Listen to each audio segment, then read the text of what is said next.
When the instructor at the Demon Hunter Academy calls this guy into the arena to test his strength, he makes it clear right from the start that he's not messing around. His first attack shatters the arena floor, and Aang barely manages to dodge it. The second strike is just as devastating, and the instructor has no intention of stopping. Then he grabs Aang by the throat and sends him flying straight into the wall. The other instructors begin to worry that things have gone too far and that it's time to stop the fight. But when Aang gets back up, he decides he won't hold back any longer, and will show them what true power really is. When he emerges from the dust, his aura is so overwhelming and terrifying that even the instructor is genuinely frightened. He has never seen anything like this in his entire life. Everyone thought Aang was just an ordinary student, but it turns out he possesses the power of the strongest demon in the world. Now it's Aang's turn to attack. Before the instructor can even process what's happening, our guy lunges forward so fast that the instructor barely manages to block the strike, but it turns out to be just a feint. In the very next moment, Aang knocks the instructor off balance with a single blow. And with just a few powerful attacks, Aang claims victory. Everyone around is left shocked. After all, our boy just defeated the strongest instructor in the entire academy. So who exactly is Aang, and why is he so strong? Let's go back to the beginning and find out. The guy who failed every single test in Demon Slayer's academy is now standing in front of the sync machine. This sync machine measures how well a person's body can connect with a demon core, the energy source humans use for their transplanted armor. The higher your sync rate, the more demon power you can control. The top cadet of the class, Situ Liu, just scored 39%, the highest in the entire group, and everyone calls her a prodigy. But nobody expects much from Aang. Yet the moment the test starts, the numbers shoot up like crazy. 20%, 40%, then more and more until finally it reaches 80%. The instructors freak out, thinking the machine's broken, but it's not. Our dude's the real deal. Because what no one here knows is that this loser used to be humanity's strongest warrior. 60 years ago, he led an army of heroes against the demons that nearly destroyed the world. He fought the Crimson Demon King himself, and died taking his last breath in that final battle. But instead of dying for good, he woke up in a weak body, decades in the future. As he looks around, he realizes he is in some kind of boot camp, trapped in another body. He feels he might be dreaming, examining his hands and seeing that it feels too real to be a dream. He touches his face and realizes that it's a different face, not his cool, unbeatable, charismatic yet handsome face, and not his strong metal body. He has a meltdown right on the spot, asking who and where he is. Apparently, he's in what appears to be a boot camp in the Helios region. The commander addresses them, making sure they understand what it means to participate in the soldier evaluation. The commander keeps on talking about how they wouldn't be here if it weren't for the soldiers who died in the war, and yells at the cadets, asking if they truly know what it means to be a soldier. They all confirm. The protagonist, on the other hand, does not. He murmurs to himself about how the information is not correct, but the commander hears him and approaches. He questions him, asking if he doesn't understand the symbol that soldiers represent. The commander asks for his name, but the protagonist doesn't know what to answer, as he can't declare himself as the legendary hero Aang. Surprisingly, even in a reincarnated body, his name is still Aang, and this only pisses the commander off even more, as he sees it as a disgrace to the righteous name. He calls him a stupid fool who has yet to achieve the foundation of a soldier's self-cultivation, then slams his face on the ground. The protagonist is totally disappointed that his body can't even react to a blow of such a low level, and still shares the same name as him. The commander, while walking away, tells him in a threatening tone that he'll be paying extra close attention to him, then goes back to addressing the whole crowd. He tells everyone to move to the evaluation field, as next up is the physical evaluation. One of the soldiers helps Aang up and asks if he's okay. He introduces himself as Lan Sinuo, and notes how our boy has a name to feel pride about. Just as he's saying this, a white-haired girl in front interrupts, mocking Aang for sharing the same name with the legendary hero. One thing for sure, she got a strong hate boner for our boy and his name. Her name is Situ Liu, by the way, and she walks away calling him childish, which pisses our boy off badly. He complains to Lan that the girl has a cocky attitude. Hearing this, his freshly made friend is honestly surprised he doesn't know her. He identifies her as the most anticipated evaluation soldier of their batch, a young lady with the nickname Cold-Blooded Demon, and the daughter of the most esteemed martial family of the Helios region, the Situ noble family. Aang finds the name Situ very familiar and tries to recall where he has heard it before. His new friend picks him up from the floor, and some girl takes a picture of them from behind, calling it a truly enchanting bromance. They turn toward her, and she tells them they can ignore her and continue. While the protagonist tries to keep a serious face to ask her who she is, Lan asks if she just took a picture of them, which Aang argues isn't the main point right now. She introduces herself as Suiju Yuhui and says it's nice to meet them. Apparently she saw the boys' interaction as some weird bromance scene, which for some reason caught her attention. Aang finds it unfortunate that she is not the sharpest tool in the shed. At the fitness test venue, Aang gets fired up, reminding himself that despite having a body that is weak, he is still ultimately the strongest warrior. He intends to stun everybody by obtaining monstrous grades. The test begins with the long-distance endurance round. Ang sets off quickly, aiming to secure the top rank and set a new record while he is at it. In the end, he does break a record, but for the longest time taken in a long-distance endurance test, ultimately coming last and getting laughed at by everyone. The second fitness test is the explosive arm strength test, where Ang also comes last and even sprains his wrist. He does horribly again in the third test, the explosive leg strength test, ending up last once more. Liu mocks him for having the worst results in the Academy's history. Lan tries to cheer him up, while Suiju is disappointed that this might be the last time she can take pictures of both of them together. Meanwhile, Ji Yaotang and the officiator discuss his performance. Ji tells the captain that Ang's results are so poor that he should be eliminated immediately, as there is no need to proceed to the second round of assessments. The captain agrees there might not be much hope for him, but he still has the right to participate in the second round of tests, which might even be his last chance. He orders for the second round to begin immediately. For this test, they gather inside a building and are assessed on their synchronization with their special equipment. For Ang, this is his chance to shine. He remembers keeping an average sync rate over 96% in the past. Even though he is not in the best shape now, he knows it comes down to determination, and he is ready to prove the doubters wrong. Checking out the grafting gear, which looks like it is from 60 years in the future and is super light, he feels pumped. Liu, who trains with a martial arts family, gets a sync rate of 39%, the highest of anyone there. This makes her the center of attention, and someone even wants to date her because she is so impressive. When she finds out her score in the lounge, she is over the moon, even though she tries to keep her cool. Ang is amazed upon seeing this girl doing 39% on her first try. His new friend talks about how Liu seems to have a fiery strength hidden in her, and Ang can feel it too. Lan then suddenly notes that his friend does not look worried about the test, and our boy confirms that he isn't. After all, he is used to this kind of thing. Then the test continues. For many newbies, it is their first time using the grafting equipment, and it clearly hurts. The demon core hits them hard, putting a lot of strain on their bodies from the start. A few cannot take the pain and quit. To pass, warriors need at least a 10% sync rate. Lan manages 24%, which is a pleasant surprise. Suiju gets 30% and passes as well. Ji Yaotang mentions that this round shows some really promising new talent. His colleague points out that including Suiju, there are 6 warriors who stand out in their group. Ji Yaotang agrees there are good prospects, but also some who clearly are not cut out for this. Then it is our boy's turn, and people start making fun of him, guessing his sync rate will be low because of his earlier poor performance. Ang is sure that they are going to eat their words. He is determined to show them up and hopes they are ready for a huge surprise. Bro's face is enough to tell you about his confidence. Ang picks the red core because it boosts physical strength, and he knows there are 6 different demon cores from the battlefield. The common ones are red, yellow, green, and blue. He figures that getting a high sync rate is all about having strong willpower. The more willpower you have, the more power you can pull from the core and control it. When asked if he is ready, he says yes. Once they start, everyone in the lounge feels a strong reaction, especially Liu, who is surprised it is coming from Ang. My guy, on the other hand, is determined to show them the power of a top warrior. By now, Lan has started to suspect that our boy is hiding his true strength. Everyone is amazed when his sync rate hits 40%. Ang feels sure he can push it to 96%, so he increases his effort. The warriors watch as his rate climbs to 60%. Ji Yaotang cannot believe it and wonders if the equipment is broken. A girl reports that it is still rising, now at 80%. Some start to think Ang is cheating, or that the gear is faulty. But we all know that our boy just wants to prove he is the best and show them a real difference in power. Then he feels a strange shift and becomes extremely tired. He says he cannot go on. Someone asks if he is joking, and it turns out the equipment has glitched. In the end, his sync rate is only 10%. The assistant explains to Ji Yaotang that the core has broken and is probably faulty, which caused the strange readings. But of course, the commander is not sure if it is just a mere glitch. Ang still passes with 10%, though others think the core is bad. After all, there is no way in hell that such a weak body could achieve such a high rate. Meanwhile, our boy's friend rushes to check on him, while Liu feels jealous, thinks someone is stealing her spotlight, and is not happy about it. Lan rescues our boy out of the test room, while our poor fella is just feeling grateful that he at least passed with this pathetic score. Suiju, meanwhile, is out here busy taking pictures of Lan rescuing his friend. Later, as Ang sits back, he ponders the strange loss of strength, as if something had drained it away in an instant, something he has never felt before. Despite his willpower getting him to 80%, a low-quality core should not have broken like that. Ji Yaotang comes by to congratulate them for reaching the final test, which will be a real fight against demons. He hopes they will all make it through safely. Then they are told to head to the next test site.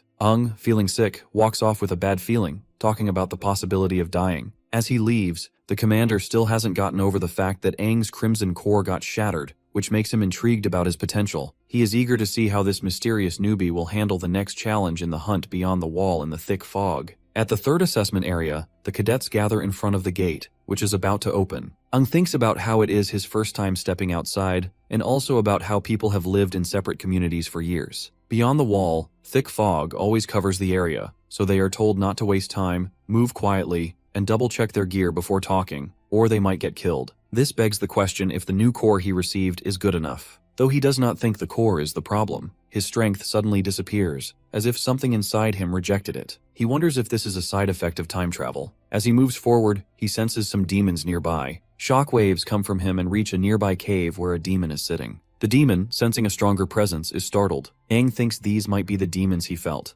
as something inside him starts to resonate for no clear reason. Just as he is thinking about this, Liu pushes him to move forward. He apologizes for the delay, and Lan comes over to ask if there is an issue. Ung starts to respond, but before he can finish, the three of them are commanded to form a team. Since everyone else is ready, there is no need to wait, and they should catch up with the group ahead. Suiju wonders if teaming up with them was part of our boy's plan, but we all know that Aang never thought about it. Meanwhile, Liu was intentionally worried earlier that no one would team up with her. Looks like even she knows how arrogant she can be. Before heading further, Suiju takes a photo of the group, a proof that solidifies their team. The Dispelling Stellae is a black structure made from tough minerals. One of its minerals can clear the fog within a certain range. The examiner explains they will take the test as a team of 4. He assumes they all know the test is a fog hunt. Each team member gets a combat knife and a small fog-clearing device made from the same material as the stelae. Their mission is simple. The fog hunt is the last challenge every new recruit faces in the fog-covered world. A warrior must watch out for dangers hidden in the fog.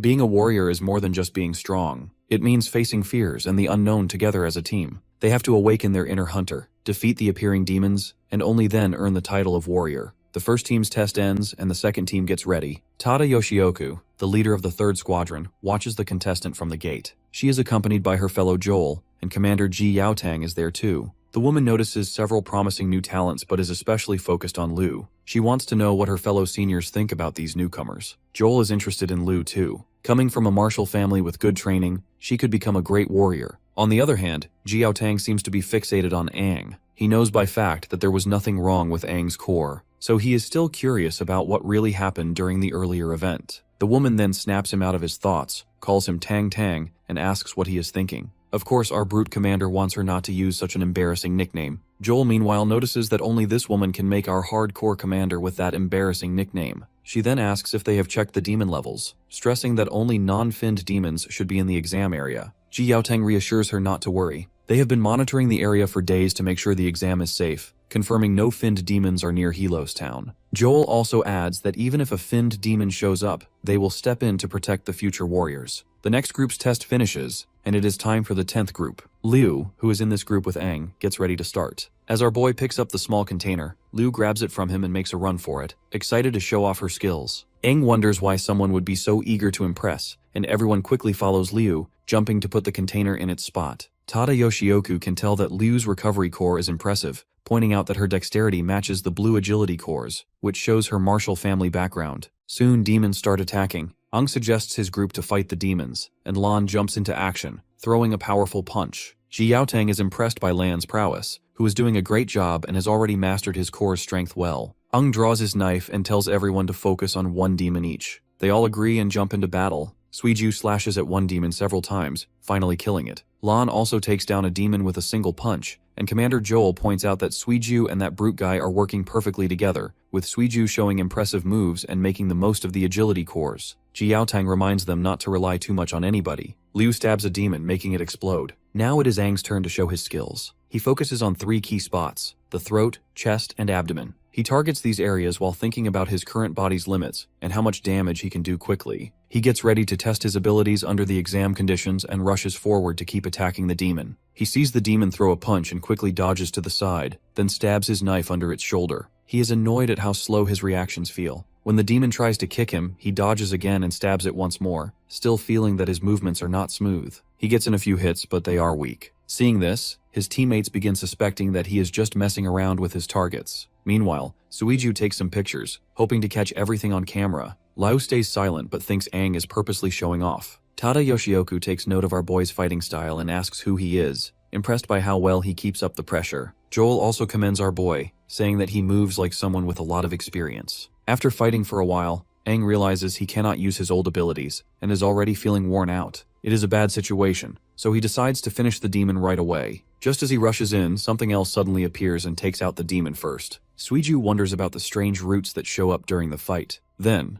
out of nowhere, a one-finned demon appears. Sensing real danger, Jiaotang tells everyone to fall back, and they do so quickly. The other two seniors also step up to fight the one-finned demon. Tada Yoshioku tells the hunters not to panic and to stay with our commander, who promises to protect them until they reach the town. The one-finned demon can sense that one of the humans feels like a demon. Aang and his three friends are stuck, confused by what it means. Liu worries that the earlier demons are nothing compared to the one-finned demon, who imposes such a damning threat that they'll be killed for even a single mistake. Aang realizes that in his current body, he cannot handle a one-finned demon. Terror sets in when he thinks about fighting such a powerful enemy as a normal warrior. The demon easily disables all four of them and starts hauling them away. Tada Yoshioku and her fellow chase after it, but the demon dives underground with the four, and Joel yells for everyone to follow. After a while, the trail ends suddenly. Tada Yoshioku wonders how a one-finned demon could show up so unexpectedly, especially since Jiaotang had checked this area for days and never missed anything before. This has never happened until now. Jiaotang arrives, demanding to know where the four warriors went and why everyone stopped tracking the demon. Joel suggests he relaxes because the enemy vanished. The lady points out that the one-finned demon likely went deeper underground, and they should not rush in since nobody has explored that area yet. Remembering how he lost his brother, Jiaotang slams his fist into the ground, blaming himself for putting the four in danger. Joel meanwhile suggests going back to town,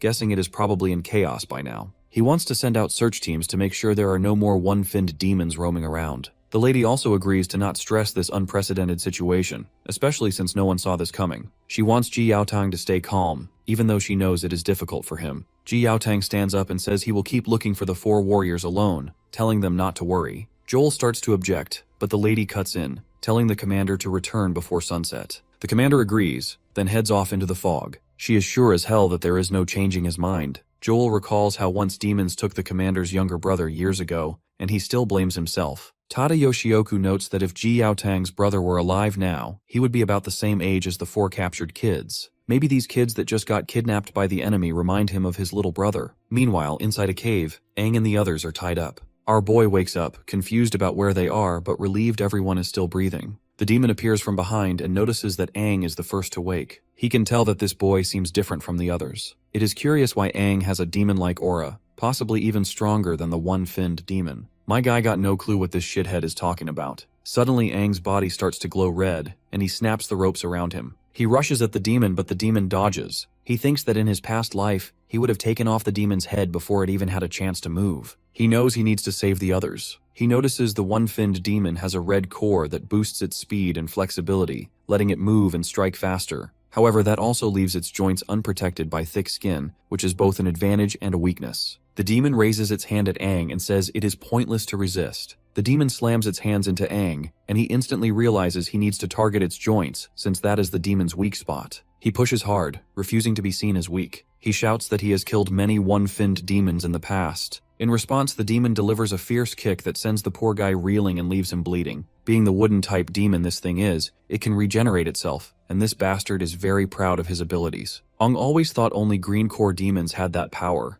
and he wonders if demons have changed over the last 50 years. The demon accuses him of underestimating it, then sends out roots that pierce through our boy's body and pull him in. Grabbing Aang by the head, the demon says it still does not understand who he is. Aang can feel the roots stabbing into his organs, making it almost impossible to breathe. He has only just been reborn, yet here he is on the brink of dying again. Worrying for the other three, he feels the same despair as before, and fears everyone might die with him. Aang is filled with regret and sorrow, cursing his own weakness for dragging them into this. Noticing Aang's weakened state, the one-finned demon decides to eat him to evolve. Just as it moves in, a voice inside our boy questions whether the demon really plans to devour him. This inner demon complains that if Aang dies, its own plan will fail, and it is annoyed it has to spend its last bit of energy now. Suddenly, the one-finned demon senses a terrifying power coming from our boy. A demon form starts emerging, and the one-finned demon guesses it might be a 5-fin or 6-fin demon. However, the aura is far stronger, and shockwaves shoot up into the sky. An 8-finned demon bursts in, sending the one-finned demon into a panic. The newcomer announces itself as the strongest red core demon and the king of finned demons. Trembling, the one-finned demon calls it the Crimson Finned King. Meanwhile, Jiaotang keeps searching and fights any demon he comes across. After a while, he stops and notes that he has checked everywhere nearby but only saw 2 no-finned demons. He thinks the 4 candidates are not here and vows to keep looking until he finds them before sunset. He then senses a huge burst of energy in the distance and wonders what it is, guessing it might have something to do with the missing candidates. At the same time,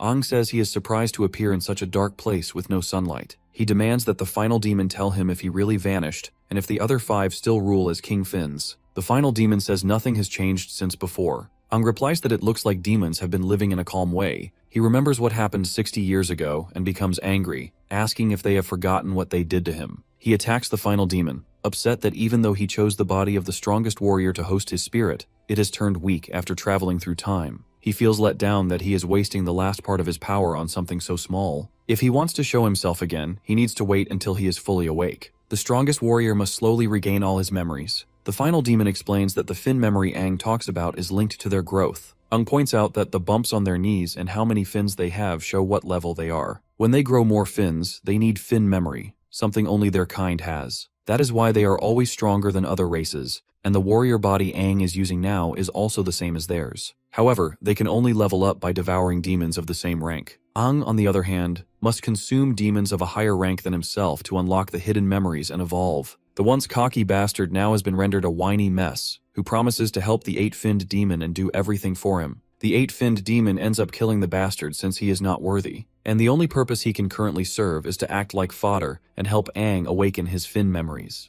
This acts as the first step in Ang's quest to get stronger. This edgelord wants our boy to slowly reach the 8 fins. When that happens, the 8-finned demon will wake up from his deep sleep. Afterwards, the bastard goes back inside our boy, while Ang himself is stuck somewhere in the brutal memories of the past, when he and his fellow were badly hurt. His fellow wished their majesty Ang lived, because that particular female is waiting for him. When the dream suddenly starts to turn into a nightmare, he opens his eyes in the present and wonders if he was dreaming. He realizes these are memories from long ago and feels very scared. Just then, his friends walk in, happy that he is awake, and he is surprised to see them. Suiju notices our boy's hair looks different and asks if it was caused by the demonic door. Ang feels confused since he has no clue what she is saying. He then checks if they are all okay, remembering they were pulled underground by the final demon. Ji Yaotang and the other 2 commanders enter and want our boy to share what happened down there. Ang asks the reason why all the seniors decided to visit him. Tada Yoshioku informs him that our brute commander brought them back. She calls him Tang Tang once again, which is just straight up embarrassing. Joel further explains that our brute commander found all 4 of them passed out in a cave. Luckily, the 1-finned demon was nowhere to be found.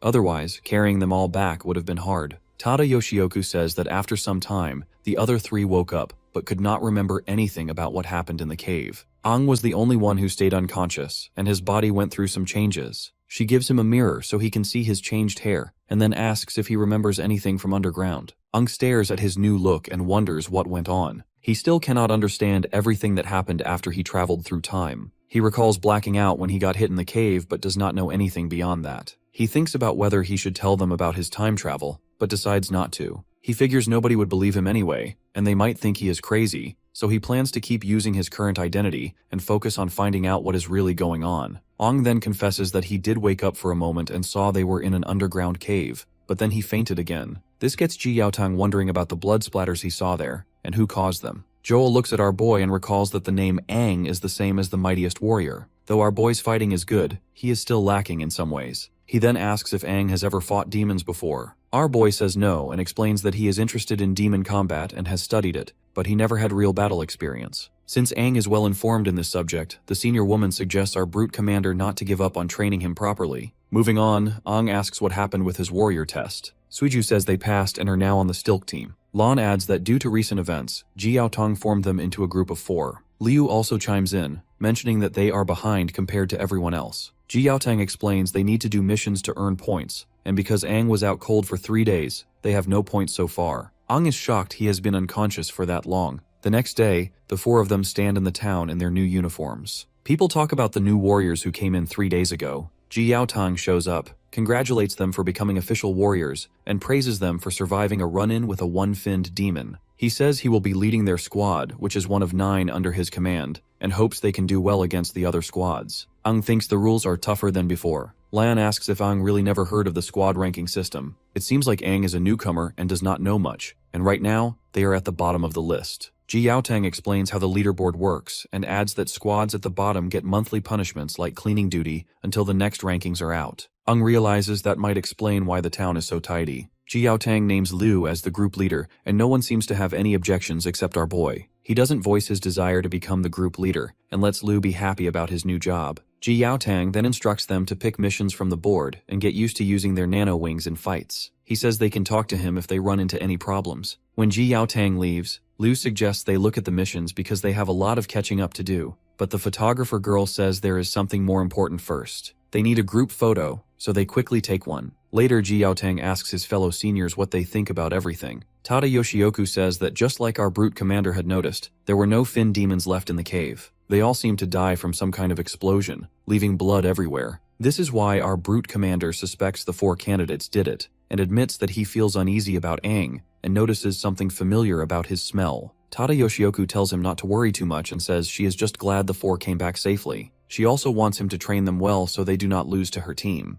Ji Yaotang is really serious about suspecting Aang, so Joel suggests they keep an eye on the kid. Meanwhile, at the mission board, Aang is happy to see all the missions are at the A level, each worth 10 points. Lan says A-level missions are the top tier, while Suiju adds they might also be the hardest ones. The guy further explains that B-level missions give 6 points, and C-level missions give 3. These lower-level missions are simpler and safer, but A-level jobs are known for being deadly, and people often lose their lives. Liu looks at the 3 missions listed, and, along with Aang, she suggests taking them all. Once their quest begins, the 4 of them start running, and Aang activates his core. His nano-wings appear, but one wing catches on a rock. Focusing on the energy from the nano-wings, he manages to form a sword in his hand. He thinks about how much nanotech has advanced in the last 60 years. They hide behind a rock. Liu says they are ready and explains their goal. 2 no-finned demons, both to be taken down at the same time. She reminds them to stick to the plan and wait for her signal. When the signal comes, they rush in. Liu points out that they have 3 A-level missions, so they cannot waste time. The fight must end quickly. Lan moves in first to disrupt the demons' view, keeping them from spotting the others. Lo repeats the plan. She, Aang, and Suiju will stop the demons from moving. After they attack, Aang wonders how the demons will fight with a cut joint. Meanwhile, the brute in the group punches both demons into the air, and Liu follows with a swift finishing move. The timing feels perfect. Suiju notices the fog is gone and the insertion is steady. Lan is glad that they managed to clear the fog. Dispersing fog here is much harder than in the exams, but that is expected from an A-level mission. Even one mission has taken them a while. The photographer girl finds a red core from the demons and smiles. The tsundere girl is also glad that they finally got the full 10 points. Aang, on the other hand, is surprised to learn that the cores break when a mission is completed. Suiju then explains that the tech is made for demon combat, and a chip in the mission form automatically sends points to the town leaderboard once the job is done. After clearing the fog outside town, she asks Aang if she can check the other 2 cores. She looks them over and sighs. Afterwards, they spent the whole afternoon fighting no-finned demons but only got 3 cores. They still need 7 more. Catching demons alive is much harder. Lan notes how they have had it easy until now. Liu then suggests the next step, which is to finish the other missions and keep taking A-level ones so they can rise to the top.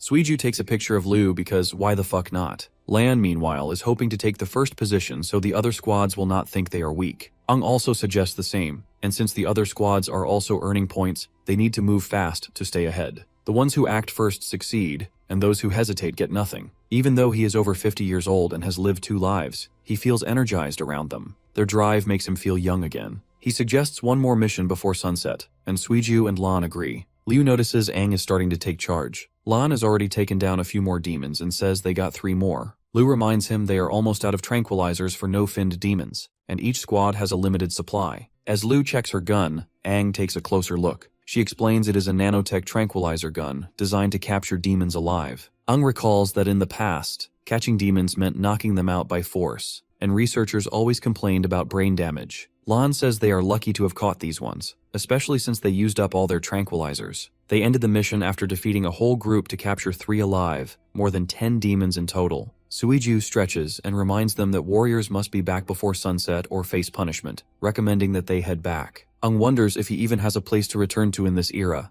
Liu says she needs to hurry home too. All that is left is to set the GPS so researchers can find the spot. Once they collect the demons, the mission will be complete. Just then, Aang asks if anyone else feels the strong killing intent. In that instance, red beams shoot out from behind, hitting the demons and killing them instantly. A masked boy steps out and says he will not let them finish their mission. He claims his squad is supposed to handle all A-level missions and demands to know who allowed Liu's squad to take them. Ung wonders who these new people are. They look like bad news, and the leader of the guild reveals that they belong to the Black Gun Squad, seniors in their group. He asks a girl on his team how many squads joined this mission, and she responds that there are 3. The leader scolds Aang and his team for not greeting their seniors. The 4 members of the Black Gun Squad land nearby and accuse Lu's team of taking A-level missions without their permission. They think Lu's group is disrespecting them. Of course, our tsundere lady is angry that they killed the demons she and her friends worked so hard to capture. A boy from the Black Gun Squad asks who leads Lu's group and why that person did not come to say hello. Lu, on the other hand, charges in to kick him, but he dodges and asks how she dares attack her seniors. In response, Lu expresses her disdain for these so-called seniors. Lan and Suiju step in, hoping to calm them down. The photographer lady raises the concern that the Black Gun Squad is being unreasonable and wants to know how they can just kill the demons her team caught. The boy shrugs, saying this is part of the competition and calling them naive. This only serves to fuel Lu's anger. Her teammates try to hold her back, and they also ask Aang to step in and settle this peacefully. Instead, but my guy runs forward, kicks the smug boy to the ground, and knocks off his mask. He has never heard anything so shameless before, and asks if they know how hard it was to capture those demons. His both friends are shocked, but Liu, as expected, seems pleased. The boy, now unmasked, tells Aang to get ready for a fight. Liu also wants to fight. Just then, Ji Yaotang appears and stops the both parties, pushing them apart. The commander is looking annoyed, reminding them that the sun is setting and warns them not to stir up more demons. But that scumbag boy says his team is the victim who got attacked by our boy. But our photographer girl was ready for this moment, and showed photos of the Black Gun Squad killing the demons that Lu's team had captured. Lan asks when Suiju took these pictures. Ji Yaotang reminds our team that they shouldn't have taken the A-rank mission. In defense, Liu reports that they were about to finish it until the Black Gun Squad got in the way. Well, the commander brushes off the entire ordeal, admitting that the Black Gun Squad had similar run-ins when they were new too. So he is not going to do anything about this situation. It is up to each squad to deal with these problems. All that matters is earning points at kata. Direct harm or risking other warriors is not allowed,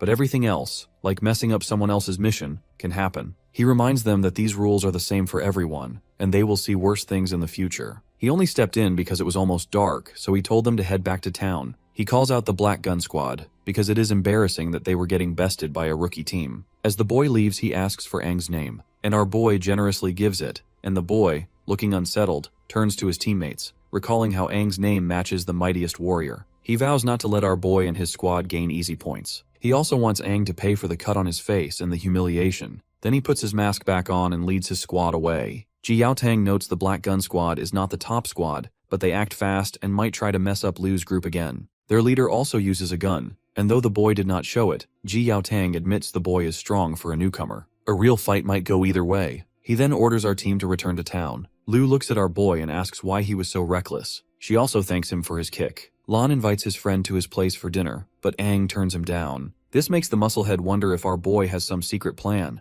Well, Aang admits that he does, planning to go after 3 more demons today. Later at night, the speakers go off, warning everyone not to leave the tower for their own safety. Aang stands off to the side, thinking that he's only heard the announcement and hasn't seen anyone walking around. He figures that with the town locked down, there isn't much to do, so he plans to check out his home once he's done with his secret mission. He notices that security at the main gate is loose. There's only 1 guard, so he guesses they might be short on people or not expecting anyone to leave at night. There's a gap in the gate wide enough for him to slip through, so he gets ready to head out. Right then, Liu shows up. She already knew that he would do this. She seems excited and reminds him that she caught on when he hinted earlier that he would go out at night. For once, her sharp perception and attention to detail really makes our boy worry. She then asks why he's leaving so late and if he has somewhere special to go. He jokes that he just ate too much and wants to walk it off. Then he admits he hopes to surprise everyone in the morning and make up for how the masked boy ruined their efforts earlier. Now that she has found him, his plan might be in trouble. As they go through the town, Liu catches up and asks about his plan. She can hardly wait to see the masked boy's confused face tomorrow.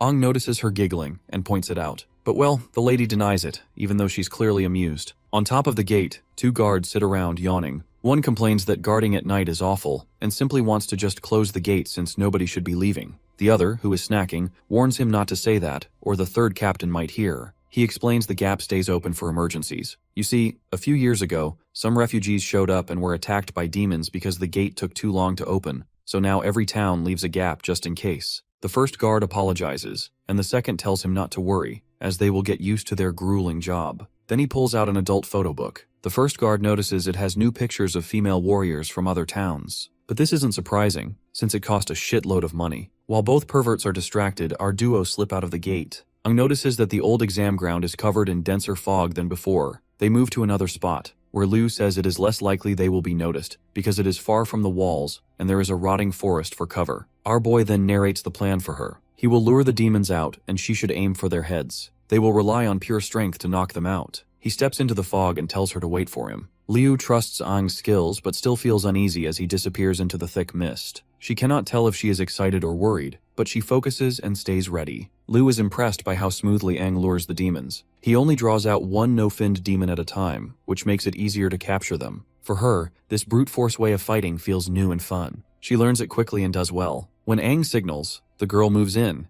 and together they handle the demon with light but precise hits, almost like they are toying with it. They keep going until it passes out, which reminds her of their old methods. Exhausted, Ang thinks about how much more training he needs in this new body, even though he used to grab no-finned demons easily in his past life. Counting this one, Liu reminds him that they have just caught their third demon, and she is worn out. In response, he instructs her to leave them all there. The girl hesitates and asks if he is sure. Ang is confident about his decision, especially since the no-finned demons are not smart enough to rescue each other, and they probably will not try going into town. Knocking them on the head keeps them unconscious for a while, so they can finish things in the morning. The girl is impressed how he knows so much. Her response makes Ang realize he might have said too much. Suddenly, two one-finned demons appear, clearly smelling the humans nearby. Ang is worried that two of them have shown up at once. He knows he and Liu are not ready for that kind of fight. An alarm goes off in the town, and the three of the seniors rush to the top of the gate. Joel reveals to the guards they have spotted one-finned demons, so they better use the spotlights. Tada Yoshioku asks if they are the same demons from the exam. Ji Yaoteng confirms that they are not the same ones. The guards spot the two one-finned demons, prompting Joel to wonder if something is pulling them closer. He tells everyone to stay calm, close the gates, and get the defense cannons ready. But Ji Yaoteng yells not to close the gates because someone is still outside. He is furious to see our duo out there and demands to know why they left town so late. The senior woman desperately wants to know what the both kids are doing outside at this hour. They spot three no-finned demons tied up, which makes Ji Yaoteng realize that these two kids came here to make up for the mission that got ruined earlier. Joel isn't surprised, since this is a typical mistake for new warriors who act too boldly. Even then, Ji Yaoteng becomes angry and decides to punish both of them once they return. He charges toward the demons, and Tada Yoshioku tells her fellow senior that she will follow Ji Yaoteng, leaving the rest to him. Joel sighs because his well-deserved night of drinking is ruined. Meanwhile, when the one-finned demons see the warriors, Ang tells the girl to hold off. He wants them to wait for backup and see if he is the real target. He wonders if this is the same thing that happened before, possibly linked to his reincarnation, or that strange event in the tunnel. Liu, meanwhile, suggests they fight together. One demon asks if they plan to resist, then focuses on Liu and calls her useless. Instantly that bastard lunges to attack them, but Ang pushes the girl away, saving her, and the demon comments on Ang's quick reflexes. Liu kicks the demon and notices water, wondering if her aim was off. The second demon traps her with 3 strands. The first demon warns Ang to stay sharp. Suddenly, Ji Yaoteng arrives and delivers a punch to one demon. He vows not to let them hurt the kids and tells everyone to stay calm. Tada Yoshioku sees that one demon is a blue core, a water type,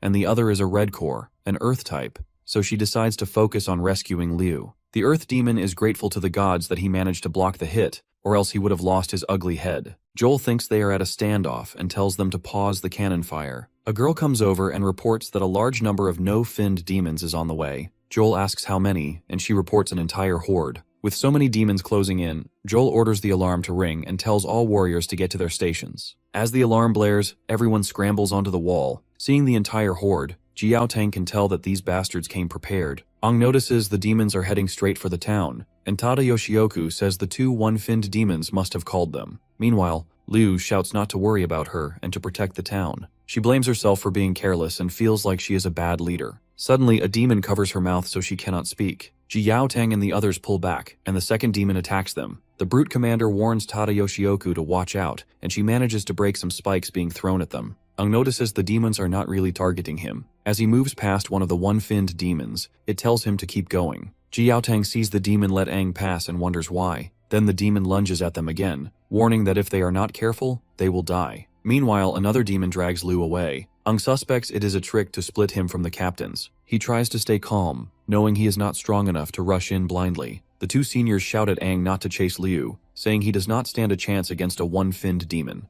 but Aang cannot forget how familiar her eyes look, and he cannot just leave her. Ignoring their warnings, he runs off to save her. The demon places Lu on the ground and talks about how interesting humans are. It has heard that humans often scream when they feel hopeless, and it demands that she beg for mercy to satisfy its curiosity. Noticing Lu's mouth is covered, the demon figures out why she isn't screaming. It removes the cover and tells her to beg, but Lu refuses. After all, a lowly one-finned demon does not deserve her pleas. The demon questions why she thinks it is not worthy, and Liu answers that she comes from a martial family. She will not kneel to an enemy because showing weakness is shameful. She demands either death or a fair fight. Upset by her words, the demon hits her and gives her an ultimatum that she will die. Just then, Aang shows up and tells the demon to let Liu go. The girl is surprised to see him alone and asks why he is by himself. The demon, on the other hand, is happy that its plan worked and that our boy, the real target, has arrived. Hearing this, the girl begins to wonder why Aang is the target. Our boy asks if she is okay, to which she responds positively, but asks why he is here alone. She warns him he cannot keep up with a one-finned demon and should run away. The demon hits Lu again, telling her to stay quiet. Aang pleads with it not to harm her and says it can take him instead if it leaves her alone. The demon ignores him and attacks, saying they will all die anyway.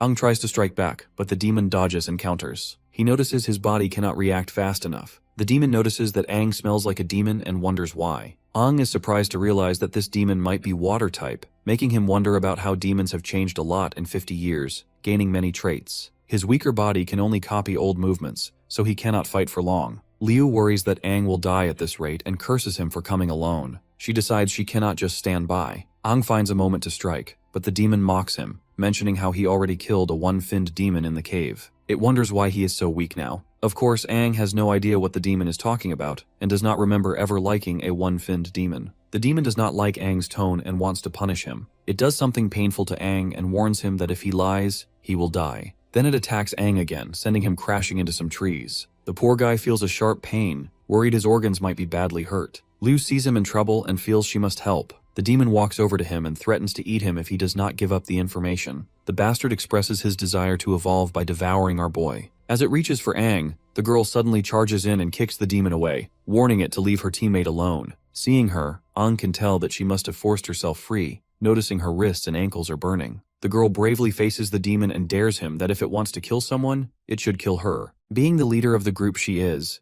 gonna defend her fellow teammates until death. The demon agrees and tells her not to dodge. It then sends attacks at our boy from different angles, and that gigachat of a lady stands still, blocking each one. Aang shouts at her to move, but the girl refuses to comply since she doesn't want him to get hurt. She tells him to keep quiet and let her concentrate. Suddenly, spikes shoot up from the ground and pierce her feet. The demon grabs her and says it will not kill her right away. Instead, it will humiliate her and finally make her scream. Aang lies on the ground, trying to rescue his friend but feeling hopeless. He thinks it is unfair that even after reincarnating, he has to watch a teammate die again. He hates that he is the one who needs saving and wonders how he can protect anyone if he cannot protect himself. Why he must go through losing his teammates again and why he feels so weak. Suddenly, he releases a huge aura, breaking Liu free from the demon's grip. Seeing our boy move so quickly, the demon is surprised. Aang meanwhile is feeling proud of Liu as she did well as a first-time squad leader. From this point onward, he will handle things. He then gently sets her down. Suddenly, the demon picks up a familiar smell from Aang and thinks there is a secret behind him. Aang himself feels a strong power rising in his chest, like it is about to explode. In a burst of rage, his core shines with blinding light. The demon wonders if it is a kingfin core. Liu sees rays coming from our boy and faintly notices him going up against that monster. Seems like our boy has awakened his own one fin. Meanwhile, the seniors are fighting another demon. That demon senses a strong aura like its own, and Ji Yaotang punches it, then Tada Yoshioku kicks it, leaving a big hole in its body. Angry, the demon starts glowing, ready to self-destruct in the air. The woman senses that it is about to self-destruct and asks Ji Yaotang what he plans to do. The demon shouts that all humans will die, but right then, a spear-like blast from the defense artillery shoots it far away. Thankfully, it was defense artillery that took down the monster before it exploded. Joel, fighting off countless no-finned demons, sees the horde closing in and warns other two seniors about the approaching threat. Tada Yoshioku tells our brute commander they must get back to town.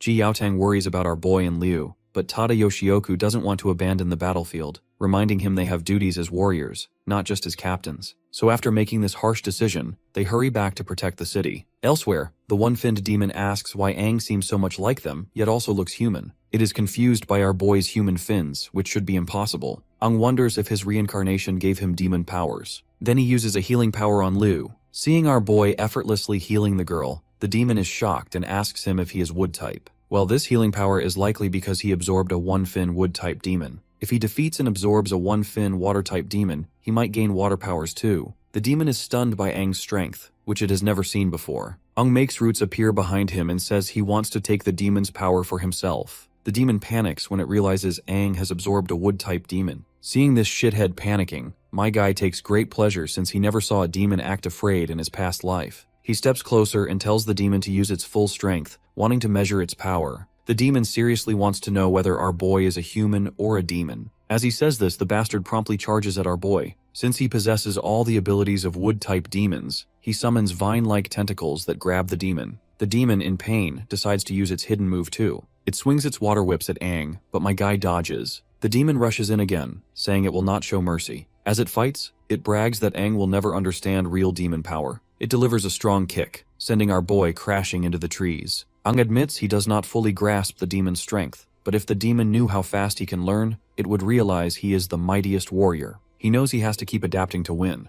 The demon expresses shock regarding his wood-type healing, and Aang immediately catches on. He attacks again, trapping the demon in its roots, then grabs its face and says he is tired of this fight. The demon feels something strange inside itself just before its body bursts apart, leaving behind only its face and a water crystal. The demon claims it can dissolve its body and survive, but Aang points out that its core cannot escape. An overconfident demon is still doomed once its core is gone. He pulls out the demon's water core and reminds this lowly runt that even a 7-fin demon dies if its core is destroyed. With that, my guy crushes the water core and drinks it to take in its power. After chugging it down, he notes that the demon essence he just drank does not taste bad. The demon inside him urges him to devour more demons and kill the humans. As he tries to resist that voice, he even swings at Liu's shield in an attempt to devour her. But the real Aang within this body cannot imagine hurting his own teammate, so he tells the demon inside him to stop. He wants to save Liu, not kill her. At the main gate, the warriors are busy fighting off no-finned demons. Lan notices our duo is missing, prompting Suiju to say she heard rumors that 2 warriors snuck out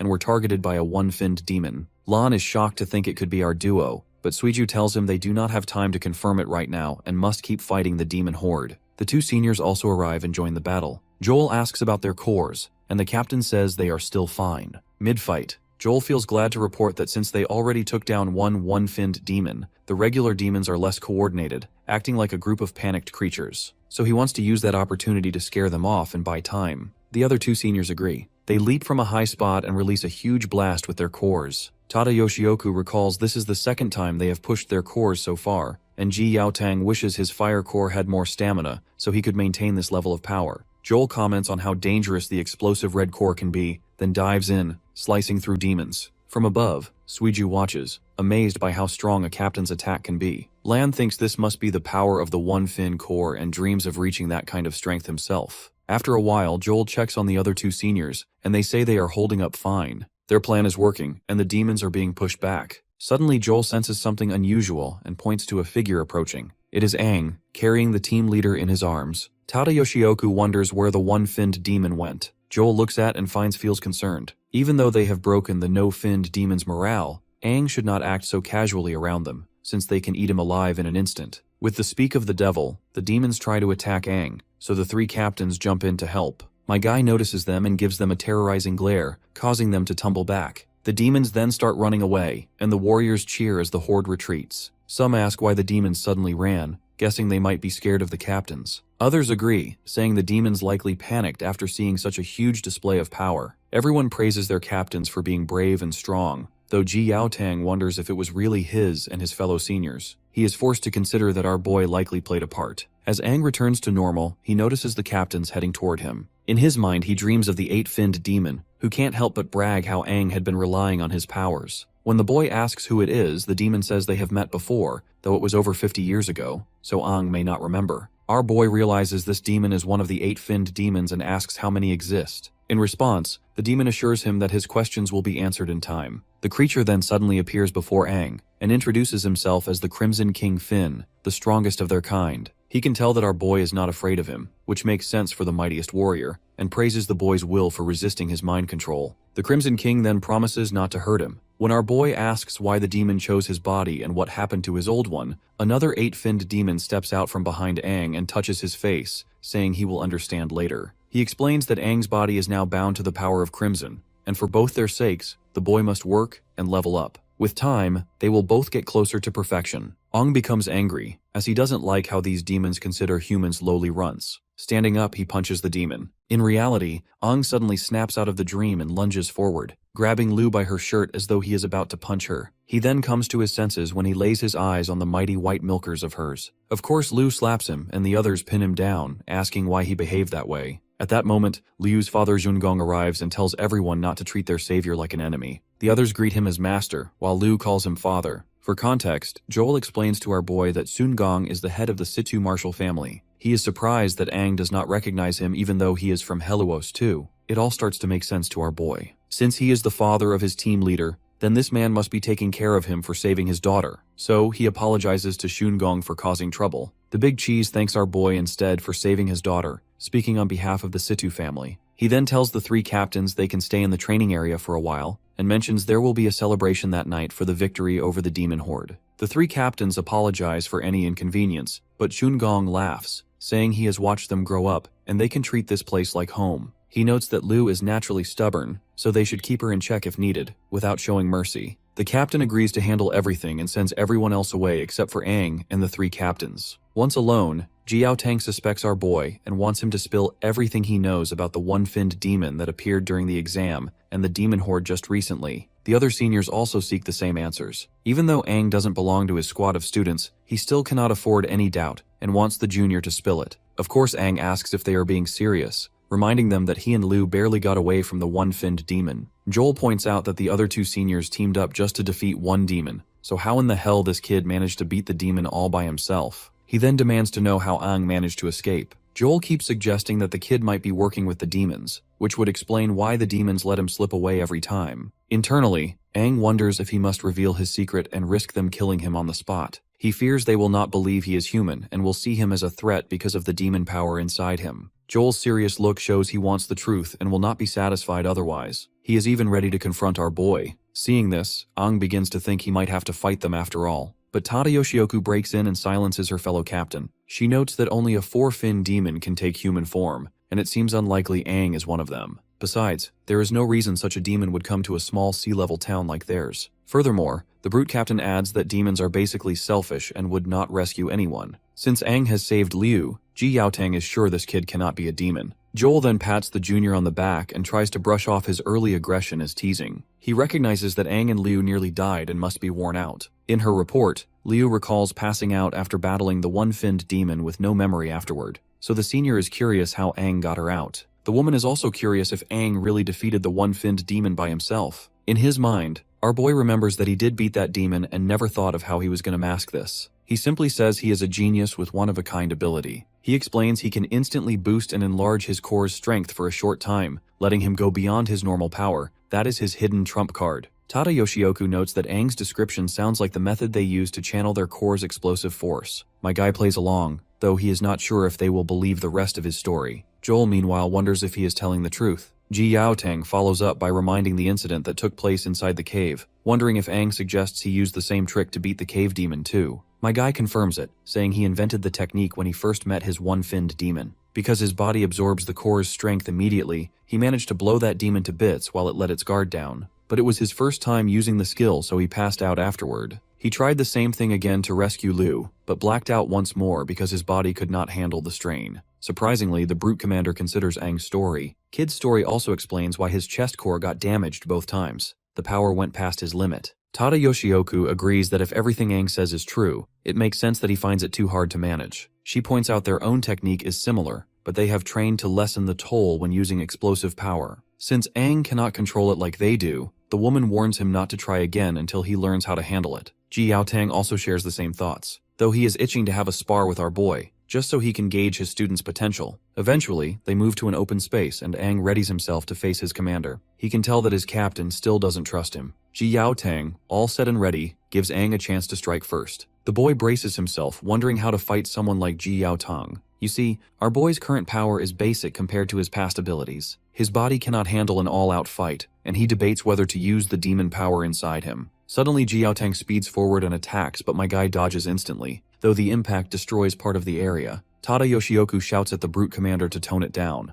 The man in question is busy admiring his student's reaction time, which is not bad at all. Ang realizes he is relying on old life experience and is already near his limit. Ji Yaotang attacks again, forcing our boy to evade. Once again, Ji Yaotang wrecks large sections of the training ground as if it were his backyard. The captain then swiftly grabs Ang by the neck and questions if that is everything he has. Ang feels he cannot break free and is slammed into a side wall. Joel watches and doesn't like how the captain is going too far, suggesting they stop him. But Tada Yoshioku is sure that our brute commander would not hurt someone for no reason. The big brute keeps mocking his student and questions if he really deserves to be called a genius. Ang cannot stand being looked down upon. He remembers being called a king by warriors and thinks if Ji Yaotang knew who he really is, he might treat him differently. Having claimed to be a genius, Ang feels he must prove it. He decides to stop holding back and uses the demon's strength. He releases his aura, startling Tada Yoshioku. He challenges his senior because it is now his turn to attack. The brute captain feels this massive aura coming from his small student. Ang thinks that by using the demon's power, he can make the low-quality core in his chest work better. He feels he can unlock his body's full potential just by changing his mindset. Joel wonders if he can also feel this synchronization improving, while the woman questions if it is even possible for a small town like Heluos to have someone as talented as Ang.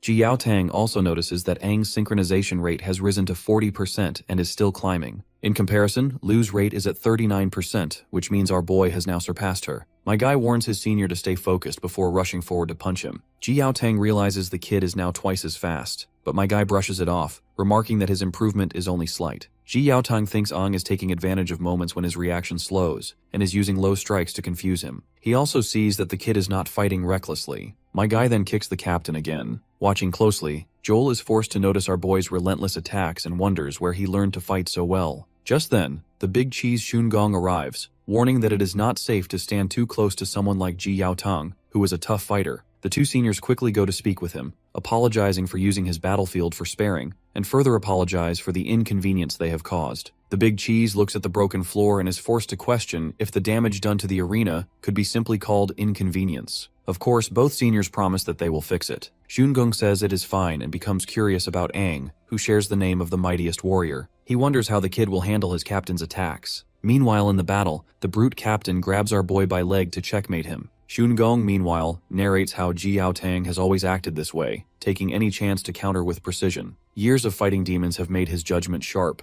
but just when they thought Ang is the one about to take the L, Ang flips the script with his sharp maneuvers and smashes the captain's head with his own, landing a solid hit. The captain got no clue what just happened, so Ang explains his strategy. While the human skull is strong, the area between the eyes is softer. He attacks again even while taking hits, and Ji Yaotang remains standing strong. And as for the onlookers, they are in shock. Ang releases a powerful blast that shatters the ground, demonstrating an all-in-one attack and defense technique. He decides to push the demon's power further with stronger force. He attacks again, forcing Ji Yaotang to back away in fear. The brute disappears for a moment and reappears behind him. Tada Yoshioku is stunned as Ang uses the dust to slip into the captain's blind spot and turns his opponent's own move against him. Watching all this, the big cheese comments that this kid is very vengeful and learns quickly. The brute is angry after having his own move being used on him, and warns his little opponent not to forget that this was his move, and that he knows it better than anyone. Shungong can tell that the captain is losing his edge against his student. Meanwhile, Ang throws a punch but deliberately misses, much to the brute's shock. He wonders why he missed. In response, my guy pointed out his senior's tendency of restraining his opponent, rather than fighting head-on.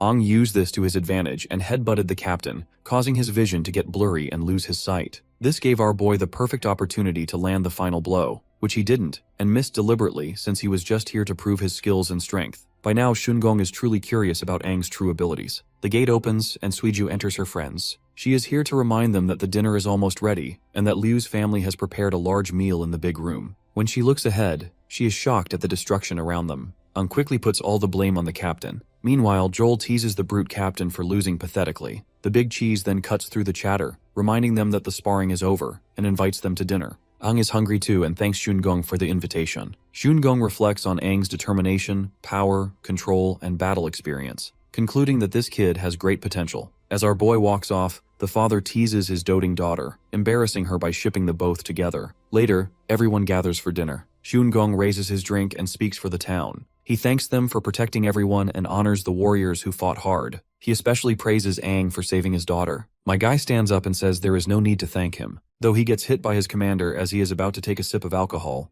reminding him he is not old enough to drink. But our boy argues he is 18 and asks, and this is exactly why he was eligible to join the warrior's exam. As the atmosphere is lively, the big cheese smiles at her daughter, still shipping our boy with her. We then shift to the last conversation the both father and daughter had. He thinks Liu is very skilled and that Aang's talent is just as good as hers. So if the boy is that capable, a strong girl like Liu might like him. The girl thinks about this and decides Aang is a bit silly. She stops thinking and starts eating as Suiju begins speaking. She talks about how great the food is and says it feels luxurious. Let's not forget Lan is also here. He asks our boy how he defeated the one-finned demon. Jiotong explains that Aang pulled a lot of power from his core, making him stronger for a short time. Tada Yoshioku adds that it is like how captains use their core, but Aang took a big risk to get that power to escape death. It was very dangerous without training and hurt his body a lot, and using it again could damage him permanently. Furthermore, letting Aang and Ji Yaotang spar was eye-opening. The kid's power is surprising, but he needs more training or his body might break. Internally, our boy knows that if he told them he absorbed cores from 2 one-finned demons and has wood-type healing powers to recover quickly, it might be too much information. He decides to play along and keep the real info all to himself. He confirms the captains were right, which is why he passed out. It is clear he needs to train his body more. Lan is surprised at Aang's abilities and says how incredible he is, hoping they will not fall behind. Liu also is amazed by his skills and now understands how he was able to save her. The Brute Commander then reveals that they meant to punish Aang and Liu for messing up the mission earlier, but since they beat a one-finned demon, they let it go. He warns them not to act like that again. Joel also reminds them that there is no time to relax because the squad competition is still on. Speaking of which, Tada Yoshioku points out that Liu's squad is in last place and needs to try hard from the next day. Well, my guy is sure that his squad will be at the top. A month later, the squad competition is in its final intense phase. To get more points, squads go for A-level missions, which are tough. Liu talks with her squad and decides they will target a fattened sheep for high points and challenge other groups. The leader of the Black Gun Squad mocks our tsundere girl for making such bold decisions of challenging them, reminding her of the kick she got last time. Liu doesn't take the guy's crap and challenges the bastard for the 10-point duel. The bastards are more than willing to accept the challenge. They are ready to settle the score with our squad for what happened before. The scene moves to the town sparring arena where everyone hears about the duel and talks about it. The Black Gun Squad leader reminds our party that the audience is growing, and it is not too late to back out. He warns that if the Black Gun Squad looks like they are bullying Liu's team, it will look bad on them. Well, my guy believes that the outcome is still unclear and they better settle it with fists instead of empty talk. Luckily, the opponent's team's vice leader is a girl who can handle our squad along with Liu, or at least that's what these scumbags think. My guy tells his opponents not to underestimate Liu just because she is a girl since she is far from average. As usual, the photographer lady begins taking pictures, making sure she catches every badass fighting sequence Liu is about to show. Liu tells her female opponent to finish the fight quickly to get the 10 points fast. It looks like the vice leader already knows Liu is from the Situ family, so she hopes she shows something interesting. Liu charges to attack, but the girl blocks her strike. The girl wonders how Liu, a green core recovery type, can move as fast as a blue core agility type. Liu disarms the girl and says that while veteran teams have more experience and use team tactics, their individual skills often are not enough. Fighting as a team works, but personal skills matter too. The sting of our girl's attack is painful, and it doesn't take the opponent to realize Liu pumped power into her muscles, making them spasm. Seeing her wide open, Liu takes the chance to attack the girl multiple times. The leader of the scumbag team is utterly devastated to see his team taking L. Meanwhile, Liu makes the girl fall and reminds her that the Situ family is great at physical moves. The crowd praises her impressive performance, while the opponent is in utter disbelief. After losing 10 points, he decides to challenge our party for a 20-point match. Of course, Our Lady accepts the challenge, excited to get 20 points but this time, and decides to handle things while she takes rest. The disturbing boy tells Aang he is not good enough and wants to go after Liu. My guy reminds this scumbag that since Liu is the leader, the opponent should beat him first to prove he is worthy to challenge her. The man does not even seem confident to face Aang, but it does not matter to him. He threatens to beat our boy so badly that even his mother will refuse to recognize him. Aang's teammates are shocked by the threat, while Suiju gets ready to take a good photo of the fight. Aang and the boy take their spots on the battleground. The man draws his gun and shows he switched to training bullets. He assures our boy that the bullets will hurt but will not seriously injure him. Well, it seems like training bullets are something new to our boy. After all, warriors in the past used real bullets from the start. Anyhow, he teases the opponent not to miss his shots. A member of the Black Gun Squad says this is what rookies say and that their leader has great aim, making Aang feel embarrassed. The Black Gun Squad leader warns Aang that too much confidence may get him killed one day, so he allows our boy to choose any weapon he desires. After all, he doesn't want Aang to accuse him of bullying, Speaking of weapons, our boy remembers the unique weapon he used to possess in the past. Since he doesn't have that, he decides to fight with his fists and questions his opponent, if that is acceptable. Of course, that cocky runt is shocked, and his teammates wonder what Aang is planning. The bastard even starts to laugh and asks if Aang really wants to fight without a weapon. He thinks all rookies are cocky. Nonetheless, he agrees with our boy's demands, though he reminds Aang that even if a lion were hunting a rabbit, he would not hold back. Similarly, he promises not to show mercy and to get back the points they lost. Well, it seems like our boy got a perfect chance to train the demon inside him and use its strength. As the battle continues, he dodges the bullet and charges at the man.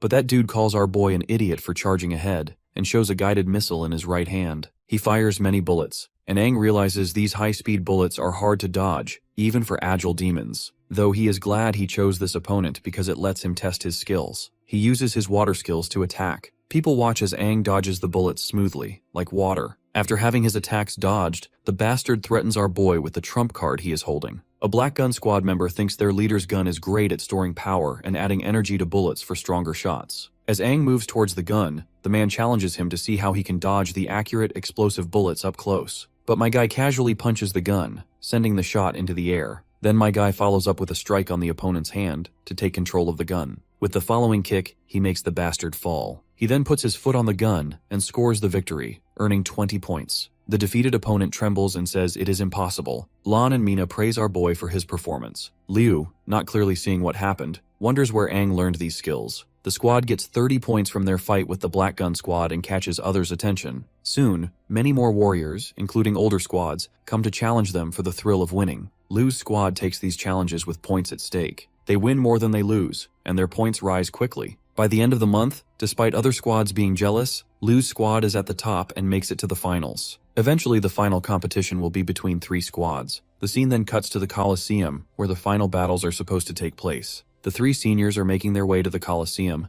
and Joel gets emotional every time they go back to the ruins at the end of the month. Watching their squads improve step by step is really heartwarming. The woman is just fascinated by how Liu's squad jumped to the top of rankings in just a few days by beating 8 teams. She heard they used their points strategically to challenge other squads and won most fights, though she believes that this method is silly and asks our brute commander to stop it. But Jiaotang says they earned points through their own strength, and there is no reason to stop. He adds that with Aang and Liu on their team, they are already strong. He has secretly watched some of their fights and saw that the other 2 members are also good. As they arrive at a gate, Joel recalls it has been years since a new squad entered the finals, causing a lot of noise outside. Ji Yaotang opens the gate, steps in the Colosseum, and says he is excited for the upcoming matches. In the crowd, one of the members from Tada Yoshioku's squad throws shade at our brute captain and his squad. She is throwing shade at our squad for not having a name. Another girl from Tada Yoshioku's team warns her that others might hear. By the way, Tada Yoshioku's team name is Sunflower Squad, and as for Joel's team, they are called the Luminous Squad. They all believe that Ji Yaotang's side is full of rookies and the hype is just rumors. Meanwhile, our squad stretches, and Suiju notes their opponent looks intimidating. Lan says the Starflower and Luminous squads are the strongest under Tada Yoshioku and Joel and well known in Heluos. He adds that the next 3 captains to replace the current 3 captains will come from these top squads. Aang says it is fine and tells his squad to give their all. Even though his body still lacks his secret power, he will not lose to anyone who possesses strength similar to one-finned demon. He feels winning should be easy and is curious about the prize. Meanwhile, Tada Yoshioku asks her squad to gather. When they come together, the squad leader tells her captain that they are ready and asks for something special if they win, such as a shopping trip with their beloved captain in a B-level town. Just in time, the Luminous Squad also arrives and doesn't hesitate before throwing some shade at the Sunflower Squad. While other squads wish to achieve something bigger, Sunflower Squad can't think of something else better than mere shopping. A girl from the Starflower Squad is annoyed and says the boy would not understand how important clothes shopping is for girls. By now, she is sure why the Sunflower Squad would never get along with Luminous. The captains of all teams finally arrive there. Once the seniors are done with their banter, Ji Yaotang then orders our squad to gather too. Once all 3 squads unite at one place, he says that since they know each other a bit, he will not introduce them one by one, and without further ado, dives deep explaining the terms and conditions. You see, the finals will have team and solo matches, and the squad with the most points wins. Tada Yoshioku adds that the rules for each match will be revealed later, and they will announce the prize to keep everyone competitive. She is sure everyone is excited about the prize and will love what is in store. Joel announces the first prize is a one-way training session in a B-level town, which makes the contestants happy. Our squad in particular is very, very happy. Without stalling further, Ji Yaotang then orders the squad leaders to come forward to draw lots. As the leaders draw their lots, the other warriors keep guessing what challenges they will face. Thinks about many changes he is seeing as compared to his previous life. Town classifications were not clear in his time. Towns were independent, and each town had to rely on themselves. He remembers Lan saying this town is C level, the lowest rank. B and A level towns are above it, and A level towns have strong warriors. The only level settlement is Grand City, the strongest with 5 or 6 finned warriors and the top 7 finned warriors. Wonders how it compares to his old town, and if his old town still exists after the big battle. He thinks about his old teammates. Suddenly Lan calls him, noticing he is daydreaming. Suiju suggests that they get ready as they are first to compete. Jiao Tang announces all weapons have been swapped for training weapons, and the first match is between Liu's squad and the Luminous squad. Suddenly, the photographer girl realizes that they still do not have a squad name and wonders if they will come up with one. Lan agrees, saying they need a good name for when they become famous.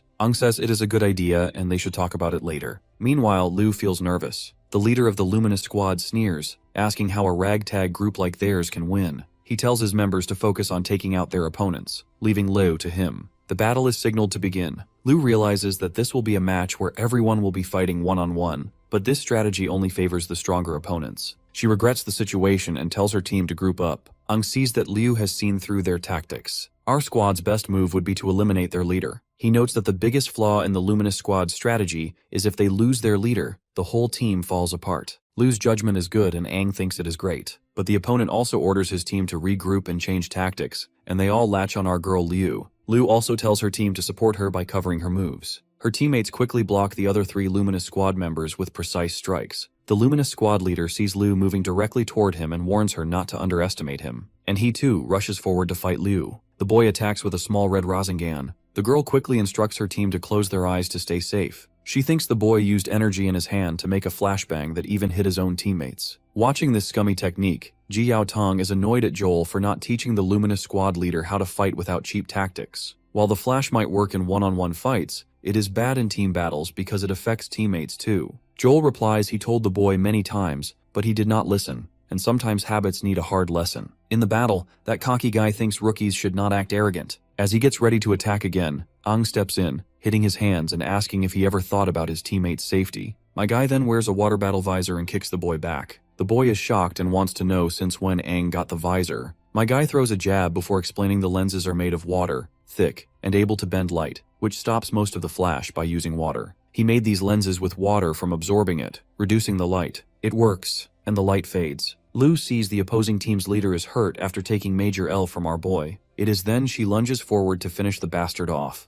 Meanwhile, that bastard suddenly realizes that he can't move his hand. Seems like Aang dislocated his arm. The girl goes full ballistic and hits the bastard hard. Meanwhile, Aang is calmly helping his other teammates, so the fights go smoothly. After the battle, Liu grabs the enemy team's attention by telling them that their leader has fallen and asks if they want to keep fighting. Of course, they choose to surrender. Joel says this was expected. Worse yet, our boy has not even used his power yet. The Sunflower Squad's leader questions the Luminous Squad's leader, asking if their loss was really because they lost strength. The boy says they were just caught off guard and warns the Sunflower Squad will be next. As the Sunflower Squad comes down, their leader thinks the Luminous Squad's comments are annoying. Anyhow, as the team gets into the arena, Tada Yoshioku tells them all weapons are now in training mode, which marks the start of the battle. The Sunflower Squad charges at Liu's team. Their leader tells them not to get upset by the Luminous Squad's tactics and to stick to their training and keep their formation. Meanwhile, our brute Lan decides to put all his power into one punch. When he hits the ground, he creates a shockwave that cracks the earth. Aang thinks about using his power since there is chaos out there. He makes roots shoot from the ground to trap all the opponents. They are shocked and wonder where this power came from. Aang, on the other hand, is glad that it's working well and sees many uses for the elements he got from demons. He wonders how many elements there are. Liu then gestures to Lan to keep attacking and the boy charges, but the opponents dodge his attack. The leader of the Sunflower Squad orders her team to move and regroup.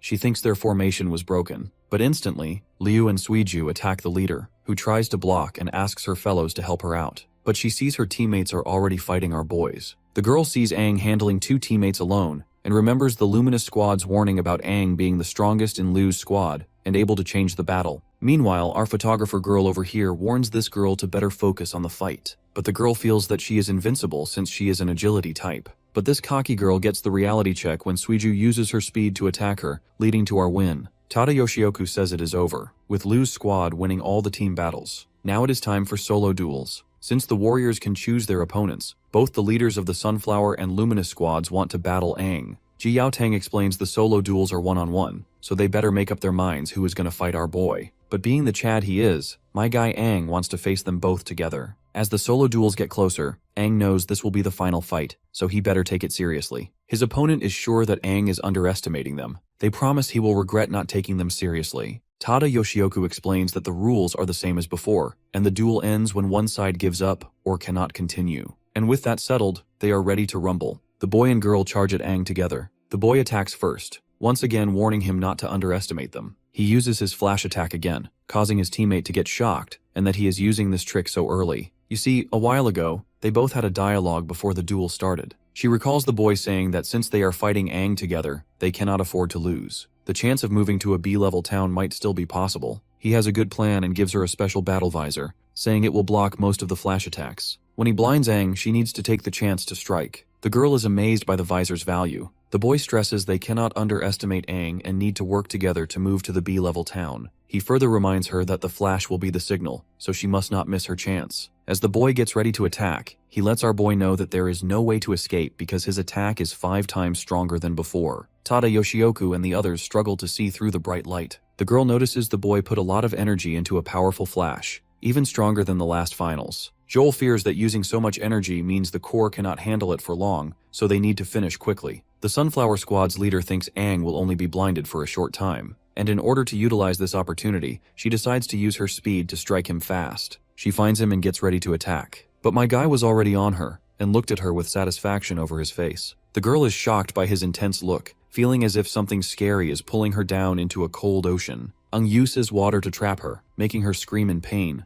As her teammate is busy producing blinding light, he asks why she is the one shouting, to which she says it is because Aang attacked her and the visor fell off, leaving her blind. Aang apologizes for rendering their plan a total flop. He then uses different elements to attack both of them, making them fall. Ji Yaotang watches the flashes and dust, hoping the warriors know how to control their power to avoid hurting anyone. Feeling concerned, he jumps into the arena in order to check and feels an ominous aura. But after that giant explosion of energy, the dust begins to settle, revealing our boy as the one man standing. His friends come rushing to him. Lan is the first to praise him and asks how he stopped their attacks in the bright light and beat 2 opponents at the same time. He is curious because no one was able to see anything after that explosion of light. To which Aang reveals that he grabbed their visor, making them blind too. But of course Liu internally feels that there is something more than that, though she doesn't voice her suspicions. Ji Yaotang comes to their squad, telling them they won the tournament and congratulating them. He is surprised by our boy, especially how he counters and attacks the 2 squad leaders. Aang humbly says his senior is just flattering him. Internally, Aang thinks he is the mightiest warrior and that no tough opponent could make him lose. He feels he could have won just with his battle experience, though using his powers made it easier. Ji Yaotang then assures them they will be rewarded. The next day, they will go to the underground tunnel to the nearest B-level city for a week of training. Everyone is happy about this news. The senior further tells them to get ready and meet in the morning as they leave. Lan says he heard there are 3 top warriors in those cities and looks forward to meeting them. As our squad walks away with smiles on their faces, Joel notes how Aang is so strong that even they might not be able to beat him if he uses all his power. Our brute commander also agrees, believing that the kid will reach the pinnacle of his career at one point. Anyhow, Joel adds that going through the underground tunnel is safer than traveling above ground.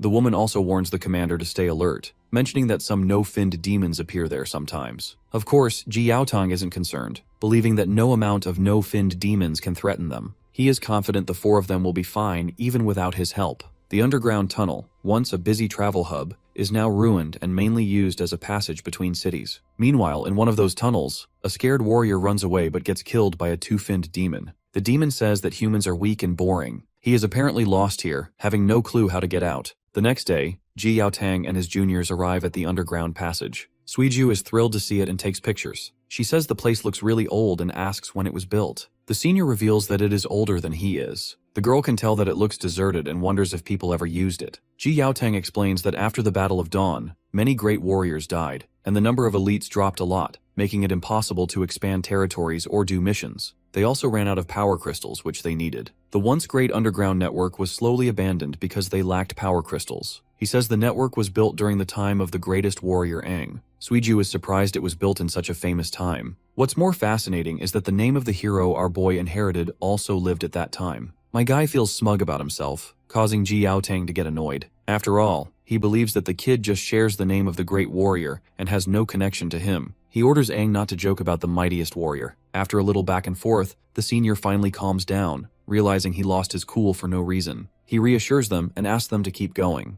Looking at the architecture of the place, Aang remembers that the structure looks like something he once suggested in a past life. Furthermore, his captain is utterly wrong about one fine detail. This place is a massive underground network, connecting the cities and serving as the safest and most fair merchant route. He hadn't expected such an impressive system would be abandoned after his death. Out of curiosity, Lan asks about the energy crystals his senior mentioned, and whether they are the same as the demon cores in their chests. Ji Yaotang explains that energy crystals are made from many demon cores together. One demon core can boost a warrior's power, but combining many cores is difficult. They kept failing until they made a big energy crystal. This crystal powers their cities like electricity. High-level future operations will involve group hunts to collect more demon cores to make energy crystals for the hierarchy. They are heading to the B-level city of Piketia to learn more and get their allocated energy crystals. Suiju asks what happens if the city's energy core runs out and there are no replacements. Ji Yaotang says it would cause everything to stop. Everyone is shocked, while the senior further clarifies that without power, normal life would be impossible. Defense systems and weapons would stop working, and people would have to flee their homes. It is the city's biggest disaster. But there is no need to worry because their town, Heluos, is not very big. Their energy crystal can last another 3 months. They usually travel to Piketia every month, so this is just a precaution, and there is no immediate danger. Ji Yaotang warns them to be mentally prepared. A B-level city like Piketia has not only 2 5-finned warriors but also 3, including one with a synchronization rate of 69%. Everyone except Aang is shocked to hear this. My guy is feeling smug about how he is a 7-finned warrior with a synchronization rate of 96%. Suiju notices a button on the wall and reaches to press it. She asks what it is. Aang quickly sees what she is doing and stops her. Ji Yaotang also scolds her for trying to touch anything and is glad Aang stepped in. The girl points out that the button seems like it wants to be pressed, so her hand reaches for it naturally. Ji Yaotang explains that the button is for an emergency seal. In the worst case, it would completely close off that part of the tunnel. He points to a circle above them and says, pressing the button will make thick metal slabs appear from above and below, sealing off the area instantly. This is only to cut off access to other cities and ensure safety. Aang thinks the most important part of the tunnel is still working, but he senses a killing intent getting closer. He gets ready for battle and moves forward a bit.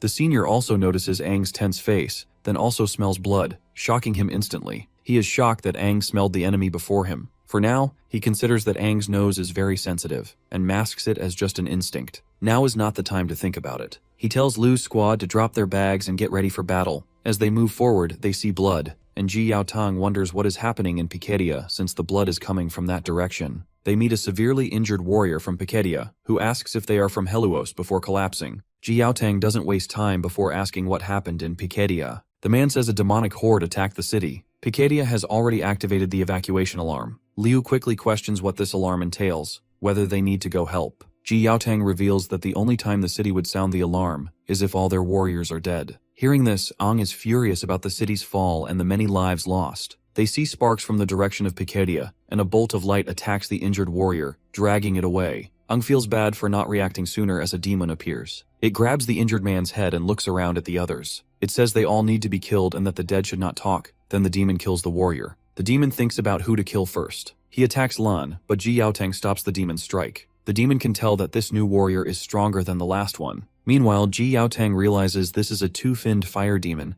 and that it is really powerful. He knows he cannot take another hit and needs to protect the 4 of them. He does not have the energy to think too much, so he grabs everyone and leads them to run away. The demon keeps chasing them hard. Ji Yaotang reaches a button on the side wall, but the demon is getting closer and threatening to kill them. Aang presses the button, pushing Ji Yaotang and the others to safety. He stays behind with the demon and the injured warrior from Piketia. Liu tries to protest against this idea, but the gate finally closes, leaving her concerned about him. Ji Yaotang suddenly remembers how Aang insisted him to save the 3 of them, so he puts little faith in our boy and asks the kids to stay calm. Aang gave them a chance to survive, which they should not waste. It is not safe to stay there, so he tells them to hurry and leave. Lan notes that the demon is a 2-finned and that even Aang would find it tough. Suiju agrees, saying they cannot just leave him behind like this. Liu also insists they break the door to save him. Ji Yaotang explains that the door is made from special material mixed with extra alloys that can handle attacks from 3-finned demons. It is not easy to break, and the ceiling is so strong they cannot hear anything from the other side. There is nothing they can do. The 3 of them ask if there is another way to save Aang, Ji Yaotang admits that even with help from the other two captains, there is no guarantee, but he finds a possible solution. He tells them to follow him to the side tunnels. One tunnel leads to another city where they can get help. Eventually, they keep running along the path Ji Yaotang showed them. One of them thinks choosing this route means ignoring what is happening on the other side of the door, but they all hope that our boy will survive. Meanwhile, the man in question is fighting the demon and shows his true power. Since there is no one around, he no longer needs to hide his power. Watching this, the two-finned demon asks if Aang is a demon or a human.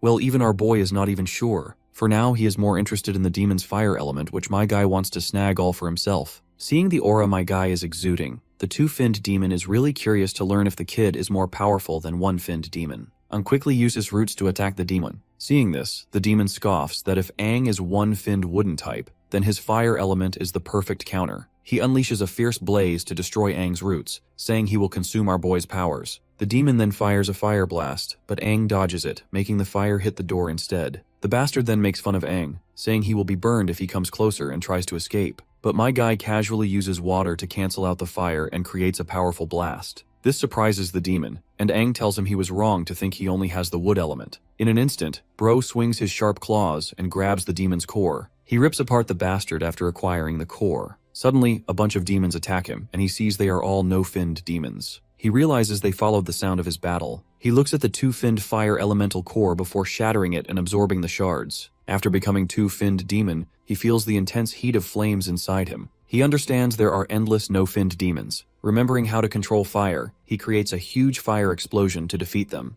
The screams of these bastards are meant to be tribute for the soldiers who lost their lives in the tunnel. As he keeps fighting, he reaches an exit and thinks the demons might have come from there. He sees the area is wrecked with many dead warriors on the ground. He realizes the B-level city is completely destroyed by a powerful demonic horde. The horrific scene and remnants of the battle clearly tell that it was a wood-type demon that killed the warriors with one hit, and the attack affected a large area. The power probably came from a three-finned demon who killed the civilians. Ji Yaotang had said there were two three-finned core warriors in the city. Then Aang sees two warriors hanging from the roots. He uses his own roots to bring them down, recognizing they were amazing warriors. He closes their eyes and tells them they can finally rest in peace. He feels the harshness of the battle deeply. A young boy suddenly calls Aang. Confusing our boy with a demon, the kid asks if he plans to kill everyone. The kid thinks our boy must be a high-level demon since he can take a human form. He says the warriors saved his life, and he cannot stand demons ruining their bodies. Hearing this, Aang doubts the boy will trust his true intentions even if he tries to explain. Before he can think it through, a demon attacks the boy with a devastating attack. Quick on his feet, my guy fights the demon and takes it down. He then turns to the kid and tells the boy not to move and promises to heal him. The boy asks if Aang is a demon or a human.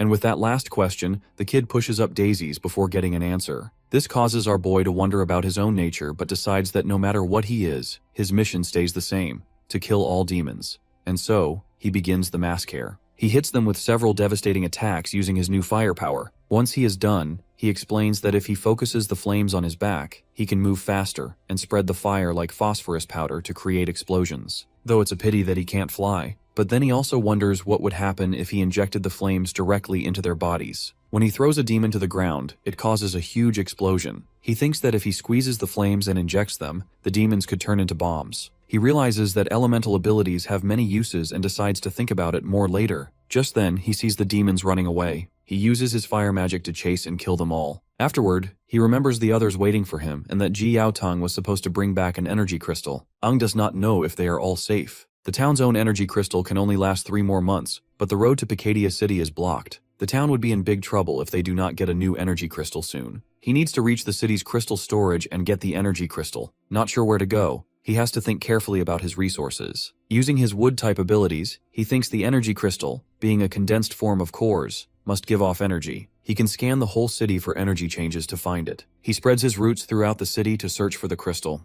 Eventually he finds it and runs toward the source, realizing it is underground. He feels weak energy changes, meaning it is well protected. He finds an entry point and goes down, discovering the underground area is more complex than it looked. In the chamber, he sees a machine and realizes it must be part of the energy distribution network for a B-level city, which is impressive. He assumes the energy crystal would be even more amazing. Just then, he hears an automatic broadcast telling all warriors to protect the crystal with their lives. He heads to the storage area and wonders how many warriors are there. Aang uses his powers to check and find some dead warriors. The demons also damaged the crystals. He thinks the fallen warriors probably fought to protect the crystals until they died. The demons did a targeted attack to destroy the crystals and seemed smarter than before, like someone with a plan directed them. Realizing he needs to find equipment and other things above ground to help his search, Aang knows he has to get an energy crystal. If Ji Yaotang and the others are in trouble, Helluos City would be in big danger. He has to find another city within 3 months and successfully bring back an energy crystal to Helluos. He goes into the battle preparation room, takes a monster truck, and sets out to find a new city. As he drives, he notices areas outside the city are not explored yet.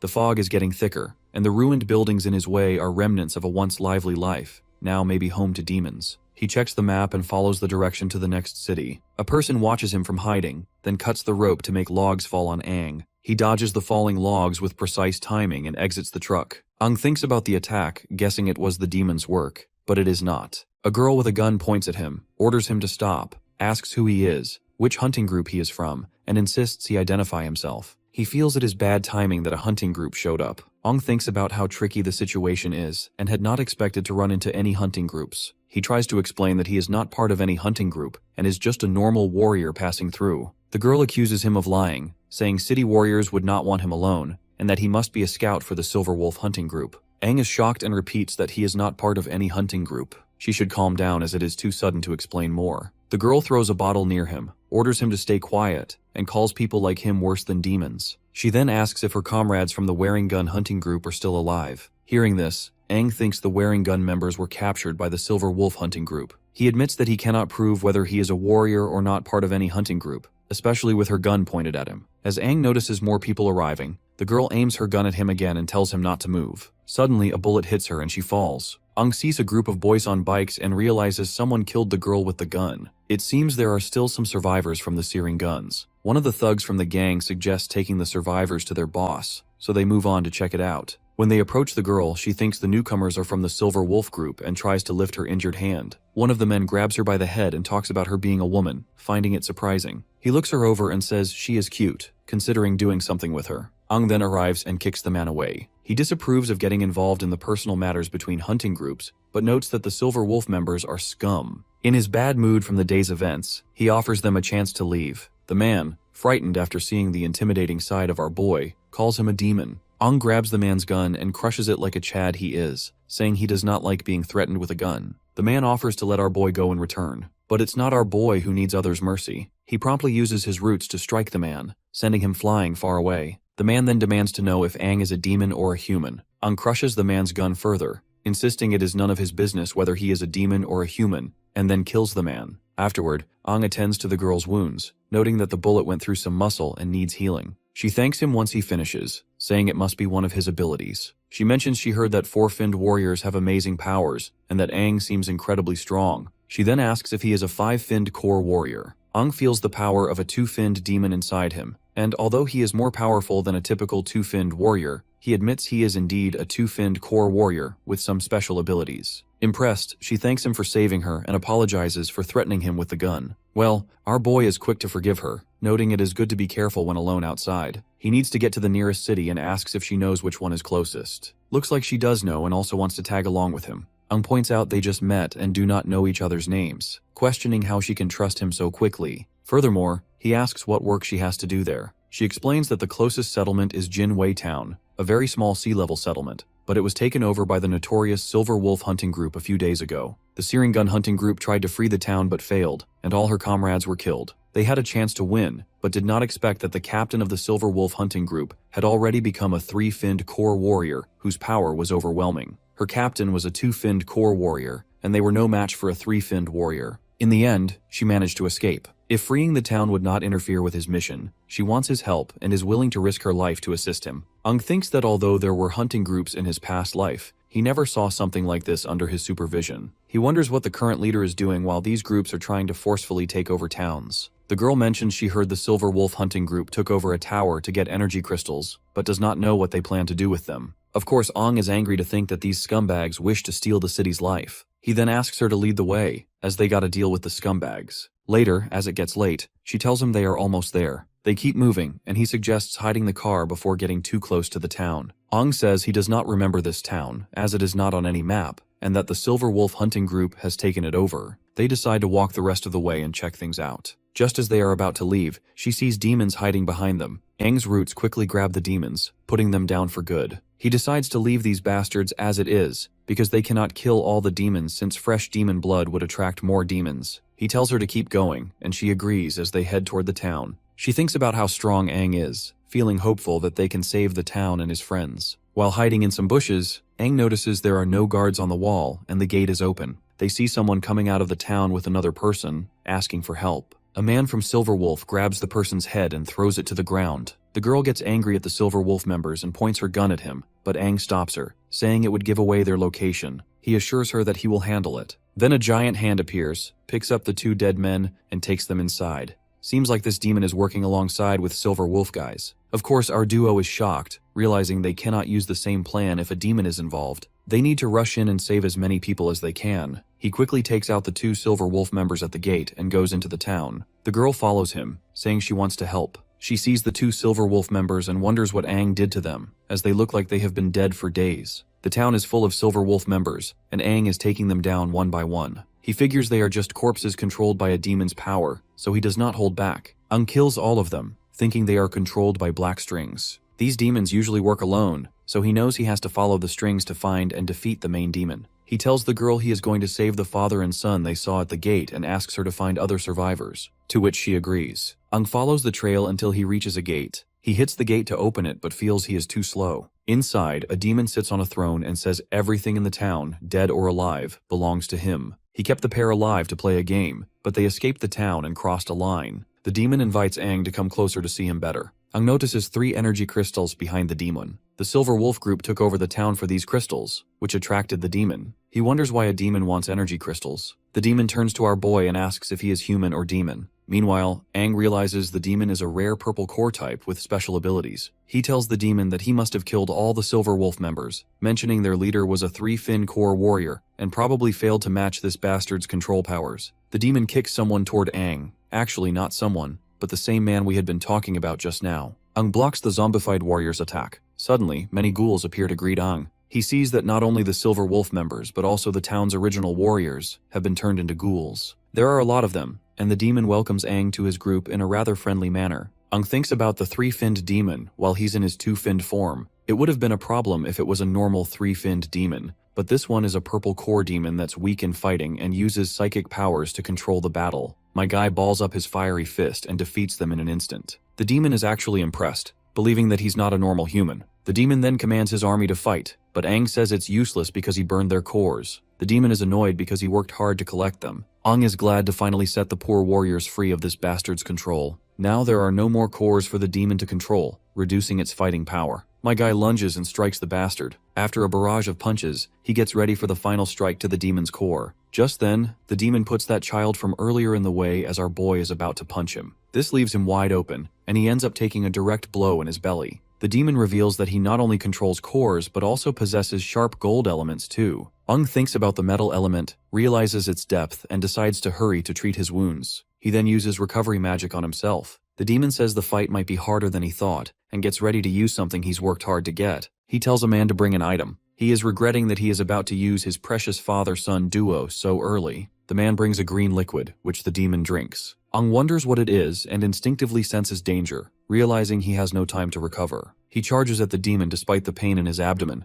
trying to stop the demon's actions. He jumps to attack, but a shield protects the demon, throwing Aang back. He wonders where the demon got such a burst of power, thinking the demon is forcefully taking energy from a crystal. Aang knows this can't be possible because the crystal's energy was condensed by humans so much that extracting it like that would make the crystal explode. He had proven this theory in his past life. The power in the demon's body is wild and uncontrollable, but it stops before reaching the threshold. Aang thinks if this is due to the drug this bastard just chugged down. One thing for sure, it's definitely not something a demon made. The demon then starts to evolve, shining as it uses the crystal's power to turn into a 4-finned demon. Aang realizes things are getting worse. The demon feels smug before attacking again using a thrust. Aang sees that the demon now has the abilities of a 4-finned demon. As he tries to dodge, the demon moves so fast it kicks him down. The demon makes fun of Aang, saying that each fin gained through evolution creates a huge power gap between them. Long story short, our boy stands no chance, or at least that's what this bastard thinks. The demon then offers Aang a choice to become his core. Just as the demon is about to attack, it stops when a bunch of purple circles summon themselves. A creepy lady comes out of the circles, grabs the demon's head, and tells it not to interfere with her plan. Before that cocky demon can register what's going on, the woman compresses the demon to absorb it. After doing so, she herself turns into a four-finned demon too. Ung starts to sense the pressure of this eight-finned demon, a kind of pressure he has experienced before. Actually, the demon inside him exudes the same pressure. This is why he knows about this feeling. The demon mocks him for delaying the awakening of the great Crimson King. She finds humans annoying, especially how weak they are. This is the very reason Aang is progressing at such a low rate. The demon uses her power to make Aang fly, and then uses a stone to force him to evolve into a four-finned form by inserting a crystal into him. Aang knows that shit is about to go south, because directly jumping to a four-finned demon is going to make his chest explode. He starts to feel terrible pain, realizing his body cannot handle the four-finned core. The demon asks if he is so weak that he cannot absorb the energy of a four-finned demon. Lights start shining from Aang as he struggles, telling the demon he is about to explode and needs help.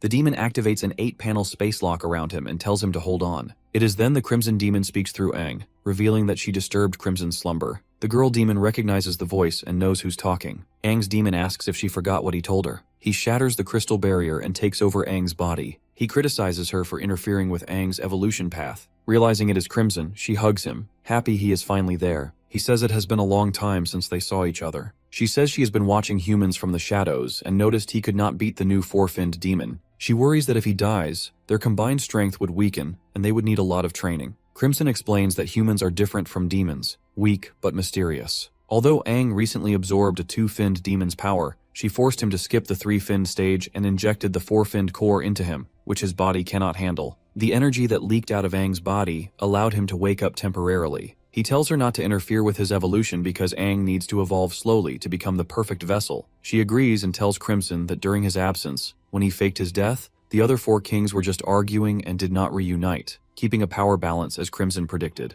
Crimson then recalls how the other kings were scared of his strength and united together to eliminate him. Even without him, they kept fighting among themselves instead of working on themselves. They likely have forgotten their original mission. He then asks her if they consider her suspicious, to which she replies that even if they suspected her, they do not have the energy to investigate what happened that day, so she is safe. She is actually more worried about him. Her only concern is to welcome him in his strongest form. Crimson assures her it is just a matter of time. She forcefully evolved his weak body into the four-finned form, but Aang needs to adjust and stabilize his new power. He advises that it is best if she does not contact Aang because any unwanted attention could ruin their plans. The lady admits she misses him and wants to see him, even if only through his vessel. The girl who was with Aang arrives, noticing the eight-finned demon and wondering what it is doing there. The demon realizes she forgot to clear the area first. Promptly, Crimson attacks the girl, trying to kill her. Right at the moment, the dormant consciousness of Aang begins to surface when he hears that girl calling him a demon. When he returns to his normal state, he sees the girl has been killed by Crimson and is filled with rage. Aang blasts a red beam into the sky and transforms into his four-finned form. The memories of that begin to surface, and he remembers his talk with the girl who dreamed of going to Dawn City to become a florist because she loved flowers. He eventually gives her well-deserving cremation and burns the entire town along with it. He feels sad about how cruel and cold the world has become. He believes more beautiful flowers could bring back some warmth. Aang struggles to forgive himself, feeling the incident happened because he could not control the demonic power inside him. He hopes the fire protects her body from demons and wishes her to rest in peace. He then decides he does not want to rely on his four-fin powers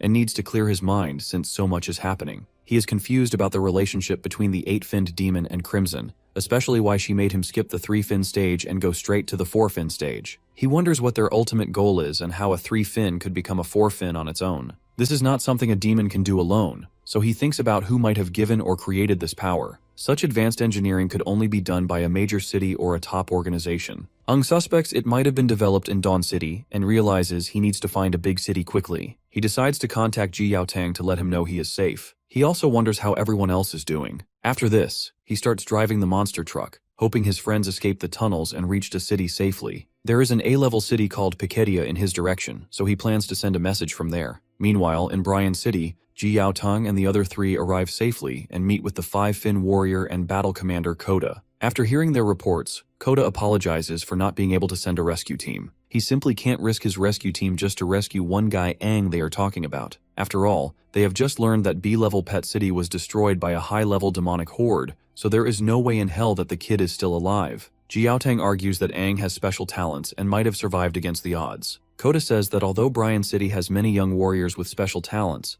None could survive such a powerful demonic horde. However, he emphasizes they should not abandon any human lives during the apocalypse. Even if they cannot send a rescue team, they can send some warriors to scout the situation. Ji Yaotang thanks him for the help. The big cheese then stands up and ends the meeting since he has some matters to attend. As he walks out, he wonders if the high-level demonic horde at Pikedia City will affect the Grand Demon Hunt tournament in Dawn City. He mentions he has heard about the tournament and notes that Helluos is a sea-level settlement. Before leaving, he assures Ji Yaotang everything will be fine and invites them to stay a few more days to learn more about the situation. He explains that the tournament is held by the only S-level city and requires participating cities to be at least B-level. Although Helluos does not qualify yet, Ji Yaotang and his companions might. Koda suggests it would help them learn about the tournament and offers them a chance to explore the office and the city. They all thank him sincerely. After Koda leaves, Suiju asks the captain about the Grand Demon Hunt tournament. Ji Yaotang explains it is an event held only in Dawn City, where participants hunt demons of different levels to select new powerful warriors. They also get special prizes from Dawn City. The event happens regularly, and all warriors want to compete, but only B-level cities or higher can join. Ji Yaotang thinks they might get a chance to compete in the future. Lan is sure that our boy would definitely be interested in the tournament. He hopes Aang survived and is waiting for the demon horde to weaken.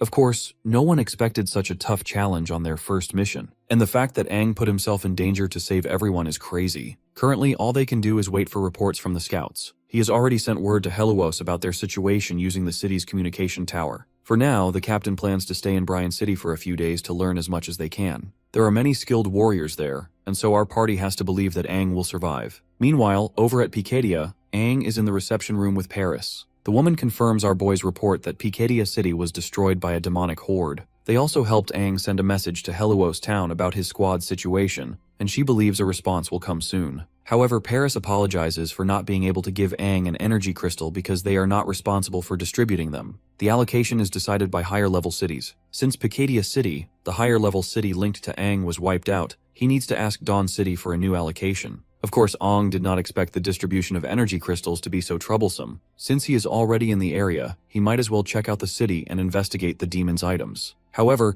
his current identity might make it hard to enter the city. He thanks Paris and asks if he can get into Dawn City on behalf of Helluos. Paris declines, explaining that he needs to be a captain to officially represent Helluos. Otherwise, he will not have the necessary access. She also cannot appoint anyone else as the representative either. Aang thinks about going back to Helluos to get an official appointment, but he finds it troublesome. Paris talks about another way to enter Dawn City, which is having a high-level city official vouch for him, someone like herself. When Aang asks if she is offering to vouch for him, she agrees but says she does not have to. She tells him that if he joins the Grand Demon Hunt tournament as an external recruit, she wants him to join her squad, and acts as a vanguard to gather information during the competition. However, she cannot promise him that he will survive. Aang remembers what the vanguard role involves. Due to the dangerous nature of the job, none of her participants seem willing to take on that responsibility. After thinking it over, he agrees to the role. He feels that the Grand Demon Hunt tournament is something he had started on his own back in the day. Paris takes him to the nano equipment storage and tells him she made him the vanguard because they were desperate. Right now, no city wants to send their important members as vanguards since many have died in the past few years. She had warned him before that she would do her best to get him the equipment he needed, then let him choose anything from the storage. He agrees and starts looking around. Internally, Paris is puzzled about Aang's true potential. Since his core level insignia is broken, she can't detect his current power level. Given that he's from a sea-level town, he's probably only a 2-fin core warrior, but Aang seems confident and might have a trick up his sleeve. Meanwhile, he picks a nano wing that can turn into a great sword. He thinks his old combat knife was good for moving around but didn't do enough damage. Paris asks him to wait because this kind of item is only meant for a 3-fin warrior. It would be unstable if he tried to use it with his current strength, and he might hurt himself. But my guy proceeds to equip himself anyway,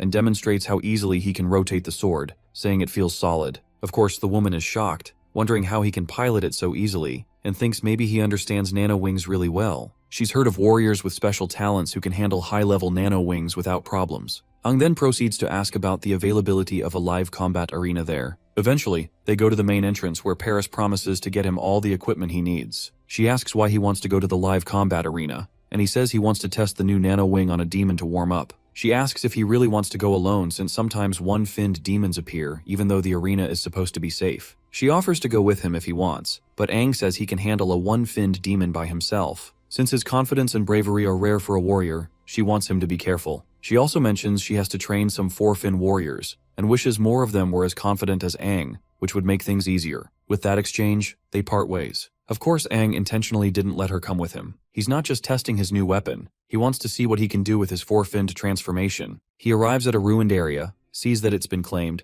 and the fog is gone. Then, he hears a demon's voice that appears and rushes to attack him. He dodges and makes a strong slash with his sword, saying the great sword feels much better. He sees more demons gathering and worries they won't come out during the day now. He can finally get to know his weapon, release some frustration, and handle his thoughts. He starts killing the demons one by one. Each swing splits demon blood and cuts off limbs. His moves are almost like a dance, as if he was born to kill demons. He doesn't use wood, water, fire, or metal elements. Each swing builds his muscle memory in his weak body. He only faces nun-finned demons, which aren't a match for his skills. The only sound is the demons wailing, and he doesn't know how long he's been there. Finally, Aang cuts down the last demon of the wave and realizes his body has been changed by the demon power inside him. He feels much stronger than when he first reincarnated, though some things still need work. He's surprised he gets out of breath after just a few swings. Then, more powerful demons show up after sensing our boy's presence. They are one-finned demons. One is a wooden type, while the other seems like a fire type. Aang knows these are the one-finned demons he expected.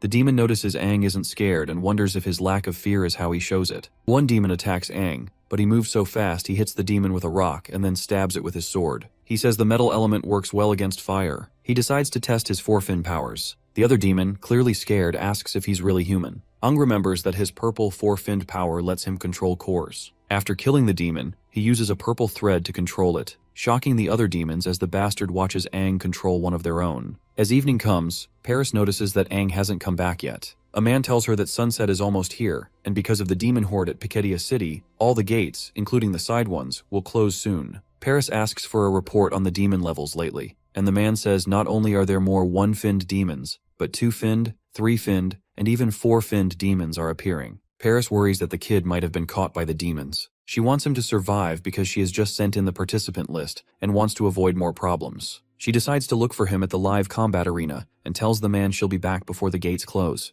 to which the man agrees. As she rushes, Paris thinks about being careless. Aang was just a normal warrior from a sea-level town, and she feels bad for letting him go to the live combat arena alone even though he asked for it. Usually only no-finned demons are there, and a five-finned demon showed up years ago. She feels responsible if the kid died there because it would make her look bad as a five-finned warrior who failed her duty. She worries about how she'll explain it to the soldiers from Helluos and hopes Aang is still alive. When Paris gets to the arena, she senses a strong demon aura and smells death, which isn't good. There are many demons there, including one-finned, two-finned, and three-finned ones. The higher-level demons make her worried because that's not normal. Suddenly, a demon runs at her, recognizing her as a five-finned warrior. She quickly kicks it hard, causing a big blast. Something feels wrong, and she senses something unusual. She sees many demons gathering, which is strange because demons usually don't group up like this. She knows she has to act fast before the gates close. She gets ready to fight, noticing the demons look like mindless corpses and smell bad. They only come from the front, making them easier to hit. She decides to use her bowstring slash to kill the demons. After taking out many of them, even more demons come, and she wonders how many there are. At that moment, Aang shows up behind her and asks why she's there. She's shocked and accidentally swings her sword at him. Aang stops her, identifies himself, and tells her it's him. Paris is stunned and asks if he's okay. She can't believe he blocked her attack so easily, even though he was fast and strong. She wonders if he's really from a sea-level town because even a four-finned warrior would have a hard time blocking that. Aang says she's a good five-finned warrior and admits his hand was numb from the hit. He explains he was focused on something and lost track of time, apologizing for being late. Paris tells him it's okay as long as he's alive and says they need to handle the unusual demons. She points out there are some three-finned demons that could be dangerous to Aang and tells him to stay back for his safety. Aang asks if she means all the demons around them. Right at that moment, he snaps his fingers, and all the demons fall down. While my guy is ready to head back to the city, Paris is shocked and grabs his collar, demanding to know how he did it, and if he's controlling the demons. She also sees he's a red core and asks about his abilities. Aang says they're just working together and doesn't need to explain more. He says he can only slightly control the dead demons. He feels that it's normal for warriors to have secret abilities which they can use later as an advantage in this apocalypse. Of course, she is still in disbelief. After all, controlling demons is rare even among five-finned warriors. He then says they will go to Dawn City the next day,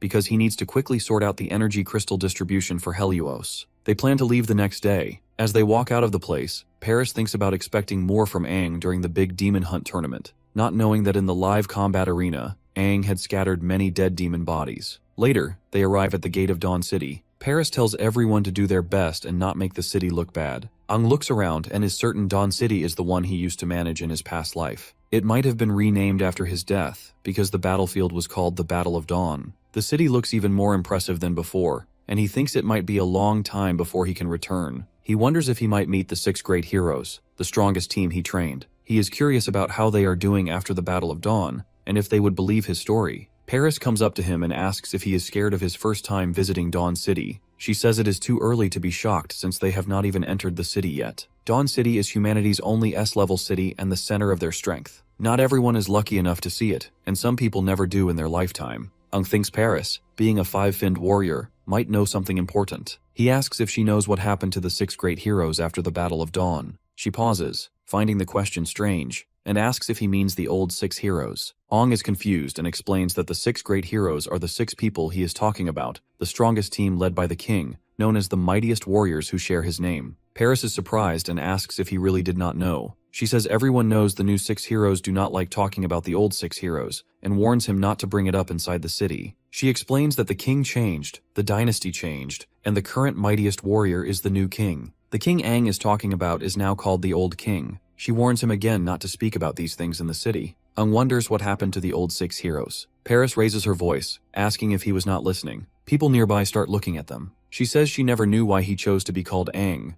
maybe because she admired him, but she never asked. She warns him once more not to speak of the old 6 heroes and the old king inside the city. Even though people in a sea-level city might have admired him, that is no longer the case, especially after the old king's sacrifice. No one believes in it anymore. She tells him to remember her words as they enter. Aang feels like no one recognizes him, and no one believes in his sacrifice. He wonders what happened after his death. He had led the 6 great heroes and all the warriors in a fierce battle against the demons, then went alone to the ancient king monument to uncover the demons' secrets. Did everything he did mean nothing? Did his death mean nothing? He enters the city and believes they are in the city center. The city has been upgraded but is still known as Dawn City. It is far larger than a typical city, with many urban clusters and buildings in different styles. There are forests, lakes, seas, and mountains, making it feel like its own world. The huge city is surrounded by massive walls and divided into 7 great districts. 6 belong to the 6 heroes, and the central district is for the king. Aang notices that many buildings have changed, but the layout is the same, and the air feels familiar. He remembers seeing his own statue here, but the face is currently hidden by clothing. Paris confirms that the statue is of the old king, whom Aang admires. It has stood here for decades and was made while he was still alive. The old king was very popular, but Paris will not say more. She adds that they plan to tear the statue down soon and replace it with one of the new kings. This makes her feel little empathy for the old king. At the base of the statue, one of the old heroes is paying her tribute to her fellow. This old hero is Lena, known as the strongest 7-finned recovery-type warrior. This causes Aang's software to crash, as he clearly remembers her to be one of his allies. He calls out her name instinctively and sees her placing flowers at the statue's base. A man comes and strikes Lena, telling her not to respect the old hero, especially since she is one of the old 6 heroes. The flowers fall from Lena's hands, much to her disappointment. Aang meanwhile pleasantly recalls that even though she is a healer, she has severe anger issues, so he is sure that things are about to get ugly. But on the contrary, the girl merely apologizes demurely. More warriors gather around Lena. One of them says he does not care who she used to be, but for now, she is nothing more than a self-proclaimed old hero who lost the right to have cores and is no longer a warrior. If not for the new king's decree allowing them to remain, she would have been cast out of Dawn City to fend for herself. He blames her damned old king and his arrogance for their situation, saying the old king's statue should have been destroyed long ago. He insults it, calling it trash that takes up space. Lena slaps him, and the man tries to attack her back, but Aang steps in with his sword and stops him, demanding to know how he dares. The other men get angrier and pull out their guns, asking if Aang is looking for trouble. They tell him to put down his sword, or they will shoot. For Aang, these bastards are no different from the useless hunting teams outside the city, who possess little to no empty or moral values. Before shit escalates to full-blown mess, Paris steps in and stops the fight. She says it is a misunderstanding and explains that these men are warriors from the A-level city of Pikadia coming to join the Grand Demon Hunt tournament. She patronizes them if they are trying to fight warriors from other cities. She further suggests Aang to put his sword away since he is representing Pikadia. Aang puts his sword back. The warriors tell him to leave and avoid fighting warriors from other cities. They warn that they will be in big trouble if the law enforcement captain finds out. One of them tells Aang to quietly go to his hotel if he is joining the tournament.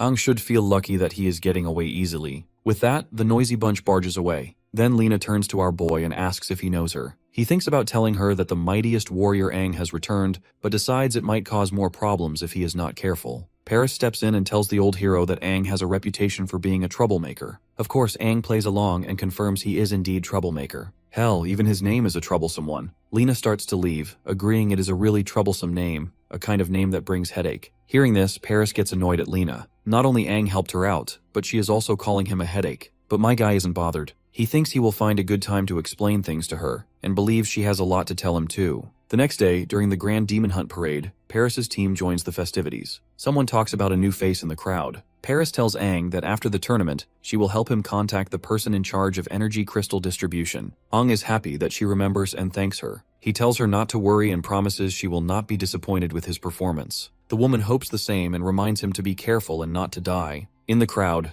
Aang sees Lena and gives her a slime, but she just looks at him with timid eyes, and then avoids the eye contact. Little about the matters at hand. Dawn City has forest tournament grounds, a big forest made just for the Grand Demon Hunt tournament. It is like a city inside a city, a common place in the amazing Dawn City. They stop at a set spot, and Paris tells our boy and the 5 warriors that since she is not a participant, she can only escort them to this point. Their skills will be tested once they enter. She encourages them to bring glory to Pickedia and to bravely fight the demons. They all agree by letting out a roar, while Aang thinks screaming is necessary. A broadcast announces that all squads should enter the grounds in order, with the vanguard going to the judges' area first. Aang realizes the tournament has started. As he enters, he is amazed at how the Grand Demon Hunt tournament has grown into such a big event over the years. What used to be a small event in this city now feels very nostalgic. The broadcaster welcomes the warriors of Pickedia, who got their own vanguard to gather info. The warriors of Pickedia bow to Aang, wishing their friendship lasts forever. A girl wishes Aang to gather information and promises to remember his sacrifice. A boy asks for another handshake. Aang tells them to calm down because he is not dead yet, nor he plans to die. He thinks they all know how dangerous the vanguard role is, and their serious faces make it seem like they think this is his final farewell. Being chosen as the vanguard must seem like a role with little chance of survival to them,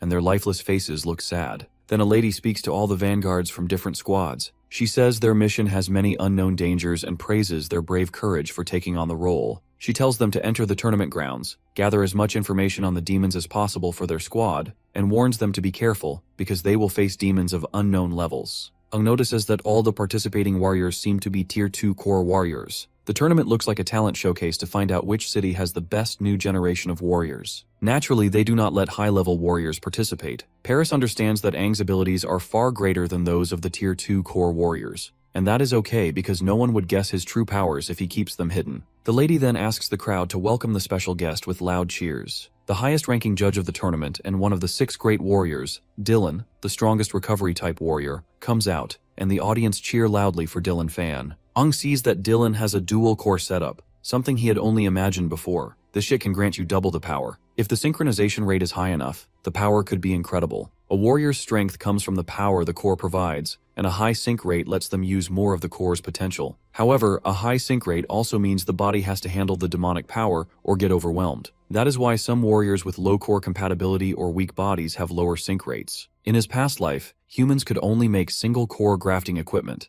but now it looks like the new 6 heroes have dual core grafting equipment and are much more powerful. Except for Aang, everyone bows to Dylan, and the horned warriors thanks him for his presence. Aang feels uneasy seeing what happened to the old 6 heroes. His presence makes things worse, and he feels uneasy about Dylan. The big cheese then addresses the crowd, acknowledging the warriors' bravery despite the risks. He praises their courage and gives each of them a Tier 3 core as a memento. He also prays for their safe return. The warriors thank Dylan a lot as they keep bowing. One of the warriors tells Aang to stop being rude and bow. Aang apologizes in return, saying his back hurts, so he cannot really bow well enough as it might hurt more. Dylan smiles at Aang, which makes our boy feel creepy and wonder why this dude is smiling like that. The girl announces that Dylan, one of the new 6 heroes, will demonstrate hunting a Tier 4 demon. She wishes everyone the best for the Grand Demon Hunt tournament and welcomes Dylan. The audience cheers, saying they have been waiting for him. The girl tells all the vanguards to follow her to watch from the side and leaves the stage to Dylan. Aang thinks this demo hunt is likely to show off the new 6 heroes' strength and prestige. Catching and containing a 4-finned demon is hard, and it seems Dawn City's power has grown a lot. Dylan asks the lady if she is a new referee. She responds with a yes and is happy to meet him. The big cheese then whispers into her ear that they need to replace her right away. He finds the term new 6 heroes annoying and hints that if she were not a Dawn City warrior, he might have broken her bones by accident. There are no new or old heroes. They are just heroes that represent the city. Not gonna lie, this dude gives me serious Homelander vibes. The audience watches happily as Dylan lowers his head to talk to her, admiring his sweet side. With that, he dismisses her, causing the panicked girl to run away. Dylan gets a microphone for broadcasting to appear on his head. He asks permission to represent the 6 heroes and perform the 4-finned demon hunt. He wishes everyone the best for the Grand Demon Hunt tournament, and hopes his demo sets a good example for the brave vanguards. A box comes up from the ground. The broadcaster decides to emphasize how terrifying this demon is. You see, they had to send 4-finned warriors just to capture this demon. As the box opens, a rare and fierce demon, even among 4-finned demons, comes out. It is a violent red core metal element demon. The demon wonders what is happening. It does not know the human's plan, but realizes they are trying to contain him in an arena full of spectators. Angry and confused, the demon rushes to attack the audience, but finds he is within a protective barrier. The demon falls, and Dylan asks if there is still confusion about the situation. He explains that the protective barrier around the arena is very strong and was created by one of the 6 heroes, commonly known as the mightiest psychic-type warrior. The audience understands there is an invisible barrier, and Dylan tells the demon to just die for his performance. The demon warns Dylan not to get any closer and attacks him with a slash. Dylan uses his shield to block and says the demon is just a brute without any manners. The demon tries to punch through the shield, but it holds strong, making the demon deal with the force of Dylan's counterattack. This Temu version of Homelander tells the demon it has no right to fight back. The demon wonders how in the hell a green core can withstand the brute force. Usually, the green core represents the power of regeneration and healing,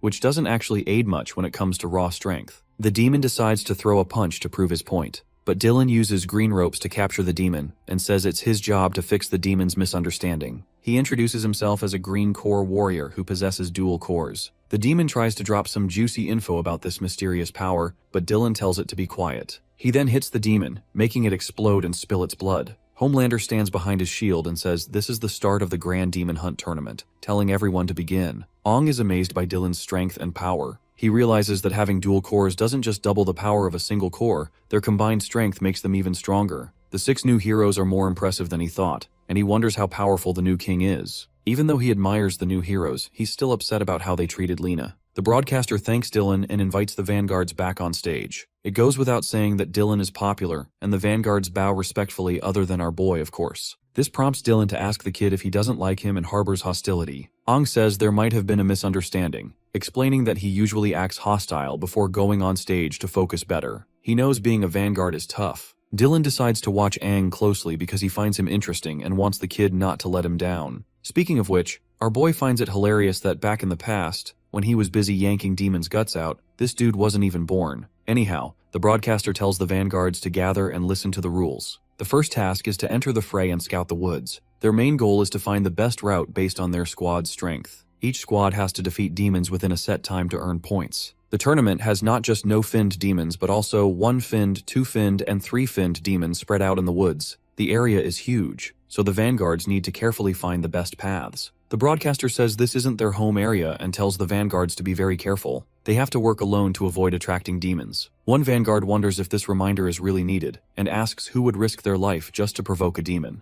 Another agrees, saying that even though no-finned and 1-finned demons aren't very strong, there's still some danger. The third vanguard says fighting might attract more demons. The fourth vanguard reminds everyone to take care of themselves and not forget that the survival chances for vanguards in this tournament are below 36%. Ung thinks that these 2-finned core warriors have low survival chances as they're not very strong. He thinks about synchronization rates and how important self-confidence is. The warriors are young and don't have the responsibilities of a captain, so they seem immature compared to the 1-finned warriors like those in Ji Yao Tang's group. The warriors from a town with few resources have improved their skills and experience through life-or-death battles to protect their home, and these pussies have already started to panic. The broadcaster then announces that, like every year, there's a special part of the tournament involving a level 4 demon. There's a 4-finned demon locked in a container in the tournament area. If a squad is strong enough, they might try to hunt it. If they succeed in hunting the 4-finned demon, the tournament will end, and their squad will be the winner. Ung notices that this part of the tournament is the same as in previous years. A man says that even though everyone knows the 4-finned demon gives the most points, no one dares to take the risk. When the tournament starts, all the other vanguards leave except for Aang. He rushes off to find the 4-finned demon, saying that's his goal after all. As Aang rushes inside, he sees that most of the vanguards are sticking together. It looks like the other teams don't plan to go after the 4-finned demon, even though defeating it would mean winning. The young warriors are still scared of the risks. Dylan, who is watching the vanguards, asks a lady for information. In response, she asks which warrior he wants to know about. Dylan describes a warrior with a patch of white hair who is currently taking a relaxed walk. The lady finds the info and tells Dylan that the warrior is registered in Pikedia as a 3-finned core warrior. Dylan notes that the tournament allows warriors up to 3 fins to join, but very few 3-finned core warriors actually participate because of the high risks and rewards. This means our boy is at least 1 level higher than the other participants, which might explain his arrogance. Dylan then asks for the warrior's name. The girl hesitates but reveals that it is Aang. Of course, the mere mention of Aang triggers disgust within Dylan. He gets angry and demands to know what she said. She explains she was just reading the name from the report and shows him the report. He believes that the people with this name deserve nothing but death. Meanwhile, as the vanguards move into the forest, some of them run into demons. The broadcaster announces that the vanguards have spotted some demons and are marking their locations. This area will become the gathering spot for the no-finned demons. He then watches the vanguards rush to their next spot. Aang walks calmly and thinks that marking locations, planning routes, and finding the best way forward are all part of a vanguard's job. He pushes past his initial fear and begins enjoying this nostalgic feeling. His teammates watch him, and one says that Aang seems to be taking a relaxed stroll. Another boy asks if they really should rely on this dude. Paris is also watching him, and doesn't seem much concerned. She remembers their conversation where he told her she can trust him. She realizes that unlike the other vanguards, Aang doesn't strictly follow the rules, but he promised that Pikedia would win. She thinks Aang's promise and the confidence in his eyes show he is serious. His display of power during combat training showed he is becoming braver, and even had the guts to speak to her without hesitations, which made her more interested in him. Meanwhile, the vanguards keep scouting ahead while demons chase them. One boy, scared by the sight of 3 one-finned demons, tries to stay away. The boy soon runs into a 2-finned red core demon and also spots the 3-finned demon. Some of the vanguards flee. One of them sees Aang standing still and warns him to run because of the 3-finned demons. My guy notices that this demon is along the route he needs to take. Suddenly, roots start attacking some of the vanguards. The audience is shocked by the demon's appearance and asks the warriors to escape. The demon declares that humans have trapped demons there for too long and that they deserve to die. As the demon attacks Aang, he realizes that the demons inside the tournament grounds are much more violent than those outside. He quickly dodges the attack and thinks that having so many spectators is a hassle since he wants to lay low. In order to avoid standing out, he decides to eliminate the threat quickly. Aang approaches the 3-finned demon closely, clearly focusing on its core. Since the 4-finned demon is still waiting for him, he does not have time to deal with this 3-finned demon. With determined precision, he attacks the core with great force. The audience is stunned as they watch him single-handedly defeat the 3-finned demon. Aang uses a metal element sword and infuses it with the metal element to make it sharper and more damaging. After defeating the demon, he retrieves the 3-finned agility core and starts searching for the 4-finned demon. He considers if the terrain layout has changed. The highest-ranking spectators are placed to have the best view of the tournament, so the 4-finned demon is probably in the most elevated and prominent part of the area. As Dylan watches Aang's movements, he can sense that the kid is clearly searching for the 4-finned demon.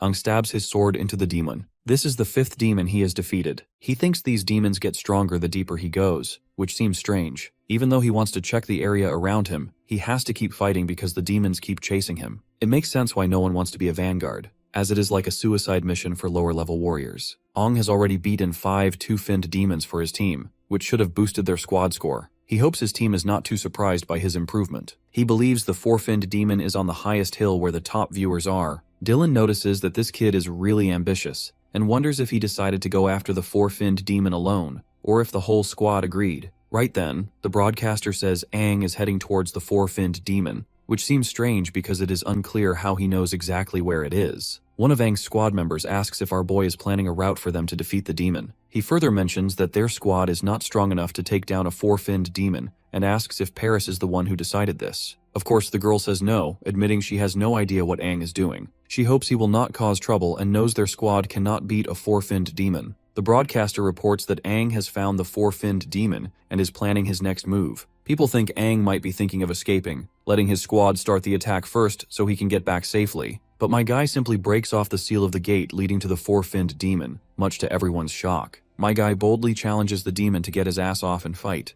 Dylan, meanwhile, is going nuts, fascinated that Aang is not letting his squad fight the demon and wants to take it on alone. My guy wants to win the tournament as a vanguard. The broadcaster highlights how amazing it is that the kid opened the container and is ready to fight the 4-finned demon by himself, a move never done before in the tournament. Of course, the crowd cheers loudly for Pikedia. The broadcaster announces that the vanguard is going solo against the four-finned demon. Meanwhile, Aang's squad mates ask Paris if that arrogant dude has lost his mind, because it has no chance of winning. The crowd is also going wild, amazed by Aang's bold move. Paris thinks that even with Aang's control abilities, a four-finned demon is still very tough. She knows fighting it alone needs all his strength, which begs the question if Aang is ready for such a fight. The four-finned demon, a blue core water element demon, breaks free and sees Aang standing alone. It immediately attacks with an exploding drill. Aang swings his sword to create an earth wall, but the drill keeps going. The earth wall is weak against the four-finned demon, and Aang looks like he is in serious trouble. The demon makes fun of him, asking how he dares to fight alone and saying he will tear him apart. In response, my guy summons a demon to help him fight the four-finned demon, and defiantly asks who said he was alone. Dylan realizes that the second demon helping Aang is one of the two-finned demons he defeated earlier. The battle continues, and the four-finned demon starts sensing something strange. It soon sees that Aang is controlling the cores of the demons. My guy feels smug for having a skill that was exclusive to demons, only as no human likely possesses it. Paris watches Aang using his special control ability, and the broadcaster is amazed by what they see. The three demons helping Aang were the ones he had already defeated. The audience is shocked. Aang tells the controlled demons to charge at the four-finned demon. The bastard laughs in response, thinking that two-finned demons cannot challenge him, and prepares to use his extreme water gun. But before all that happens, Dylan jumps in, strikes the four-finned demon, and slams him into the ground. Aang is surprised that this new hero defeated the demon just by landing on him. Dylan meanwhile apologizes for barging in like this, saying he was too curious about the kid's abilities and wants to have a match with him instead. The ability to control dead demons is something entirely new, and Aang seems capable of defeating even the four-finned demon. So, this cheap Homelander decides to test Aang's strength personally. The broadcaster announces the challenge, and the audience erupts in excitement at witnessing such a rare event. A man asks Paris what is happening, and another explains that Dylan, one of the 6 heroes, is going to test Aang himself.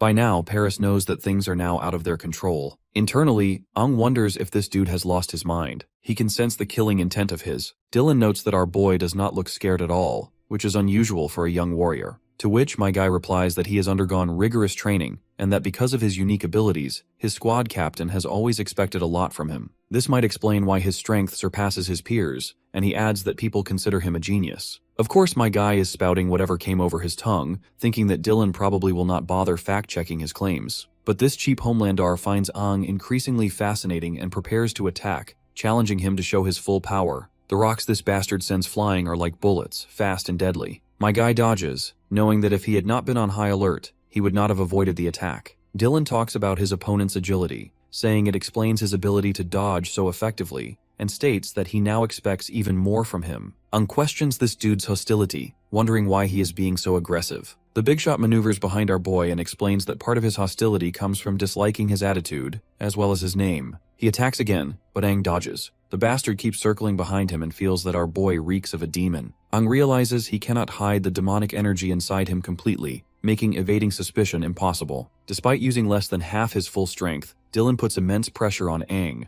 which reminds the boy of his past encounter with an 8-finned demon. Dylan then reveals another reason for his aggression. He despises Aang's name. By now, our boy guesses this hatred is tied to the old king who sacrificed himself for humanity and lost many comrades in the process. Dylan then lets his rage take control. He launches a fierce attack, forcing Aang to transform into his demonic form to fight back. Their clash causes a massive explosion, though the audience is shielded by a protective barrier. The broadcaster reports that Aang has landed a hit on the new hero despite the insane power gap. Dylan uses healing magic on himself, but even the broadcaster notes how surprising it is that Aang has managed to injure him, if only briefly. Determined to end the fight, Dylan resolves to kill Aang and points out the strong demonic scent he carries. The broadcaster announces that Dylan is about to unleash devastating abilities, including high-speed spinning energy gears capable of destroying everything in their path. They hope Dylan will hold back slightly and ask the audience to enjoy his performance. As Dylan charges with so much overwhelming power, Aang realizes he cannot keep hiding his abilities. If he does, this son of a gun will kill him without hesitation. So being much weaker right now, Aang has no choice but to reveal his full strength. Just as the two are about to clash, a protective barrier appears, stopping Dylan's attack. The new hero quickly recognizes the barrier and realizes who is behind this. He asks her why she is interfering, and Lena replies that while Dylan claims to hate this kid, she feels differently because she actually likes him.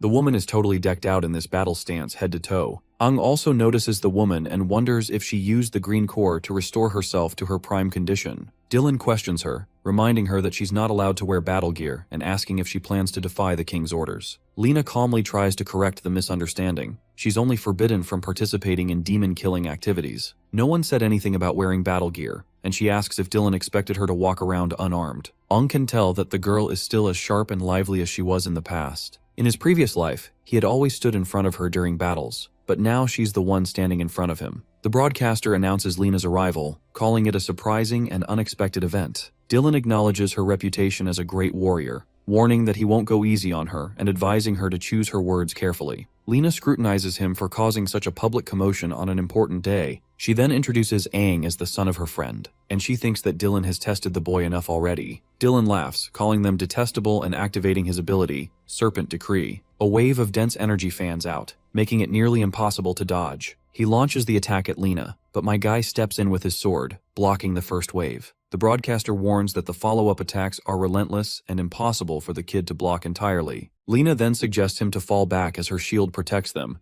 but Aang refuses and takes the hits head-on to stop Lena from being harmed. Knowing her temperament, he fears the situation could escalate and lead to death. The broadcaster grows excited, calling this battle between heroes an incredible spectacle, even rarer than seeing a 7-finned demon. Dylan grows more serious, launching his demon-piercing full Gatling attack, indicating he's fighting with genuine effort. Before shit between the two heroes turns into a full-blown mess, Aang shifts the dynamics by grabbing everyone's attention. He expresses his gratitude to Dylan, saying he has learned many battle techniques. He feels that his senior's efforts are invaluable and feels unworthy of such generosity. Paris, watching from the sidelines, wonders what in the hell this kid is trying to achieve. Aang, meanwhile, keeps on egging Dylan, asking if he's satisfied with his performance. The broadcaster notes Aang's display of respect, while some spectators wonder if this means the battle is over. They marvel at the devastation that would occur if all 6 heroes ever fought each other. For now, they are thrilled to witness Dylan in action and cheer loudly for him. Dylan decides there's no point in continuing the fight. Aang insists on thanking him for his guidance and vows not to disappoint him in the future. He promises to keep improving. Dylan acknowledges Aang's exceptional performance, calling him full of surprises and praising him as an impressive young warrior. He tells Aang to keep striving forward. The broadcaster congratulates our boy on earning the new hero's recognition, describing it as an extraordinary achievement. They announce that Aang's team has won the grand tournament, marking this iteration as the fastest and most unexpected in history. Paris and Aang's teammates are shocked at how easily they won, while the broadcaster further attributes that Aang's role as the vanguard and his unexpected strength secured their victory. They celebrate as the team receives the tournament trophy. Paris rightfully congratulates the boy, saying he won the tournament for them and is willing to grant any sort of gift he desires. Overwhelmed with joy, she further hugs him tightly within her milkers, saying he can do whatever he wants with her. Others tell her to let go so Aang can breathe. Afterward, Aang reminds her of their earlier agreement. Paris agrees and promises to vouch for him, allowing him to enter the city and meet those responsible for energy crystal distribution. Aang thanks her and mentions his cape is dirty, asking if she can prepare some clothes for him since he won't join the celebrations due to a prior engagement. A girl teases Aang, asking if he has a date and whether it's with a man or a woman, but my guy clarifies that he's going to visit an old friend. Later, Aang meets Lena, who is surprised that he actually showed up. She asks how he knew it was the secret base where they are supposed to meet. Her eyes well up with warm tears of joy as she desperately wants him to confirm that he is the Aang she once knew. We then travel down her memory lane, memories about their past at the secret base, remembering how she and Aang used to come here. She had always loved this quiet spot with its sweeping view of the city. He had always teased her for acting like a child. It was the place they would always come here to goof around, and thus, she marked it as the secret base only 2 of them know. Back in the present, she grows more emotional and asks him if he is really the same person who remembers their secret base. Before he can respond, she leaves, wiping her eyes and apologizing for losing her composure. She explains that he reminds her of someone very important to her. She admits she had been worried about him, saying he was reckless during the tournament and would have been in serious trouble if she had not arrived in time. Lena asks him to see this as her way of thanking him for his help near the statue of the mightiest warrior. Aang calls her name, and Lena asks what he just said. He taps her forehead lightly in the same typical fashion, teasing her for still worrying about their secret base after all these years. Lena begins to cry when she realizes what's going on, and Aang reassures her, saying it is wonderful to see her alive and well. He confirms that he is the same Aang and has returned to their secret base. Lena hugs him tightly, expressing her relief and asking why it took him so long to come back. Ang tells her everything, including his time travel and the existence of an 8-finned demon in the ancient king monument. Lena is stunned after hearing all this, questioning if 7-finned demons were not the highest. Ang admits he does not fully understand it himself but explains he should have died 50 years ago. Somehow he traveled to the present, and something sinister is inside him. Lena is overjoyed that he is alive and welcomes him back warmly. Ang then asks why people in the city and the present-day population harbor so much hatred toward him and the old 6 heroes. To which Lena explains that the hostility stems from his actions during the Battle of Dawn. Ang had led a group of warriors to the ancient king monument despite widespread opposition. Many had warned him not to go, fearing the consequences. However, Ang disregarded their concerns, instructing everyone to wait for his return, and entered the monument with his team. When news of Ang's death in the monument spread, the morale of the warriors collapsed. The mightiest warrior and their king were gone, leaving humanity in despair. The demons launched a massive counterattack, reclaiming all lost ground. Human casualties skyrocketed, with 9 out of 10 warriors perishing. To many, it seemed the tragedy could have been avoided if Ang had listened to the warnings. Over time, new heroes and a new king rose to power, many of whom had opposed Ang's decision. This led to widespread resentment toward him and his supporters, the surviving 6 heroes. Their status as warriors was stripped by the new king, leaving them scorned and powerless. Ang is shocked to learn his decisions caused so much devastation. Lena acknowledges it has been a long time, and she has grown used to the resentment. She says the past no longer matters. It is not about who was right or wrong. She often stops by Ang's statue and thinks about the past, and now that he is alive, it feels like a miracle. Ang explains his intentions had been to eliminate the demons permanently and secure a future free of fear. Lena empathizes with his pain but points out that the consequences of his actions are still hard for many to accept, and as their king, he naturally took the blame. Ang asks about the surviving heroes. Lena reveals that 3 of the 6 perished in the battles that followed his death. One hero with a yellow core suffered severe injuries, voluntarily gave up his status, and went into hiding. The blue core phantom opposed the new king, leading to his brutal punishment. His hands and feet were broken, and he was thrown into a dungeon to die. Lena herself is considering leaving the city, as the memories are too painful. Ang is enraged by the treatment of the heroes and asks why Lena has not rallied others to oppose the new king. Lena explains that the new king is extraordinarily powerful, the only known 3-core S-finned warrior. She doubts even Ang at his peak could defeat him. The new 6 heroes, each with dual-core 7-fin abilities, have surpassed their predecessors. But our boy just cannot let Desha rot in the dungeon. They must find a way to save him. He wonders how a 3-core warrior is even possible. Lena says there might be a way, and asks if he knows that demons have the ability to control elemental powers. Ang thinks about the elemental powers, and Lena explains that demons are not just classified by their 6 core colors, but have also evolved into 5 elemental types: metal, wood, water, fire, and earth. This evolution makes demons much harder to defeat. Ang realizes the earth element is the only one which he currently lacks. Lena further reveals how the elemental powers can fuse with the warriors and give them immense strength. Ang compares that with his own elemental control. Since he isn't exactly sure what it is, he wants her to elaborate. The woman then narrates the gap between 4-finned and 5-finned warriors is huge. The strongest of the 5-finned warriors also look for fusion cores. Lena names one such place where warriors look for fusion cores as Dracula's Boneyard Castle, and Ang remembers leading a fierce battle there with more than 1 million warriors. The aftermath of that battle gave the place its name. Lena adds that beneath the Boneyard Castle lie the cores of countless warriors and demons. Later, a new breed of demon is found. Even the weakest demons are 5-finned. These demons have fusion cores in their chests, crystals that allow warriors to fuse with elemental powers. Not everyone can use them though. Only warriors at the 5-finned level with great physical resistance can fuse successfully. Ang looks surprised and asks if she can use all 5 elements with one fusion core. Lena replies that fusion only allows control over one element, because the 5 elements are too distinct from each other to work together. She says that no one, not even the new king or the 6 heroes, has ever combined more than one element. Ang is amazed by how strong the warriors are with their elemental cores. Back then, Dylan probably was not showing his true power in the fight because he had to keep up appearances and didn't want to break apart the barrier. If that dude had been using his full strength, Ang would never have survived. She also adds that the new king and the 6 heroes are much stronger than the warriors from Ang's time. They have dual cores and fully represent the elemental powers, making it impossible to rescue Desha from the dungeon. Ang thinks about the 4 elements he already has from the 8-finned demon, but realizes he is still much weaker than these heroes. He decides he should not rely only on the demon's powers and promises to get stronger. To do that, he feels he needs to visit Dracula's Boneyard Castle. Lena tells Ang that he is not yet a 5-finned warrior. Ang responds that even though there is a big difference between the 4-finned and 5-finned levels, he aims to overcome it in his lifetime. Later, Aang meets Paris at the market and tells her about his new plan. He says he will leave only after getting the energy crystal. Seeing how determined he is,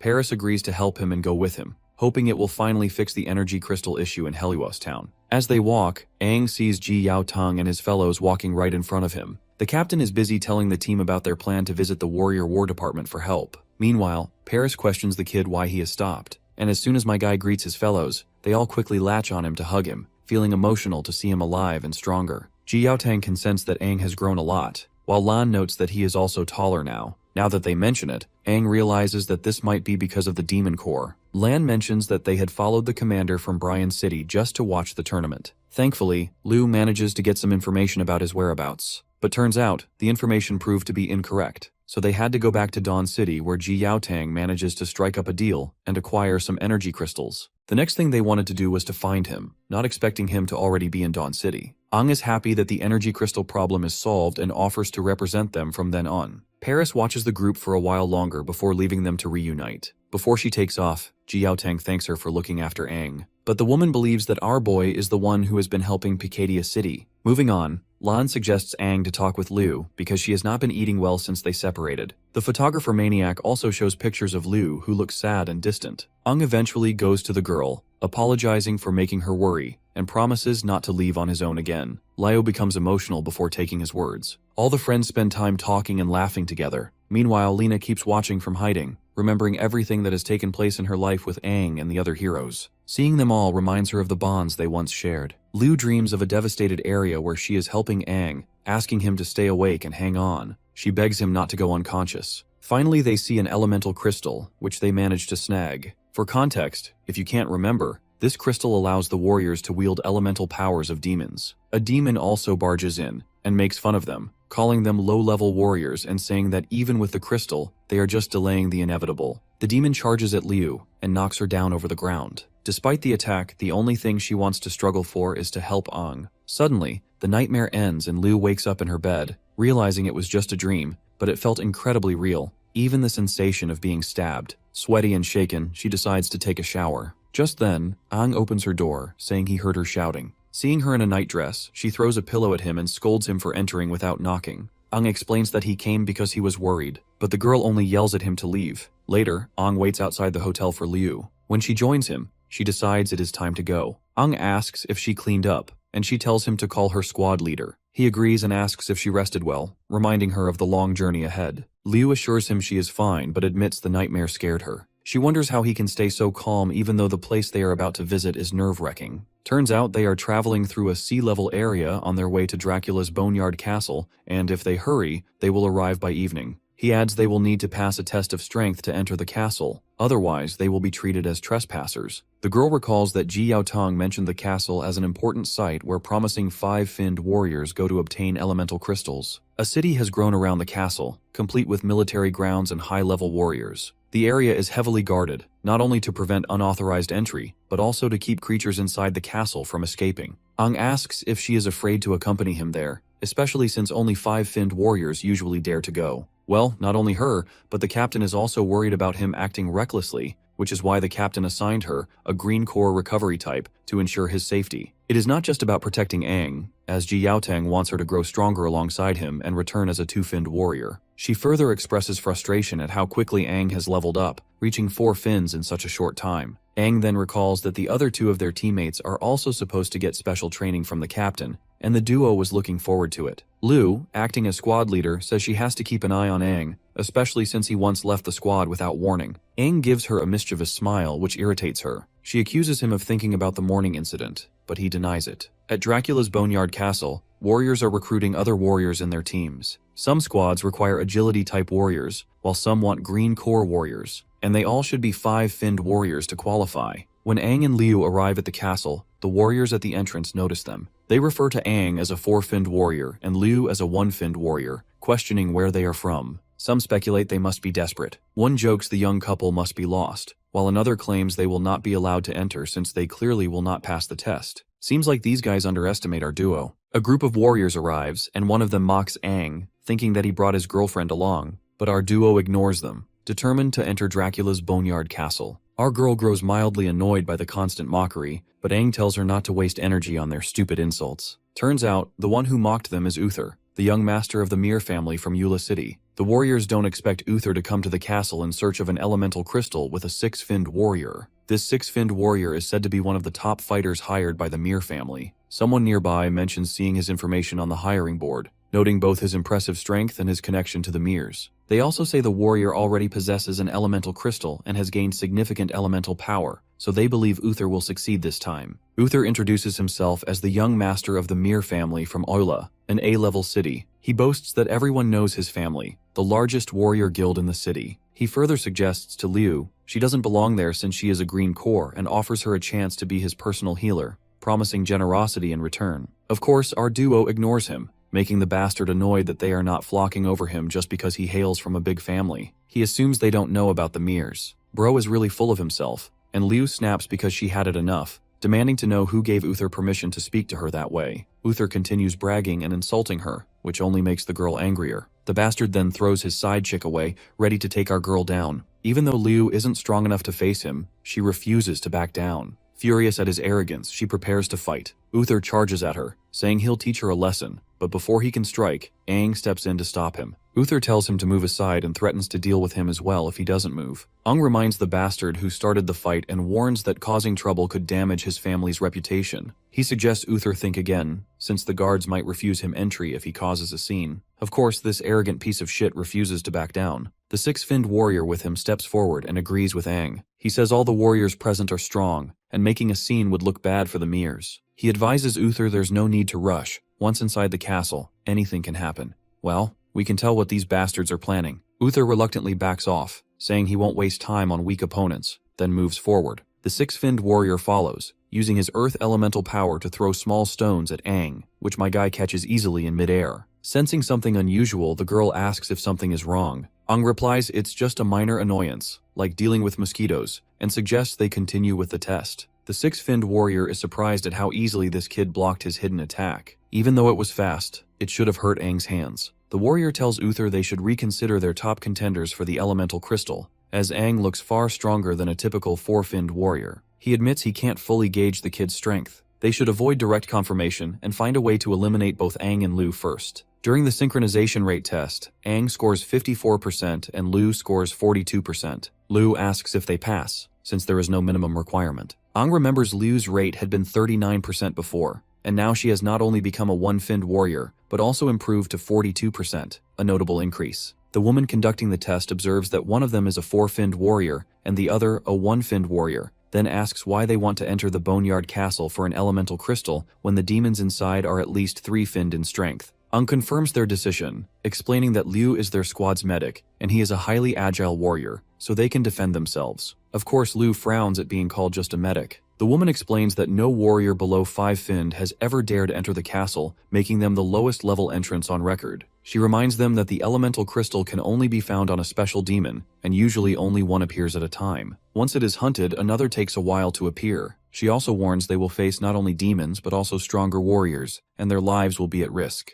She asks if they still want to proceed. Aang agrees, saying their goal is more than just survival, and thanks her for the warning. She lets them enter. Lo remembers rumors that 9 out of 10 who entered the castle never came out. She admits she is scared, but feels a surprising calm and confidence with Aang beside her. And with that, they step into Dracula's Boneyard Castle. They enter Dracula's Boneyard Castle and hide from the demons. Liu sees the place is full of demons. Aang explains that it used to be a big city like Dawn City, but after the demon invasion, it was abandoned and became a battlefield. The main castle and surrounding area are now taken over by demons, and no one lives there anymore. People just call it the castle to forget its past. By now, Liu is fascinated by how he knows a lot, but Aang downplays his knowledge, saying he just heard stories in childhood. He stands up and decides to start looking for the special demon and its elemental crystal. While doing this, they must avoid battles at all cost. Suddenly, Liu sees an explosion and thinks some warriors are fighting hard. She asks him if they should help, but Aang says no. It is better to stay out of it while they are in the castle. Since she grew up in Heluos, she does not likely know the dangers outside. He warns her that the warriors they saw at the entrance are greedy and tricky, so she should keep her kindness to herself. Suddenly, Aang sees a demon rushing toward Liu, but he quickly pulls her to safety like a Chad he is. The demon is surprised that Aang reacted to his attacks. After all, his water attacks are silent and odorless, which should not be possible to detect. Aang realizes it is a 5-finned demon using silent water and agility to sneak up on them. Liu thinks that if our boy had not acted fast, she would have been hurt. He then decides to deal with this bastard, saying they should not attract other demons or warriors and should end the fight fast. Liu agrees, not wanting more mistakes or to be a burden to him. The demon questions if they really think they can defeat him, noting they are a 4-finned and 1-finned warrior, and wonders how they underestimated him. Then he disappears and jumps down, launching a rain of spikes at them. Aang sees it as an area attack and tells Liu to get closer. He creates a protective barrier that stops the spikes. As he can act cocky once again, he notices a mix of wood and metal surrounding our duo. This makes him wonder if it is elemental power. He is confused about how this kid can control more than 2 elements since human warriors can only have elemental power if they are 5-finned or higher. Aang attacks the demon, and the demon warns he will pierce Aang. The demon uses spikes from the ground to attack. Aang uses his water element to get close and asks if the demon was surprised. The demon smirks, saying it was just a joke,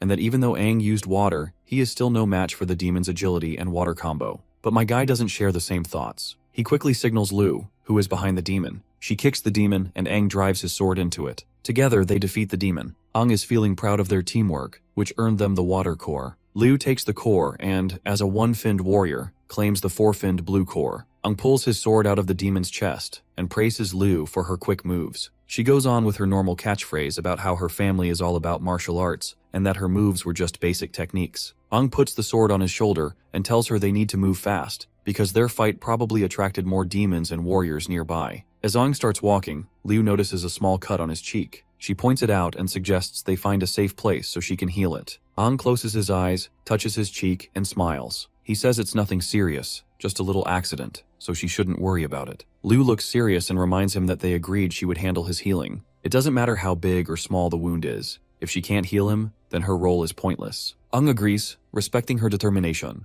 He decides not to argue and asks her to fix his cheek. Just then, someone rushes toward them. Liu asks her friend to duck, and they see that it's Uther's bodyguard. As that bastard crashes down, the girl jumps away, while my guy blocks the blow like it's no big deal. The man steps on his axe's blade to exert more pressure, but this doesn't faze our boy. By now, the bastard can tell that Aang is not just a quadruple-finned warrior, he has more potential than that. As for this eye-patch bastard, he is a 6-finned red core warrior and a master of earth. Liu tries to attack, but a kind of green thread covers her body. Turns out it's the nurse from Uther's team who uses her 3-finned green core to paralyze Liu. Our girl was too focused on her partner that she didn't see this coming. The nurse walks up to Aang, and he asks why they're attacking him instead of protecting their spoiled brat leader. Just then, speaking of the devil, Uther shows up, making fun of the protagonist for keeping the tough guy act so he wouldn't look weak in front of his woman. Being called our boy's side chick shocks Liu, making her blush as well as get angry. Uther walks up and spanks the nurse's butt, telling her that he'll reward her once they're back in the city. He gently holds Liu's chin and smiles, saying he'd play with her after she watches her man die. Liu can't do anything even though her switch has been flipped. She has been paralyzed and can't move. The bastard then makes fun of the protagonist, calling him a 4-finned trash and threatening to hurt Liu. Aang's body starts to glow with a purple aura as he is done taking crap. Threatening to hurt Liu is the last straw. He gets angry and jumps toward Uther. His bodyguard jumps in to defend him, but Aang blocks the axe and sends him flying back with a swipe of his sword. The bodyguard has a lot of questions as Aang is controlling the fire element like a pro, and surprisingly he also manipulates wood. Sharp branches come out of the smoke, aiming straight for him. He tilts his neck to dodge, but still ends up getting a small wound on his neck. He is impressed by Aang's ability to handle 2 elements and demands to know how he could control them. The bodyguard gets ready to use his ultimate attack to make Aang spill his secrets, but from the shadows, a 5-finned blue core demon grabs the bodyguard's axe handle and roars fiercely. The bodyguard sees the threat and turns, confused by the sudden appearance. The bodyguard holds his big axe with one hand as the demon slowly comes closer. He is sweating and confused about why he didn't feel the demon nearby. He quickly lets go of the axe and steps back a few meters, putting his hand on the ground as he stops moving. He realizes that the demon is a 5-finned demon. The demon keeps holding the axe quietly, then turns on its blue core. Using water, it rushes at him really fast, leaving the axe floating in the air. The bodyguard stands stunned, watching the demon speed toward him. He realizes the demon can control water and gets ready. In a second, the demon appears in front of him, slashing with sharp claws.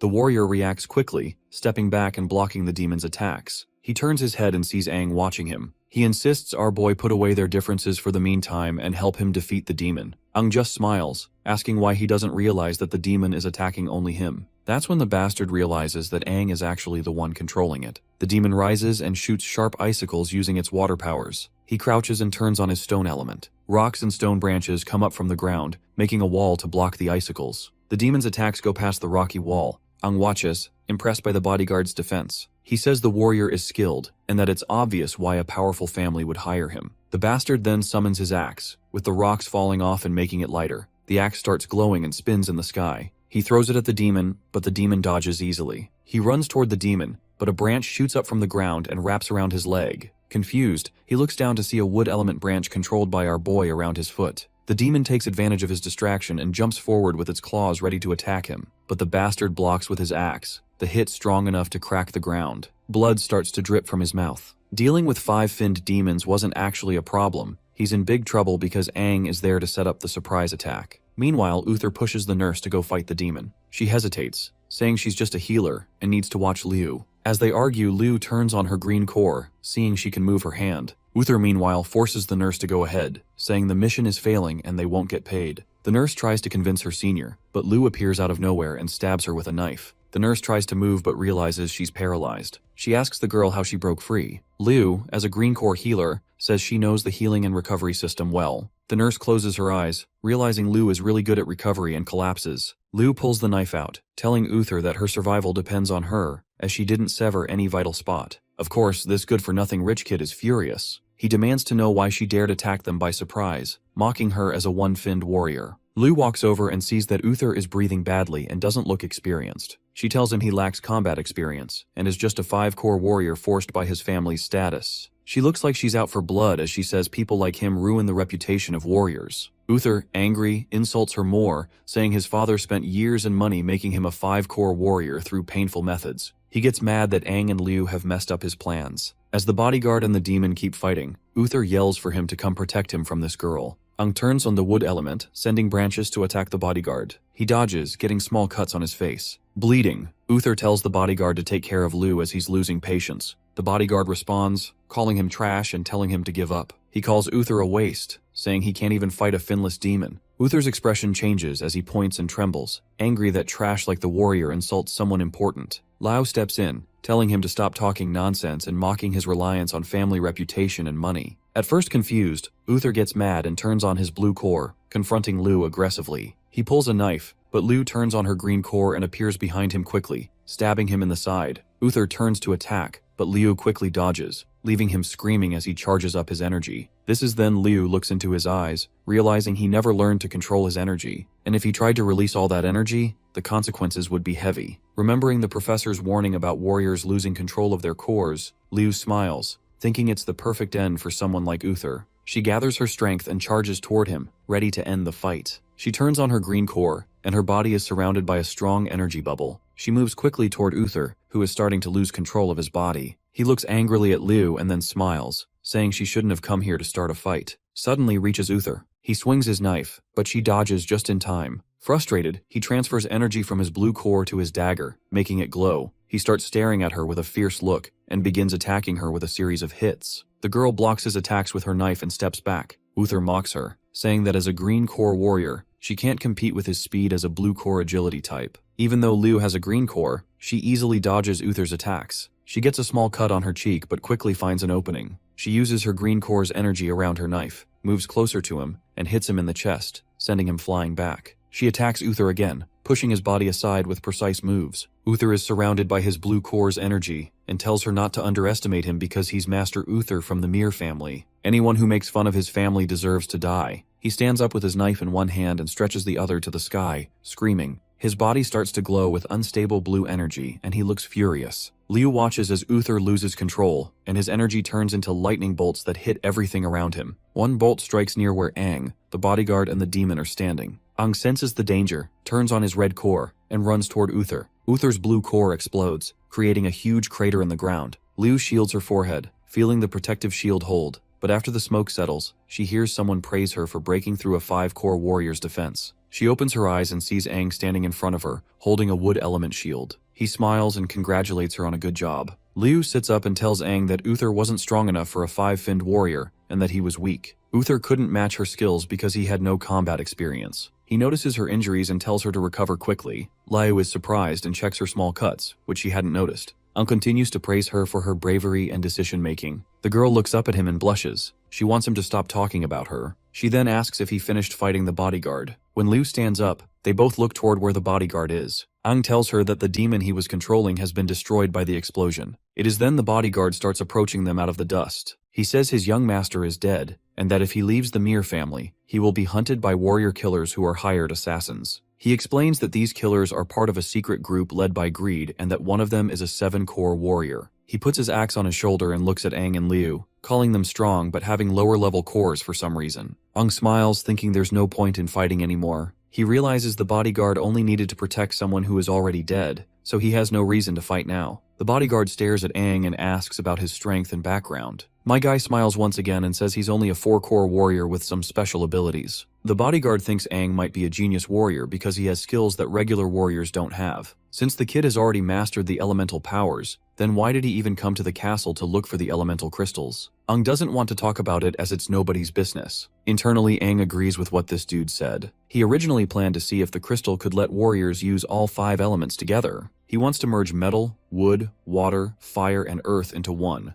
Aang looks down, thinking about becoming stronger. He wants to rescue Desha and knows he can't rely only on his demonic powers against new threats. The bodyguard turns his back on our duo, puts his axe on his shoulder, and tells them to leave quickly because Uther's self-destruction will attract more demons or warriors. He says it's better for each of them to save their own lives. He wishes them good luck and walks away. The duo watch him leave and stay silent. A few hours later, the duo follow the demon's trail. They fight several demons, but Aang easily defeats them. At night, they meet warriors around a campfire. Our boy naturally makes friends with everyone, which surprises Liu. Later, they settle at a bridge to rest. Liu gets into a sleeping bag while Aang sits by the wall. She notices how calm he is and asks about his experience. Aang tells her that he just knows how to handle things. Liu, feeling sleepy and confused, teases him, saying he acts like an uncle. Aang smiles and says it could be possible, then says goodnight. The next morning, they wake up because of the noise of a fight. Aang looks toward a new hole in the wall, and Liu says it sounds like a battle. They get ready to move, sensing chaotic energy from the elemental demon. They jump off the bridge, activate their cores, and descend quickly. Liu asks why he looks so excited. Well, of course he is excited. After all, the elemental demon is the kind of species he has never seen before. Even though he fought many demons in his past life, the elemental demon interests him a lot. He charges toward the castle, ready to beat it before anyone else can. They both run toward where the demon is hiding. On the way, Aang tells Liu that the demon has slowed down after hiding and says they should use this time to follow it. Liu asks if he is sure where the demon is, saying the area is big and finding the hidden demon will be hard. Aang replies and assures her not to worry because he could feel the demon's energy earlier to its exact location, like it is part of him. He closes his eyes, focuses on the energy around them, and realizes the demon is moving underground. As they keep running, Liu sees other fighters also looking for the demon. She points them out, confused. Aang stops focusing and sees the fighters getting their powers ready and rushing to where the demon is. He thinks the quick team must have sensed the demon fight earlier, but he is sure that it might take time for this group to find the demon. He decides they have to take a shortcut, grabs Liu's hand,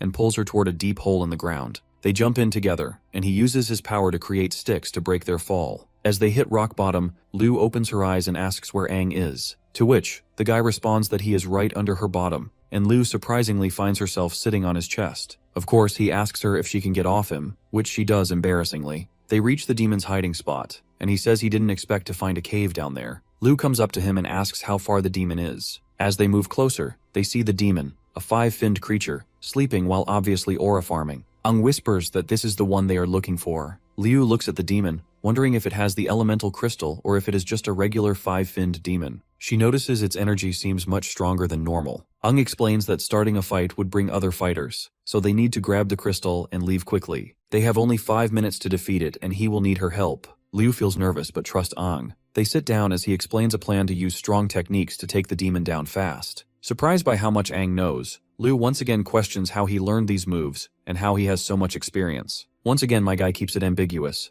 Aang steps closer to the sleeping demon, getting ready to attack. As he gets closer, the demon feels his aura and wakes up, ready to throw down. My guy uses his demonic energy, causing his horns to appear as his red power becomes unstable. He faces the demon, ready to fight. The demon stands and makes fireballs and water balls in both hands, asking if Aang is a demon because their energy feels similar. Seeing the demon utilizing 2 elements at once, our boy realizes that his hunch was right all along. He uses fire and water together too, holding a fireball in one hand and a water ball in the other. The attacks hit the demon, filling the room with thick smoke. Liu turns on her green power shield and covers herself to safeguard herself from collateral damage. Ang and the demon fight hard in an epic showdown. The demon pauses as it's hurt and starts healing its foot using wood, growing small branches to close the wound. It asks how Ang can control both fire and water. My guy is busy quickly moving behind the demon, ready to strike again. The demon dodges using water, but Ang predicts the move. He sees the demon trying to heal with wood again, and stops it by enforcing the ground with metal. He traps the demon with his wood release and extends a sharp blade from his arm. The demon stays quiet, watching him closely. Ang, knowing his plan is working, signals Liu to attack. The girl steps forward with a spear charged by her green power's energy. Taking a deep breath, she remembers Ang's instructions to focus her power into a weapon,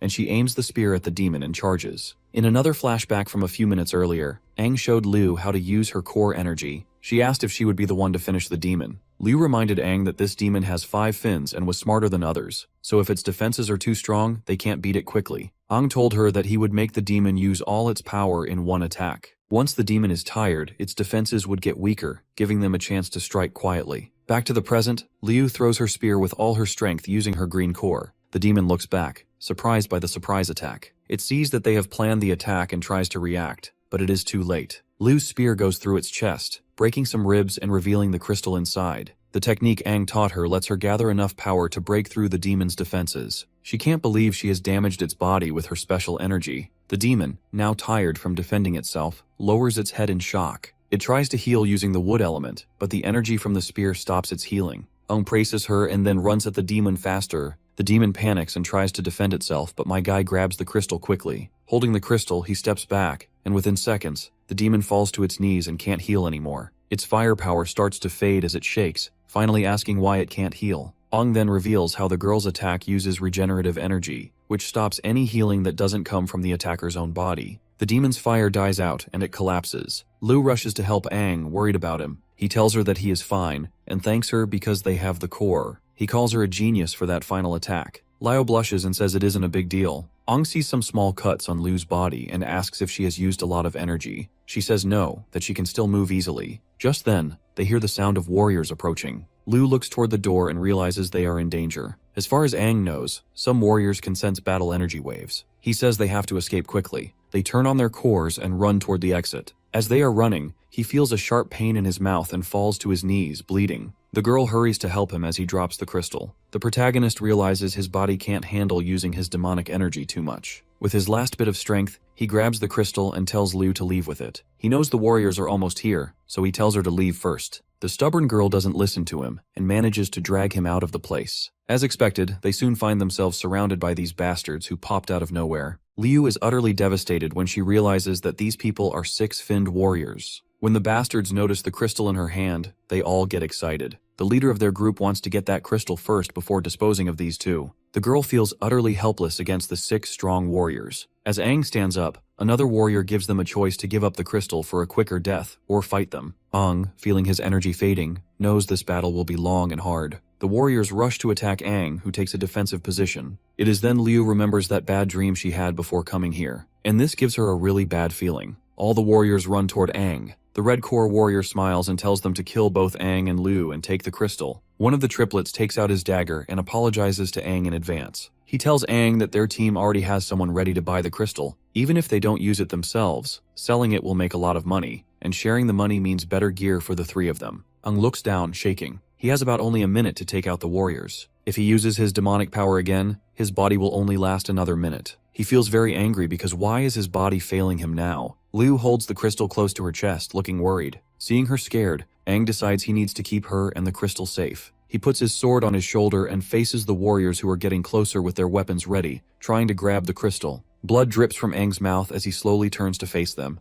and in seconds, he turns into a demon. One of the triplets is shocked by Ang's change. The Red Core warriors are shocked and confused if this kid is turning into a demon. As the warriors get closer, Ang grips his sword and hits the ground with his other hand, releasing the fire element. Immediately, Ang disappears, and the warriors try to use their abilities to find him. Suddenly, Ang appears behind them, ready to strike. He has 58 seconds left and counting. Before one of the triplets could attack, Ang uses his speed to stab him in the chest, causing a lot of pain. Ang looks into Triplet 3's eyes, smiling badly, and starts an attack. Now there are 55 seconds left. Seeing their brother dead, The remaining triplets, well now twins, are shocked and confused. The Red Core warrior and others stop moving toward Aang. Meanwhile, the new twins charge forward, wanting to avenge their brother. Aang has only 54 seconds left, and before they could do anything, Aang pulls his sword and cuts them into pieces. He goes ahead to use the gold and earth elements to shoot gold branches from the ground, breaking parts of the triplets and piercing their bodies. The three warriors move back a few meters, watching the protagonist in amazement at his speed and skills. With the triplets stuck on the gold branches, Aang looks at the remaining warriors and walks slowly toward them. The Red Core warrior asks the others to work together, use all their power, and fight Aang till the end. He can't believe they can't defeat a single demon. The green-haired and blue-haired warriors agree without hesitation. Suddenly, Aang feels something wrong and starts spitting blood. He feels like his insides are about to burst. Definitely bad news for the protagonist.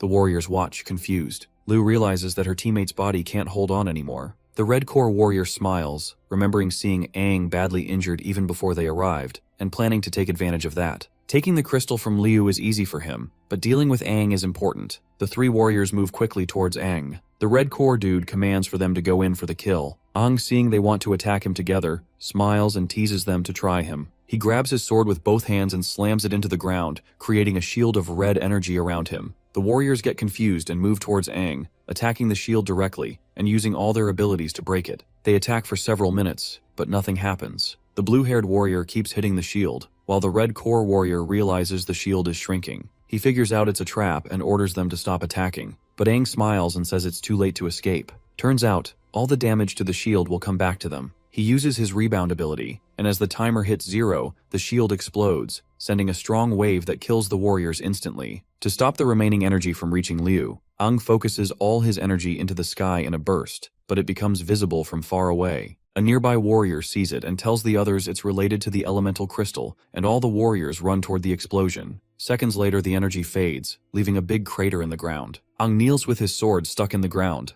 The explosion wave was so powerful it even burned the warriors attacking him. Lu rushes to him asking if he's okay. With his last strength, Aang looks at her with one eye closed and the other open, smiling despite the blood from his mouth. He closes his eyes, feeling calm seeing she's safe. Him controlling the explosion's size was a good move after all. He lets go of the sword and falls to the ground. But just before he hits the ground, Liu moves quickly and catches him with both hands, holding his neck. With his last strength, he tells Liu to leave first because the leftover energy from the explosion will attract more warriors and demons. Liu asks if he would leave his team if he were her. She grabs the crystal and decides to carry him on her back. She places Aang's shoulder on top of hers, and as they walk out of the crater, she says she'll handle the rest because she can't let him fight alone all the time. This is the same scene she saw in her dream. Aang and Liu run into a nearby building to escape the chasing demons and warriors. When Liu opens the door, she feels a strong, evil presence inside. Luckily, the demons there are already dead. After making sure the room is clear, Liu puts him back on her shoulder, and they start running down the hallway. Carrying Aang is tiring, but Liu encourages him to hold on a little longer. Even though she is really tired,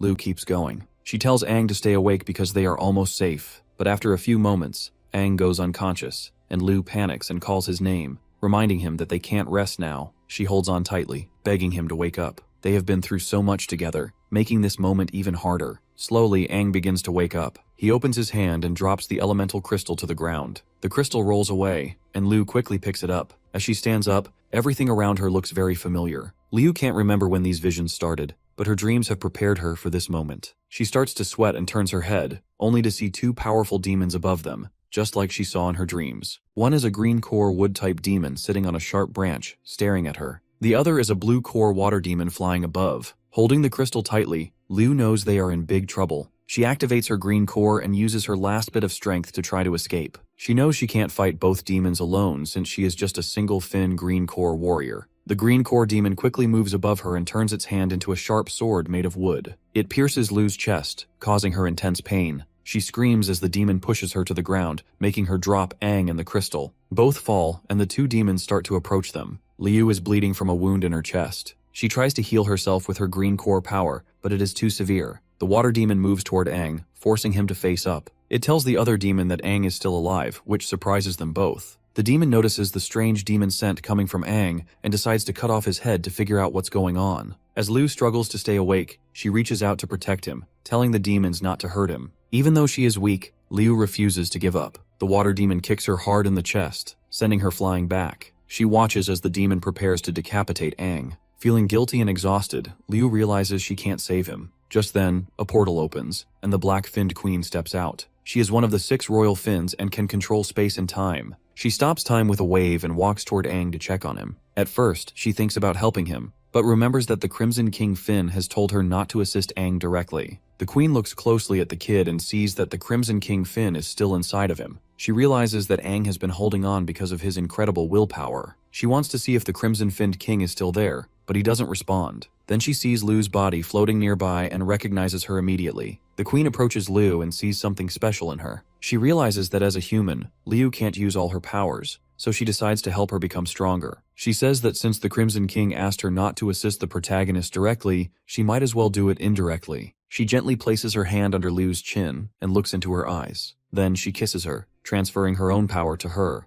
Lu's green core turns black, and she gains the ability to control space and time, just like the queen. The queen is amazed that Lu can handle so much of her power. She believes it is because this girl really wants to become stronger. Before leaving, the queen tells Lu that becoming stronger is up to her. She jumps back into the portal and time starts flowing again. Lu is thrown back to the ground, now transformed into a 4-finned warrior with new powers. As the wood demon tries to attack Aang, a mysterious hand grabs the dagger and saves him. The demons are confused, realizing the hand comes from a portal. The water demon is shocked to see Lu still alive. It becomes clear that the queen has empowered Liu. Now, she has 4 fins, black and white flow elements, and can control space and time like the black-finned queen. She goes full ballistic and throws that bastard away for daring to touch our boy. The demons realize that she's just like them now, but she tells them that she can never be the same as animals like them. The blue core demon launches itself to attack her with killing intent, but she easily counters with some kind of matter cube which she drops on him like an anvil. The demon is surprised that she's able to use space manipulation but tells her not to look down on it,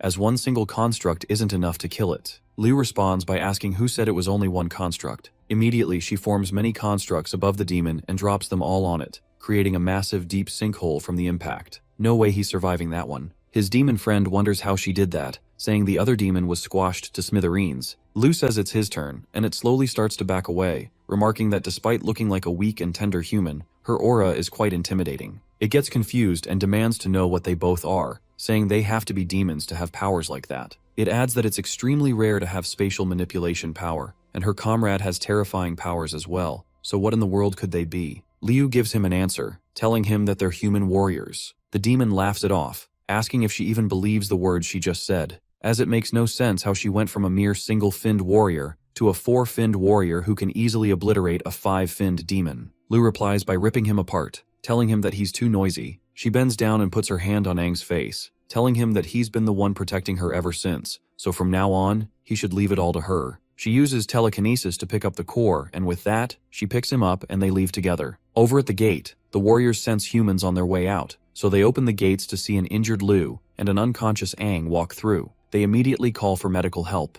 They soon notice a horrifying scene. All the demons have been compressed inside these cubes with the help of spatial manipulation. Meanwhile, as Luz is drifting inside her consciousness, the black-finned queen tells her that she was right to think she would be a perfect vessel for her power. She can tell that there's a special power Liu has yet to unlock and is looking to transfer it to her. With that, Liu immediately wakes up on a hospital bed. She recognizes the place as an infirmary in the city's outskirts. She wonders what and who she just dreamed about, and how her wounds have miraculously healed too. She tries to remember what happened in the castle, but it's difficult because her memories are very hazy. She immediately hears Aang telling her that she rescued him from the castle as she persevered till the end. He praises her for such determination. She asks him where the core is, and he shows it to her, saying he found it in his clothes when he woke up. She then gets up and decides to leave immediately. As she exits the room, Aang notices an aura surrounding her similar to his own. He got a lot of questions about what happened back when he was unconscious. Later, he and his lady ride away in a car. They're looking for somewhere they can cultivate the integration core so that they'll be able to fuse with it smoothly. Since the integration core demon was able to use all the abilities,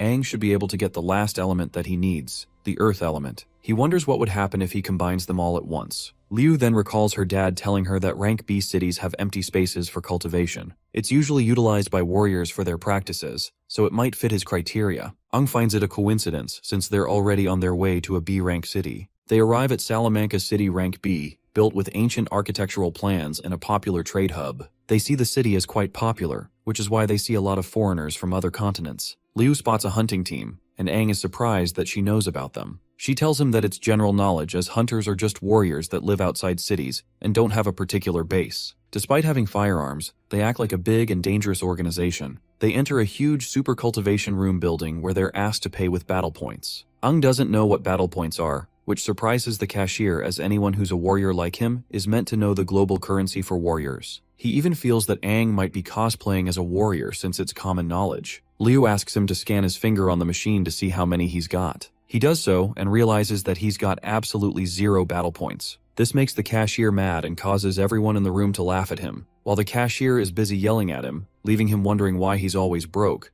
Liu checks hers, which announces that she's got 1.2 million battle points. She immediately demands their biggest room and asks them to hurry while everyone in the room stares in awe. Apparently, Liu's dad is also the richest man in Yahello City, so it's a piece of cake for her. The guy promises her that he'd pay her back in the future, but she wants him to forget it. He knows she is rich, but he doesn't know she is a bonker amount of rich. Anyhow, they enter the room and it's indeed very large. Liu tells the owner that she'll pay the entire month's rent all at once when Aang is done with his first round. As he heads inside, she wants to take a look around the city, so she leaves him, and he begins immediately, still very determined in rescuing Desha and taking out the new king and 6 talents. Meanwhile, Liu takes a walk outside and begins to remember what happened last night. She wonders what exactly this power is capable of doing. Immediately, she spots a battle arena for warriors and decides this is the best opportunity to test out her new powers. She decides that she has to be incognito, so she buys a few disguises registered under the name the Rakshasa Cat. The organizer welcomes Rakshasa Cat to the arena and asks if she would be joining today or some other time. She replies, telling him that she wants to fight right now. He is pleased with this, as there haven't been many female warriors in the arena for a while now, so he immediately calls one of his servants and asks the kid to lead her to the registration counter. As they walk in, the kid explains the rules of the arena to her. He tells her that the highest participating warrior in that city is a 5-core warrior, but he adds that she doesn't need to worry,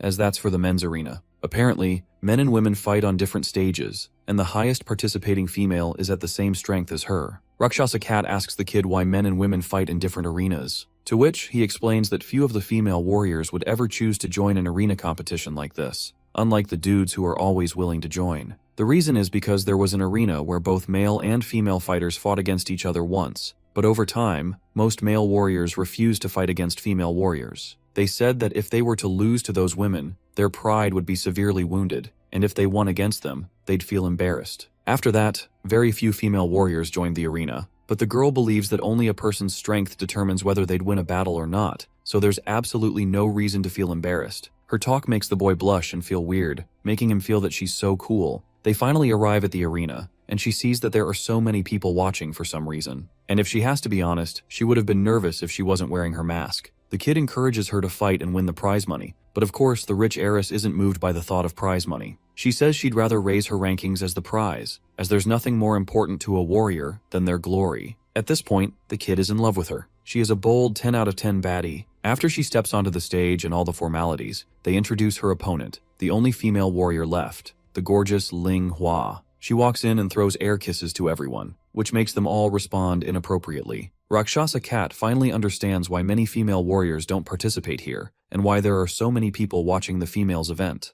It's because the crowd is really there for the dirty appeal. Her opponent walks in and greets her, telling her that she's curious about who she really is, and makes a bet with her that if she wins, she'd take off her mask. The fight begins, and Ling Hua uses her special move, which is like the equivalent of a love potion spread in the air for the audience. Rakshasa Cat gets disgusted by the way her opponent feeds on the appeal and ends the fight very quickly with a career-ending slap. She goes on to tell her opponent that she's not worthy of calling herself a warrior, since all she does is give in to fan appeal. Everyone watching is left with their eyes bulging out in shock. They can't fucking believe that their goddess has been rendered useless. The crowd begins to discuss how amazing Rakshasa Cat actually is, and soon enough, the entire cult-like audience changes their religion and begins worshipping their new goddess. My girl, meanwhile, demands to be moved to the men's arena, which ultimately shocks everyone. Over at Salamanca City Marketplace, people are wondering why there's this weird dude wandering about in nothing but a bathrobe. He's carrying a little girl on his shoulders, and they're all curious whether she's his daughter or little sister. They appear to be demons in disguise,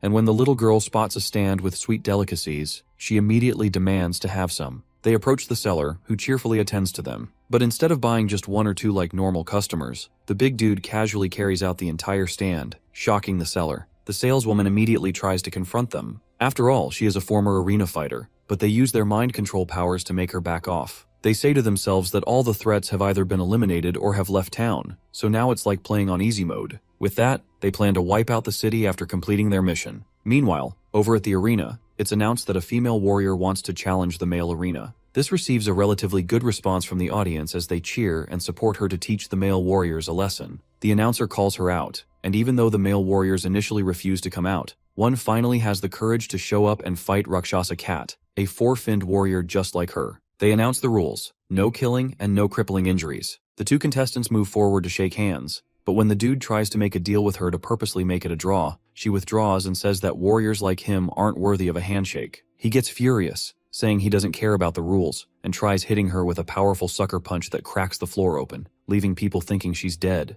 Just as the dumbass dude thinks he's won the cheapest victory ever, Rakshasa Cat's demon hands appear on his face, and she emerges from one of her portals. She recalls what her dad says about desperate situations and how it helped her activate the black core. The whole crowd cheers as she stands to face her opponent, who charges at her furiously. But surprisingly for him, she dodges all his attacks like she's reading his mind during the fight. She then grabs his hands and smashes him to the ground with her feet. Rakshasa Cat continues to use her ability to beat up the four-finned dude, and he keeps asking what sorcery this is. She tells him that his pace and timing are off, and he wonders how a black core warrior could use the power of a green core to numb his left arm. He decides to level things up and equips his pair of nanometer gloves to teach her a lesson for being too arrogant. She continues to overwhelm him by sticking his hands and feet in portals, so he retreats and takes a step back. Rakshasa Cat decides that since he wants to be on the defensive, it's her turn to attack. Meanwhile, the announcer checks her synchronization rate with his super expensive instrument and sees that it's rising very rapidly, reaching beyond 60%. Rakshasa Cat starts to remember everything that happened the other night, how to use her powers fully, and even the demon that bestowed such powers on her. While her opponent is caught off guard and stunned by her synchronization rate, she immediately conjures a cube out of matter above him and drops it, smashing him into the ground. This is too much even for the audience, who are thrilled by violence. Her opponent laments that he can't lose to a female warrior, he'd rather die in fact. Hearing this, Rakshasa Cat approaches him and threatens to fulfill his wishes by conjuring even more of her matter bricks. He immediately throws in the towel, and Rakshasa Cat claims victory, asking for the next opponent on the roster immediately. Meanwhile, over at the practice room, we finally see our protagonist again after a while. He seems exhausted from trying to activate the integration core, having tried for more than half a day. He then realizes that since he got the core from a demon, regular breathing techniques wouldn't work on it, so he channels the demon energy he didn't want to use, and it starts to work. He finally gets the earth element as a result of this. Back in the Salamanca neighborhood, the two mysterious people are up to no good again. They see the blast of energy from the protagonist's experiment, but ignore it for now. The man asks the girl if she's finally ready for her mission, stating that if she passes this, she'd level up to a 5-fin. With that, she activates her demon powers and gets ready to strike terror. Meanwhile, celebrations erupt around the city as everyone hears that a female warrior named Rakshasa Cat is owning all the men in the arena. They all rush to the arena to see for themselves, hearing that she has defeated most of the male warriors. The kid tells his boss that everyone in the city is flooding the arena, and they don't have enough space. What's bad news for the kid is good news for his boss, who celebrates that he's going to be super rich after this. People storm outside, struggling to buy tickets, while the kid struggles to even catch a breath. He's annoyed that he can't watch his celebrity crush fight anymore. Inside, the crowd sings her praises as she battles another dude. She's not making it seem easier for this one, who looks exhausted and is calculating all his moves. He resorts to weapons and pulls out his knife. Rakshasa Cat pulls hers out too, and they cancel each other out, throwing both blades away. Her opponent has another blade, and just as he feels he has the upper hand and powers up, Rakshasa Cat's hands appear out of a portal and throw him out of the ring, winning the battle for her. Her opponent just claims that he was caught off guard due to a blind spot. He wants to go back in and fight before the announcer tells him that the fight is over and the next fighter should enter. Of course, the glasses guy gets mad at the announcer, and just as he is about to ask him to delay the next person as he still intends to continue the fight,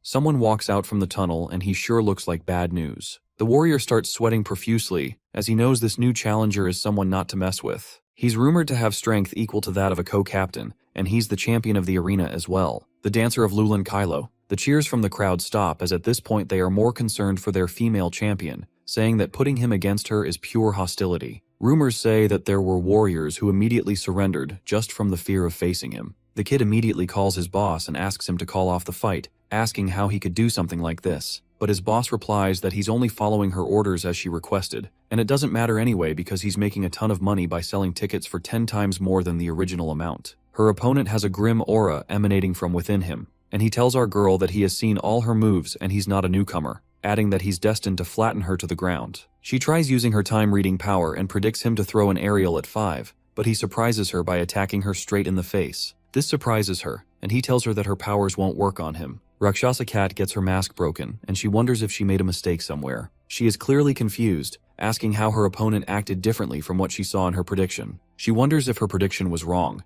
and her opponent tells her that if that's all she can do, then winning against her won't be that thrilling. Everyone would say he's bullying a young girl who can't defend herself, and that would make him upset. She gets frustrated and tells him that she was originally impressed by what he did, but now he's pissed her off. She calms down and looks at his footwork carefully. He gets furious from her words and charges at her, saying that he happens to like girls like her who act all tough. She predicts that he would attack from the left, but he fools her again and hits her in the face from the right, threatening to break both her mask and her skull together. The whole crowd can't look as they know how brutal and sadistic Kylo can be, and they think she's dead already. But fortunately, there is not a crack on her face as she manages to block his attack at the last second. He's so fast that she only managed to block it as a last resort, and that she can't continue being careless now as he's a red core user. He has immense strength and speed. She realizes that her precognition skill isn't wrong. Instead, he uses his lightning speed to make many faux movements, and her skill shows her only one outcome. She now has to use the black core to outsmart him by taking the initiative and attacking him. She uses her special ability to swiftly get close to him,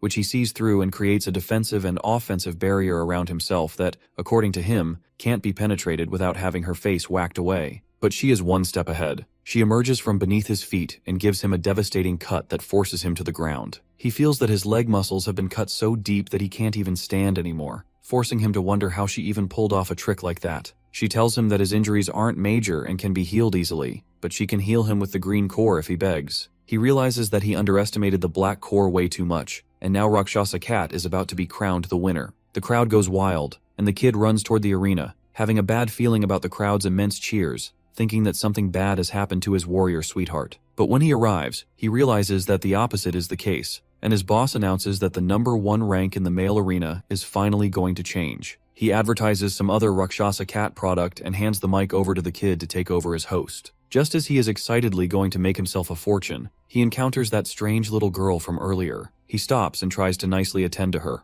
offering to help her find her parents, but she immediately reveals herself as a demon and leaves his head away from his body. Meanwhile, in the arena, that kid acting as commentator hypes up the moment, quoting what Rakshasa Cat told him earlier about power not being about gender, but their strength instead. Meanwhile, our girl conjures a spatial cube that sends her opponent flying toward her while she charges at him, ready to end it. He feels completely ashamed at how she's pushing him around like her toy, so he tries to show that he's still got some fight left. As they're about to clash, Rakshasa Cat feels a sudden interference in her head and gets a vision of that demon girl. She stops for a moment and wonders what it is. Her opponent sees that as an opening and tries to attack her. She immediately evades his attack and casually steps on his head like she's actually toying with him. After putting little distance between her opponent, she questions herself why a demon would appear in a rank B city like that, but she can't be mistaken. She's sure of the aura she felt must be of demons. Kylo gets furious at her for embarrassing him like that and promises to kill her there. The crowd makes fun of him for being pushed around the arena like a pinball. The commentator kid starts to wonder what she could possibly be looking for at a time like this,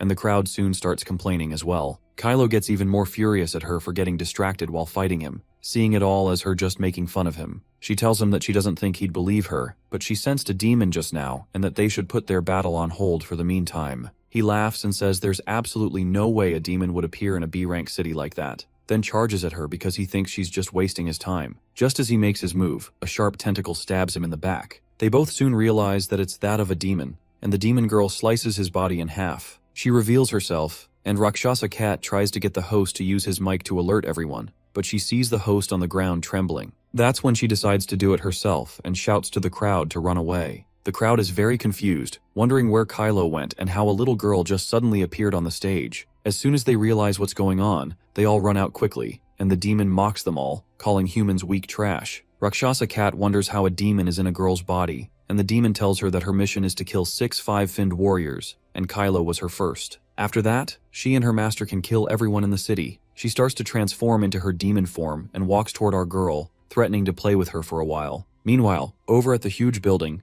Aang stops what he's doing because the feeling he's been having is getting worse. He's sensing trouble. He can tell that something is off in the city but has no clue why. He senses 2 strange and powerful auras and wonders if he is being too sensitive to the auras around him. but he is confident and will not let anything interrupt or disturb him now. The reason for the integration of the crystal is to bestow elemental powers on warriors due to containing a pure and immense amount of the 5 elemental energies. These elemental energies were originally impossible for him to utilize, but if he resonates with them, he will be able to find the earth element that he needs. As long as he manages to completely sense and extract the earth element, he will consolidate metal, wood, water, fire, and earth, having all 5 elements within his body. He plans to combine the 5 elements and see what happens. Meanwhile, the people struggle to leave the battle arena while yelling at each other to make way and screaming for help out of fear. The demon is pleased with all the screaming. Master Fledgling told her that humans are creatures with low tolerance to fear and terror, and fear is a negative emotion that makes an individual lose their calm and rationality. She goes on to say that demons are not controlled by emotions as they are beings of higher existence. Rakshasa Cat thinks for a little bit and agrees with the demon. She is not going to let herself be fazed or misled by its childlike appearance. She is an incredibly high-ranking demon.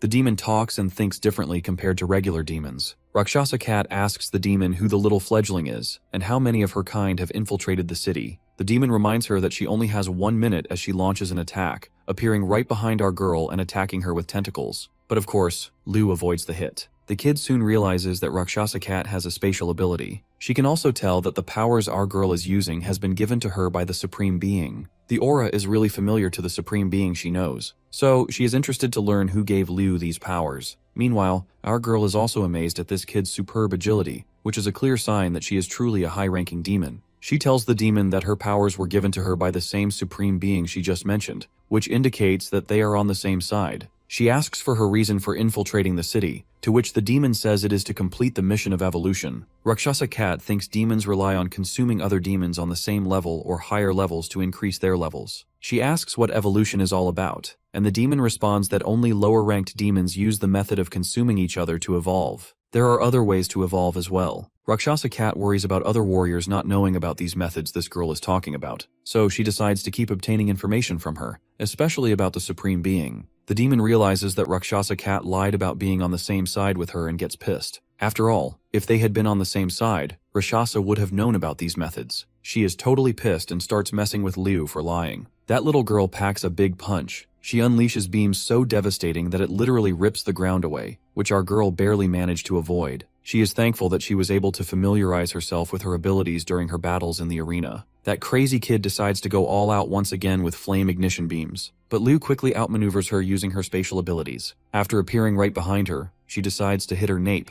only to realize that this little piece of work is about to self-destruct her. So the girl quickly jumps backwards, putting enough distance between them. But turns out, this demonic girl was just taking her formal demonic form, known as blue flame form. This comes as a great shock to our girl, who realizes that she knows very little about these demons. Meanwhile, the warriors arrive to fight the demon without their captain and vice-captain. They find it strange that the demons keep appearing in peripheral areas. The demons seem to be causing serial killing cases all around the city, with people being killed mysteriously, including high-ranked warriors. They proceed to the arena confident that 3 quadruple-finned warriors who are also candidates for the position of vice-captain can take down one demon. Little Fledgling sits on a roof and thinks about making the killing look more like an accident, while also wondering how strange humans can be. Humans end up not noticing things they should but notice things they shouldn't, as well as having strange ideas. He plans to go and look at how Little Bean is doing. Seems like he is referring to that demonic little girl as Bean. Meanwhile, Rakshasa Cat and Little Bean's battle is still ongoing. Our girl doesn't let the blue flames touch her, although she feels the heat from the flames despite being far away. The demon realizes that she is avoiding being hit. She considers Rakshasa Cat as her big sister, a comment that makes our girl disgusted. After diminishing the distance between them, she creates a portal and pushes the demon into it, which leads to a free fall from the sky and successfully pushes her through. The demon is shocked as to how it worked on her and wonders how high of a level that spatial ability is. She has only seen this kind of spatial power given to veteran demons. It's impossible for humans to research spatial ability to this level with such depth. Rakshasa Cat is burnt severely from just a little touch, but realizes her ability to tolerate the pain because of the demonic energy. She needs to take advantage of the demon as it is unable to use its speed-type core in the air. This move utilizes the advantage that both bodies are in the air to throw and wrestle the opponent to the ground. Rakshasa Cat decides to utilize her spatial ability to raise this move to a fatal level. She finally pulls it off by crashing down like a goddamn meteor from the sky. inflicting huge damage to the demon girl. She then questions the injured demon just how many demons like herself have infiltrated the city. Little Bean is surprised that a human has forced her into such a situation. She comments on her spatial ability, saying she got it from the Black-Finned King. Otherwise, there is no other way a human can obtain such a high-level spatial ability. Rakshasa Cat remembers the Black-Finned King. She had seen the Black-Finned King in her mind. She soon realizes that the female is the Black-Finned King and still wonders about the rank of the Black-Finned King. While the demon is on the floor, she is not pleased with the human warrior. She soon agrees with Master Fledgling, who says that humans are just a bunch of disgusting and despicable creatures. Soon the demon generates purple fire and blasts Rakshasa Cat. After taking the hit, she can't move her body and thinks the purple core is a psychic attack. The concerning part is that the demon has grown another fin. The demon knows that Master Fledgling would be disappointed in her if she is seen like this, so she plans to use all of her strength. The warriors soon arrive and sense that it's a quintuple-finned demon. One of the warriors urges his teammates not to get distracted by the rank of the demon, saying that they can still beat down the demon. They all launch toward the demon to attack, but the demon is too powerful. She says that the warriors are not even worthy enough to become her mission targets or prey. She freezes them with her hypnotic voice and makes them slay each other. After dealing with the worthless trash, she turns to our girl, complimenting her that she is different and worthy of being her prey. She further tells Rakshasa Cat that she is worthy of becoming her target, the target of her exam mission. Upper-ranked demons can obtain the qualifications to evolve after passing their exam missions. Her exam mission is to kill quintuple-finned warriors and examine an entire city. Master has helped by attracting the attention of the mere troublesome captain and baiting them outside the city, since having them around would have been troublesome. There are more quintuple-finned warriors in the city, which she finds sufficient enough. The demon admires the strength of Rakshasa Cat, although she is just a quadruple-finned core warrior. Rakshasa Cat has already been given all the qualifications to be considered her target. Our girl is in a tough spot, and the only thing that springs up in his mind is Aang in this perilous situation. The demon decides to put an end to Rakshasa Cat and blasts her with her purple beams. Inside her mind, she hears the voice of that demon queen telling her that she can't keep interfering and saving her all the time. They all have someone they wish to protect, and she has given her abilities to her already. The Demon Queen notes that Liu has also familiarized herself with utilizing the spatial abilities, and how she makes use of them depends on her self-enlightenment and interpretation of how to use it. Of course, our girl doesn't like taking cues from a filthy demon, and breaks out of her trance with a powerful burst of energy. The demon girl is flung backwards due to the shock waves. She is actually bowled out of her mind after feeling this oppressive energy, assuming that it must have been given to her by the Black-Finned King. She goes on to belittle her, calling her a mere human warrior while wondering if the demons have been betrayed by the Black-Finned King. Rakshasa Cat doesn't care, and is willing to accept any ability given to her without question, so she can keep protecting him and becoming stronger. The demon tells her not to think she's as powerful as a demon just because she got demonic powers. To make an example out of it, she decides to kill our girl and take her head with her. Rakshasa Cat gives her the open challenge to go ahead as she's determined to kill her at all costs. Meanwhile, that demon dude from before is watching all this from afar, feeling thoroughly pleased. He is approached by warriors who seek his identity. He is unable to provide it.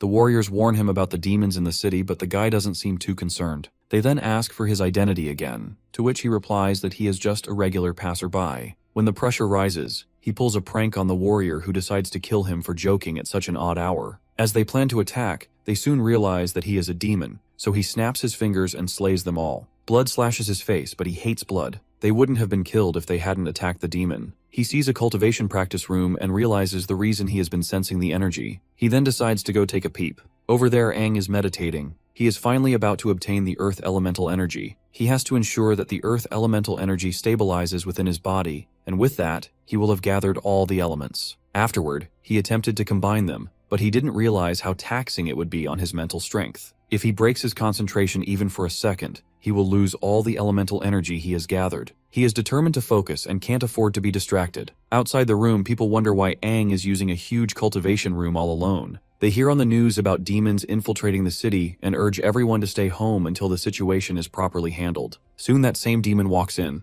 They ask him questions and point out that he doesn't look like a warrior. So, they insist him to leave as the facility is closed temporarily. But the dude proceeds to the cultivation room, and they ask him not to go in since it is for warrior use only. He goes on to slay them all as he keeps going further. He wonders how the aura he sensed is from a human warrior. He is not sure of the room in particular, so he walks into all of them and kills the people inside if they don't match his target. Meanwhile, Aang has exhausted his willpower and mental energy, but still decides to continue. There is only one room left as the demon decides to barge in. He decides to send in his greetings first and stretches his hands toward the door, but is intercepted by another demon. He is surprised that the door didn't break, and the other demon phases out of the door. And that demon is the Crimson King. The bastard who was once cocky begins stuttering in the presence of the mighty king. It doesn't take him to recognize that the demon in front of him is an 8-finned demon. Crimson King suggests this bogger to be quiet as he doesn't want Aang to be interrupted. He is looking forward to his evolution and erects a sound barrier just so no voice reaches our boy. The demon is in awe to see the king. The rumored legendary Crimson-finned king is in the flesh. Cutting to chase, Crimson King questions the bastard if he is the Amethyst-finned king's subordinate, to which he agrees. He bows to his majesty, saying that the lords have always been the strongest existence to demons, which also includes the Crimson King.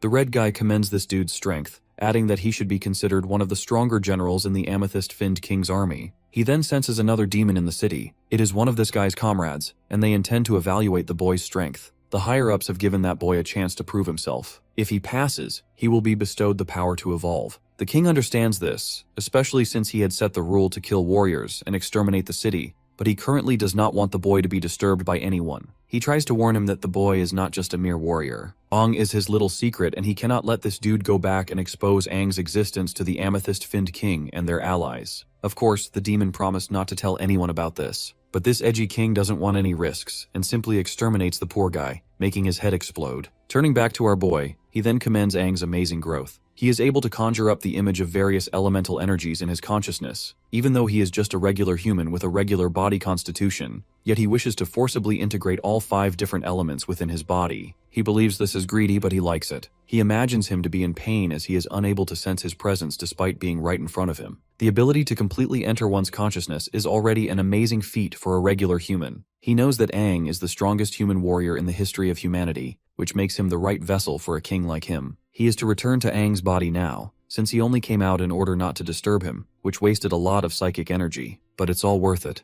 Aang's constitution will end up enhanced, which will be beneficial to him in the long run. Aang starts to generate lightning. This surprises the Crimson-finned king, who forms a protective cover for himself and watches. Aang is trying to drag all 5 elements into his body and integrate them at the same time. He questions the possibility as Aang becomes full of energy and starts shouting. The energy he emits ends up destroying the building. The Crimson-finned king seems to have underestimated this human. He isn't just evolving into a quintuple-finned warrior, he is also utilizing the 5 elements to control and integrate each of them, and he ends up creating a unique lightning element in the process. Though he is uncomfortable with the white lightning, he thinks it is an awful attribute. Rakshasa Cat notices the lightning and wonders what it is. As she is distracted, the demon is surprised by her strength despite only being a quadruple-finned warrior. She is truly someone with the finned king's strength. Rakshasa Cat realizes that she won't be able to hold out any longer if this continues. Even if she awakened the quadruple-finned strength in her body, she is still faced with a double-core demon. Though she is aware that help is coming, she decides to make some changes to her tactics and drag things out until others arrive. The demon seems to be aware of her plans and attacks her. Rakshasa Cat remembers instructions given to her when she was younger. She is to widen the space between her and her opponent and search for weaknesses. The demon makes fun of her spatial energy and uses a hypnotic voice to freeze her and pierce through her leg. Rakshasa Cat will not be able to heal in such a short time. This city has caught the eyes of the demons and is destined to become one of the dead cities. Even if she fails, her master Little Bird will turn the city into ruins. She asks Rakshasa Cat to give up,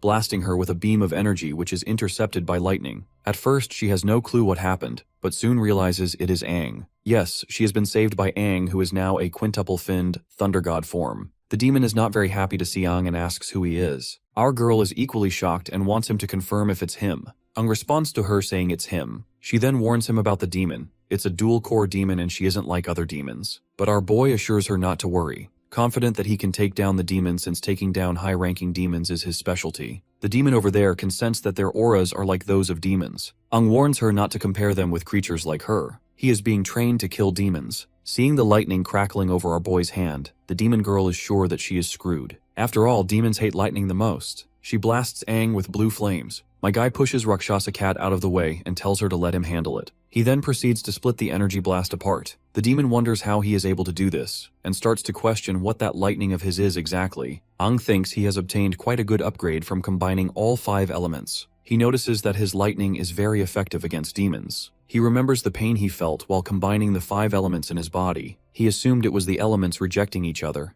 never knowing it would create a new lightning element. He wonders what the lightning would do when it comes in contact with a demon's body. The demon realizes his plan to kill him and tells him that he is overestimating himself. She plans to fully unlock her core's potential here and crush our boy to pieces. Hearing this, Ang recalls that the demon's core potential is similar to activating the core's strength to boost one's strength to its peak within the shortest amount of time. It seems like the demon's last resort. After activating her full strength, she launches continuous attacks toward Ang, and he is yet to be familiar with utilizing his lightning. He fears that if he continues to have the high ground, they will be the ones disadvantaged. He can form wings but can only maintain them for a short amount of time. The demon admits that humans like Ang with demonic energy have changed her perspective on their adaptability, but lowly humans will always be lowly humans. She proceeds to show them the strength of a demon and makes a tornado. The demon had originally planned to use the tornado to turn the city into complete ruins. It's a pity that she had to use it this early. Ang quickly carries his girl and starts running away. The demon girl is confident that they will never escape the tornado. In the aftermath, she is certain that they are dead by now. But turns out, they had escaped using the spatial ability and returned to the demon,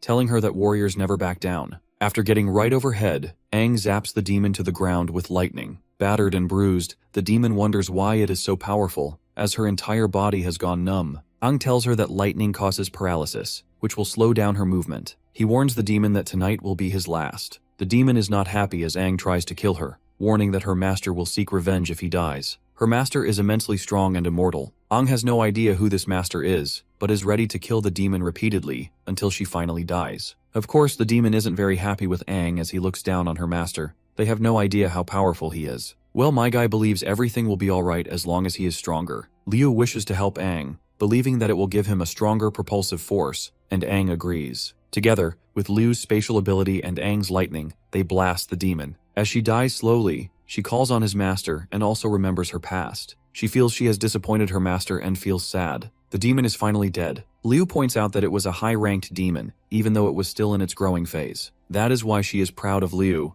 as she was able to battle against her. He then notices blood over her toe and asks about her injuries. Well, she has utilized her green core energy to stop the bleeding. It will still need time to heal, and she needs a secluded place to recover. Suddenly, they both sense auras. Liu is confident that it is a warrior aura. It must be captain-level warriors returning from their mission on the outskirts. This plan of attack was probably designed by that demon and its master, misleading information and redirecting all the captain-level warriors out of the city. This was probably one of their plans. He decides to fill in the details about the demons to the captains, as well as their plans. She believes there might be demons above the rank of septuple finned. Ang notices she is starting to realize things. The knowledge that humans have of demons is limited. They have no idea about the different types of demons. Liu goes on to explain how she got her powers. She had borrowed and tapped into demonic energy, and now it appears that they both are similar in this regard. Ang is concerned that other humans and warriors will not view them as humans and suggests they leave. He grabs her and flies her somewhere she will heal up. They are to continue the journey afterward. At the cultivation room, the bastard Crimson King killed regenerates, and he is thankful for his revival ability. By now he is certain that the Crimson King is far too terrifying. He needs to pass this information to the Purple-Finned King. He also needs to stop the evolution mission and get back home with Little Bean, but he can't feel her aura anymore. Seems like Little Bean is gone, and he is right about that. She is already pushing up Daisies. Meanwhile, the rest of the captains have all spread out to find the remaining clues. They present the remnants of the broken core pieces they have managed to gather to the head captain.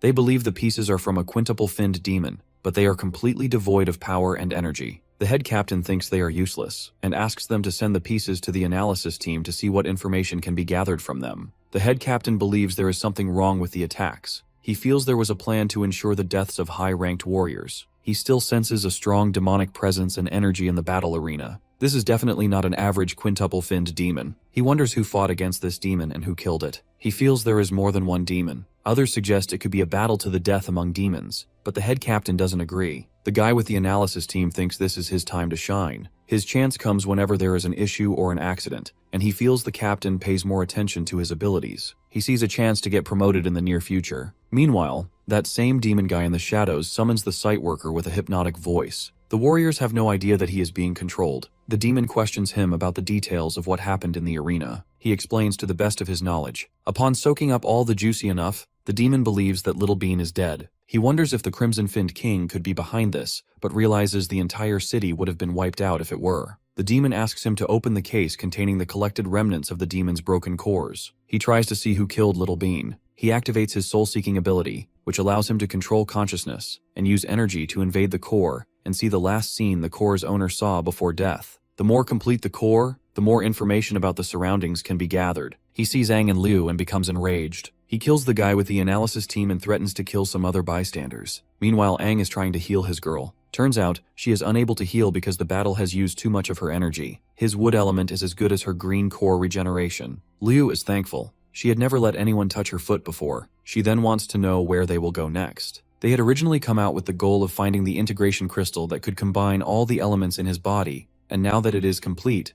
they are to move on and finally gather some information. Liu wonders what sort of information. No one else knows about Aang's reincarnation except Lena. Liu is unaware of his plans to rescue Desha, who has been captured. Doing such things openly goes against the new king and the new 6 heroes. He wonders if Liu and the rest of his team will stand by him if they find out about this. He finally responds to Liu, thinking it will be better if he continues his journey alone. As Liu's strength is almost comparable to that of a quadruple-finned warrior, Aang encourages her to tell Captain Ji Yaotang that she has completed her mission. Liu wants to know if he is setting off alone. Aang says he will return with her first as he needs to speak with Captain Ji Yaotang himself. As they chat, he has completely healed her and suggests she not do any intense exercise as it will still be painful because he has just regenerated her muscles. With that, they are ready to leave. 3 days later, in Helios City, Rank C, the warriors wonder when Liu and Aang will be back. Everything is boring without them. One of the warriors thinks they are probably working on leveling up themselves and suggests they do the same. She is still bored without them, and also wants to go out and go through some trials. It is really slow for her to keep leveling up in Helios City, but it is then they catch a familiar voice teasing them. It's their team leader Liu.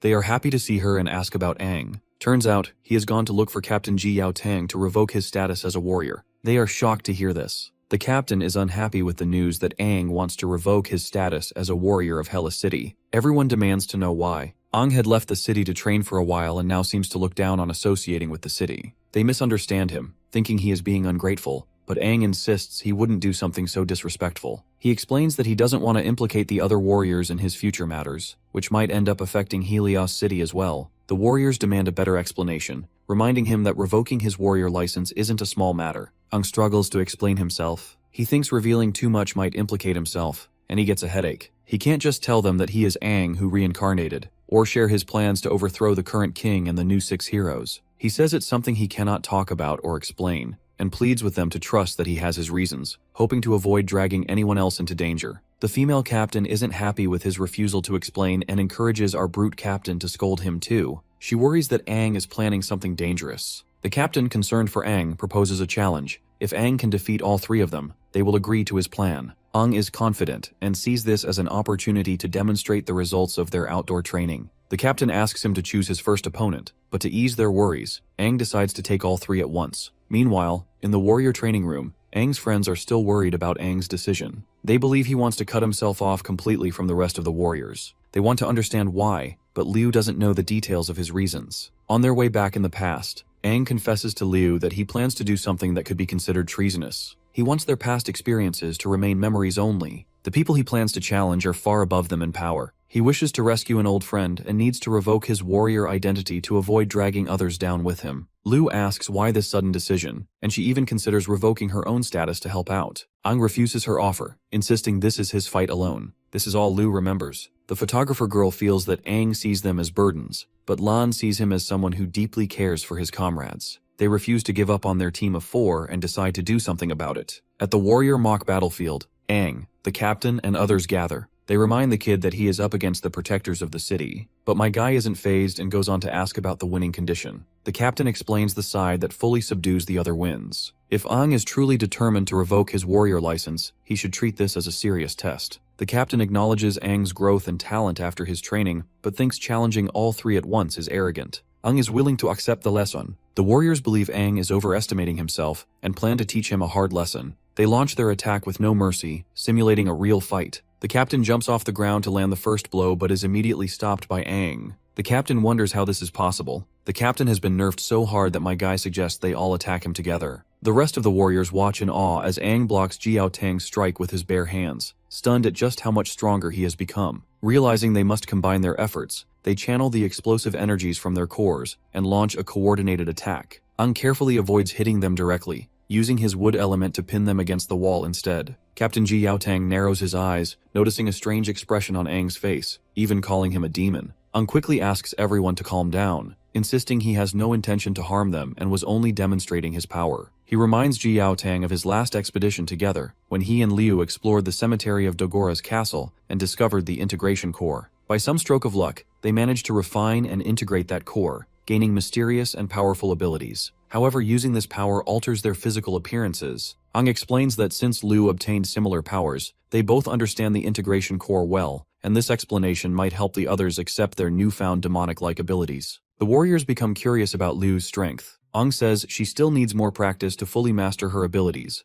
but is currently on par with a quadruple-finned warrior. They then ask how strong Ang himself is. He claims to be as strong as a quintuple-finned warrior and can become even stronger by activating his lightning element. The warriors find this hard to believe, but Captain Ji Yaotang remains quietly proud. He reflects on a painful memory. Years ago, when his brother was around Ang's age, Helios City suffered a minor demonic onslaught. His brother was kidnapped by demons and later found dead. From that tragedy, Ji Yaotang swore to become a strong warrior who could protect those around him. Now seeing Ang and Liu, he's reminded of his brother. Unaware of this backstory, Ang listens as Ji Yaotang advises him not to misuse his strength and to accept the stress and responsibility that come with it. The captain is deeply proud of them both. The rest of the warriors are left uncertain about the deeper meaning behind Ji Yaotang's words. Finally, Captain Ji Yaotang approves our boy's request to terminate his warrior status. Trusting that Ang knows what he's doing and choosing not to press further, he remarks that young people always have their own paths and futures to face. My guy is overjoyed to hear this, and thanks his senior respectfully. One of the captains fondly recalls how weak Ang once was during his early tests, and wonders how far he will progress now that he's leaving the warrior ranks. They also realize Ang shares a name with a legendary figure from the past. Ji Yaotang believes Ang's future accomplishments might even surpass those of that great man. As my guy departs on his journey, he contemplates raising his strength to the level of a sextuple-finned warrior, feeling it would be safer to do so before attempting to rescue Desha. Nearby, he notices a demonic rift and decides to seek out more cores to level up faster. However, he soon discovers a box, and to his surprise, it contains Liu and his teammates, who had been in his truck all along. Of course, the boy is clearly not pleased with the unexpected discovery. He is not happy with Liu and the other warriors tagging along. They had already discussed this, but Liu does not want the team to split up like this. Lan and Suiju had been stuck in the city, suffocating while Ang and Liu were taking a trip. They had no choice but to tag along. They are all willing to be part of Ang's business no matter how dangerous it gets. Ang realizes that they are really determined and they are right. He has to inform his team members about his issues and problems, though it's not convenient to tell them about his reincarnation. It is up to them to believe the rest or not. He urges them to make their decisions after hearing what he has to say. He warns them about the potential risk to their safety and tells them his plans to rescue Desha. They are in shock as they ask how he intends to pull that off, which is a secret. He believes this would be enough to scare them, but instead, they are excited and don't want to miss out on the fun. Helios City has been loyal to the past king. Liu's grandfather, Situjie, was a subordinate to the 6 heroes under the leadership of the deceased king. He had established Helios City with a couple of his friends, and he bet her father would agree with her choice. Ang realizes why he finds the name Situ familiar. He remembers the first time the 6 heroes brought him, looking fresh and nervous. So much time has passed. Moving on, Ang doesn't think any of them present here are strong enough to join him. Since they all wish to join him, he also wants to add another person to the roster. Virelina, one of the old 6 heroes, a septuple green core warrior. He wants her to train his team, as it may be difficult to carry out his plan all alone. Lan wonders how Ang knows someone almost like a god to them. What's more, he is close enough to ask her to train them. She agrees to train them, but cannot control how much stronger they will end up getting, as it all depends on their own skills and abilities. She still wants to know if Ang is seriously bringing all 3 of them, but Ang has no other choice. Well, it's expected of our boy. More and more people will stand by him, and he's someone who would never leave anybody behind. She also hears that Ang is able to invent the lightning element. She is impressed with this new body of his, but this much is expected of him. After all, he is Ang, a guy who can accomplish anything. The rest of the team, while watching Ang and Lena, are unable to hear what they are saying. They wonder why Lena has not aged.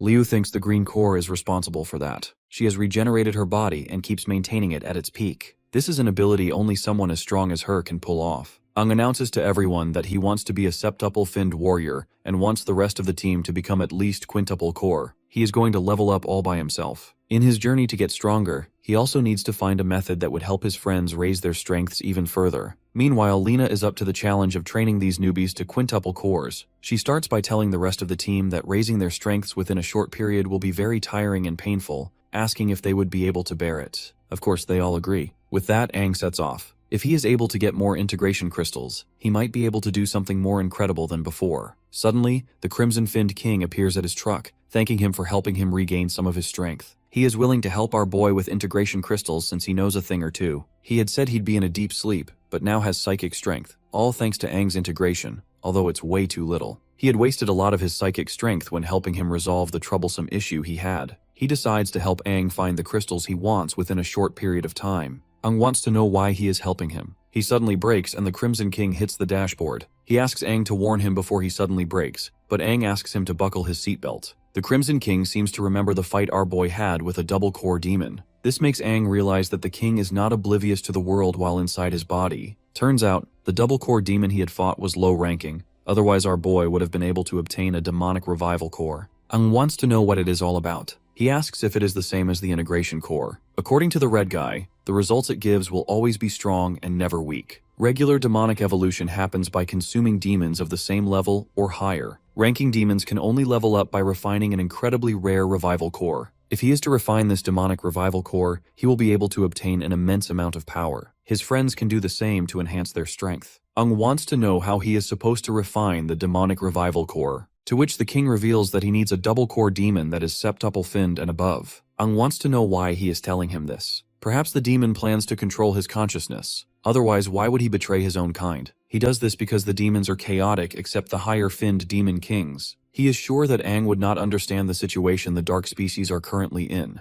So it's basically a waste of time even if he tried to explain it. And as for why he is helping this kid evolve, they both share evolution. And if Aang gets stronger, so does the demon. To emphasize how powerful he is despite his weak state, he immobilizes our boy without breaking a sweat. Aang wants to know where he can find core sextupled demons. He believes they are hard to find. The demon wonders why humans are so impatient. Reaching his goals depends on him. Now that Aang thinks about it, he recalls a place where he can find high-level demons. Though he thinks going there is already dangerous, if what the king said about revival cores is true, then it's worth giving it a shot. They set off to the City of Dawn. They get there until night, and Aang suggests they chill there since it is in the city's blind spot. The king then reveals that he will not be appearing again unless he obtains a revival core. After all, appearing again and again costs a lot of energy. He then suggests Aang should not let his friends forcibly refine it or try to get enlightenment from it. It will only cause their minds and consciousness to explode. Aang asks him for help. He wants him to change his appearance. He needs to find a way to become a part of the high-ranking crusades. He also needs a weapon. While that broadsword is good for him, but it is not enough when he utilizes it. The demon decides to help him because they are one after all. After helping him change his appearance, he lends him a sword named the Crimson Tide.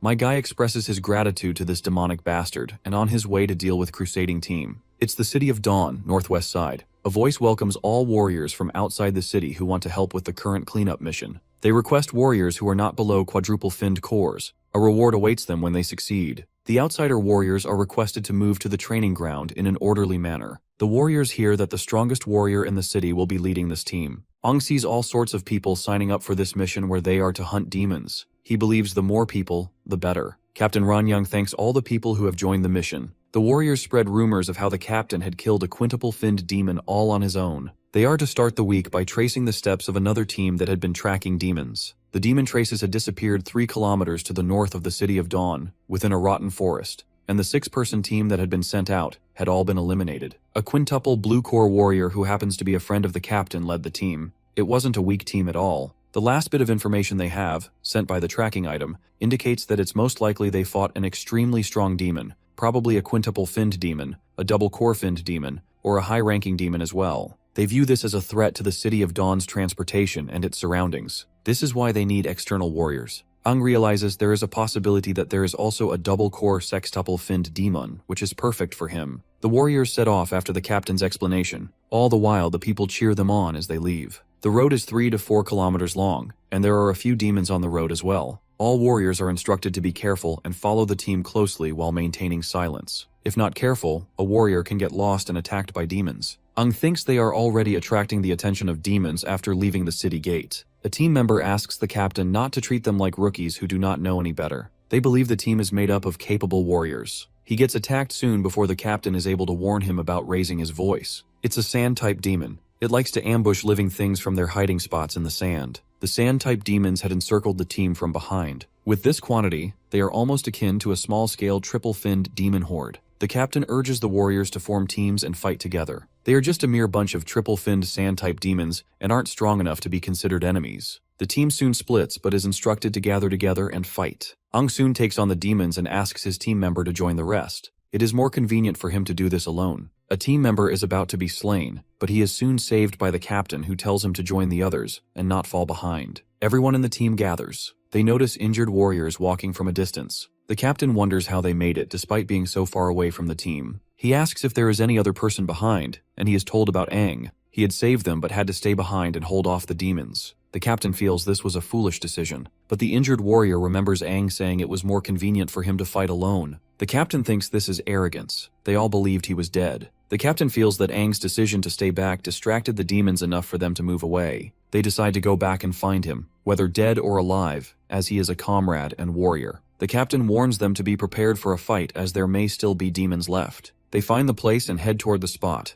The captain encourages everyone to be vigilant as they look for Aang, and they finally find him. My guy wants to know why everyone is there. He thought they should be moving forward as he was preparing to chase after them. The captain notices his strange aura and wonders if it's because he is covered in demon blood. All the teammates only get further shocked when they realize that Aang has killed over 10 sand-type demons. The team struggles to believe this. They think there is something special about Aang. He explains that he is as powerful as a quintuple-finned core warrior, although my guy knows his powers surpass that. Even if he were to fight a sextuple-finned core warrior, he would be able to survive. Despite his explanations, the captain still thinks it's difficult to fight against 10 sand-type clan demons alone. Aang explains his made-up strategy. He had thought of this a long time ago. He further sold them the narrative that his specialties were prolonged battles and escaping. This is a more reasonable explanation to the captain, who commends him and tells him that his actions gave the team enough time to regroup. He instructs the team to change directions as they move onward. They finally make it to the location where the last team was last seen.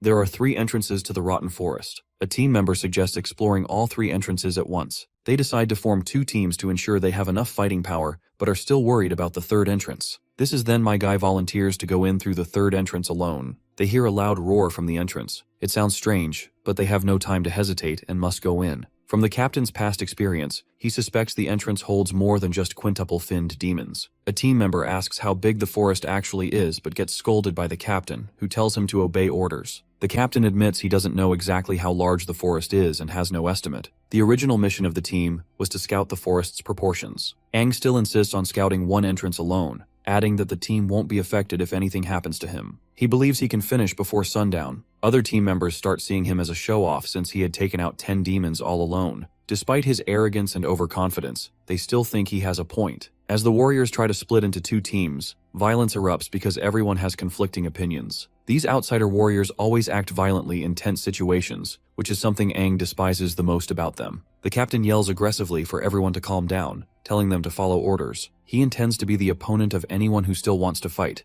but the whole team stays silent. The captain has seen how poorly disciplined the outsider warriors are. They need to finish this quickly before more problems arise. Before Aang sets off alone, the captain reminds him that there won't be any help if he's in danger. Aang understands this and states he might finish right on time before others arrive. This statement makes him look even more arrogant as they split up. As the captain is barking orders and telling the teams to prioritize rescuing rather than engaging in fights, Aang is walking alone on his path when he suddenly gets attacked by a demon, which he quickly kills. He had come into the forest alone to use his powers without hesitation and plans to kill them all until the strongest demon appeared. Cutting to somewhere else, we learn that it is always dark in a forest as dense as the rotten forest, and very silent. So, one of the team members warns the entire team to be careful and not let their guard down. The demons will not attack if the warriors stick together as a team. Some team members wonder how Aang is doing all alone and make fun of him. Suddenly they see something. It's a scouting team uniform, meaning it's a survivor. The team members believe things are going smoothly. They have found a member of the scouting team, not knowing it's a demon. The team member, still excited as he gets closer to the creature, asks what it is digging. The creature suddenly turns around and attacks him. Turns out it is a sextuple-finned demon, and they need to inform the captain about it immediately. One of the warriors uses a signal flare, but the demon is not a fan of bright lights. It launches at incredible speed to put out the flare, leaving the warrior amazed at its speed. The team realizes they cannot handle this demon, so they retreat, but the demon is not done with them yet. The captain notices the eerie silence and strange fog.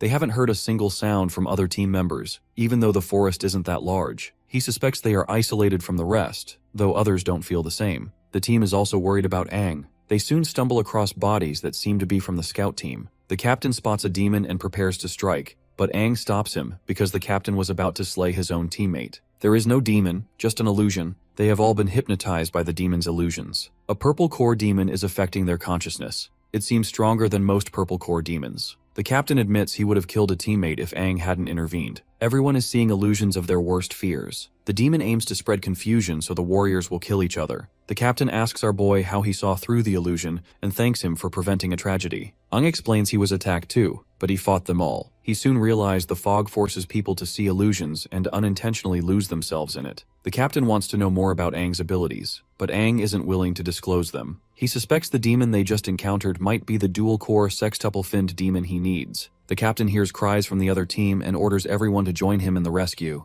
The demon notices there is someone unaffected by the illusions and senses Aang's aura. She wonders who he is. It's a sextuple-finned core demon. Aang realizes that if he rushes over, he'll just fall into its trap, but he decides to follow the rest of the team. He doesn't want to abandon them. They run toward the demon as the captain warns them this is no ordinary foe. They see the bodies of their fellow warriors, and the captain orders them to stop. He suspects it could be an illusion, but Aang says otherwise. It really is the bodies of the scouting team. He also notices the demon nearby. They hear cries from the warriors calling for the captain to save them. The captain and another team member try to rush forward but are immediately stopped by Aang, who urges the captain to look closely. Finally, the demon reveals himself, impressed that Aang has seen through its disguise. It also finds it strange that its illusions don't work on him, and considers the corpses useless now. Enraged, the captain blasts the demon with a powerful energy beam. For a moment, they wonder if the demon is dead, but it quickly mocks them, calling them impatient humans. The captain insists on continuing the fight until he injures the demon. Aang thinks there are too many people there, and they're all blinded by their emotions. The captain tries to slice the demon but ends up slicing through smoke instead. Soon enough, the hallucinations once again start to mess with their heads, and they start to feel that Aang is the demon.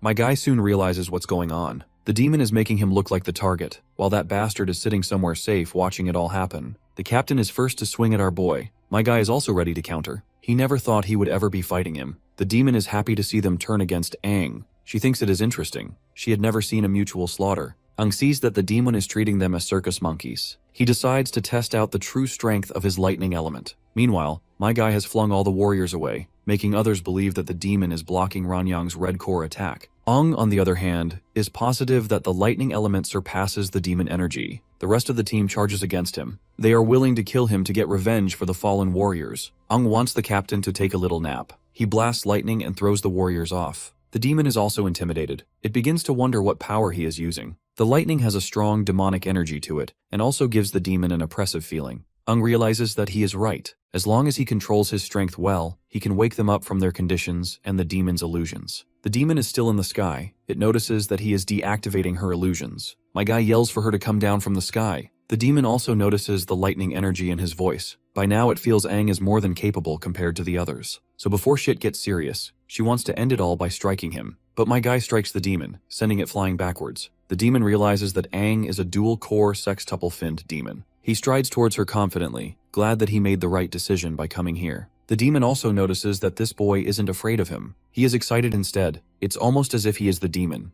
Aang launches himself and strikes, shattering the ground while the lady manages to dodge. She then creates clones of herself. My guy tries to strike them all down, but the demon keeps dodging Aang's attacks with its cloned bodies. It is then Aang decides to identify the real body of the demon through his lightning eyes. Eventually he spots her and closes in the gap between them, but the lady retreats right away, frustrated by his lightning trait. She then dances around him, but still ends up located by our guy. Before splitting her apart, he insists she hand over the revival core to him. The scene then cuts to the City of Dawn. From the cliff, Lu can see my guy's aura clearly. Meanwhile, the photographer girl is taking L's in her training. Lan and her notice Lo looking at the lightning ahead and inquire about it. Lu fills them in that Aang must be right in that spot, though they aren't sure. Lan says it could be a storm over there. Right then, Lena shows up behind them and asks why they are spacing out. If they are not powerful when Aang returns, they will be nothing but a burden to him. Aang had asked her to work on their physique. He had pleaded with her, and Lena agreed to do whatever he asked of her. So, she asks them to prepare for battle. They are to last 10 seconds against her in a battle as she will be attacking them. Suiju is shocked because lasting 5 seconds against Lena the last time was a very tough challenge. Back to our boy, he is about to stab the demon with his sword. The demon is sure that her teleportation ability will save her, but my guy still ends up cutting her hand down. To our boy, the demon is stupid to think that it is faster than lightning. He then further drives his sword right into her chest. Instead of handing over the core, she decides to take Aang with him as he plans to self-destruct. Aang notices the demon's plans to self-destruct and zaps him with lightning. The demon cries out in pain and asks if the boy is really a human or a demon. My guy claims he is just a regular human warrior. And with that, my guy successfully takes the demon's revival cores. Somewhere in the forest, the captain wakes up. He lost consciousness when everything had happened. Seeing the others, he wonders if they were unconscious too. My guy greets the captain. Seeing our boy, the captain goes on a high alert, asking for the whereabouts of the double core demon. Aang assures him that he had finished him off. He also cleaned up the demons in the surrounding area too. So, they have absolutely nothing to worry about. He asks the captain to have some water. Of course, the captain struggles to understand how he has killed a double core demon all by himself. Aang then briefs the captain about how he handled the situation. Unfortunately, he was unable to do anything about the other team. The captain is still in awe. My guy had just battled a sextuple dual-core finned demo, which makes the big guy wonder exactly how strong Aang is. He only wants to know how he surpassed the demon's illusions. Aang reminds him that the most important thing is that they are still alive. He wants to go around and check if there are still demons around the area. He asks the captain and other warriors to rest as it is still midnight. It will take a while before they start waking up. The captain believes the demon's illusionary technique is truly difficult to fend off. He had fallen prey to its technique. Aang explains that a dual-core demon is a demon with first-rate abilities even among other demons of the same rank. With double cores, its abilities aren't as simple as having twice the power of a single core. To encourage the captain a little, Aang points out that the captain is also incredibly strong as he had woken up quickly. The captain believes that a sextuple finned warrior like him is considered the peak of the City of Dawn's forces. To be looked down upon by the demon and his inability to hunt it down infuriates him. As the person in charge of the mission and captain of the team, he is no longer going to investigate Aang's identity since he had saved them all. The captain, still trying to wrap his head around Aang's ability to handle a sextuple finned dual-core demon,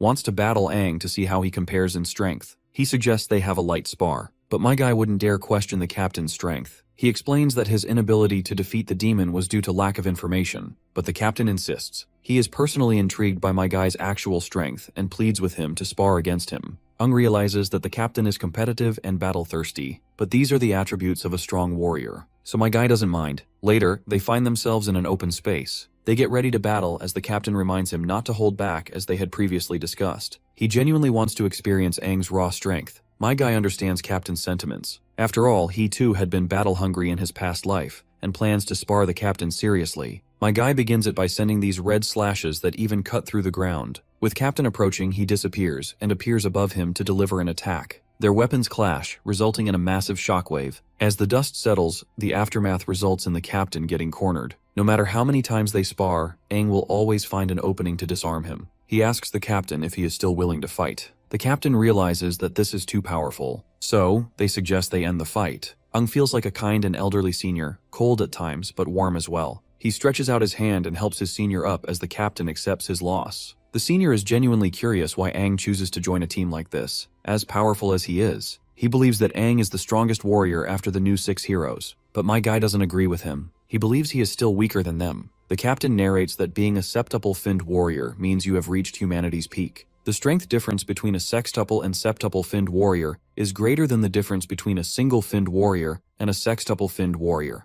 The new 6 heroes' powers are not something a regular sextuple finned warrior like the captain can achieve. He believes their strength has reached levels none of them have seen before. There are rumors that one of them solo cleared an ancient king's plague tomb himself and managed to return safely as well. It's a feat none of them can pull this off. This shocks our boy, because he too has first-hand experience with King's Plague Tomb. This makes him really suspicious of the new heroes, and wonders what exactly they are hiding. It is daybreak. The captain believes the other warriors will be awake soon. He asks if Aang will return with them. The boy responds positively as there are things he needs to settle there. He wants to see the revival core's effect on him. Back at the city, the captain reports to Wu Kongyao concerning their mission to the Rotten Forest. He had heard about how Aang had battled a sextuple finned dual-core demon and how he had played a crucial role in the mission. Wu Kongyao wants to know Aang's true strength. The captain reports that Aang is just a mere quintuple finned warrior. He had performed pretty well as the mission progressed, and other members were equally good as they had sacrificed themselves for the city. Wu Kongyao considers asking Aang to stay in the city and work. He dismisses the captain,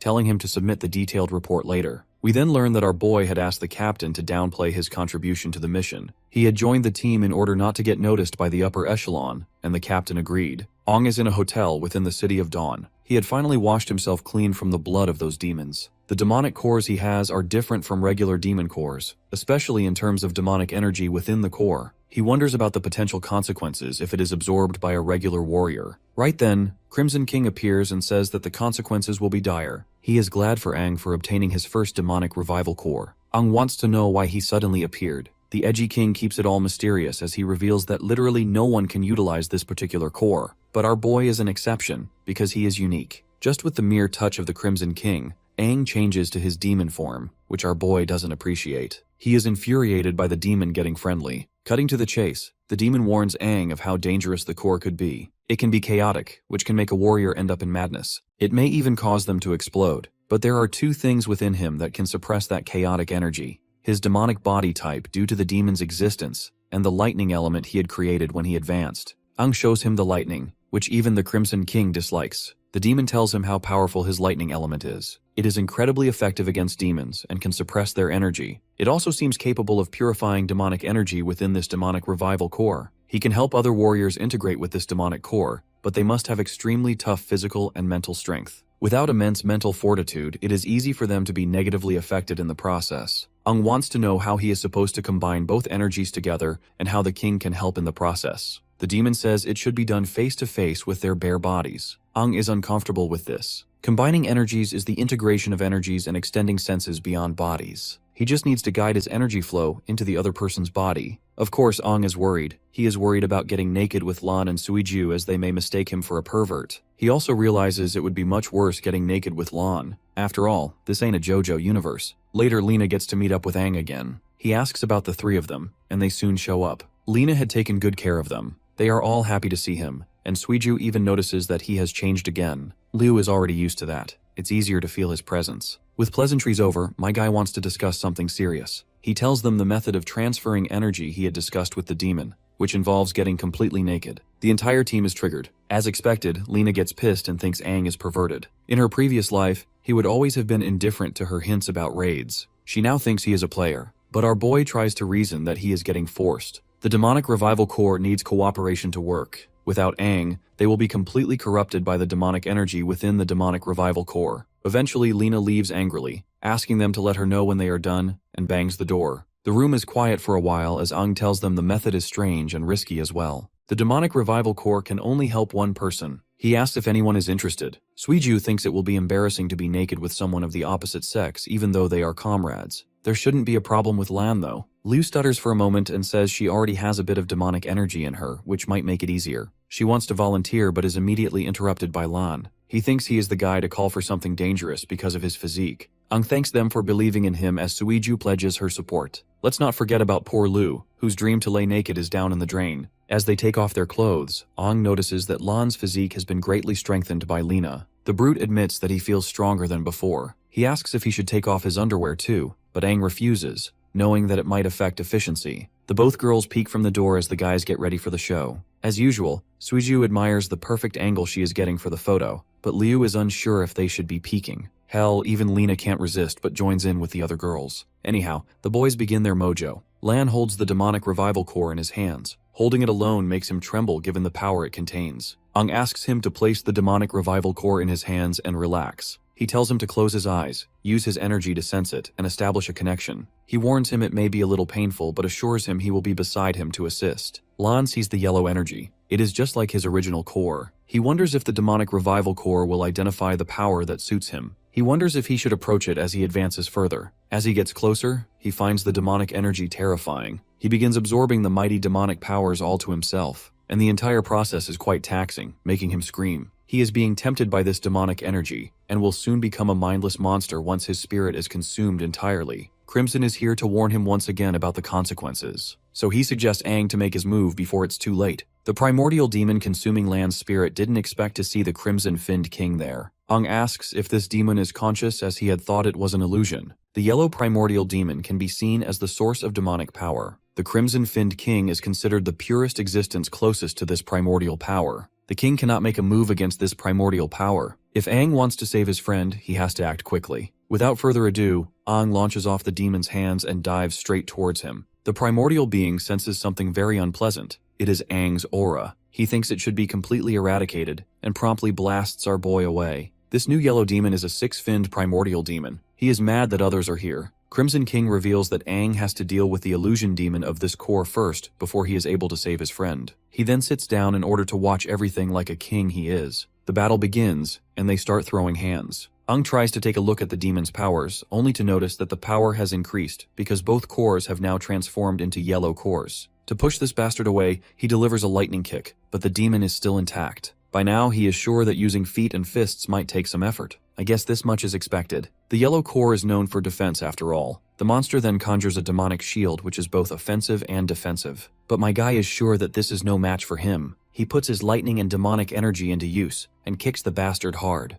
Turns out he used an upgraded lightning move he picked up while fighting a demon previously. After taking down that primordial demon, he directly strikes that ball of energy to help his friend's consciousness escape. I don't really know what in the hell is going on, but in a nutshell, my guy manages to absorb the excess power of the revival core into himself, which not only allows him to evolve, but he also manages to save his friend in the process. Even the Crimson King thinks it is impressive as he absorbed part of the energy from the core. It is enough for Lan to awaken his demon powers. In the real world, Lu has already dozed off, while the photographer girl is busy doing her thing. Even Lena is tired of waiting. Suddenly she notices his eyes, which look demonic. Right then, he gives off an explosive energy burst and begins to evolve. After the transition, he has 4 arms. His evolution has also been completed, making him a 4-fin demon. Lena refuses to believe what she is seeing. Through the core, the demon power has truly fused with Lan. Aang tells them not to be surprised as they have important things to worry about. The energy burst from Lan's evolution process is too intense. He believes it will definitely be noticed by Dawn City, so they need to hurry. Lu rushes to guard the entrance, but Lan stops her as he has a solution. They all grab him by his arms and he takes off like a goddamn meteor. Seriously though, what in the Omnitrix malfunction is this? Suiju meanwhile can't help but admire how amazing the dude has become. In his takeoff, Bro had left a huge hole in the roof of the hotel. People gather around the hotel premises as the authorities investigate. They are told to leave as it was just an accident. Investigators have no other clue except the hole in the roof and the fallen sign. The captain of the Dawn Warrior Guard is sure that there was a demon, but it makes no sense how the demon vanished in just a few minutes. Suddenly, they notice someone landing from the sky. It's Van Dillen, the cheap copy of Homelandar. They both kneel in the presence of this douchebag. Van Dillen is the strongest dual-core medic warrior, so it makes no sense why he would come here to attend such an insignificant event. Meanwhile, Aang and his team finally find a perfect spot to lay low. After getting down, they ask Snow how he feels. In response, he reveals that he feels like he is filled with the power of demons. He quickly switches to his human form. This sight fascinates Suiju beyond words. Meanwhile, Lena finds it is surprising how he can evolve to 4 fins at once. Perhaps it is because of Aang's assistance. Lan then reveals his side of the story. When he felt his consciousness was unclear, Aang had helped him and even adjusted the power of the demon core. Because the demon power is too intense, he needs to adapt to it first. With his current tolerance, he was only able to evolve 4 fins at one go. Otherwise, he would have gone for 5. Moving on, Aang feels they won't be able to return to Dawn City for a while. They have attracted quite a lot of unwanted attention. He apologizes to Lena for that. But the homegirl doesn't seem to like Dawn City anymore, as it is no longer the Dawn City it used to be. She sees no need to go back. In this case, they see this as an opportunity for Suiju and Liu to evolve together. Of course, Suiju is already liking the idea. She wants to become stronger too. From now on, Lena wants the team to act together. In order to test what Lan is capable of, Aang suggests they should try hunting down a dual-core 6-finned demon together. The transformed Lan appears a bit uncomfortable in the next scene because Suiju's crazy ass won't stop taking his photos. As for Lena, she appears lost in her own thoughts, until Aang comes around to question what's bothering her, especially when she's usually the talkative type who doesn't beat around. Sharing a spot next to her, he asks if it's something about Lan that's keeping her mind busy. A worried Lena shares her concerns, expressing her discomfort at the idea of a human warrior merging with demonic powers, especially when she comes from a time where this kind of suggestion would be unacceptable. Though Lena perfectly understands that the current Aang also shares demonic power in his body, at this point she doesn't know how everything will wrap up. If humans and demons are together, then where does the future lead? Our boy understands her situation completely, recalling his own previous experience, how he found himself repulsed by the sheer idea of using his demonic power. Despite hating it back then, he ultimately had to come to terms with the realization that this power is necessary for them to grow as warriors. It's similar to the concept of absorbing cores, and if they refuse to use this kind of power, Aang thinks they won't be able to tackle absurdly powerful demons to come. Right now, the demons aren't even their only concern anymore. When you think about it, the new king is terrifying in his own right, as well as his battalion of the new 6 heroes. Even Lena expresses her sheer shock, going as far as to say that the new king is terrifyingly powerful. She remembers the weight of death pulling her when she met the king, That kind of power is unfathomably strong, to the point that Lena thinks it's impossible for a normal human warrior to even possess it. Though she's ashamed to admit, Lena shares that she was genuinely afraid to be in the king's presence, and that's saying a lot because she's one of the 6 heroes herself. Pulling her back to reality, Aang smacks her head, assuring her that everything is going to be okay now that he's here to protect her. Their conversation is interrupted by the rest of the gang, who has rested well and prefers relocating to a different town. Our boy gets up, preparing himself to hunt the dual core demon and extracting the remaining 2 demonic cores. He thinks they'll have an even greater chance of succeeding, now that they've got the legendary warrior Lena by their side. The scene cuts off to a desolate land, where one particular demon is chewing down on its food. Our gang observes closely, questioning what the demon is doing. Lena reveals that it's common for 2 fin demons to be here and there, and it seems like they've stumbled upon some kind of demonic nest. Without wasting a breath, our boy chucks a long sword at one of the demons, killing it instantly, while the other 2 draw away from the enemy invasion. Donning his 6th finned form, Aang hopes to discover dual-core demons in this wretched mess. His mere demonic aura terrifies the lower-level demons, who fail to comprehend how a human is even capable of wearing their power. The demons are so busy fixating on our boy that they completely forget about Lan, who emerges from the shadows and smashes both their heads together, killing them instantly. I can't lie, Lan looks badass with his 4-armed form. Suiju is rather impressed by their teamwork, while our boy reveals that Lan can easily annihilate any 4-finned demon or below at his current power level. However, just within this lair, he senses an immense wave of aura bursting out, implying that a compounded demon core must be inside. Liu urges to participate in the battle, but our boy stops her,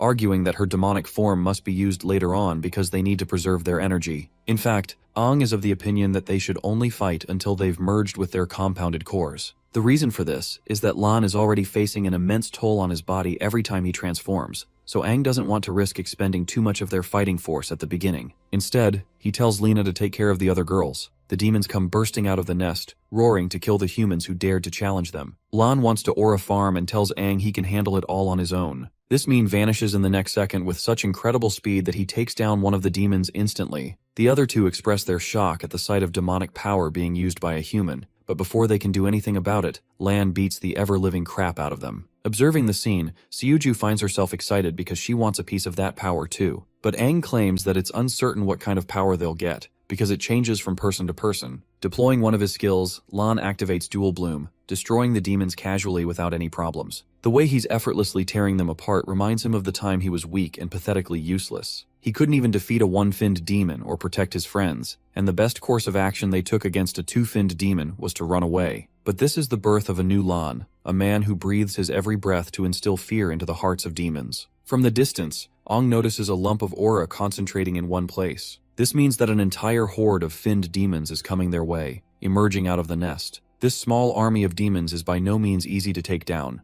which is why Lena even urges to help them out in case necessary. Thankfully, our boy agrees, expressing that it's best for them to obtain the compounded core as quickly as possible. Preparing herself for combat, the legendary warrior channels a bolt of green energy. Her fighting stance excites Suiju, who is honored to fight in the company of the great hero. Releasing herself like a projectile, Lena unleashes hell on the demons. She's out here cutting them like butter, with a speed so fast that even Liu is impressed by the green core's might. As for Suiju, she couldn't even take a single photo because of Lena's immense speed. Even Lan, who was just a minute ago reveling in his great power, is shocked by the unique ability being used by Lena here. Satisfied, our boy reveals that so far, the badass Lena hasn't even used any special skill. All she did was deploy her protective barrier to smash the demons away, allowing them to clear a path. Aang orders them to keep moving forward, while reminding the 2 girls to conserve their energy. Lena, on the other hand, has forged a path to a wide space ahead, wondering if the demons came from this path. Entering inside, she releases her barrier, staring up at the main culprit above. Sitting comfortably at his throne, the dual-core demon expresses his surprise at the humans making it this far. He's genuinely impressed by Lena's abilities, but the girl doesn't want to chat and immediately jumps right into the air to eliminate the threat. Her incredible blast obliterates the 6-finned demon's throne, and he's forced to avoid the attack. The demon expresses his anger at the warrior for ruining his favorite throne, but the badass Lena couldn't give a damn and emerges with a battle axe. She drops a crazy one-liner, deeming the lowly demon unfit for a throne. Provoked, the 6-finned demon unleashes his fury in the form of earthly molten vines. But right then, the 4-armed warrior comes out of the blue to play his part and stops the creature's attack. While the 6-finned demon is distracted, Aang sneaks up from behind. Before the demon can even process their strategy, Aang is already preparing to slash him. In the end, the attack connects, and the demon is one shot thanks to their brilliant teamwork. Thanks to that, they've uncovered yet another compounded demonic core, with only one more left to hunt. Strangely, Lena appears gassed out, expressing that she expended a ton of energy just now. Unfortunately, her green core is almost out of energy. It's not every day that one comes across a 7-finned core, so finding it is a pain in the ass, especially when the new 6 heroes were told not to use this kind of power anymore. Lena's prime has already gone past, so she isn't on the same level of the 6 heroes humanity always looked up to. However, what she's most happy about is that Aang is in a league of his own, and will eventually shift the tides for humanity again. Frustrated yet determined, the once strongest warrior of humanity promises her that they'll reclaim all that was taken from them. In the next scene, our gang relocates to another city hotel. It appears that they also managed to obtain the final compounded core off-screen after hunting. Our boy wants to help the girls evolve and requests Lena to guard him until then. The good thing about this town is that it is relatively low-ranked, so there shouldn't be any troubles. Hilariously, Lena teases our boy, wondering if he's going to be fine in a threesome. Flustered, Aang expresses that it's nothing like that. From inside the room, the girls are wondering what's going on. Our boy enters the room and switches on the lights, wondering who's going to be up first. Liu musters the confidence to recommend Seoju first, and with the way these girls look right now, I don't think even a 9-finned demon could hold our boy back. Aang is fine with that, but trust me, our boy is genuinely struggling where to look, and the manhwa artist is making sure to give us all the angles. Seoju butts in and explains that Liu wants to go first, but she's shy and doesn't want to reveal her feelings. Even though she tries to deny it, Aang comforts her and agrees with the suggestion. Seoju decides to give them some alone time and promises not to take any photos, but something tells me this creep won't stop. Now that they're alone, our boy takes off his shirt, revealing his cardboard cutout abs. He wonders what's keeping Liu's eyes busy on his body, and I think it's obvious that this is the average girl's biggest dream. The nervous wreck Liu can barely contain herself now that he's taking his clothes off in front of her. And goddamn, she even recommends taking off her own top if necessary. With the way they're talking, Seoju and Lan are embarrassed and shocked. A couple of quiet moments later, Aang sits in front of her, popping open one of the compounded cores. He hands it to her, while Liu questions if this kind of power is the same one she has inside her body. Even now, she has no clue how she was able to obtain such an ability to begin with. But one thing is for certain, ever since she got that power, she's been awestruck to chase its might. Many times she dreams of a terrifyingly large demon comforting her in her dreams, a kind of indestructible force unlike any other. By the way, it's clear enough that this is the other 8-finned demon, just like the Crimson King. Aang doesn't know it though, and he's hoping to get an answer soon. Instructing her to turn around, he tells Liu to keep the compounded core held tightly in her hand. Now that she's ready, our boy places his hands on her back, while the girl sinks to a state of meditation. At once, she is tossed into a spatial dimension of her mind. Here, a demon is guarding the core, a 6-fin source demon in fact. Slowly walking up to the core, she senses an incredibly dark aura coming from the source. Suddenly, the demon chants, "Open," causing it to release waves of energy. At first, Liu is afraid, but eventually she succumbs to the allure of her new power, drawing her closer and closer. The core is overwhelming her mentally in an effort to turn her into a servant of the demonic race. But right as she's about to lose control, the black-finned demon arrives and snatches her hand. She's the enchanting woman who has been haunting her dreams. The 8-finned demon casually toys with Liu's body, expressing that she has claimed the human for herself, so she isn't going to let go of her. The Black King Fin is one of the 6 great King Fins, known for her ability to manipulate time and space. The primordial source demon is surprised to see her grant a portion of her might to a mere human. The Black King Fin expresses her personal interest in the girl and wants to create a smooth process for her transition. Liu finally speaks her mind, revealing that the demonic power dwelling within her comes from the Black King Fin. It's her first time being in the presence of a demon far superior to the likes of a 7-finned monster. The Queen of Black confirms this, while another voice greets them. Even the Source Demon is shocked to see 2 Kingfin demons interacting with each other. The Crimson King is annoyed that she's tampering with his plans. As for Aang, it's his first time realizing that Liu shares the might of an 8-finned demon too. Funnily enough, both of the hot babes are reduced to little fangirls after seeing Aang and the Crimson King. The Black-Fin demon is out here showing off her curves in front of her crush, pointing out that she was in fact following his instructions by staying away from Aang. However, she required a personal human to spy around on her own. At this point, Aang is out here losing his marbles. 2 of the strongest demons are standing right in front of him, catching up to each other, making him question what they're plotting. The Crimson King lightly smacks her head, emphasizing that her involvement is causing him trouble. In response, she tells him that she's worried something might happen, but the Crimson King is confident in his judgment. Understanding that he doesn't want her to mess around anymore, the Black Fin decides to come up with the outrageous idea of killing Liu right away, believing that she's useless to their cause. But the moment our boy sees her trying to do that, this man goes right up to his 6th form and charges right at her full speed. But in his effort to look like a hero saving Liu, he forgot about one critical fact. Bro is going up against an 8-fin demon. The black fin isn't even afraid, and with a tap of her finger, sends this dude packing back to his human form. Ong is knocked out of his demonic state while Lu rushes to check on him. Oh, but not just that, this guy is paralyzed. The black fin casually remarks that she's trapped him in a mode of time where he's feeling constant pain, finding it insulting that he went ahead to attack a kingfin. Ultimately, the black fin decides to release him from the bind, causing him to pant and recover his breath in terror. With the black fin towering over at him, Aang realizes just how outclassed he really is in front of a being beyond his league. As for the black fin, she started to grow fond of Lu and decides to change her mind, no longer finding it interesting to kill her. So what she does is pull Liu back to her grasp, while the Crimson King begins walking away, believing that their intervention is unnecessary. Our boy pitifully urges to protect his friend, causing the Crimson King to stop and give Aang a brutal reality check on who he's going up against. His opponent is none other than a creature that literally governs space and time, one of the most powerful beings to ever exist among their kind. The Crimson King assures the boy that if the Black Fin really wanted to take either of their lives, they wouldn't even comprehend their own deaths after it happened. Now that's the definition of aura. But not just that, the Crimson King emphasizes that it's the first time ever for the Black Fin to ever spare a human on a whim, which means she's already being favorable as much as she can. The Crimson King orders Aang to get up and leave, knowing that the Black Fin can handle the rest from here on out. Before leaving, Aang angrily tells the demon not to do anything unnecessary, which is funny to me because honestly, she could kill him for this remark alone. Anyway, both he and the Crimson King decide to opt out of the state, leaving the Black Fin to talk about how boring it is now that her beloved Crimson King has left. The primordial orb demon doesn't even resist and simply allows the Black Fin to do whatever she wants. The Queen of Demons gently taps Lu's head, forcing her to enter the same powerful state she donned once before, sharing an appearance with the Black Fin's form. In this state, Lu can confidently sense the assimilation of the green core with her body, allowing her form to bloom even more. In the outside world, Aang is no longer assisting Lu with the assimilation process, and instead waits for her to wake up soon. All of a sudden, Lu's body jumps into a hot demonic transformation, immediately evolving her to the 6th fin form.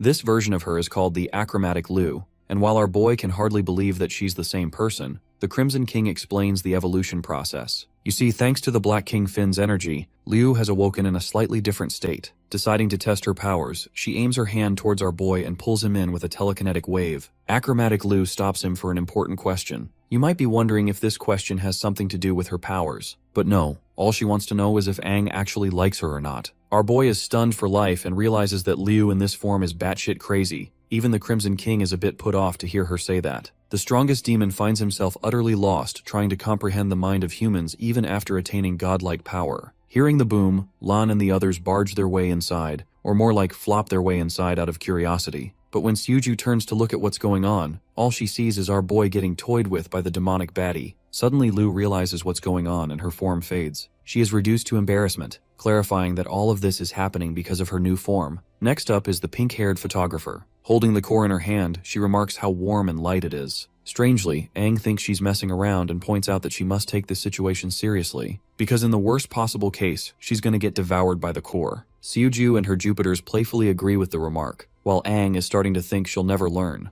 Anyway, he coaches her to calm her mind in order to properly assimilate the compounded core. He also tells her that she's going to meet the Source Demon very soon, and likely endure hellish physical and mental shocks. The same happened to Liu and Lan, for example. However, Aang promises to help her out and consistently reminds her to keep her focus so that the core doesn't consume her body. But their first task is to enter the region of the core in the first place. Surprisingly, while it took Liu and Lan quite a bit of time, this girl instantly enters the space and terrifies Aang with her compatibility with the core. Realizing that he must also enter at once, Aang transforms into his 6th finned state and opens his eyes. The Crimson King is right next to him, commenting on how strange Suju is in particular. Different from the others, she experienced absolutely no pain or any kind of obstacle in her path. Instead, the girl is easily able to absorb the Source Demon's power like a cakewalk. A confident Suju not only engulfs the orb, but also the Source Demon's essence itself, a fact that shocks Aang and impresses the Crimson King. It goes to show just how compatible her body has become with the compounded core. Suju's body is engulfed in a blue, before unleashing a shockwave that begins to transform her. And well, I think we can all agree that these demonic forms do the bare minimum of covering a person's skin because look at her. Aang didn't even have to intervene for the completion of the transformation this time. By the end of the transformation process, Suju's eyes turn blue and she maintains jagged horns throughout her form. This is the official awakening of the Blue Core 6 fin, and she surprised herself at how easy the process was. She looks at Aang, before staring back at her fairy-like wings. but I'm confident none of us is looking at the wings. With incredible speed, she vanishes and pops right before Aang, showcasing her incredible figure and not at all fan service transformation. Our boy agrees and internalizes that Seoju might have been a hidden genius all this time. In the next scene, all 4 of the humans invoke their 6-finned demonic state and burst out of the sea-level town, amazing citizens with their colorful streams. Aang's carrying Lena, believing it's time for them to transition to a different location where they can safely test their powers and work on their team abilities. To that, Lena recommends heading right towards a gigantic demon cave near Dawn City, a cave so massive that not even the valiant warrior teams dare to approach it in fear. Aang thinks it's going to be an excellent environment for them to test their powers, while Lena is starting to believe that these 4 now possess the ability to go head-to-head with the new 6 heroes thanks to their new powers. However, in the very next scene, Lena makes a surprising announcement to withdraw from the team. Unsurprisingly, Aang is curious and wants to know if he made her upset in any way, but she clarifies that it's nothing to do with him.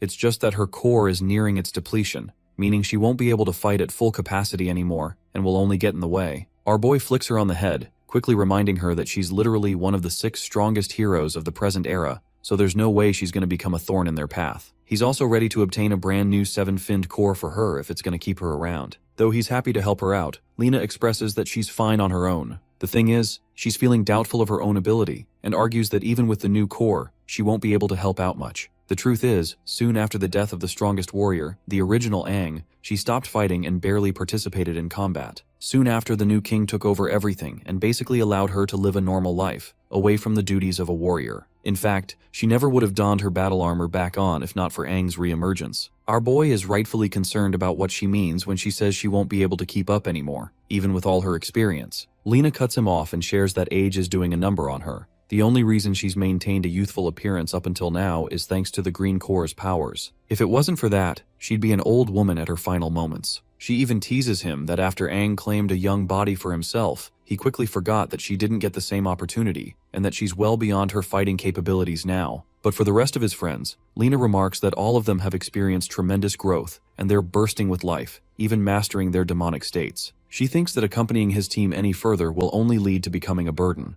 Grabbing his hand for one last time, she assures him that it's her own choice to leave, and that she'll always be supporting them from the side. Though it pains her heart to do him like this, it's her choice to make. Aang is still stubborn and wants to convince her, but she stops him in his tracks and instructs him to find her later on a mission to rescue Desha. She also hands him a special device called the locator compass to find her at any time. The design of the device reminds me of the dragon radar used to find Dragon Balls. Anyway, the beaming green pointer is Lena's status on the locator, and this thing even has voice command among other features. Aside from the compass, Lena also hands him a whole bunch of different demonic nests for Aang's team to target on their own. He takes the records and wonders where she's headed next, fearing that she'll return to Dawn City and put herself at risk. The legendary warrior assures him that ordinary warriors are no match compared to her even in this state. Her goal is to gather her stuff from Dawn City and relocate to another small town, living out her days there in retirement. Aang genuinely feels devastated to hear the word retirement coming from her, and wonders if Lena is ready to say goodbye to his team. Unfortunately, she doesn't want to make the farewell emotional, especially after sharing a life all on her own for decades. Before leaving, she does part with one solid piece of advice for Aang regarding Liu. Her mention of Liu makes him turn to look at her. The flustered chick returns him a warm smile and turns away. Clearly, Lena has taken notice of Liu's feelings for him, so she wants our boy to be responsible for her. She's well aware that he's not the smartest tool in the shed when it comes to emotional affairs for that matter. With everything settled, Lena turns to leave, intending to use the transport system of a nearby small town to return to Dawn City. As she's leaving, Aang roars at her that if he does find a new 7-finned core, she better not refuse it. In her mind, she simply calls our boy an idiot, and hints that she actually loves Aang but is willing to move away from him because he's found Liu by his side. The team quickly catches on after seeing Lena leave, questioning Aang what happened. Our boy merely suggests that she's going to tend to some personal affairs, keeping it simple. Liu feels sad that she couldn't thank the legendary warrior for her incredible guidance. Meanwhile, Lan wonders if they're going to head straight to the demon cave she told them about. To that, Aang confirms, highlighting that it's an excellent opportunity for them to test their new power against the demons. Also, he's fired up with a proper goal this time, the goal of securing a new 7-finned core, so he can help Lena. Fired up, all of his friends transform into their demonic states, ready to rumble. The scene cuts to Dawn City, where Lena is carefully making her way. However, because of Lan's awakening from last time, security has gone up, making it difficult for her to navigate undetected. Luckily, she makes her way to her home through the open window and secures getting inside. Time is of the essence for Lena, because she's aiming to rush and leave with her valuables. While she's rummaging around, Lena completely forgets about the fact that someone is spying on her. The man casually remarks at his surprise, shocked to see her return to the city. Lena's worried eyes dart back to stare at Van Dillen's face, the same man who is known as the strongest dual green core warrior. She roars at him for breaking into her place without a notice, but Dylan knows that she returned for a reason. He shows her a tiny red box, wondering if this is what she's looking for. Lena's eyes widen in shock the moment she spots the object, questioning how he was able to obtain it. The scene kicks into a flashback sequence she shared with the original Aang. During one of his hunting missions, he decides to gather a bunch of materials to craft her a nice little necklace. Lena took the necklace, remarking how beautiful it looked, which is the same reason she came back for it. Dylan makes fun of her for living a casual life and still keeping a crafty ornament treasured in a box. He thinks it's pointless to treat a stone necklace with such care. He continues to make fun of the mysterious person who gave her the necklace. His provocative words are enough to piss her off, causing Lena to lunge at him. While she does manage to grab the necklace, Dylan shoves a heavy knee kick in her belly, launching her into the ceiling with a loud bang. Her body has barely recovered from the impact when Dylan blitzes her and reappears from the top, ready to kick her again. This time she manages to react in time by putting up an energy barrier, but his forceful kick still sends her flying. I have to admit that the action scenes of this story are amazing. Lena manages to recover, but the same can't be said for her fractured arm, which withstood the heavy blows. Van Dillen levitates like a god, remarking how Lena's energy appears no different from an ordinary warrior at this point. He belittles her by calling her an old hag. Pissed off, she screams at him for daring to defy the new king's orders by meddling with her life, even if she no longer serves the path of a warrior anymore. Dylan agrees with her argument, but he has strong reason to suspect that she's plotting something behind the scenes. Preparing an energy lance, he mocks her for ever believing the idea that the new king would care for a useless hag. Damn, this guy is the king of disrespect. As he's preparing to unleash his attack, Lena suddenly spots a cat on the rooftop, fearing that Dylan's attack is going to kill the innocent creature. Having a heart of gold, the brave warrior jumps to protect the cat the moment Dylan unleashes his spear. The projectile connects and leaves a gigantic blast, but luckily, Lena not only survives the encounter, but also saves the little one, allowing it to run away safely. But that's the problem. While she's distracted, the scumbag dashes past her, mocking her for foolishly withstanding the blow. The strongest warrior pulls her with a ruthless amount of force, dragging her all the way outside the city. Lena's body is ragdolled and thrashed into the forest with a heavy impact, reducing her to a gravely injured state. Dylan goes up to her, highlighting the state of her depleted core. He talks down on her, how the legendary warrior once saved 600 people using her bare hands. The sadistic bastard enjoys the thought of shattering her hands, so her accomplishment is replaced with new memories. Tragically, the scene cuts with Lena's painful screams reaching the sky. Meanwhile, Aang and his team are making crazy progress. With the 4 of their combined efforts, they were able to take down a 7-finned demon. Though our boy thinks they need to work on their teamwork, he's still glad that they managed to uncover a 7-finned core. But suddenly, Aang senses something in the direction of Dawn City, causing his friends to wonder what happened. Deciding to use the compass locator device, Aang checks on Lena's position and learns that she's critically close to death. The voice alert shocks all 4 of them as Liu urges them to return at once. The 4 of them rocket outside with hyperspeed, trailing down Lena's location using the compass. In the distance, they finally spot her. However, Aang senses her fainting aura, even though she's moments away from her. Suddenly, when the group finally reaches her, terror sets in, shocking them all. The legendary warrior's arms have been severed, while she holds the necklace in her mouth, barely breathing. The horrific scene is unbearable for Suju, while Lan is supremely pissed off seeing her disgraced like this. Liu ushers them to try and save her first, because she's already lost way too much blood because of her arms. In a last-ditch effort, Liu focuses on the healing process, while Suju and Lan decide to monitor the area, thinking that there's a dangerous enemy lurking close by. Both of them get into position while Lena is receiving recovery. While she's being healed, Aang stands speechless. He recognizes the necklace he gave her, recalling how happy she looked when she took it. It finally makes sense why she came back to Dawn City. She wanted to take back the necklace, the same shitty necklace that Aang didn't even put any thought into. Overwhelmed with guilt, Aang is furious. But Liu sheds light on yet another concerning matter. Lena's internal organs have been severely damaged and her green core is fully depleted. In her current state, she can't heal on her own anymore. Her youthful looks are also reverting because her green core can't sustain her anymore. Liu takes notice of this and shivers in fear, realizing that there's barely anything they can do to help her anymore. Even as strong as Liu has gotten, she confesses that it's going to be impossible for her to save her. A desperate Aang wonders if the 7-fin core can help her out in any way. Unfortunately, Liu believes that she can't reverse Lena's tremendous injuries. However, what she can do is put her in a state of a time block, using the power of the Black King Fin. she could freeze her in a dimensional block, delaying Lena's death as slow as possible. However, if this happens, Lu will compromise her own ability to move, and will require every last bit of focus to maintain the time block. She thinks it's an unrealistic solution because the moment the sun rises again, Lena will meet her end. What's bothering Suju the most is how on earth could a demon reduce her to such a state, even if the legendary warrior is in a weakened state. To that, Aang simply gets up, instructing Lu to focus on healing and the others to guard her in case any demons show up. He tasks Lan to come along, implying that he has a rough idea of who's responsible for doing this to his friend. Aang reveals the man's name. It's Van Dillen of the Six Heroes. The name frightens everyone, but Aang can tell with certainty that it's that guy because of his familiar sharp aura. Not just that, he's already faced him once before in battle, and fully understands that Dillen intentionally left Lena in a crippled state. Even though Aang is ready to go, Liu highlights the dangers involved with this strategy. Even though they've all entered the realm of six-finned demonic strength, the fact of the matter is that the rest of the six heroes could pose them severe trouble. However, despite her wise reasoning, even Liu understands that with the face Aang is making right now, it's going to be impossible to stop him from going. This man is royally pissed and knows that Lena is being used as a simple bait to lure them out. Clenching his fist, Aang bursts out with his demonic aura, promising to not only kill the hero, but to also take his core. The scene cuts to our boy heading straight for Dawn City alongside his partner. Lan points out the dangers of the plan, believing that a fight in the city is dangerous to the innocent people. Not just that, Dawn City is going to be tough to navigate as it is lauded as humanity's strongest S-ranked city. Even Aang agrees that the city's tremendously powerful defense barrier is so strong that it can withstand a blow from a seven-finned demon without a problem. However, that rule only works from the outside in, because just like last time, the barrier posed no trouble when they tried to leave the city unharmed. Lan is rather stunned by Aang's knowledge of the inner workings of the city. Knowing that he can't possibly invade past the barrier, our boy decides to take the opposite approach and intends to lure Dillen to come outside. So what he does is crash land into the outskirts of the city walls, terrifying the watchguards. The warriors are put on alert, wondering if it's a demon invasion. But when the smoke settles, they come to recognize two demonic humans being responsible for the destruction. One of the warriors orders to unleash the might of the defense beam cannon, reflecting how annoying it is to deal with humanoid demons because they can't be detected by automatic systems. All turrets are manually aimed at the two demonic humans. The situation is rather ironic for Aang,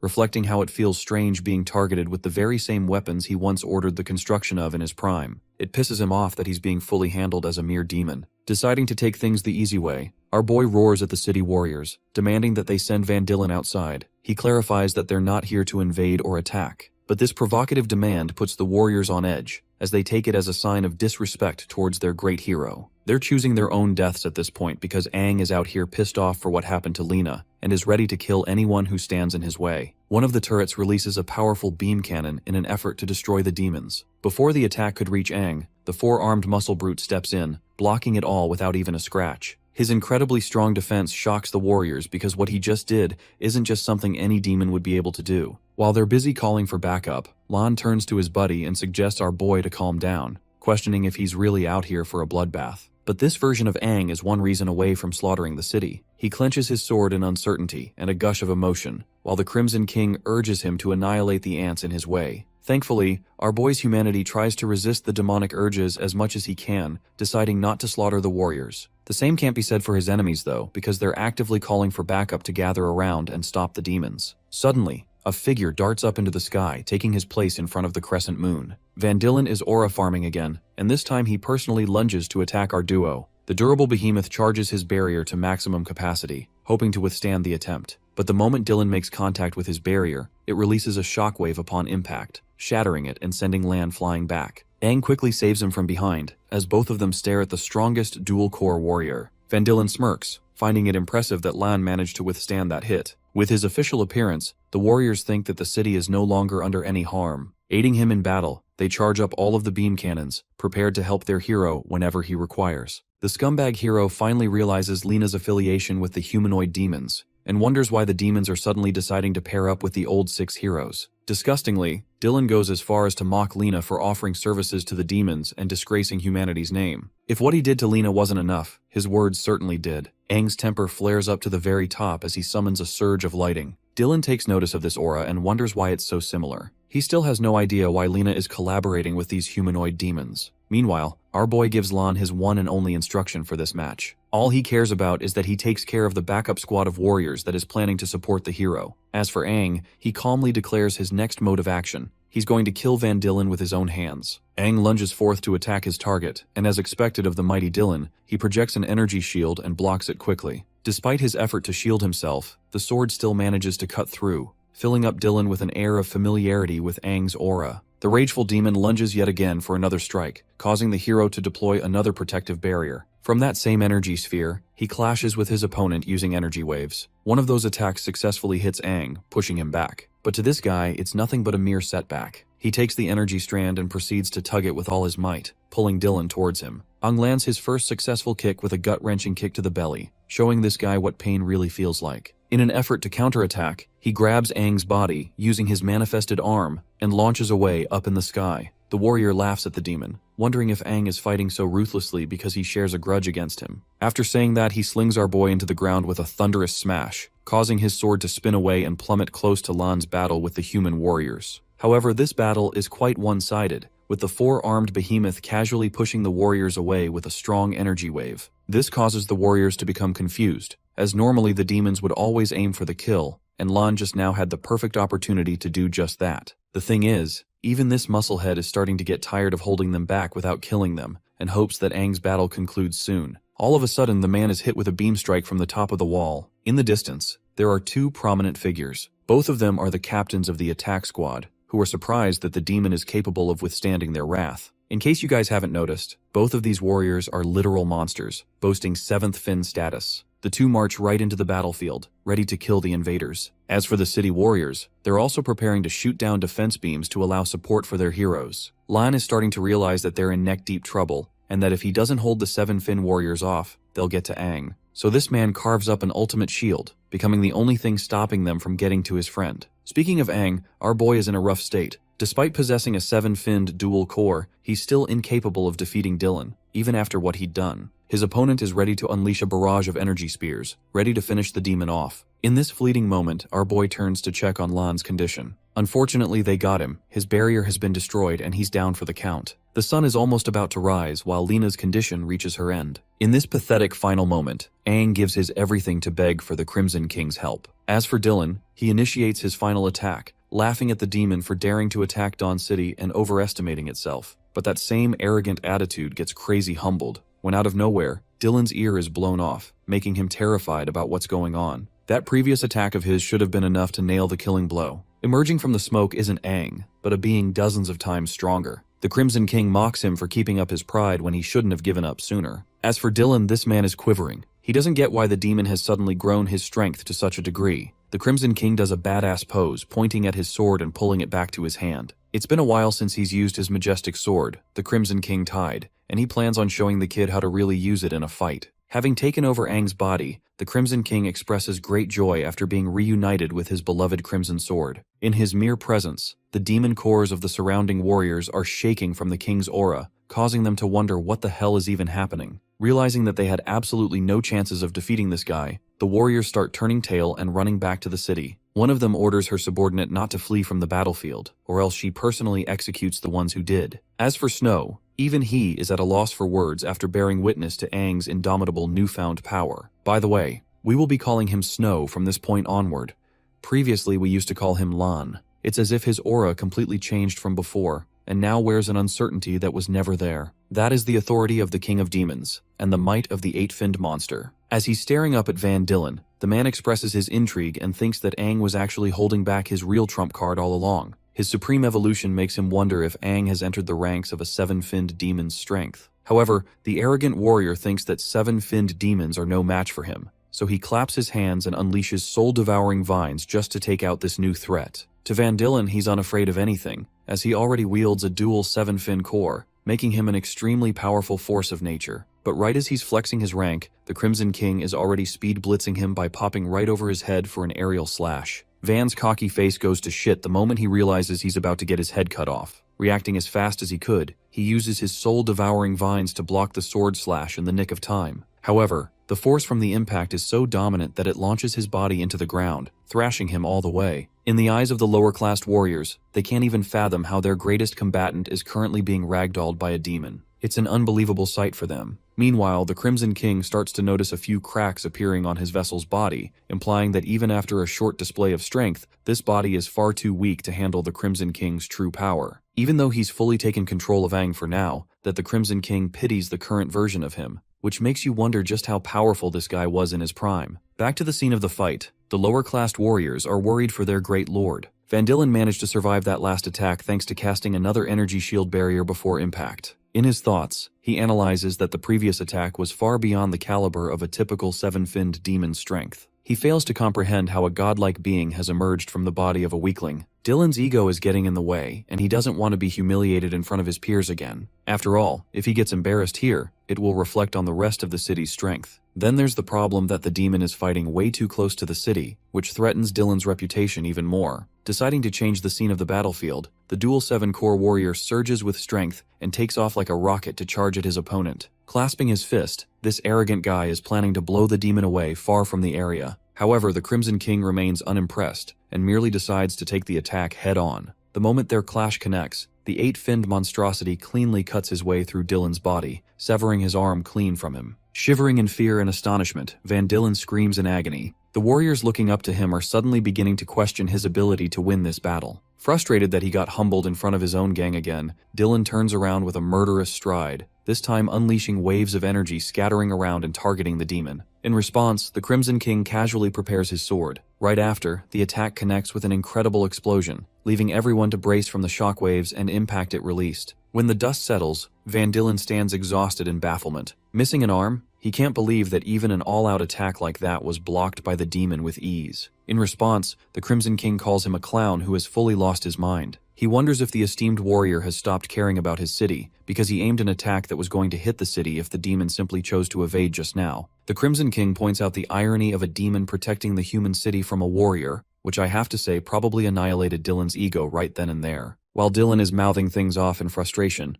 a voice echoes from within the Crimson King's body. It's Aang. And for the first time in forever, he shares such a personal grudge against Dylan that he is enveloped by bloodlust and a need to torture him. He begs the Crimson King to sever this guy from limb to limb, to offer him a taste of the treatment he gave to Lena. Bro basically signed Dylan's funeral confirmation right here. Unfortunately, the Crimson King admits that he can't stay in control of his body for far too long. More cracks are starting to appear on his face, indicating that Aang's body can't take the abuse for much longer. He even gives Dylan credit where credit is due, by admitting that he is truly one of the greatest warriors of the modern era. Despite that, the 8-finned demon assures his human vessel that before his time runs out, he's going to show off a bunch of skills to Aang so he can use them in later battles. Going back to the scene of the forest, Aang's friends are busy taking out all of the demons in the vicinity by making quick work of them. Suiju is being a badass and chopping them around like they never even existed. Her demonic state is incredibly powerful, but even she is starting to reach her limits. Lurking in the forest were tons of demons that were planning to attack her, and she had no choice but to take them head-on to buy some time for Liu. Speaking of Liu, she's still busy in the healing process. But as things are going right now, they're losing out on time, and if Aang doesn't return with the 7th core quickly, things won't be looking so good for Lena over here. The scene returns to the Battle of the Century, where the Crimson King goes head-to-head exchanging blows with the strongest human warrior. From their clashes, it appears that Dylan is the desperate assailant hoping to get a clean hit on his opponent. But even when he surrounds the demon with numerous soul-devouring vines, the Crimson King merely cuts them all off like child's play. This man is practically flexing at this point. The same soul-devouring vines grow even stronger and jagged with energy when Dylan exudes his maximum output. Even though he causes a mass-scale destruction, none of it matters because the Crimson King's speed blitzes his ass again and appears right behind him, cueing the, "Oh fuck, he's standing right behind me, isn't he?" moment. Before he can even turn around, the 8-finned demon annihilates the human with a piercing stab in his abdomen. Things are looking bad for Dylan, and he knows it. He's well aware now that he's fighting a demon well beyond the ranks of the 7th fin. By simply engulfing his aura, the Crimson King was able to extend the range of his weapon and connect the earlier blow. Anyway, even the prestigious warriors that were in awe of Lord Dylan's strength are watching helplessly, witnessing how the fight is going in the opposite direction for their hero. In an effort to back him up with support, the warriors are about to take off, when suddenly, Snow grabs both of them despite having been taken down before. This man is the ultimate homeboy and refuses to let any of them interrupt Aang's fight. The hasty warrior stabs him with a beam in an effort to free him from the demonified human's grasp. But despite that, Snow endures the torture and copes with his suffering. He realizes the extent of his own limitations, as he couldn't help but be demolished by a 7-core warrior. Still, Snow doesn't want to give up despite the gulf in strength. He too wants to exact justice for Lena's sake, and this time, he intends to use the power that he kept in reserve during his demonization process. Cracks appear on his back, and suddenly a wave of energy erupts from the defeated demon's body, alarming the warriors around him. The higher core warriors can't fathom how one demon is capable of expressing so much willpower. They bear witness to the birth of the fifth fin demon in his evolved state. Snow's body now glows with traces of gold trails covering him, and he's filled with the resolve to carry out his only objective in this fight. Back to the scene of the battle, or should I say the one-sided massacre, Van Dillen is tossed around like a rag doll and has to use his own magic to stop himself. Retaliating accordingly, he creates dozens of mines with his energy. This attack is called the Void Render Blast. Hoping that this will be enough, he sets off all of those mines in the form of concentrated strikes aimed at his opponent. The Crimson King doesn't even have to use a special skill to respond to them. All he does is lift his sword, and in the next scene, all of those mines are nuked with a single slash. A few moments later, the arrogant hero's body plummets to the ground with a heavy smash. When the dust settles, we see a bug squashed into the ground, exactly where his place is meant to be. At his current state, Dillen has lost his other arm as well. His body has endured far too many injuries. The warrior now realizes that he's being rendered the same treatment as what he did to Lena, and instead of fearing for his life, he finds the whole thing entertaining. As for Aang, he's starting to collapse from the limitations of his body, and instructs the Crimson King to kill this guy and take his core. Responding accordingly, the eight-finned demon channels his strength into his blade, erupting in red aura. Observing that the demon is about to finish him off, Dillen is provoked and thinks that he's being mocked far too much. Thanks to his energy manipulation, he capably carves out 2 arms for his body, regenerating as if they were never even gone. A smile creeps up on his face, as he confesses that before this battle, it was intended that they would never reveal their trump card in front of the world because of the new king's order. In a plot twist, Dillen's body spurs out demonic energy wings as he confesses that his only option now is to kill his opponent. Both the Crimson King and Aang express utter shock when Dillen completes his transformation. The hero reveals his trump card through demonization, and despite his distaste for demons, he seems unbothered using their power for himself. The new and evolved Van Dillen is a 7-fin dual-core warrior supercharged with the strength of demonization.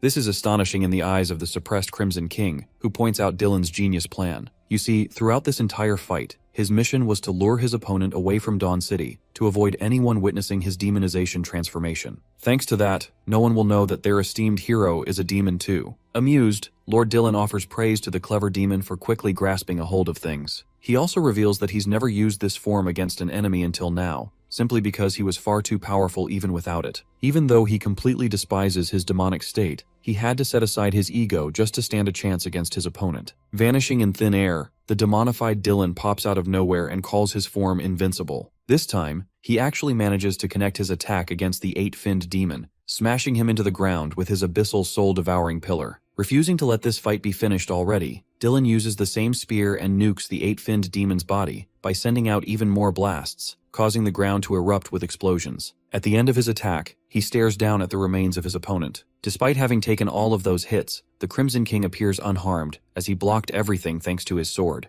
It seems that he's still untouched even after the strongest human warrior has undergone demonization. While the Crimson King admits that Dillen's power has truly evolved far beyond his calculations, the 7 dual-core warrior is impressed with the endurance of his opponent and praises Aang for holding his ground. But I guess alongside his evolved power, his ego has also evolved because he thinks he is truly invincible in his current form. The Crimson King loves a challenge and expresses that it's the first time he's having to hear that from someone standing in front of him. Gripping his sword, the 8-finned demon erupts with demonic power, sending out ripples of crackling electricity and shockwaves so powerful that the surrounding earth can't even withstand his mere presence. While he's surging with unmatched power, Dillen finds himself questioning how one demon could even possess such terrifying might. In response, the 8-finned demon expresses great joy to show the difference between both their strengths. But then it happens. Just when this fight was going to take it to another level, Aang's body shivers to keep up with the 8-finned demon's strength. At this point, he's starting to bleed out from his own strength. Having endured the brunt of the entire fight, it can no longer sustain the Demon Lord as his vessel. Unfortunately, the Crimson King understands that if he keeps going, it's going to be problematic for him in the long run,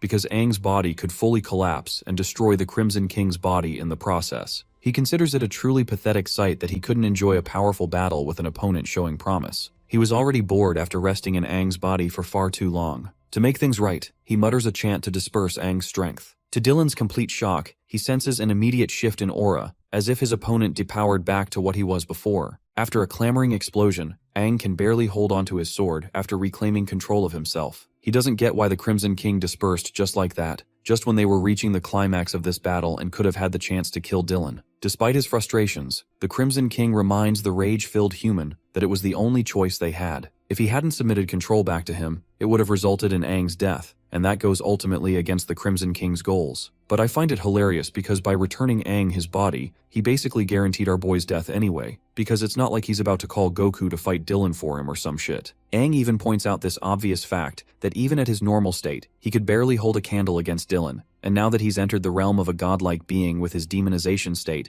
things will be even worse. Lena is at the verge of death, and his friends are relying on him to finish the job. The Crimson King offers our boy a way out by highlighting that his weapon and sword, the Crimson Tide, is still a gateway to much of his power. That means, if our boy is capable of harnessing its endless strength, he could stand a chance. He even teaches Aang to allow his spirit to become one with the weapon's soul, and it will instruct him exactly what to do. Baffled, Aang questions if he's really about to have a conversation with a damn sword of all things. Despite his ridicule, the Crimson King laughs, and goes on to explain that this sword is the most reliable companion he's ever had. This thing has been through countless battles well beyond the threat of the current one. All Aang has to do is focus his strength into awakening the sword. The Crimson King forwards that if our boy is incapable of defeating human garbage like Dylan, then maybe he's not so special himself after all. Which is funny because bro just said no balls, just to make this guy act. Connecting the dots, the demonized Dylan expresses his understanding of the situation. He now knows that the overpowered version of Aang wasn't him just now, but some other powerful force in his body,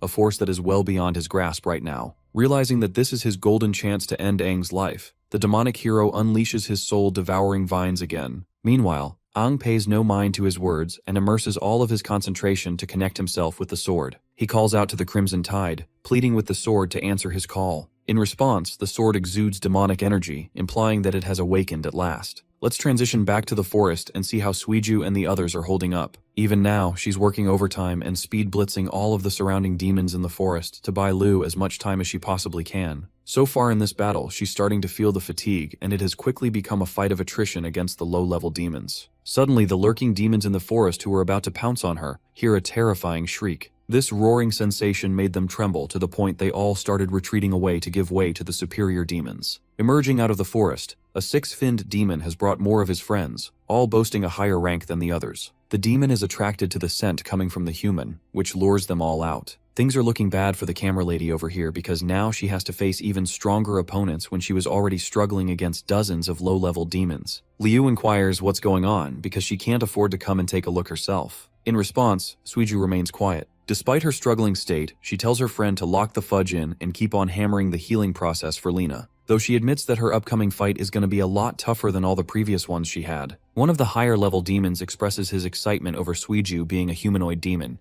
and suggests that they keep her alive to enjoy her body later. Even the demons are freaky in this story, but Suiju doesn't care because she's about to head right into overdrive and annihilate them all. Sharing no intention of leaving any of them alive, the incredible warrior tackles one of the higher-level demons with her incredible speed. Her goal is to take one of them out right away to decrease the load later on. However, while she's busy keeping one of them busy, two more are already aiming at her from behind. Both of the demons manage to give her backshots, manage to slash her back. Somehow Suiju uses the momentum from their attacks and pulls out a backflip, surprising the demons with her quick maneuver. She turns and wrists her body upside down, before unleashing a fury of slashes in the surrounding directions. The attack kills another one of the demons, while the last two six-finned demons escape the Tempest Waltz. Having pushed back to such an extent, the demon even praises her for being tactical and forcing them back despite incurring an injury from their attacks. Having seen her use deadly skills just now, the six-finned demons decide to prepare a skill of his own by wrapping his hand around flame energy. But before he could react, Suiju's already on top of him, and connects a killing blow that destroys the demon in one hit. However, Suiju's body is growing closer and closer to its limits after expending so much energy in short bursts. Then comes another problem. Remember the first demon she took out in her assault?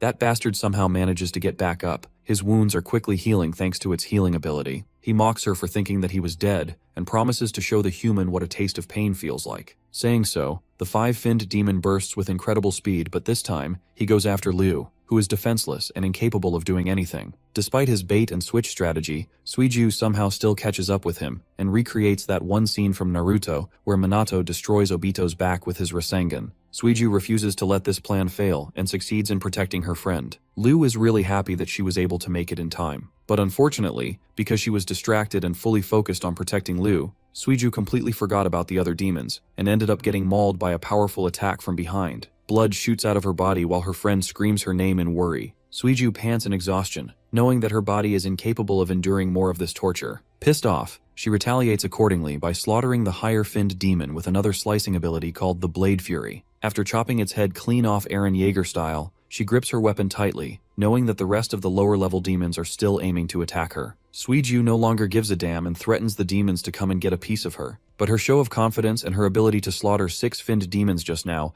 has instilled a deep fear into them. Instead of attacking her, the lower-level demons choose to scatter away instead. Filled with happiness, Liu thanks her friend for staying strong until the end and holding her ground. However, even though she's calling out to her, Suiju appears unresponsive. Having endured dozens of wounds and exhausted herself throughout the encounter, Suiju ends up fading to unconsciousness on her feet, which in my opinion is one of the coolest ways for someone to go out. This is the result of her defeating 2 6-fin demons, 1 5-fin demon, 6 4-fins, 16 3-fins, 22 fins, and 45 1-fin demons all in one night, while at the same time ensuring Liu's safety. Now let's go back to Aang, who has freshly awakened the Crimson Tide. The sword is offended at his ability to have a conversation with the blade because he isn't supposed to be the Crimson King. Meanwhile, our boy is enjoying the fact that he finally managed to communicate with the sword, but the way he is caressing the sword is giving me sus vibes. While he's marveling at the wonder of his new accomplishment, the demonized Van Dillen refuses to be mocked and ignored openly. He sends out a burst of soul-devouring vines to end Aang's life,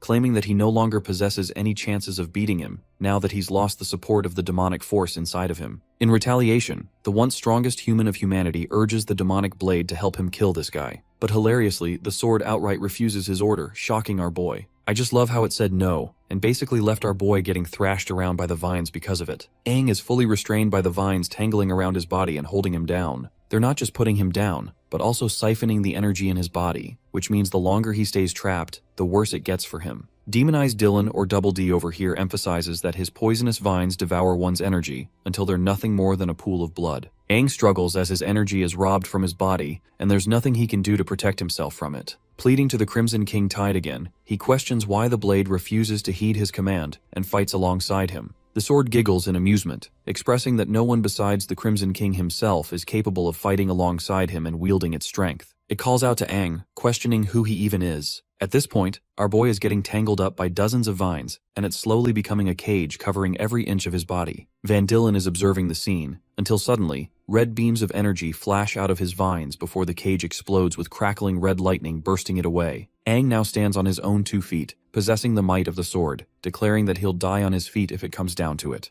At this point, Van Dillen fails to comprehend how this guy possesses the lightning element, as it's something that Aang has been using since the very beginning. Knowing that he can't afford to let this guy live any longer, Van Dillen intends to put him down for good with his next attack. The demonic sword, observing all of this, suddenly begins to cackle like a madman. The blade has sensed a unique power coming from Aang as a result of the red lightning he produced, and hence it considers him worthy to be his companion. Now that the two are unified together, Aang raises his demonic sword into the heavens and urges the weapon to comply with him. But to his shock, the blade shatters into 100 pieces. And no, this isn't because of that ugly green clown's attack or anything. It's because the sword is capable of manipulating its form based on the user's strength. In our boy's case, the Crimson King's Tide reforms itself and materializes on his right arm, allowing Aang to access its full might. With a newly powered weapon becoming a part of his body, our boy smiles, because finally he stands a chance against Dylan. He praises the Crimson King Tide for being incredibly powerful. While he's busy glazing his weapon out here, Dylan feels left out and fails to comprehend what the fudge is happening. He's seen so much character development out here that he no longer cares anymore. Demonized Dylan manifests his strongest ability yet,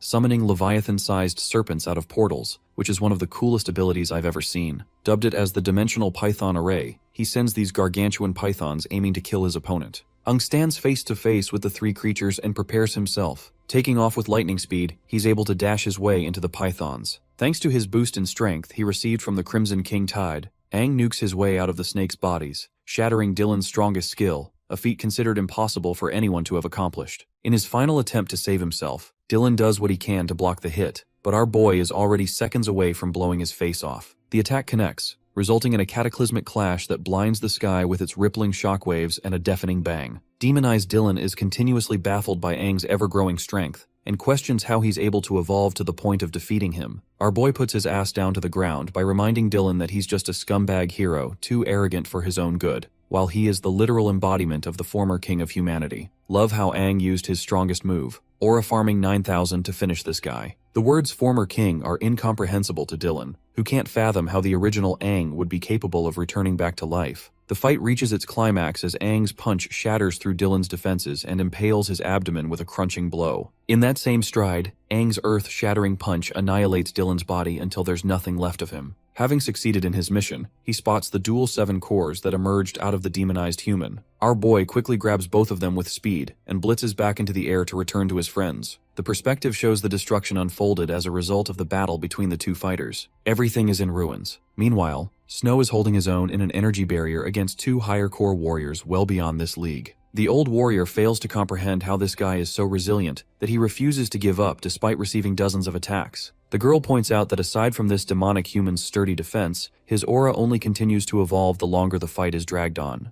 It's as if they're going up against a creature that will never go down, no matter how hard they try. Thanks to his shield barrier, Snow has become an impenetrable shield to hold these 2 warriors down, just so that they can't intervene with Aang's battle. Despite his accumulating fatigue, he simply tells them that they cannot pass. At this rate, both of the warriors decide to plan out a finishing blow, combining the best of their abilities to annihilate him in one move, fearing that this fight will negatively impact their soldiers' morale. Both of them launch into the air in a burst of energy. Their energies combine mid-air, swirling into an explosive strike headed right towards Snow. Even the newly evolved 5-finned demonic human knows that it's going to take his everything to block an attack of this scale. Knowing that he's about to be killed, he wishes the best to Aang and hopes that he's finished his battle. But the devil arrives at the final hour to save his friend, stomping the ground and blocking their attacks. While the warriors are stunned for words, Aang prepares a powerful fist, and with a single thunderflash strike, he knocks the daylights out of both warriors. As their bodies collapse into the ground, Snow finds himself happy to see his friend returning even stronger than ever before. The Crimson King's vessel glances back at him, assuring his friend that he's secured the cores and that it's time to go. In the next scene, they're both hurrying their way back to the forest to find Lena. Even from this distance, Aang is unsettled by a strong scent of blood. Moments later, they find the source of the smell, and it's linked to dozens and dozens of higher-level demonic corpses. Dashing from the forest, Suiju blitzes with impressive speed and tries to punch Aang, thinking that he too was an intruder. Our boy is alarmed to find Suiju in such a state. It appears that she's literally unconscious, and yet her body is still trying to protect her friend. He asks her if she's responsible for taking down all of these demons all by herself. Aang's lips quiver in sadness, knowing that his late arrival has pushed his friend to her absolute limits. Hearing those comforting words, Suiju's body topples at last, breaking into Aang's grasp as he catches her. Lu, who is still busy healing Lena, explains that Suiju went all out protecting them even after she was knocked unconscious. She kept going until she sensed that everything was going to be okay with Aang's presence. After that, Aang hands her the dual 7 cores he retrieved from Dylan. What's even more surprising to Liu is how he was able to demolish one of the new 6 heroes at his current level. Using her powers, she manipulates the cores and fuses them with Lena's body,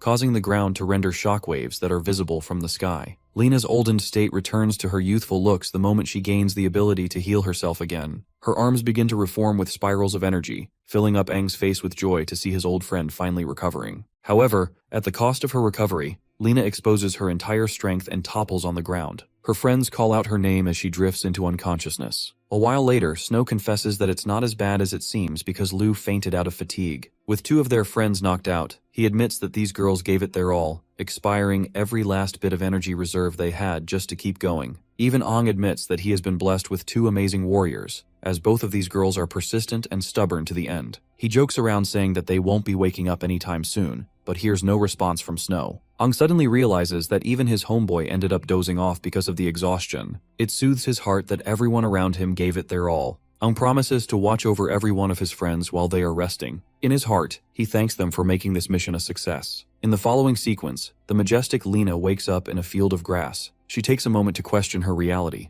wondering if all of what she experienced is just a result of some dream she had. Then she hears Aang's voice, who teases her for dozing out on them. Surrounded by his fellow warriors, he asks her why she looks confused. Lena reveals that she must have had a really long dream, one in which she lost both of her arms in an effort to fight until the very end. The old king teases her for being exhausted and having weird dreams. Among the warriors came a woman who gently held Lena's hand, comforting her and assuring her to relax. Mist Queen Selene was the strongest purple core of her era, and shared a face similar to Lu. The old king shares that the construction of the main city has nearly reached its completion. Dawn City will officially become the first S-rank city to go down in history. The beautiful fort he built with his own hands would go on to become the new city of hope for the rest of humanity. Lena also saw the second strongest red core of the era, the blazing flame Carlos, who is supposed to be a lookalike to Snow. The residents of Dawn City decided to personally carve out a statue of their king, just to show their appreciation, even when Aang refused their offer. The strongest yellow core, Great Earth Ran An, told him that he was the one true king, and the one responsible for giving them hope.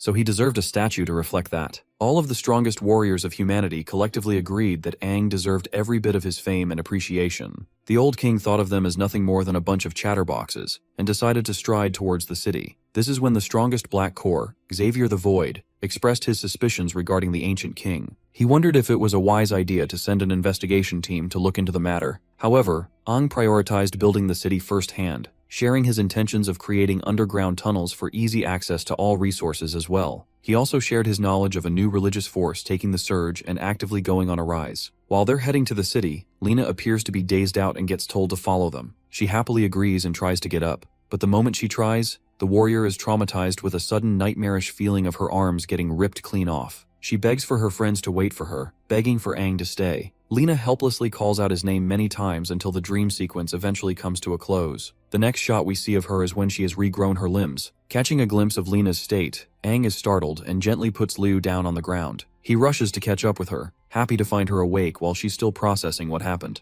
The dual 7-core warrior realizes that her body is rejuvenating with incredible energy thanks to the fused core. Trembling, she can't believe how her arms grew back all on their own in perfect condition. Hearing her doing well makes our boy really happy as he goes in for an immediate hug. The forest is silent. The bodies of the demons rest quietly, and Aang's friends are sleeping too, leaving them to experience a moment just between the two of them. Overwhelmed with emotion, Lena is brought to tears when she connects the dots and realizes that Aang went out of his way to endure so much just for her sake. He apologizes endlessly for her mistakes, knowing that she is responsible for Aang putting himself in danger. In response, our boy calmly assures her that everything is okay, and that all of them did this because they wanted to. At the end of the day, they were lifelong friends who took liberty in knowing that they would sacrifice their lives for each other's sake. Well, after that, Aang basically explained everything from the very beginning and how he managed to kill Dylan and save Snow in the process. It comes as a shock to her system that he managed to kill one of the new 6 heroes, but an even greater problem arises because now, Dawn City and the new king will be sending out the rest of the heroes to hunt for them. Fearing for the worst, Lena urges them to leave this place immediately, knowing that it's going to get ugly for them. Our boy agrees with her words, expressing that all of them are currently far too weak to take on any more threats. Of the original 6 heroes,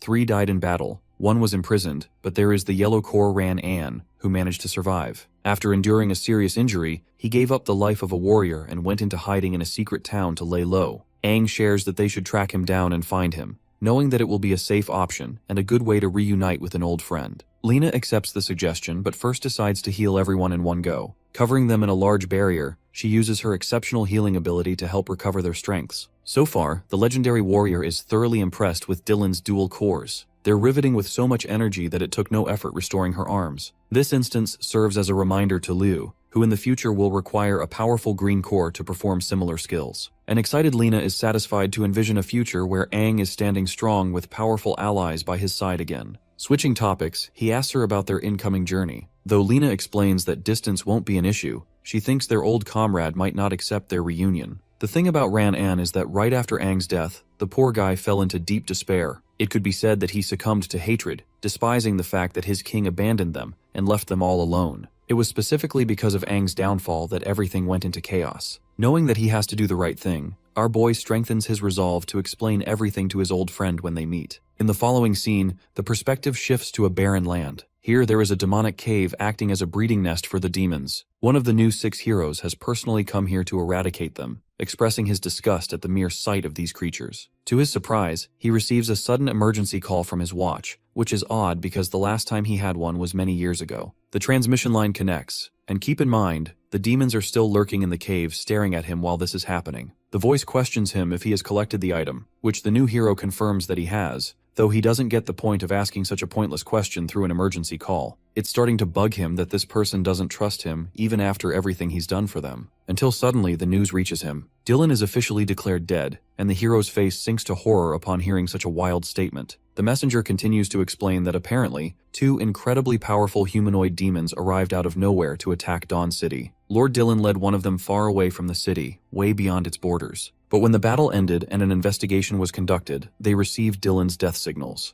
Not a single part of his body remained, not even his bones. As for his dual 7 cores, they were also stolen by the same party, and they've yet to uncover the party's objective. Well, the messenger reminds him that the 6 elite heroes have shrunk down to the number 5. The current king is unaware of this news, as he's in seclusion. Leo, an incredibly strong dual red 7 core, is given immediate orders to return right away. But this command bothers him, and he refuses to sit around upon his return. He is filled with rage, and he doesn't give a damn if they're gonna stop him because he'll still investigate on his own. Leo begs him to do this, to which the other person decides to agree with, telling him that he's going to inform the other 3 heroes. Leo promises to send the results of his investigation a bit later, which would help the overall search mission. The caller emphasizes that Leo should calm down, understanding completely why he feels this way because Dylan and him shared a childhood. Though they're also grieving the guy's passing, nothing can be done at the moment to help their cause. The call cuts off, and a flash of their childhood passes by in his mind. He remembers the time they were just dumb kids playing around in the grass fields together. Overwhelmed with emotion,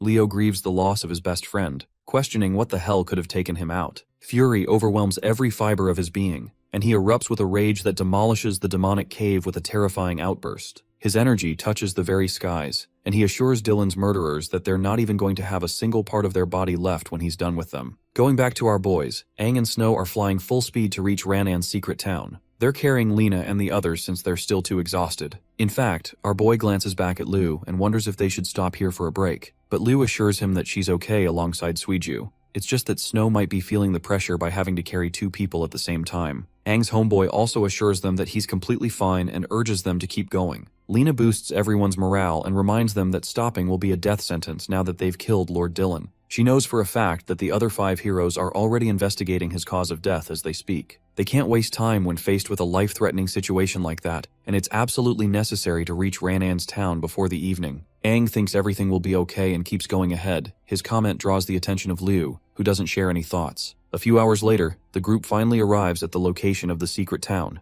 This majestic place is surrounded by a stream of water, earning its name Oasis Town, with a classified level of C rank. Stepping foot in here, Aang celebrates his shock and returns to his normal form. He can't fathom how a C-rank town is in the middle of effing nowhere. The sight of the beautiful flora stuns them. Lena explains that this little town is the place that Ran-An always intended to visit, and he even told her about it before he took off. They pedal forward to find the former hero, while Liu confirms their intentions regarding Ran-An. Aang explains that it was Lena's idea to come here, knowing that they were in grave danger at the time and would be surrounded by the other heroes soon. But that part seems to be obvious to Liu. It appears that she's busy focusing on something else. Smiling at her, he wonders what's keeping her mind busy. Liu stops walking for a moment to face Aang directly, questioning his identity, his actual identity. That direct confrontation just now is something that leaves Lena with a sad look on her face, and she knows what's coming. Concealing his identity like always, Aang responds that it's a stupid question because, well, he's Aang. But Liu's not convinced. She knows that he is indeed Aang, the one they know and love. It's just that she's been wondering about his actual identity. She overviews the start of their journey, and from all of the experiences they went through. His unquestionable evolution and strength is a mystifying factor, and then came his association and connection with the legendary hero Lena, one who stood as a historic figure for humanity. It really boggles her mind, making Liu's brain question the obvious. Her mind has been racing for speculation, and at this point, she really wants to know the answer. Aang finally responds, declaring himself to be Aang.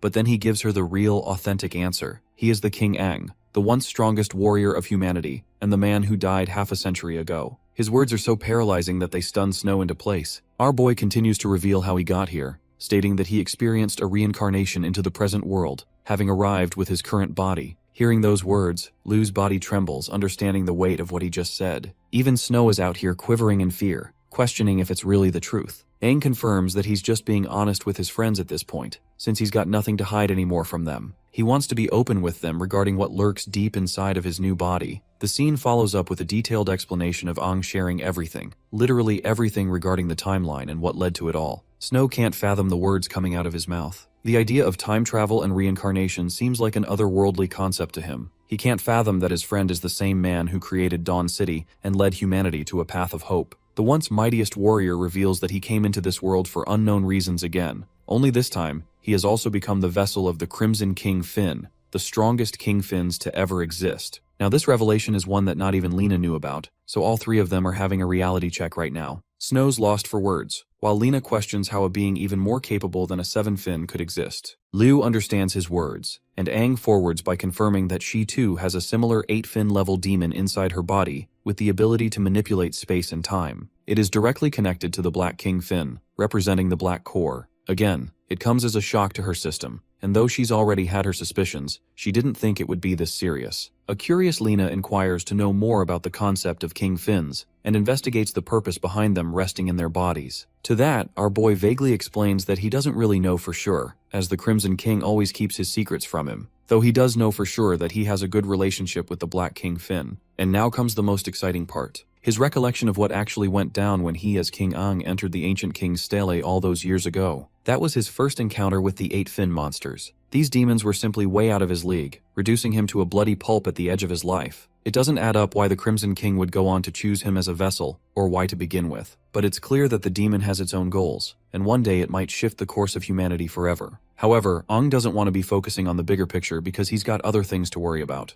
The new king alongside the new heroes are problematic as they are already, and he has to save Desha from confinement too. Finally, his goal is to come face to face with the new king, just to question his vision of the future for the concern of humanity. A worried Liu questions the purpose of the Crimson King and the Black King, and wonders if these demons will live inside their bodies forever. Basically, she's asking about the end of the line for Aang as a person. To that, he simply answers with an, "I don't know," because in truth, he really doesn't know at all. Only us viewers know about the goals of the Crimson King using him to take over his body someday. Well, our boy puts it in the light that he's only powerful because of the King Fin's power, but that very same power comes with a drawback. In every moment he can feel the demon glaring into his soul, observing his every last action, waiting for a chance. With all of that cleared, Aang expresses that he no longer has any secrets to hide anymore. He's opened himself to his companions because he thinks it's necessary for them to know these things. Snow finds himself in a questionable stance, and confesses that those secrets he just revealed are simply frightening to accept. He thinks that if Suiju was awake right now, she would crash the heck out because of her personality. At the same time, Snow expresses that even if a king that led humanity in the past, to him, he's his one true brother, and that Snow will always back him.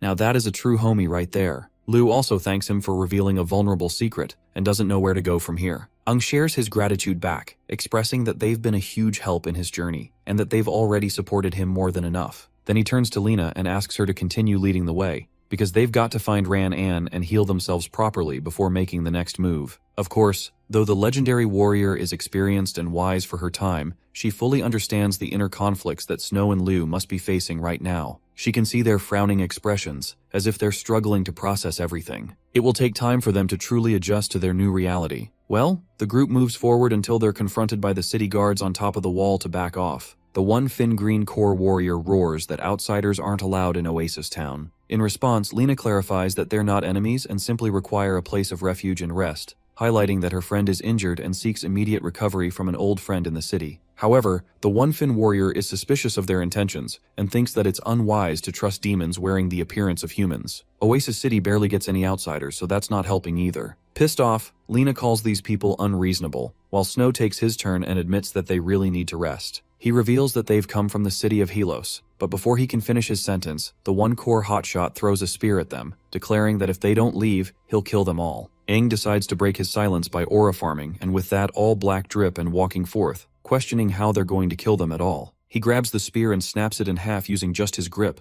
looking raw as hell as he threatens to obliterate their town. Terrified, the one core warrior sees his demonic eye and freaks out, alarming the other guards that the outsiders are demons. However, Aang's reckless approach just now has threatened their chances. Even his friends think it's a stupid move, but the Crimson King's killing intent is slowly corrupting his mind and forcing him to take an absolute action in every instance. Suddenly, a figure swoops from out of the city, into the air and crash lands right before them with a heavy stomp. Shocked, Aang dispels his transformation and finds himself at a loss for words. It really is the Golden Warrior Ran An, standing right before his eyes. Ran An sensed his godlike killing intent, and couldn't afford to wait but check for himself. He's also curious how any of the outsiders are going to get past him to get to the city gates. Witnessing the sight of their lord in action, the city guard informs him of the group's intentions. They're happy that he's personally taking care of these scumbag outsiders. But despite everything, Aang simply smiles at his old friend. Lena rushes up to him, revealing her identity and taking him by surprise. In response, he grabs his helmet and takes it right off, showing us a battle-hardened veteran with a face full of scars. A gush of emotions fills up his heart at the sight of his beloved old friend,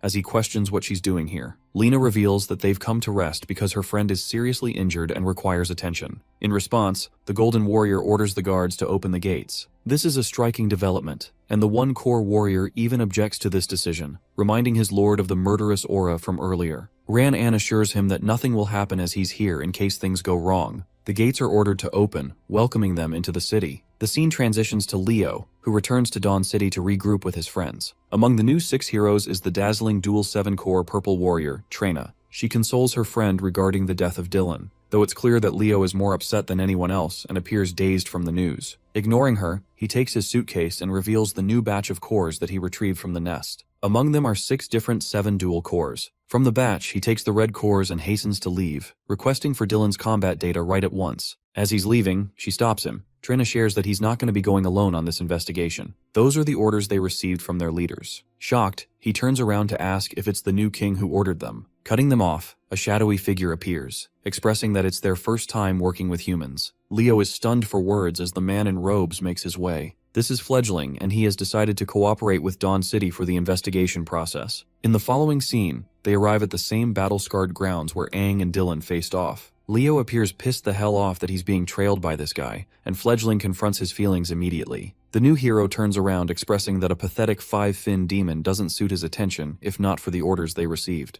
He orders the demon not to get in his way, or else he'll show him no mercy like the rest of demonkind. Fledgling accepts, while Leo goes on acting like he could easily kill this guy with just a single hand. Bro gets instantly humbled with a fucking reality check as Fledgling backshots him from behind, impaling him with his weapon. Leo is pissed off that the demon ambushed him from out of nowhere and turns around to kill him at once. But to his utter shock, nothing even happened. He's fine, and Fledgling is fine too. Leo checks his body and notices no wounds, which means that was an illusion just now, one of the highest degree because the experience felt far too real. From what it seems, this guy is definitely not a 5-fin, he's much more threatening than that. Fledgling emphasizes that his 5-fin persona is just an act that he's keeping up with. He turns around to show a true hint of his demonic powers, and assures Leo that both of them have an act of vengeance to follow through on this mission. That takes us back to Oasis City's tiny little house, where Suiju wakes up in utter shock and admiration for Aang's true identity. She finds it really cool while devouring all the food, making the best out of her agility core. Well, while they're devouring food, Aang reunites with his friends in the grass field. He's already done the liberty of explaining everything to Ran-An, and Lena even adds that their current mission is to find Desha and rescue him. They've already got a competent team, and with a bit of teamwork, things could change forever. Or so they thought, because the Great Earth Warrior walks up to our boy and nukes his damn face with a heavy punch, expressing his sheer anger. Lena didn't expect this turn of events and questions what he's doing. She tries to stop and confront him, but the moment she grabs his shoulder, her hand trembles in fear. Ran-An turns his undivided attention to the former king and absolutely starts demolishing our boy's face. He's pissed the hell off that their old king ventured deep into the ancient king's steely all by himself, costing him his life and threatening humanity's fate forever, leaving it defenseless. The pain and agony that humanity endured all because of Aang's reckless decision permanently altered the course of history. Witnessing this fight from the hut, Aang's friends are alerted and immediately rush out to help him. But as they're coming to help, all of them are immediately frozen in place, unable to move another step. Ran-An grabs our boy's collar, pulling him forward and screaming in his face for leaving all his comrades to die and humanity to rot without a home. He can't stomach that the same ignorant king who left them all alone is now here to play the hero and save everyone. Aang understands the weight of his actions and apologizes to his dear old friend,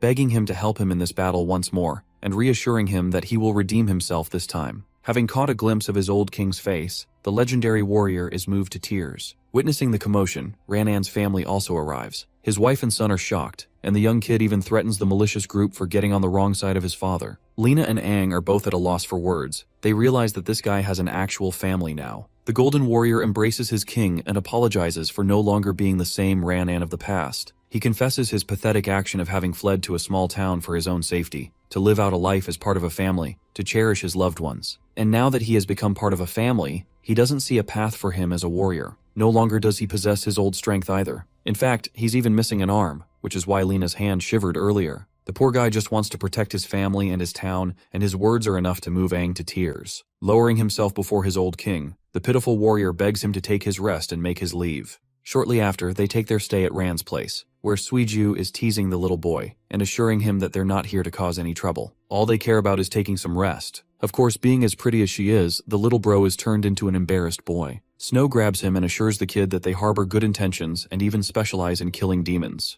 Hilariously, Bro doesn't seem to have the same enthusiasm as he did when it came to Suiju just now. The Golden Warrior's golden wife prepares food for her guests, and the girls Liu and Lena are also helping out to speed up the process. It's the first time she's ever had so many guests eating at their place, so it made her nervous if she could even handle it all on her own. Ranan's wife reveals that this city doesn't really see outsiders at all, which is why they were distrustful and lashed out at them at first. Apologizing for their outburst, she hopes they understand. Liu agrees that it's normal for them to react in this way, especially when they come here uninformed. She's wearing a cute bear apron and I honestly love it. Chiming in with her own comment, Lena assures the lady that they're eternally grateful for being given a place to rest. It's a favor they'll never forget. Ranan's wife is really happy they feel that way and hopes to share a wonderful meal with them. Meanwhile, our boy is out here sitting by himself watching the sun go down. It's clear that his old friend's words from earlier affected him a lot. Speaking of Ranan, he personally comes to see his old king. Every time Aang turns to look at him, the guy sees a vision of his beloved king in his face. The Golden Warrior admits that everything he said about the time travel and reincarnation part was too ridiculous for him to accept at first. That's why he lashed out and started punching the fucker out of nowhere. But now that he's replaying the scenario in his head,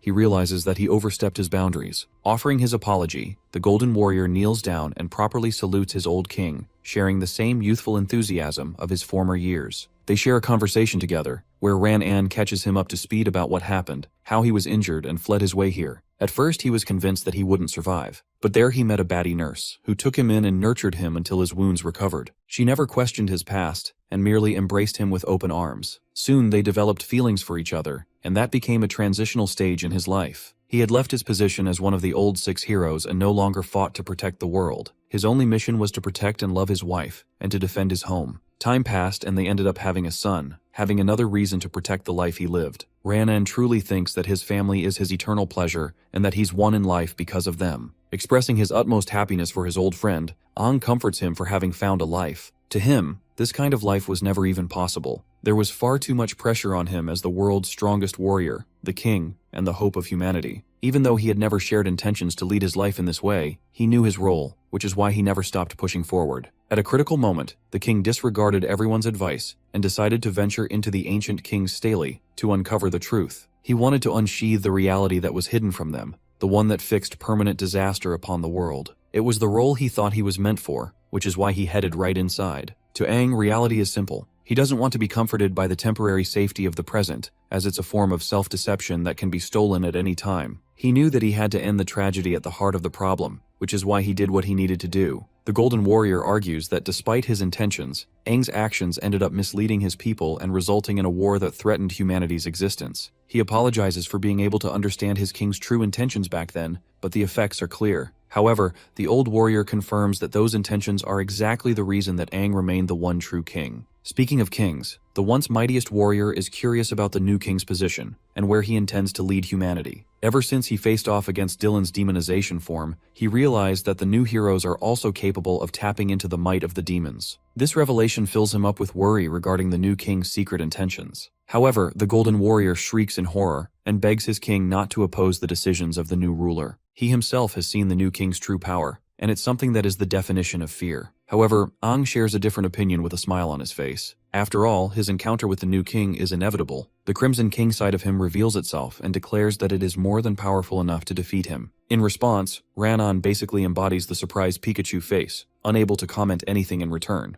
In the next scene, the group sits down for a delicious dinner. Ranan's wife even prepared a bigger table for them to eat comfortably. It's been a while since the Golden Warrior enjoyed such a nice meal. However, the same comforting meal is disrupted when the Crimson King Tide is summoned with electrifying force out of nowhere, stunning our boy in place. The weapon quickly reforms into his arm, as if it senses the arrival of something or someone. The sword alerts his companion of the impending danger. Aang is the only one who understands what's going on, while his friends fail to comprehend his reaction. A falcon appears to be flying towards the house, as 2 sharp forces of destruction annihilate the house in one swing. With the house obliterated, Aang's group manages to escape just in time with everyone intact. Taking a closer peek at the intruders, they come to find Fledgling and Leo, who have located them in Oasis City just like the demon predicted they would. Thanks to Fledgling's search birds, nothing escapes his sight, and he can find anyone through them. Aang stares in confusion, while Leo breaks his silence, harboring intense fury as he questions if he is the one responsible for slaughtering Dylan. Let's go back a few hours and see how these two managed to get here in the first place. Leo expressed his concerns regarding why they came to the site of Dylan's death in the first place, prompting the demon to respond that it's the only way to find the one responsible for killing him. The new hero confronted him directly, and questioned what the demon meant by his earlier statement regarding the act of revenge. You see, all of it goes back to what happened to Fledgling's dear old companion. He wants to make things right and search for a powerful being responsible for his demise. Coincidentally, he's found clues that link him all the way here, where Dylan fought the same person he's looking for and left the terrain destroyed. The coincidence is far too convenient for the demon to simply put off, which is why he's choosing to cooperate with humanity. Those are the orders Fledgling personally received from his superiors. Leo thinks it's all a waste of time if he's got no clues on their target, but suddenly finds himself surprised when the demon retrieves one of his birds. The little one has come with some intriguing information and shares all the knowledge. This little thing has actually spotted all 4 of the attackers instead of just 2, demonic humans that are capable of boasting humanity and wielding the demon's powers. Turns out that they were injured and decided to leave. Leo is startled by this information and questions where they went, causing the bird to express that they flew in a certain direction. Following that same direction, both of them took off in the air to follow that same path, and that leads them to the present, where they discovered the Oasis City. The one thing that boggles Leo's mind is why a bunch of human warriors would go on the attack and kill one of the new heroes of humanity. As for Fledgling, he sets his sights on his target too, knowing that there's a dark demonic aura flaunting off of Aang's arm. Though he doesn't understand the source of his powers, he's certainly intrigued by it. Our boy internalizes his concern, inquiring about the strength levels of both of his opponents. The sword takes a second to reveal the haunting reality. It declares Fledgling as someone far more powerful than the likes of Dylan at his full strength. The man in the robes is exuding a haunting aura that feels strange for even the Crimson Sword. Well, anyway, Leo spirals into craziness and goes on the offensive to kill the bastard who slaughtered his best friend. He pummels Aang with the force of a fierce lion charging at him. That single punch of his exudes enough pressure to send the rest of the group bracing from the impact. Meanwhile, our boy appears to be holding his ground and quickly transforms into his demonic state, taking Leo by surprise. He can't believe that Aang was able to block an attack of that scale coming from the mightiest 6 heroes of humanity. Menacingly, our boy glares at him with his demonic eyes. This fills up Leo's face with fury, as he recalls the one responsible for killing Dylan. He pulls a back fist to throw Aang back, who doesn't sustain damage and simply gets pushed back. An enraged Leo channels all of his strength, causing his hair to spike up and lightning bolting on him. Promising Aang a painful death, he sets into motion. Meanwhile, our boy senses a similar demonic aura from this guy like he felt with Dylan, which confirms that he too can demonize and become way more powerful. Liu calls out the big question, inquiring about their attacker's identity. Lena finally reveals that they're dealing with the Red Lion, Leo, one of the new 6 heroes. Meanwhile, the Golden Warrior is busy protecting his family, questioning how the hell they managed to track them down all the way here. Unfortunately, he's so weak that he can't even defeat any of them in his current state. Well, it still doesn't stop our boy's friends from transforming into their demonic states to help him out. All 3 of them are ready to confront the attackers together. Lena also intends to join the fight, but our boy strictly orders her to secure Ranan's family firsthand. Objecting to Aang's order, she reminds him that they're going up against the mighty Red Lion, and that there's nothing stopping his wrath. Adding to her concerns, Aang also reveals that the guy next to him is an incredibly powerful demon, and high-level demons never appear alone. They're almost always surrounded with a swarm following them around. This increases the danger, which is why Lena rushes to transport Ranan and his family to safety. She grabs them all together and bolts away. Meanwhile, the 3 demonic humans confront Leo in an effort to take him down. However, despite their combined assault, Leo faces no difficulty taking them head-on. His reaction speed is off the charts as noted by Liu, even though he doesn't even possess an agility blue core. Meanwhile, Fledgling is out here enjoying his meal, watching the battle unfold and wondering why Aang isn't teaming up to assist his friends against the all-powerful Red Lion. The thing is, our boy is genuinely threatened by Fledgling's discomforting aura, deeming him a far greater threat than the new hero. The battle between the Red Lion and Aang's comrades continues its course. All 3 of them appear to be ineffective even with their combined attacks. Liu seizes charge of the attack and orders them to surround the hero with crushing blows. She thinks that even if he's one of the finest heroes around, there's just no way he will be able to make it out of all 3 of their attacks. At the least, they can prevent him from reaching Aang. Liu wants to allow Aang the opportunity to face off against Fledgling in the meantime, because the moment they take down even one of them, the battle will turn in their favor. Snow charges with a brutal overhead but misses the attack. He follows up with his dual fists, but Leo faces no difficulty blocking the attack. Even the muscle behemoth Snow has to admit that this guy's strength is way out of their league, while Leo casually glares at him. Suiju makes the best out of this opening and blitzes right in, aiming to attack him from behind. Her sharp strike misses the warrior, only being able to graze his hair. He turns to keep track of her movements, while Suiju's face turns to shock, questioning how the hell he dodged that. Even though they're dealing with a red core warrior, this guy's got the speed of a blue core and a durability of a yellow core,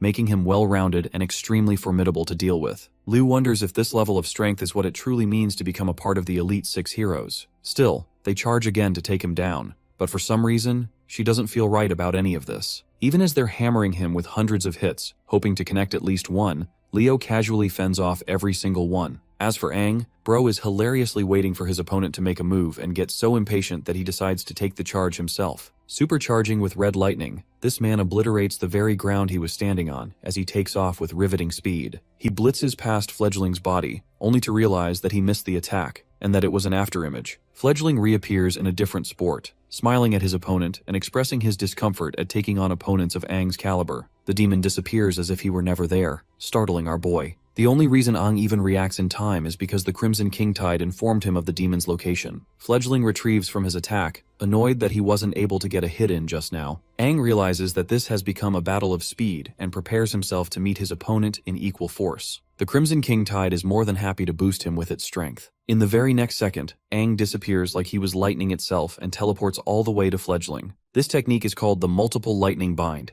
and it allows him to create multiple copies of him using tremendous speed to confuse his opponent. The attack actually connects and obliterates the ground with every hit Aang connects with Fledgling. But not just that, this dude literally appears right in his face again and claws his wave through Fledgling's body with a perfect strike. The demon quivers in pain, blood gushing out of his body as he grabs Aang's arm and commends him for being astonishingly fast. However, he feels bad for the poor warrior for having killed the wrong target. The real Fledgling is already behind him. In comes the plot twist. Aang didn't just get fooled by a fake copy. In fact, he actually ended up attacking Liu with a powerful hit. While she trembles in his grasp, Aang is filled with emotion, realizing the weight of his actions. But this too is a trick crafted by the demon, as the Crimson King Tide informs Aang that it's an illusion. The illusion suddenly breaks, and no longer can he spot Liu's body within his grasp. Bro is out here facing Itachi's Genjutsu or some shit. Back to Leo's side, the new hero is interestingly overwhelmed and gets sliced apart. But that too is an illusion, as Liu realizes that Leo is already gone. They look around wondering where he went, while Fledgling emerges at the top, showing his dominance. He taunts them for being distracted so easily, which is exactly why Liu felt off when she interacted with Leo's body earlier. But that begs the question,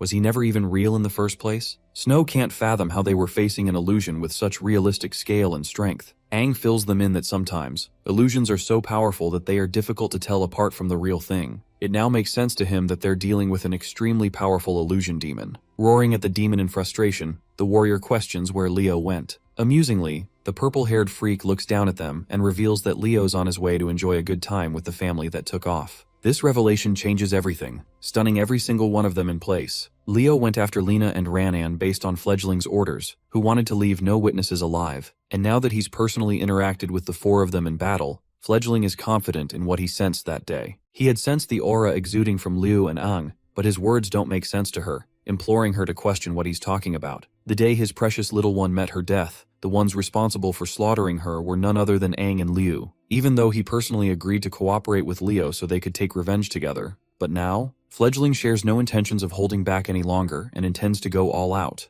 The scene shifts to the people of the Oasis City, who can feel the ground trembling beneath their feet. They think it's an earthquake and quickly start to evacuate to safer areas. While the people are causing chaos, Ranan and Lena are making their way among the crowd. The Golden Warrior leaves his family among the people, instructing them to stay here and avoid running around. Worried, his wife tells him to be careful while his son promises his papa that he'll look after his mother. The Golden Warrior hurries to the city wall, urging Lena to follow right at once. That leads us to the city walls, where the city guard is trembling in fear at the sight of an impossible situation. Luckily, the Golden Warrior and his companion arrive at the scene. Ranan orders the guard to report the situation at once, but the best he could do is point the hero to the incoming demonic wave. The moment Ranan sets his eyes on the landscape, all he sees is hundreds of bloodthirsty demons charging up ahead. The demon wave staggers Lena, and it's not just their numbers, it's their ranks too, as the lowest level among the demonic wave bears the 3 Fin rank. The problem is, Oasis City is off to a remote area separate from the rest of the demonic nests. This means the wave was intentionally called by someone. Lena connects the dots and realizes that those two assailants must be the ones responsible for this wave. Speaking of them, Leo bursts out of nowhere and crashes just outside the city walls. Releasing his aura, he shocks both Ran-An and Lena with his sudden appearance, because this guy is supposed to be fighting Aang's friends instead. It also turns out that the demons aren't even intending to harm him, as they make their way past the hero without any trouble. Comprehending what's going on, Lena realizes that the new Six Heroes faction shares an alliance with the demons, which further means the new king is also a questionable figure. Leo looks up at them as if he's innocent of any crimes, and shares that none of them will be able to expose their alliance, hinting at their deaths. The Golden Warrior understands that everything he's been through boils down to this singular moment. This battle will decide the crushing fate of Oasis City itself. Going back to Liu, she senses the alarming arrival of the demon wave and informs the group.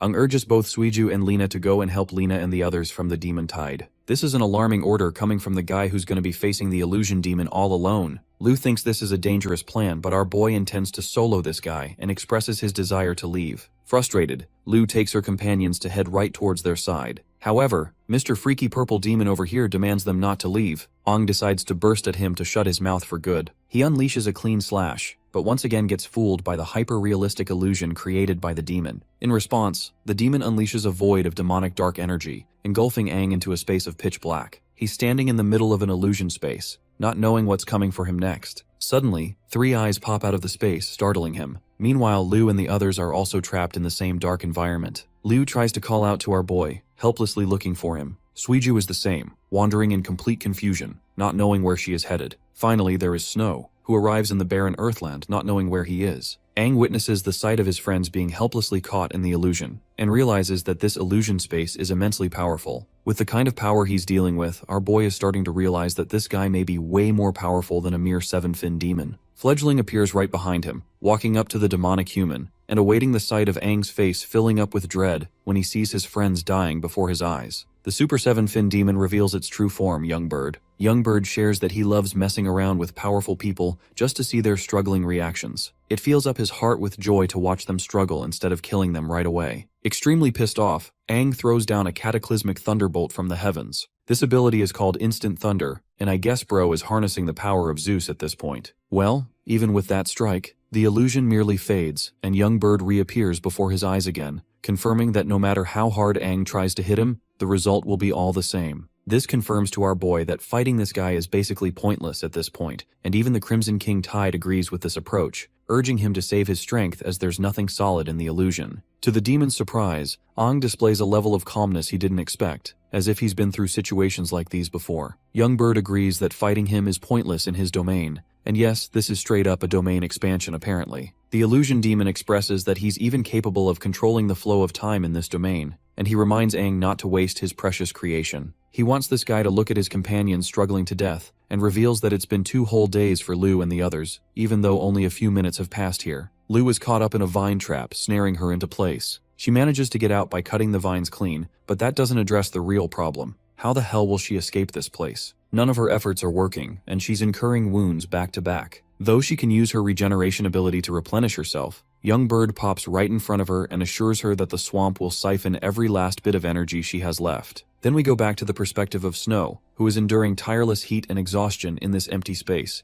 questioning how he's going to be able to find a way out. Suddenly, flaming sand twisters pop out of nowhere to clobber him down. Snow reacts swiftly and blocks them using his durable skills, but more of them quickly catch up to him, impaling his body with precise strikes. Youngbird admits that his durability is quite something, but it's pointless when this wasteland will devour him whole. Torturing him psychologically, the demon shares that Snow's teammates might already be dead, and that it's time for him to kick the bucket too and die along with them. Finally, Suiju uses her immense speed to cut apart dozens of her own mirages. But despite her best efforts, she's starting to get overwhelmed after cutting them non-stop for 2 days straight. Youngbird pops out here too, sharing that despite her speed, the mirage will best her eventually. He wonders if her incredible speed is fast enough to outrun her own reflection. All 3 of them are struggling, and Aang witnesses the scene, realizing that if he doesn't break this domain soon, his friends will be tortured to death. But the fact of the matter is, his attacks are pointless against the illusion demon. The same is the case for his friends, who are powerless to break free or make an effect. Filled up with frustration, the Crimson King's vessel clenches his fist, admitting that there is no way out of the illusion from the inside.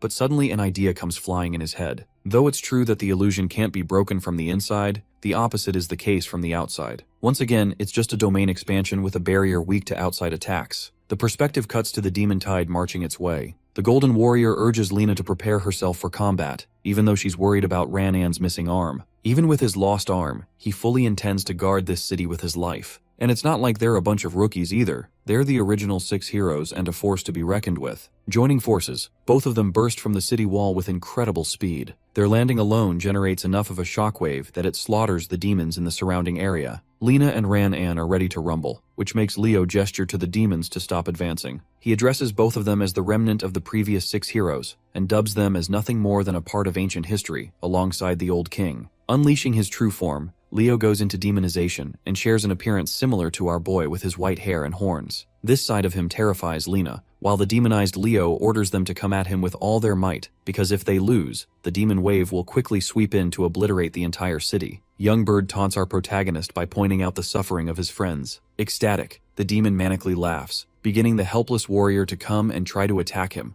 to quell his helpless rage. It brings him great joy that Aang is incapable of protecting his loved ones or even taking down the threat right before his eyes. Instead, he's trapped in an endless illusion that he can't break free from. And the moment his friends are killed, Young Bird intends to kill Aang in the same manner, as it would be the best way to exact his revenge. But the demon miscalculated one thing. Aang highlights that his friends aren't to be underestimated so easily. To Young Bird's shock, Lina appears to be standing strong, refusing to give up as the team's captain and mustering the courage to break free. Snow is being pummeled by 5 twisters at once, and despite his energy barrier being overwhelmed, he thinks of it as nothing more than a mere storm. Suiju, who is facing her clones, remains steadfast and stays on top of her game. It strikes the demon confused, as he wonders how they're still going strong even after succumbing to his illusions. Aang points out the miscalculated move on behalf of Fledgling. All these years, there has been one single reason the humans have continued to survive without being wiped out. In his pathetic defense, Young Bird bites back by saying that he's only keeping Aang alive so he could torture him. To him, humans are a far inferior race in comparison. The warrior turns to him and strips free of his demonic state. This time, Aang intends to smoke this guy with his bare hands. His thunderous aura is enough to alert the demon that he's not messing around either. Young Bird quivers in confusion, questioning why he's fearing such a terrifying aura. Raising his hand, the once mightiest hero of humanity spouts that the qualities of trust, courage, and hope are the 3 values that are responsible for keeping humanity alive. They're the reason it will never be wiped out. While this is happening, Aang summons a massive storm just over the elusive domain. The sky crackles with red lightning while Young Bird realizes this guy's goal. He fully intends to destroy the barrier from the outside. Clasping his fist shut, the old king roars the heavens to break this illusion in his name. A massive bolt of lightning strikes down the domain, cracking it. Those same cracks start to appear in each of the spaces that his friends are trapped in. Liu notices it, followed by Snow, and then finally Suiju. Their faces are lit up with joy, and they know that Aang is responsible for creating this effect. Young Bird fails to comprehend the level of his powers, and does his best to repair the elusive domain. But it matters little now that it's already broken. The massive bolt of lightning is visible from the outside the city walls, where Lina and Ranan realize that Aang is manipulating such a power. The Golden Warrior remarks that this new power is completely different from the one that Aang used in his demonic state. In fact, this power is something that terrifies the demonic tidal wave, causing them to retreat despite their numbers. Leo observes the scene, and wonders if Fledgling lost the battle, and if his illusion techniques were exploited. Thinking of him as a trash companion, Leo takes matters into his own hands and warps ahead with insane speed to attack the legendary heroes. The Golden Warrior goes up first to confront him, and blocks his attack using his incredible Earth Shield. But the sheer impact of that punch sends shockwaves and creates a crater on impact. Unfortunately, despite his best attempt to carve up a shield, the Golden Warrior is overwhelmed as his defenses are shattered and the punch strikes him down. Thankfully, Lina is right there to support him with instant healing, ensuring that he takes minimal injuries. That punch wasn't a light one. It literally shattered this guy's sternum, and if not for Lina to heal him just now, it would have put him down for good. Lina analyzes their chances, and realizes that they're dealing with an opponent whose demonization power exceeds that of Lord Dylan. Leo tauntingly calls them the trash of the ancient era, and finds them boring for being unable to take even a single punch from him. Coming back to the illusion barrier, the domain cracks open, exposing the trapped warriors to the outside world again. Liu and the others gain their senses while Aang wonders if they're okay. He warns them to stay on their guard, because they're dealing with a terrifying opponent here. Having experienced the illusion firsthand, Liu remarks that she couldn't even tell with her senses if the illusion was real or not, which shows young Bird's precise control over his creations. The only reason she survived the domain is because she had utmost trust in her friends to do something, or else her spirit would have been broken sooner. The same goes for Snow, who thought of the experience as torturesome. He kept holding on, knowing Aang would do something about it. Suiju also expresses her faith in Aang, as if he were their strongest weapon, the mightiest warrior of history. If only he hadn't shattered that illusion, they would have been tortured to death. The Super 7 Fin they're dealing with is in a league of its own, and surpasses every other demon they've faced in battle. While they're glazing the villain, the demon is out here wondering the source of Aang's lighting power. It seems like it's a unique ability reserved for him, and it's a kind of lightning that makes the demon's hearts quiver in fear. Convinced that Aang must have used this same power to kill his dear companion, young Bird unleashes a purple vortex to express his fury. Transforming right away, our boy clashes with the storm all alone, facing it head-on. As he's holding him off, Liu asks if he's going to be okay dealing with this guy by himself. He assures his friends that he's going to be fine, as long as they hurry to Lena and support her in the fight against Leo. The clash results in a giant explosion, rippling out mushroom smoke as if a bomb just went off. As the smoke clears, only Aang's presence can be spotted. The rest of his friends dash away into the air to make it to Lena's side. Watching them escape, young Bird expresses his annoyance. Our boy pisses him off even more by mocking him for being incompetent. He's also starting to realize the power of his unique lighting is supremely effective against demons. Emerging from the smoke, Aang takes on a newer and evolved form, one that has traces of lightning energy synchronizing with his body. Young Bird is frightened at the very sight of it, while Aang embraces his new lightning demonic form. His sudden evolution is a joke to Fledgling, who thinks this is all just a flashy nothing-burger transformation. So to test it out, he blitzes Aang and attempts to strike him down in point-blank range. Young Bird uses an ability called Phantom Heart Ripping, which manifests two large hands to attack his opponent from both sides. In response, our boy cooks up a storm with an ability of his own, the Roar of the Thunder Dragon. He summons a literal lightning dragon to face off against young Bird's vortex. The clash is overwhelming for the demon, and eventually he is hammered by the majestic thunder dragon snapping its way through. The fight's not over, and young Bird is beginning to despise Aang for spamming his lightning ability. In an effort to catch him with a different skill, young Bird pops out the heartbreaking ghostly shadow technique. This skill sends out multiple manifested phantoms aimed to outnumber his target. In response, our boy convulses his body to charge his thunderous intensity, and then stretches out to release lightning spears from around him, killing all of the phantoms with a single attack. Once again, young Bird is astonished, and those same trails of lightning make their way to target him as well. Luckily for him, he evades just in time and zips up a path to target our boy directly this time. Their epic battle ensues as both sides match the other with equal force, rendering explosions with every hit. It's as if two gods were going head-to-head against each other. In the end, Aang seizes the upper hand with his lightning form and bashes young Bird away, who is covered in numerous wounds by this point. Glaring at his opponent, Aang assures the demon that he is a direct counter to all of his illusions because of his lightning ability, as well as surpassing him in combat. Long story short, it's the end of the line for this guy, but this is a reality that young Bird simply cannot accept. He is enraged, and though he was planning on saving his energy to kill Aang's friends later, he no longer intends to hold back. Using every last bit of his strength, this guy literally summons a freaking black hole. With an ability of this scale unleashed, the demon declares that Aang will suffer the most painful death of all. Aang suffers being wrapped in the spatial warp. He can't even fathom how a literal black hole grew from inside of his body. The scale of this power is beyond his comprehension. Young Bird explains that his ability carves out a black hole directly from the position of his target, which is freaking overpowered if you ask me. Then, he compresses the portal to maximize the damage caused to the target. It's an unblockable, unavoidable attack that no one can escape from. Even Aang internalizes just how dominating this move truly is, which is nothing short of the brilliance of the illusion demon. Even when Aang tries to conjure his lightning energy, he can't because it affects everything.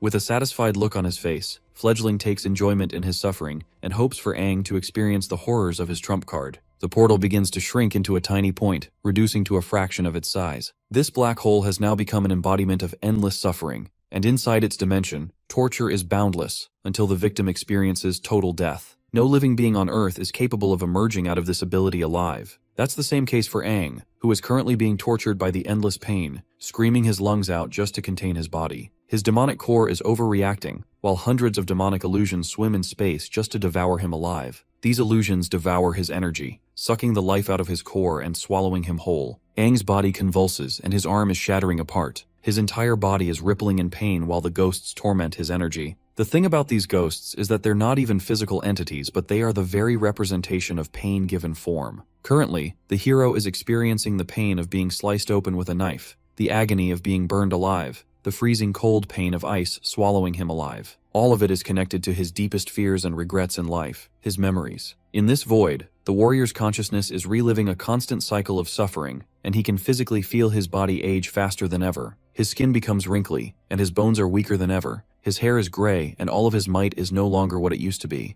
The moment he reaches the end of this cycle, it flips the board and attacks him from the other side. This time it tortures him from his childhood, and agonizes him with the traumatic memories of what he just endured. He fastens up to being a young man again, continuously experiencing countless lives. First as an ordinary human, then as someone who watched his loved ones die, followed by experiencing the life of a warrior, one who was demolished on the battlefield and ripped clean by the demons. Finally, he experiences his life as the lonely king who suffered deep regret leading his comrades to death. Every single cycle adds a new layer, an even greater pain as the torture continues. His flesh aches and rips apart. His brain no longer functions. His emotions are tortured. All of that is what's happening inside of this tiny little dot. Young Bird highlights that Aang is going through a countless cycle of suffering, one that is filled with an eternal lifetime of torture. It's an ability so torturesome that not even the current 6 heroes are capable of surviving it once caught inside. Things seem to be playing out well for the demon, until he hears a crack. The black hole manifests into a larger size, while Young Bird relives the memories he shared with the little bird. At last, Young Bird lets go of the illusion, shattering the black hole and releasing Aang, confirming that he has taken his vengeance at last.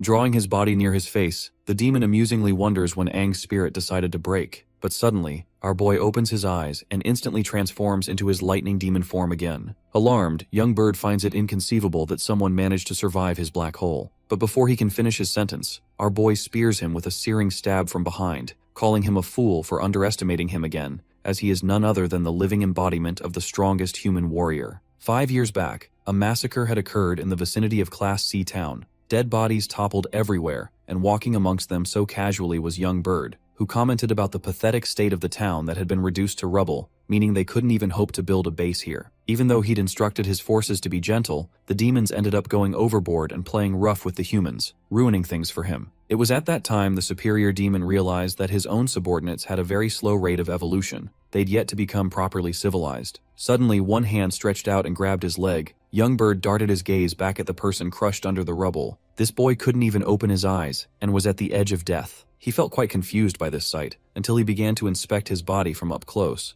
commenting how the same warrior managed to nearly lose consciousness, and despite his near-death state, still ended up clutching onto Young Bird while he was passing by. He considered this feeble act one of instinct. Perhaps that is what creatures do when they're trying to survive. That made him take interest in humans, who always seemed to possess so much determination despite their weak bodies. Though he could have kept this human alive, Young Bird decided to offer an even worse fate, assuring this person that they'll forever forget ever being human in the first place. Casting a tiny stone, he ushered it towards the little one, and before long he came up with a name, deciding to call his new subordinate Little Bean. That takes us back to the present, where currently, Young Bird has been impaled by Aang at long last, and is bleeding out in shivers. He remembers that faint memory when he rescued the human. Now he finally understands what Little Bean had felt back then, when that kind of rain falls upon you right before your death. With those memories, the superior devil topples to the ground, apologizing for his subordinate as his consciousness fades. But that's not all. The whole body vaporizes into this mist, leaving behind an extremely powerful core. Aang quickly reaches out to grab the core. All he has to do is focus his telekinetic powers to zap the crystal straight into his hands. This is the 7-fin core he needed, and if not for the manifestation of his lightning powers just now, it would have been impossible to defeat Young Bird in the way that he did. From a distance, he can also sense the arrival and destructive force lashing out from the power of the new 6 heroes. And with the current strength our boy has, he has enough confidence to take on any of them. After all, his journey to confront even more powerful demons is going to pile on. Aang's still far too weak to confront not only the new king, but also the other King Fin level threats. Failing to become strong means he won't be able to save his friends. With that resolve, he smacks the core against his chest, absorbing all of its powers to reach the next level of his evolution. The core releases all of its energy into his heart, and with this growth comes a kind of stinging pain that also burns his heart. Absorbing its might, Aang releases a powerful demonic roar, before panting and wailing from the pain as his body undergoes another transformation. Immediately, he explodes with a column of chaotic energy waves taking the horizon, and the next time he opens his eyes, this man is feeling more powerful than ever. The strongest King Fin is excited to witness another step in the right direction. This is what he wants, for Aang to become so strong that he can even challenge the 8 fins. The energy shoots up, and when the dust settles, it leaves behind a newly transformed state. Bro looks even more badass than ever before. One of the most prominent changes influences one of his eyes to change to purple, confirming demonic Aang's 7 fins form evolution. One of the wings on his body are actually replaced by literal lightning energy, and with that might, he rockets from the ground, leaving a crater behind to save his friends. Outside the city and into the battlefield, we have Aang's gang facing off against the tremendously huge demon hordes. But that's not the only problem, because the new hero before them has a powerful demonic state. He confidently declares that they won't be able to get past his shields at all. In fact, he humiliates and mocks the old heroes for being weak, senile geezers who should be ashamed. Lena, on the other hand, is providing healing to the best of her ability, annoyed with the kind of indestructible shield they're up against. Golden Warrior Lan An also admits that he can't keep up against the offensive of Leo either, while Lu is the only one optimistic, highlighting that they have to expose some weaknesses, reflecting on the red membrane area around Leo. She blitzes behind him to attack from his flank, but the moment she connects a full strike, the demonically amped Leo literally doesn't even move and tanks the whole hit, absorbing her energy in the process. Completely caught off guard by this sudden maneuver, she is countered by a heavy fist coming her way. The attack nearly devoured her, but luckily she withdrew using her portals to escape the lethal blow. Knowing that they're cornered, Lu finally understands why this fight is becoming an issue for them. It seems that the aura surrounding Leo is actually absorbing all of the attack damage they cast on him, which is why this guy keeps getting stronger and allows him more endurance in the process. With this new skill identified, the other two friends of Aang propel at brute capacities. Snow intends to block the frontal hit so that they can use this opportunity to create an opening. But before Bro could theorize his strategy, the two of them get speed blitz. Mainly Snow takes the brunt of the blow while Yu Hui darts away using her evasive bee-sting maneuver. Now that he's open for a strike, she returns a counterblow. But right as she's about to make contact with his body, Yu Hui realizes that it's pointless for her to attack Leo's aura shield, as it will only allow him to absorb the whole attack and become even stronger than before. The demonic hero darts back at her, swinging a ferocious backhanded bitch slap that sends her ass crashing into the ground several feet away. Watching her get knocked away like that, Snow roars his concerns, unable to do anything. The others are scattered in their support. Liu quickly comes up to check on her condition. Apparently the attack didn't fully connect, which means there isn't any lethal damage. Well, Leo is such a great guy that he wants to change that, so he jumps the two women to hit them again, frustrated that they keep evading him like a bunch of annoying prey. Bro uses his Susanoo or some shit and is moments away from killing the two women, until Snow collides against him, tackling his body using one of his own skills. Of course, the force of the impact is automatically absorbed by the membrane yet again, allowing Leo to pummel this guy into the ground with a single hit. Lena shouts in concern, before casting an immediate wide healing barrier that nurtures any of the injured back to health, especially the homeboy who basically knocked the fudge out. Though she's happy that she managed to treat his wounds just in time, the problem is Leo's continuously evolving strength, and because Lena's healing everyone, her own mobility is limited. That means if this fucker targets anyone on the rear, she's cooked. And he literally does because Bro devilishly glares at her that very second, before pouncing on her like the boogeyman. Thanks to the shields, their formation is wrecked, and she can't even move right now despite being the critical support here. To her aid, a mysterious warrior torpedoes ahead, and much to Leo's surprise, this man connects a powerful hit, sending this guy crashing in a plot twist. When the dust settles, demonic Leo is seen amongst his demon waves. His red membrane disperses and withers away. Bro is stunned because this isn't even supposed to happen, but somehow the enemy's attack managed to pierce his unbreakable shield. He gazes up to look towards the man responsible, and when the dust settles, we find Aang in his majestic seven-finned form gracing the battlefield. He talks down on Leo for pretending to have a perfect shield, and his arrival fuels the hopes of all of his friends, as now, the odds are finally in their favor. Our boy happily glances at them, confirming that he's here, and that from here on out, he'll handle everything. Leo watches his opponent approaching him, but then, this man literally teleports from his spot and pops up right in his face, grabbing the hero's skull and smashing it into the ground with raw humiliation. Aang's only just getting started because he lunges forward from that spot, thrashing and ripping open the earth with Leo's body. While getting his absolute shit tossed, Bro is starting to question who the hell is this opponent, because not even his red core can contend against someone like that. Zooming out, we get a scene of how destructive Aang's ferocious thrashing is. It literally cuts through the monster hordes. Up next, Aang prepares a devastating punch, slamming Leo into the ground with a destructive finish. The impact leaves a crater so powerful, it wipes away some of the demons too, stunning Aang's friends who are witnessing his new evolution in action. Hovering like Omni-Man in the skies, he aura farms against his opponent. Leo's body has suffered incredible wounds and can barely take a stand, while he's starting to realize that this is the same man responsible for taking Dylan's life. Knowing that Aang evolved a step further, Leo decides to unleash the whole of his strength to vaporize his opponent once and for all. A powerful beam crashes down upon his body, cutting through the skies and shocking even the likes of Lena. She wonders if this guy has intentionally been holding back this entire time,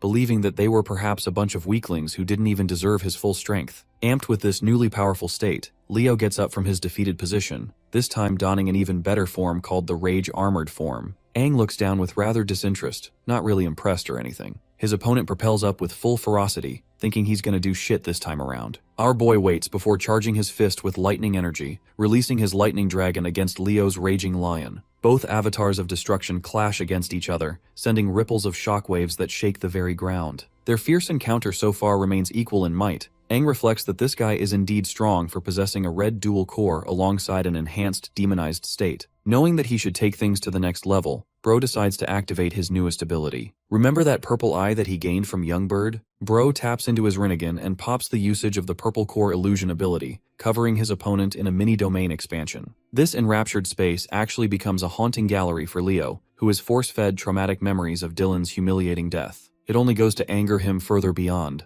so much that his rage armored form zaps out so much energy that it breaks open the domain like an eggshell. Utilizing this opportunity, Aang sends a powerful lightning strike that nearly takes his head off. Unfortunately, that attack was a near miss. But not to worry, as our boy instantly goes for another counter, slamming a powerful kick in this guy's abdomen and once again thrashing him amongst the various monster waves. Bro's taking so many L's at this point, he probably gained a body count kissing the ground that much. Emerging from the debris, Leo fails to understand what he's dealing with. His opponent is supposed to possess a red core only, yet he somehow also has the abilities of a purple core. The haunting man in the skies reminds him of little Dylan's image. The nerd smiles at him and quickly pounces to embrace his dear friend. Little shit. Oh wait, sorry. Little Dylan advises that they stop fighting and just leave this place, weakening Leo with an emotional moment, making him lower his defenses. At that exact moment, the man spits out blood from his mouth, because he'd just been pierced by Aang, who had conjured an illusion intentionally, and now that his blade is sinking into Leo's flesh, it's game over. Aang pulls out his weapon, forcing the guy on his knees, and before long, the new hero's strength slowly withers away. He realizes that he had been outsmarted by an illusion, remarking on how disgusting he finds such kinds of magic. The fight's over with Leo's demonized state collapsing. Leo's body hits the ground with the conclusion of the battle, releasing 2 of his 7-finned red cores, yet another prized possession. Absolute flexing his telekinetic powers, our boy grabs and controls both of them, lifting them straight off the ground. Then, he turns around to meet his friends, the same friends who are shocked to see him in one piece. And yes, like always, the one piece is real. First off, Aang asks Lu to help him. Holding the weight of the first core, she senses immense power, almost bottomless pools of energy from the cores, as if she was holding 2 powerful hearts. Aang also believes that it'll be best for his friends, which is why he entrusts the cores to his friends to become even more powerful. What's more, he praises the Golden Warrior as well as Lena for working tremendously hard as powerful heroes of the past, and with their contribution, he has pure confidence in their victory. The legendary warrior Lena argues that the fight's still not over, with the demonic tides waiting for them, even after having lost the control of their main leader. Aang stares at the waves of creatures, while she expresses that these monsters appear to be confused at first, not knowing if their strategy should be to attack or retreat.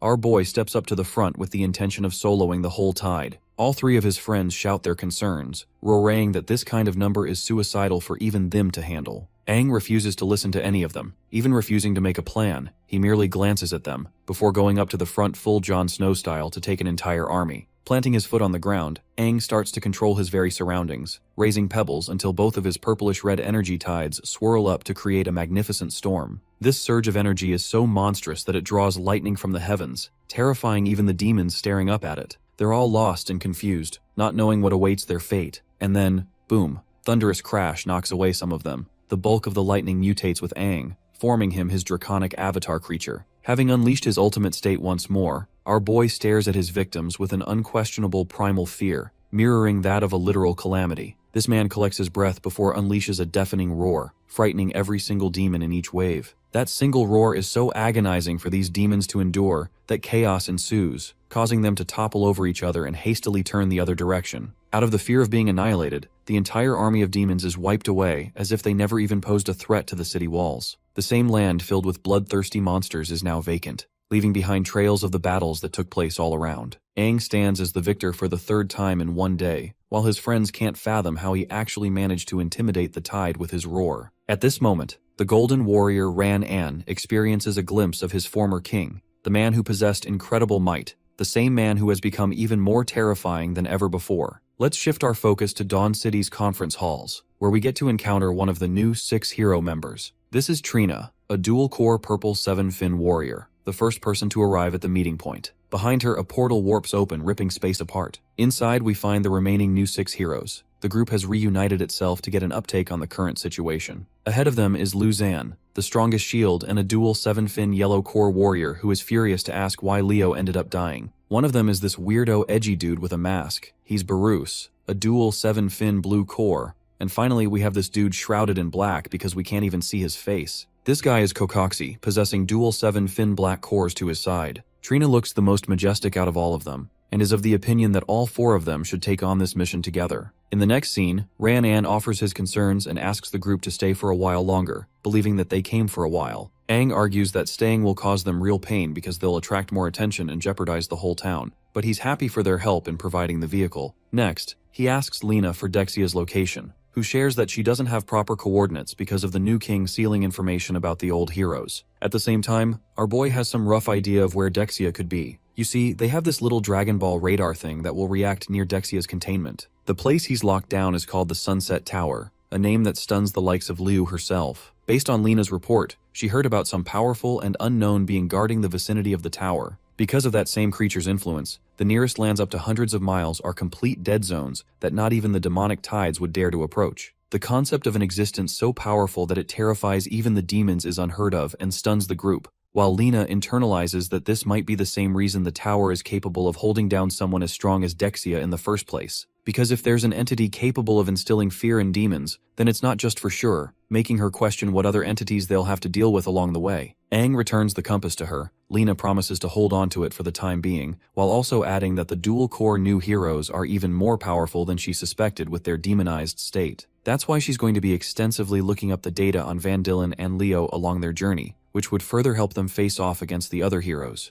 To her shock, Aang literally tells her to stay behind. It's a chilling order that drags the attention of the whole group. Our boy clarifies that he wants her to be the protector of this town. Ran will help her defend the city, because with her presence, they'll all be safer. The decision is heavy, and it's clear that it weighs on Lena to not join the front lines. But in the end, despite her feelings, she chooses to obey his order and chalks up a fake smile, assuring that she'll stick to the plan. The whole group falls silent as a consequence, with the legendary healer already suspecting that perhaps she has become a liability to Aang, which is why she can't keep up and is going to be left behind. When it comes to super powerful enemies with demonization involved, she's a burden, or at least that's what she thinks in her head. Aang reaches out to Lena's anxious feelings, comforting the girl like he did back in the old days by showing his gratitude. With that sweet moment aside, the group takes off for their next destination, leaving Ran to question if she's alright with the decision, especially when she's the type to follow their king no matter the cause. The Golden Warrior even knows about her pent-up feelings for Aang, but despite those feelings, she sticks to the mission agenda, believing that the weight of worries for their king are so much worse than any of them can imagine. That's why she doesn't intend on becoming a thorn in his path. Instead, she has gained the realization that the modern era is just a thing of the past now. She doesn't want to become a burden, so she's letting the heavy hitters take on the front lines for him. One last glance at the distant vehicle, the healer turns the other direction, believing that they should return back to the city to take care of a few immediate things. As for the main group, they've figured out that the compass shows a long path ahead. Liu shares that they'll be crossing at least 3 towns to rest in between. By the way, they're all A-class towns, sparking Yuhui's excitement. This girl is already happy to take another album's worth of photos for her hobby. Snow, on the other hand, has his stomach grumbling. Bro's dying to grab a meal after all that ass-kicking, especially since they couldn't even finish their meal at Ran place. And right after it, they all lose their strength too. Bro is so hungry right now that he thinks he can easily down 2 whole cows by himself if it came down to it. Yuhui believes that he easily could. The two of them banter it out, while Aang and Liu share their own conversation.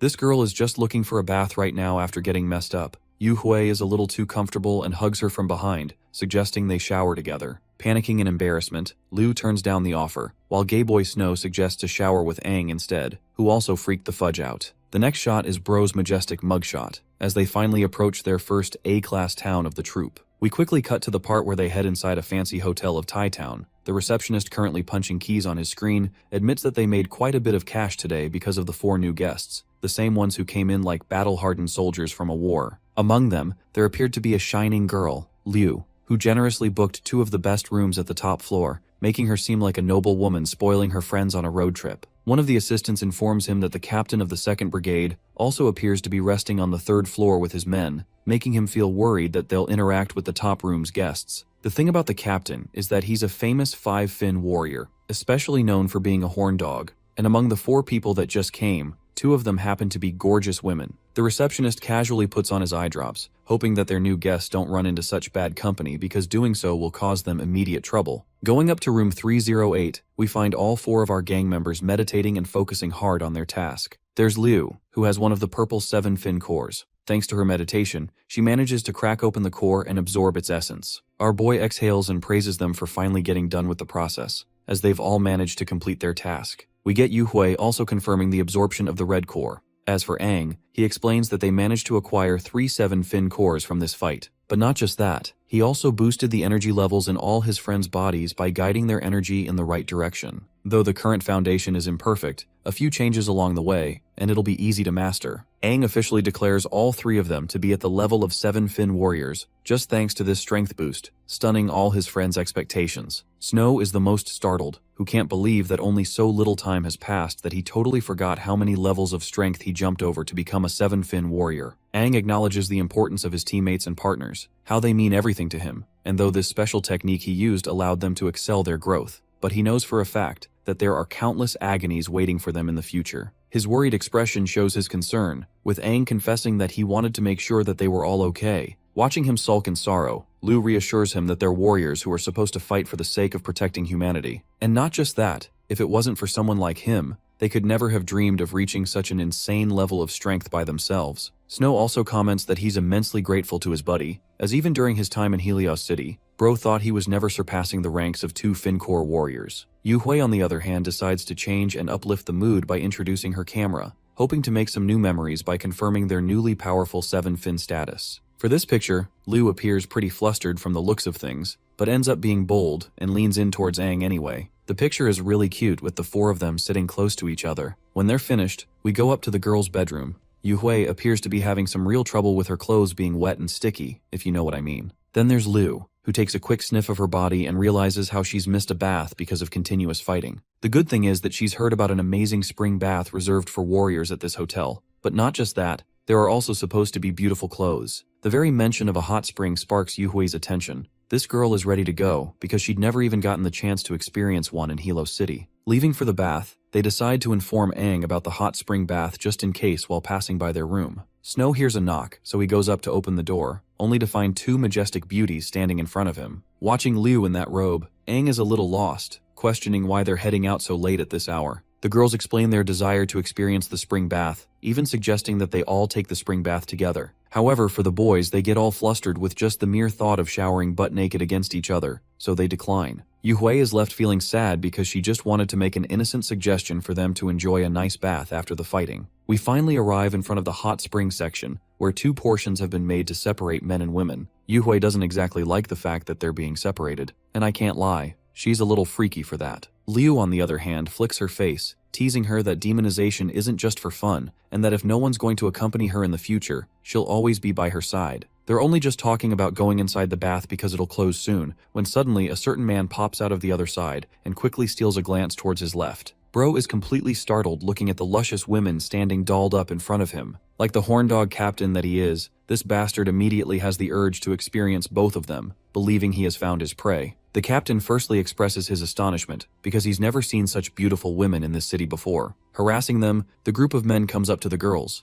Liu is turned off right away and coldly asks what they want. Even Yu Hui thinks that perhaps these men have mistaken them for some other group, but the captain chimes in and assures the ladies that they haven't mistaken them at all. Introducing himself as Buck the Beta Cuck and captain of the 2nd squad, Bro tries to impress them with his 5-fin status. He directly offers a chance to drink with them, and Bro secretly thinks that there's no woman in this world that he can't get his hands around. After all, women flock themselves at his feet the moment he brags about his status and strength, and no resistance is ever felt. Bro has gained so much confidence from hoes that he thinks all women are easy and predictable, only for Liu to slam and question his 5-fin status, as if to say that it's irrelevant. If anything, she's reminded of one other bastard they met along the way. Yu Hui chimes in and requests that these men stop blocking their way if this is all they want from them, as they're personally headed towards the hot springs. This bruises Buck the beta cuck's ego because bro clearly didn't think he was chopped like that. To intimidate them, he tries to confront the ladies with a show of strength, looming atop both Liu and Yuhui, while creepily stating that he'll be using both of them tonight. He continues to call them ungrateful, but Liu's drier than the Sahara Desert, and demands to know how any of his words are relevant. Buck the cuck only goes down in further anti-Riz territory, creepily suggesting that they'll be doing this the hard way if they decline. But then come along Aang and Snow, who calmly suggest these bastards to get the hell away from those women.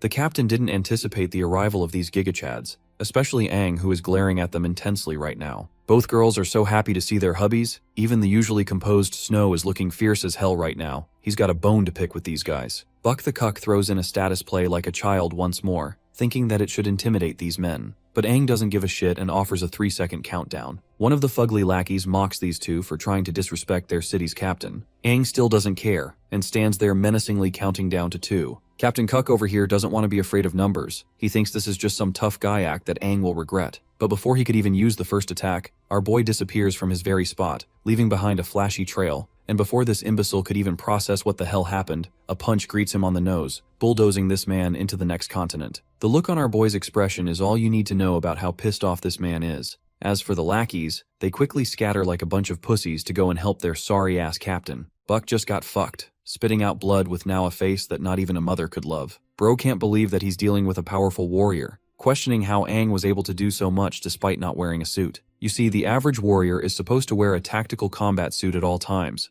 This suit is always armed with a conversion device to help convert energy and channel the power of a demon without it wreaking havoc. The more synchronized this compatibility is, the more power a warrior can extract from the core of the demon. Or at least that's what is the basic knowledge of this era. However, for these 4, who are raw-dogging strength levels right now, the game is different. They've evolved to such a degree that external devices like combat suits are practically unneeded to them. Captain Buck peers his eyes open at the incredible waves of energy shooting out from this insanely cracked group, causing him to lose his words and run the other direction, spouting that they'll pay for messing with him. Liu, on the other hand, has something to say, with Aang's robe fully exposing his chiseled abs and ripped physique. When our boy observes her looking at him, Bro's a little surprised why her face is red like a tomato, and being the dense protagonist that he is, Bro thinks it's probably because of the cold. She quickly brushes off the topic and suggests they head into the spring water fast, commencing the start of their trip. In the women's bath section, Liu's enjoying the warm embrace of the bathwater. We also have Yu Hui going a little too comfy with things by loosening her robe and stretching her body for all of us to appreciate. The two ladies confess how amazing the bathwater makes them feel, as if it has wiped away all their worries. The center of the attention happens to be these two as well, as all the other people are dead focused on the pretty women, the ones who are supposedly women warriors. Also, some of them caught them changing with their abs out, to the point even other women are out here swooned by the young gals. Liu and Yu Hui are enjoying themselves when they're approached by a lady, a woman who remarks that they must be from out of town and how their figures are immaculate. She offers them a drink with the intention of chilling together and explains that it's the special flower tea of this city, the best beverage one could expect while enjoying such a bath. Both Liu and Yu Hui are urged to take the tea. All the other women are presenting their own family's tea to swoon the girls in their favor. While they're out here being impressed and dazed, Liu quietly thanks them, as she isn't used to receiving praise from older people. Yu Hui gulps down the tea before enthusiastically praising the delicious taste. She gets a little too comfortable and asks for a second cup, while Liu is out there feeling embarrassed, believing that she should also be as generous as the captain of the group. While the women's situation looks rather chill and fun, we cut to the men's side of the section where dude bros are shocked to see Aang and Snow's beefy physiques. These guys can tell from an instance that they're both incredibly strong warriors, perhaps even sharing a high level. One guy talks about their battle scars, especially Aang, who looks like every Wattpad girl's dream crush. It also earns them praise for fighting powerful demons. I love how the guys are fanboying over these two, even trying to keep their voices down to not annoy the duo. Snow has sat quietly for long enough and addresses Aang for a question, but it seems our boy has the same one. Their big question is why the hell all the other dudes cooped up on the other side of the bath, as if they're afraid to even approach them. The same insecure guys feel leak they're being judged and glared at, because in everyone else's eyes, these two sweethearts actually look like immensely powerful men that you absolutely do not want to fuck around and find out with. The contrasting experience is quite funny, and well, that concludes the end of the spring bath. The girls admit how fun it was to get along with the women, while the guys are a little underwhelmed with the dead environment. Yu Hui even remarks how the ladies in the bathhouse especially comforted them and graced them with tea. Her words feel foreign to the men, because they're out here feeling confused about what the hell happened differently their time. Aang wants to try and explain their side, but bro can't even find the words to say it. Liu doesn't want to stick around for long and suggests that they go. When Yuhui asks where, the captain smiles at her and shares that they'll be fetching her a new camera lens. In the next scene, they have bought said camera lens while being out. It's of the premium quality, a treat from the captain for Yuhui. Aang and his group were pedaling along when suddenly they encountered 4 people approaching them. These 4 are the most powerful heroes: Barus, Lusan, Kokoxi, and Trina. And poetically enough, they pass by Aang's group, whom they're destined to fight in the near future to come. At once, our boy stops dead in his tracks, sensing that something is different. Trina is the same, quickly getting a grasp of the situation. The scene is tense, with Yuhui questioning why Aang stopped here, and at that point, both of the girls sense the kind of aura these guys are releasing. The 4 heroes turn around to meet their gaze, creating a standoff moment between the 8 of them. The silence is long. Snow matches Lusan's gaze as the yellow core, Yuhui locks eyes with Barus as the blue core, Liu faces Kokoxi as the black core. These hooded aura farmers are looking crazy with that drip. Just their aura is enough to draw the group's attention. Aang is silently staring at Trina, who also remains silent before giving him a nice warm smile. Their purple eyes actually seem to match each other, with our boy being confused with her sudden warm smile. Trina tallies her group to focus ahead, continuing onwards, while Liu begins to question if Aang knows these people by any chance. After all, the woman among them seemed to pass a gentle smile. Interestingly, even our boy doesn't share any memory of running into them before, making him question why his left eye suddenly reacted to the woman's glare. Snow only has one thing to say, and it's how powerful these guys are. Each of their auras are in a different league. Just the presence they give off while standing shoulder to shoulder against each other is a cause for concern. Yuhui wonders that perhaps this group is also some kind of elite squad from this city, or maybe even a mercenary group. But the stronger possibility to lose mind is that they might actually be a bunch of demons. In an effort to find out, she tries to stop them, but before she could say anything, a firecracker surges up to the sky, coloring the whole city in pretty fireworks. This lightens the tension and the mood, taking Yuhui's attention immediately because of the festival. She's sure to take a lot of pictures with her new lens, as it's her first time experiencing something like this. Even Aang is dwindled and left baffled with the gorgeous view, easing his senses at once. It's been such a long time since he's been able to let go and enjoy himself like this. But the moment Liu returns a glance at the other group, they're already gone, disappearing into the wind. Our boy doesn't even care about them, and asks Liu if the view is beautiful to her as well. Looking up at the majestic colored sky, she can't help but admit that it truly is. The scene cuts to Trina's side, who is posted on top of a building with the rest of her friends to enjoy the same fireworks. The hero possessing the black core, Kokoxi, is concerned that these 4 were their actual targets. Though the leader is unsure, she admits that they're at least extremely powerful warriors. The one that stole her attention the most is the man at the front. The handsome dude genuinely stole her attention. Bears seems to be a little annoyed and argues that it's a better idea to take them out then, believing it's best to leave no loose ends behind. Trina scoffs at the impatience of men, reminding them that they followed a trail based on information they received. And even though it suggests that Dylan and Leo's killers are passing by this town, it still doesn't mean anything. Trina can't just expect to slaughter the civilians with citywide destruction for being unsure with their guesses. The worst part is that they're supposed to be the new 6 heroes, the greatest warriors of humanity, and not a bunch of mindless demons on the hunt. Kokoxi repents and questions if the situation calls for the usage of her death puppet art technique. Cropping a smile, she confirms this very thought, vowing to steal the handsome man she saw tonight and turn him into her puppet. After that's concluded, she'll know if this is truly the group they're looking for, and then they can simply pick apart the whole party one by one. As calm as Trina seemed, this woman is batshit crazy because she finds actual joy in picking them apart like this. Even Lusan thinks that her puppet art ability is creepily powerful, because it invades the target's mind, stealing their consciousness. This way, it discovers every single secret and repressed desire. But not just that, the controller can also wipe out the puppet's will at an instant. They're nothing more than husks left without a shell, forming them into a proper death puppet. But not just that, Trina has already formed an entire army of 6 finned warriors, collecting them as death puppets to use at her leisure. The same puppet army unleashed an insane amount of destruction against one of the demon tides in the past. They fight mindlessly with the resolve of succeeding in the mission, to the point even 7 finned warriors would face difficulty against such a group. Barus finds the ability convenient and fitting for the situation. They're all glazing the crap out of her, and Trina knows that. One thing she knows for certain is that they'll avenge the deaths of both their lost comrades. As for this freaky, creepy woman, she's dying to take control of the handsome man, hoping to discover every little secret about him. The Silver Moon Festival continues with the night.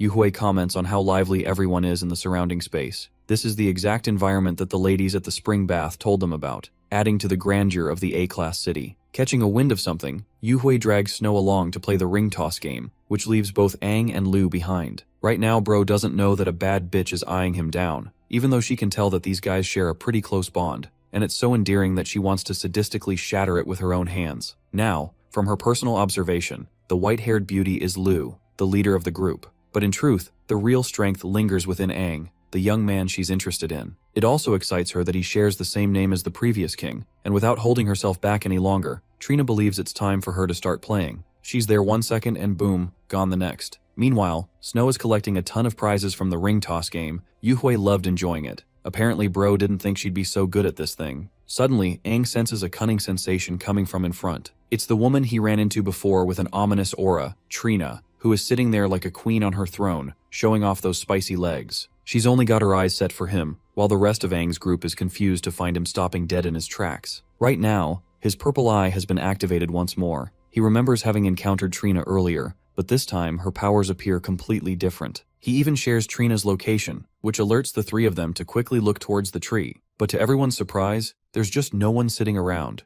making our boy wonder if he perhaps imagined the whole thing somehow. Just when he lets his guard down, a hand reaches out to him from behind. Trina makes contact with his hand, causing him to instantly zap his gaze behind, while she teasingly shares that she's already got him now. At once, she activates the usage of her death puppet art ritual, forming this sacred circle just underneath the group. The circle isolates Aang and forms shackles all around him, chaining his consciousness down. Trina giggles while assuring him that he'll momentarily feel like he spaced out, but in truth, bro's already in her control. She's in her dark spiritual world spell, with the two of them all by themselves. At this moment, she assures him that he can't hide any secrets from her, and a part of her is really curious to find the kind of man he truly is. After all, never before in her life has she seen such a massive key for the usage of her ability. Clasping on it, she throws the projectile with full velocity, roaring at him to become her slave. The same technique has never failed Trina before, because she's already concluded the step of locking his senses shut. With this, Trina can occupy the person's heart and mind, having complete psychological control over their body. Her expectations are a little thwarted because right as the key is inches away from the lock, the Crimson King's demonic hand pulses out of our boy's body, catching it just in time. This is an event that leaves Trina dazed. She can't even fathom what the hell she's currently looking at. Popping out of Aang's body is this huge, monstrous devil, and something tells her that it's not happy at all. The Crimson King hisses at her for picking a fight against the wrong opponent, even mocking her for being a mere insect in comparison. This chick is terrified right now, quivering in her every step, questioning if this is supposed to be some kind of counteracting defense mechanism. But not even someone as powerful as her has ever heard of such a technique. Her body refuses to believe that something like this can be conjured by the likes of a human. At first she underestimated him, but now Trina is fully invested in knowing who Aang really is. While she's dazed, the Crimson King laughs at her for even thinking that she could try to gaze into Aang's heart. The so-called death puppet technique that she got glazed for is dubbed as a pathetic little trick from the king's eyes. With a single swipe of his hand, Bro annihilates her dark spiritual world, shattering it to ripples, and allowing Aang to return to the proper dimension once more. The rest of his friends are confused why Bro is standing still like that, while our boy glares at Trina, who seems to have already disappeared. It seems that not even he can tell what the hell happened, because he was confident that he met her gaze just now. Bro wonders if his senses are truly playing tricks on him at this point, but without wasting more time, he suggests his group to continue their journey. The thing is, he knows that it wasn't just an illusion just now thanks to his own illusion energy, so whatever happened was real, putting him on a cautious edge to be wary. While they're leaving, Trina is quivering like a puppy on the other side. She doesn't even look like an established confident hero, but instead an intimidated little creature who had just shared an encounter with death. With just a flick of his finger, the Crimson King shattered her most advanced and strongest illusion technique. Trina knows that the only reason she managed to survive this lethal encounter is by retreating fast, because otherwise, she would have lost her head in the process too. The stall owner comes around to ask the young lady what she's doing sitting inside his stall. Pissed off, Trina knows that her aura is already unstable, so she casts an illusion spell on the man to ignore her presence and sends him away fast. With him gone, she gathers herself. The girl's passive ability called Presence Erasure also got swept up because of that one little jump scare experience. She can't even play stealth anymore, all thanks to the annoying entity she encountered within Aang's consciousness, something that nullified her godly death puppet technique like it was nothing. This girl thinks that it was some kind of fluke and intends to go for round 2,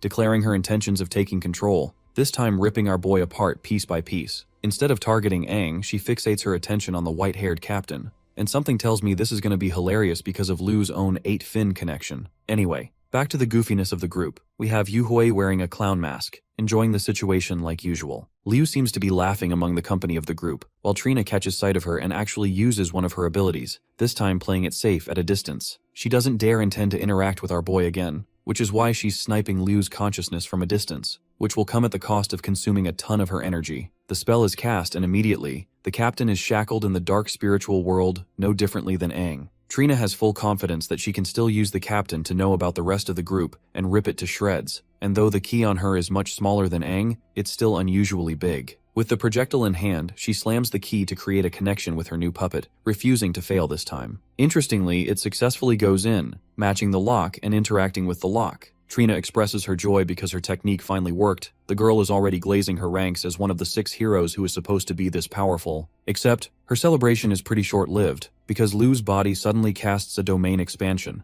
engulfing the dark spiritual world. Casually making her entrance, the Black 8-Fin Calamity makes her presence known, mocking the young lady for having the gall to use a mental trick against her innocent girl's body. The Black King Fin casually moves up to her gorgeous little possession, the one who is always causing her trouble. Grabbing the key, the Black King Fin shatters it within seconds, ushering the little one to move closer to her. After all, she shared her powers with the young woman, offering her more potential than any average human, just so that she could help protect the vessel of the Crimson King. That's why she doesn't want to be disappointed at this moment, and though she doesn't get what Trina over here, the insect, was doing, she knows for a fact that it wasn't anything good. Pointing her finger towards the measly insect, the Black King Fin openly states that she does not like it not even one bit. Then this gal fires off her freeze death ray beam, literally piercing Trina's mind and leaving a hole in her senses. With this, the Black King Fin has settled the score for Liu. She grabs hold of the precious girl's face and kisses her forehead, instructing her calmly to take care of the vessel of the Crimson King. Grazing her fingers, she knows that her vessel will do well, but devotion won't be enough, especially since Aang is a critical part of their plan. With the matter concluded, the Queen of Black decides to fade away once more, urging Liu not to let her mind drift off so easily next time around. With her fading, the black spiritual world shatters once more, annihilating the spell and freeing Liu from the control of Trina. With her senses returning to her, Aang questions what's up, but all she can say in return is how weird it all feels. Snow counters that they shouldn't just stop now, urging the whole group to hurry up. Even Yuhui asserts that they're missing out on the fun. Aang invites the captain to carry on with him. Liu continues enjoying the night like nothing even happened. While their world seems to be alright, Trina is literally freaking stuck in her spot. It's thanks to her stealth ability that no one seems to notice her. But in truth, the chick's mind is completely shattered. The stealth ability wears off, so the lingering crowd gathers around her, questioning what happened to this woman. They all think that perhaps she's some kind of posing specialist, but then the jarring effects start to collapse on her. Trina's ears bleed, she coughs blood, and loses all the physical strength to stand. With her bleeding like that, the people are all terrified and drifting away. They're panicking while this woman is bleeding from every orifice, questioning what the hell just happened inside her own illusion, causing her to receive physical damage even in a mental reality. To escape swiftly, a portal covers her and she pops out of the blue, disappearing from where she sat. The ordinary folk have no idea where this woman even went and probably think they saw a ghost or something. By the way, the spell was caused by one of her allies. The Black Core hero used his spatial transfer ability to help transport her atop the building. The rest of them quickly surround their leader, questioning what even happened. Right now, the same confident woman is dazed in fear, relenting how she was targeted by some kind of mental attack that intensely damaged her mental core in the process. It's as if her skull is splitting apart, and if she doesn't restore her mind, she'll lose herself completely. One thing is for certain, Trina has learned the hard way that Aang or Liu cannot be controlled, as they seem to have some god-level creatures guarding them inside their bodies. She's so fatigued that she can't even begin to analyze the current situation, and this introduces a new level of intimidation for the new heroes, who begin to wonder the kind of monsters they're dealing with here. The group had a lot of fun and snapped a ton of photos. Suiju is the most grateful for the lens that her captain bought her, so now she's treating her like a literal goddess. Liu calms her down for exaggerating her specialty. They're almost at the hotel, and the experience is a little embarrassing for her. From a top view, we can see that they're about to reach the Travel's Dream Hotel, except there's a rowdy group still making trouble here. Captain Buck the Cuck has prepared an entire team of human warriors to deal with the ones who dared to deny his wishes. Bro is coping so hard he thinks that his core malfunctioned in their previous fight, allowing the opponents to get a lucky hit. However, this time is different because now he's all prepared up in his fancy battle armor with a new core to sneak up on the same guys. The people around them are finding it weird that Captain Buck is weirdly pissed off at this late hour, making them wonder what poor girl is going to suffer at his hands this time. One of the receptionists is quick to ask what brings Buck over to him, even questioning what ended up displeasing the man. Buck refuses to entertain any of their useless crap and demands to meet the ones who crossed him, because if they don't, bro is threatening to annihilate the whole hotel with his powers. The receptionist is terrified and urges the captain to just calm down, revealing that the guests actually went out to watch the fireworks festival. Bull cut from earlier whispers to Buck, sharing that the group is actually returning back. The captain suddenly catches a whiff of the four, all of whom are casually enjoying their return home. Without delaying another moment, he pedals up to them, surrounding the whole group with his men. Aang stares at this dude and his gigantic core. They think they're intimidating his ass while he's chilling in his robe. The captain shouts at the clowns for daring to mess with a powerful 5-fin core warrior, the same man who is the city's 2nd Division leader. The captain is here to exact his revenge against the scumbags who dared to attack him even without their combat suits on. He demands an immediate apology, but our boy remains silent, before confusingly asking who these people even are. It comes across as an insulting remark, and makes the spectator want to chuckle because clearly the captain isn't even being taken seriously at all. Right when Buck's about to explode, the hotel manager quickly comes out and insists not to react harshly, believing that these youngsters didn't know any better. He even offers to bring this man the finest wine they have, because only just last time, this loudmouth destroyed an entire building just because someone defied his will. Buck is furious just because he thinks people are messing with him on purpose. He berates the people for acting tough, causing all 3 of Aang's friends to become high on alert. Our boy, on the other hand, plays it chilly and expresses that he thought the figure was someone important, but he's starting to understand that this guy isn't awfully all that important at all. He's just the clown at the pairing entrance area, the same idiot who behaved rudely against his squad. Adopting a more serious tone, Aang calls them a bunch of animals. His words provoke the crap out of this guy's already bruised ego, and he immediately hastens to kill the man in front of him. His hasty maneuver makes the receptionist hold his head in concern. The worst has happened, except Aang doesn't even move from his spot. Instead, a single pointed line blasts from his position to the right of the wall. You see, in that fraction of a second, he sent Buck Boy over here straight into the water. Bro's laid out. His already bruised face is now missing a few more teeth, while Aang admits that this guy's face screams wanting to be punched. Though he apologizes for using too much force, he still pins the blame of the damages on Buck's lackeys. And here's the funny part. Even though they just saw their leader get packed up like that, they still have the confidence to come charging at him. Even with their collective slashes, nothing works in their favor with Aang uppercutting all of them in a badass pose, clocking them all together. The whole group is packed much to the shock of the spectators. Aang returns back, with the 6 idiots hitting the water right after. With the entire team squashed, Aang goes up to the receptionist and asks about the fine wine he was talking about earlier. Ecstatic to serve them, the man offers delicious food too, showing them the way inside. By the following morning, they've wrapped up their hotel adventures and are on the move again. As they're leaving, the manager welcomes them with a grand gesture. Every single assistant bows down just to greet them all. The receptionist or the manager comes up holding a bag, before serving the finest wine they've got to the young man and his companions. Our boy is a little surprised with this kind of generosity, but the man is deeply indebted and wants to return the favor. You see, back then, he'd taken care of a nuisance that had given this hotel quite a bit of trouble. In other words, this man is finally feeling free that Captain Buck won't be terrorizing his hotel ever again. The piece Aang gave them is invaluable compared to the expensive wine, while Liu suggests he just accept the gift because declining will cause them embarrassment. Even though she can understand that Aang is so dense, bro can't even figure out why he's being treated with this kind of kindness. Then again, Liu also thinks it's just part of his personality. In the end, she accepts the gift on his behalf, suggesting that they head out for their next stop right away. The scene cuts off to the armored warrior vehicle bolting away. Aang uses the compass to navigate the next stop, confirming the coordinates in the northwestern region. From the looks of things, he believes that they'll be there within 2 days if they operate at max capacity. Suiju is excited to rescue the old uncle or whatever they're supposed to help free,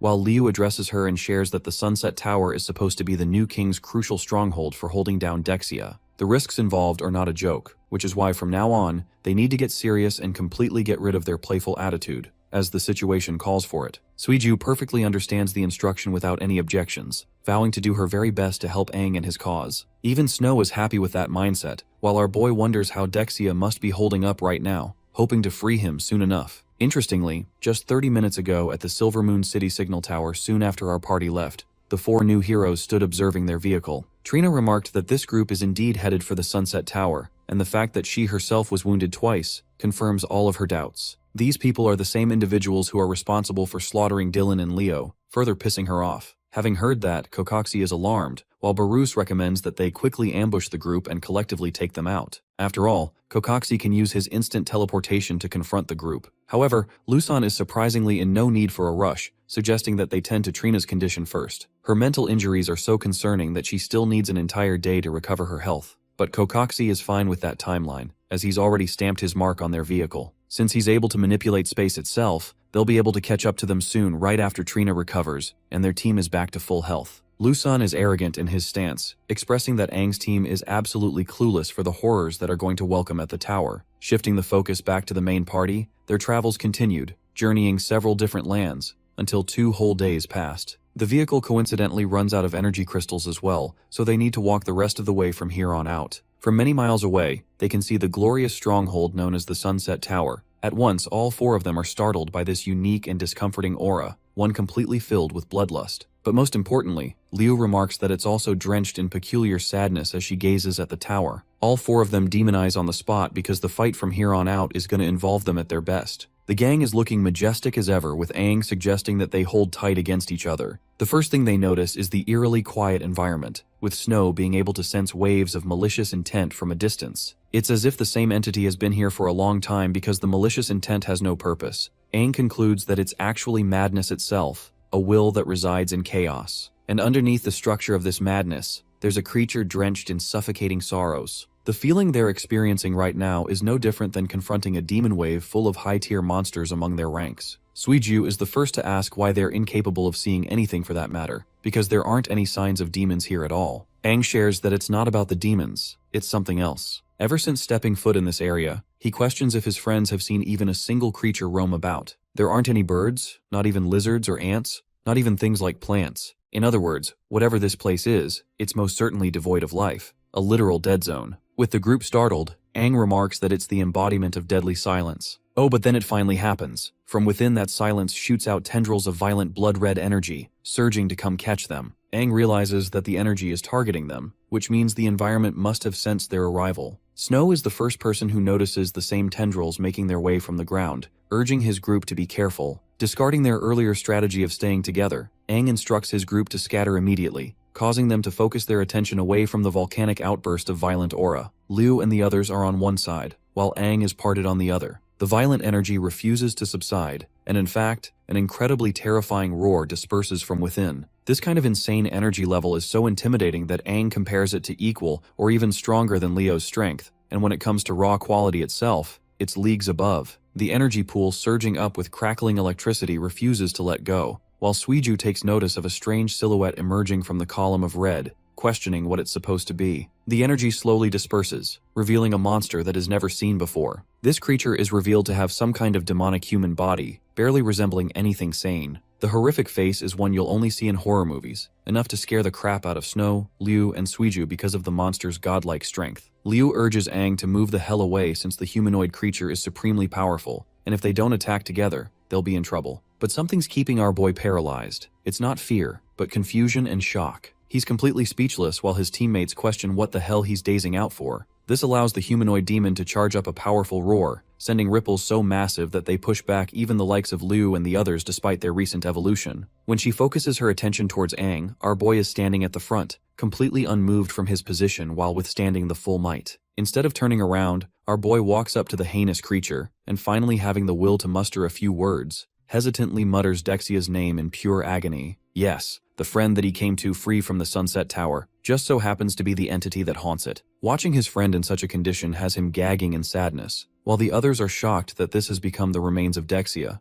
one of the esteemed former 6 heroes. Unfortunately, Bro got a little too close and ended up getting smacked from the side, sent thrashing straight into the ground. It's a pretty serious blow, laying our boy flat from the impact. Snow is worried about his friend, while the humongous humanoid pounces on him to finish him off. Luckily, homeboy Snow is faster and protects Aang using his durability, but the sheer force of the attack is enough to leave a crater from the shockwaves. The creature's piercing attack cracked a bit of Snow's demonic armor, and even he's having trouble defending against the hit. Going on the offensive, Liu and Suiju zap the monster back, hoping to buy some time for Snow and Aang. These 3 form a collective counterattack, charging from every direction, while Snow leads the frontal assault and pushes the demonic humanoid back further. Liu is hopping and popping portals, while Suiju is speed blitzing for a combined overwhelming offense. As the captain, Liu orders the group to stop holding back, because the monster they're facing is no longer Dexia, but something completely different. She tries to call out to Aang, begging him to just snap out of it already, because the creature they're facing doesn't even have a soul but a demon core. It's just operating through the means of killing. She then answers all of their questions from earlier.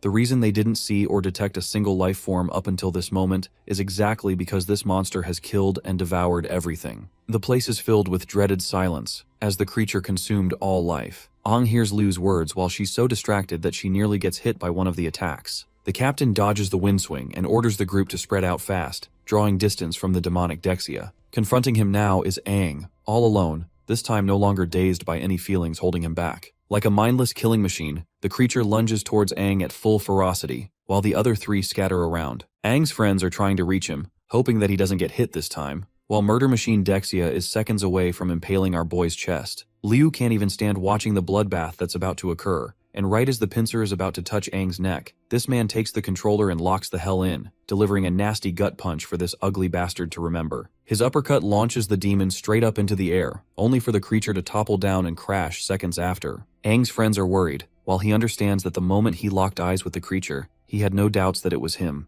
Tears filled in his eyes. He refuses to comprehend how he's able to just accept any of this. The same man who once promised him to become the strongest demon hunter ended up in a pathetic state where he'd been forced to become a demon himself. Overwhelmed by his emotions, the conflicted Aang wants to free Dexia from his shackles by refusing to let him continue as a monster. His friends have nothing to offer, while the humanoid demon rises up to sneak attack him once more, thinking this will be it. Liu and the others quickly zoom in to help Aang, who seems to be honoring Dexia's memory, apologizing to his friend before turning around and entering battle mode to contain the threat. With all four of them concentrating, the fight's over fast. Liu questions if they've finally downed the creature, while Suiju understands Aang's condition, who mourns Dexia's death. But it may have been too early to mourn the funeral, because another wave of violent energy explodes from Dexia's body, surprising even our boy. This time, what emerges from the smoke is the creature's evolved form. You see, this time he has 3 more cores embedded in his chest, with armor and spikes covering his body. The surprise is equal to all 4 of them, because the course wasn't there a minute ago. Even though this body is supposed to be a construct, the lengths of which they've taken Dexia's limits are unbelievable. Oh, but here's the craziest part. The combined energy density of the cores embedded in this evolved Dexia has surpassed even the likes of a 7-finned monster, making it their strongest opponent yet. Evolved Demon Dexia roars before unleashing a vapid multi-energy storm targeting the whole group from a distance. This is a unique attack that somehow Snow has the confidence to just take head-on using his durability. Mimicking the Golden Warrior's shield from back in Oasis Town, this guy creates his own version of the Earth Shield, thankfully managing to block the violent outburst. But it's only momentary because even after his new shield, the dude is sent flying with his shield shattered from the impact. Leading the offensive, Suiju throws her phantom slashing shards against the titanic demon, attempting to overwhelm it from every direction. But the creature's newly formed spikes on its back are capable of charging up energy blasts, and from it can laser down enemies by scattering the blasts like a meteor strike. This is a really annoying attack because it puts Liu and the others on the defensive, forcing her to use her spatial abilities, one of which is the spatial cutting blade. The slashing blades are somewhat effective against Dexia, as nearly a dozen portals surround him and shoot out dangerous projectiles. It's kind of like Gilgamesh's Gate of Babylon but less cooler. Unfortunately, even after the usage of her ability, the evolved Dexia reactively forms shields to block each critical hit, all thanks to the yellow core's powers, which means no damage is rendered yet again. Suiju blitzes back at the creature for another strike, thinking that she's gonna do some shit this time. Finding her a nuisance, the evolved Dexia charges a beam in its mouth, the type of shit Broly would do, and is about to eviscerate her from existence. Liu begs her to watch out, while the blast obliterates the very spot she was at, leaving behind a huge explosion. Luckily, Suiju managed to swiftly evade it, but this thing is out here trying to be Homelander, lasering down the entire planet in its wake. By the end of that massacre, clouds of smoke erupt with blazing fury. Liu roars Suiju's name, fearing that she might have been caught in one of the blasts. Luckily for her, she escaped and pounced back, sustaining minimal injuries. What's for certain is that this demon is far stronger than they could ever imagine. Not only are its attacks powerful, they're also fast while leaving behind no weaknesses. Even Snow thinks the enhanced monster must have some kind of constant boost that keeps it from ever exhausting itself. Speaking of which, the boogeyman is about to crush Liu next, who is only narrowly saved with Aang's decisive entrance, thwarting the hit with his sword. Aang leads the charge at last, doing the heavy lifting as he always does and tackling the monster. They share an immense exchange of clashes, with every hit making the warrior realize how his dear friend Dexia suffered a fate even worse than death. Aang can understand that the poor guy must have suffered pure torture to have become this Frankenstein of a monster, until the day arrived where Dexia's consciousness broke and he became a killing machine. That's why, as the old king and his old friend, Aang takes up the responsibility of freeing his friend and saving Dexia from this madness. One command gathers his friends to join together, as the whole squad follows behind Aang, taking the lead. First, our boy orders Snow to seize the first move, manifesting shields to block the first strike. With the monster exposed, Liu pops up from her portals alongside Suiju. Both of them use a combination of spatial fault and quick flash abilities to strike the beast's head from both sides. With the monster distracted by the three of them, Aang joins along with his Crimson Sword, rendering a decisive final slash attack that specifically targets all three demonic cores on the monster's body. This is the killing blow that finally takes out the energy source powering this murder machine, causing the evolved Dexia to meet his end and topple to the ground. Coming to his rescue, our boy gently sets down Dexia, who is slowly dissipating from his dire injuries. In his final moments, Dexia catches a glimpse of his old king, the man who has come to save him at last. The guy in his final moments feels happy that his leader just came to save him and take him back home. But this sweet moment is soon taken away from Aang, as Dexia's body fully disintegrates from his grasp. Aang is visibly shaken from the loss, his body drips out blood, and it's not even because of the injuries he sustained. His friends quickly rush to check on his condition, while he urges them not to come over to his side. Currently, his tears are blood red. Bro's seriously devastated and just wants to be left alone for once. Watching him in such a broken state, Liu and the others can't help but sulk and stay by his side for a while. They stand helpless before the Sunset Tower, hoping that he recovers soon.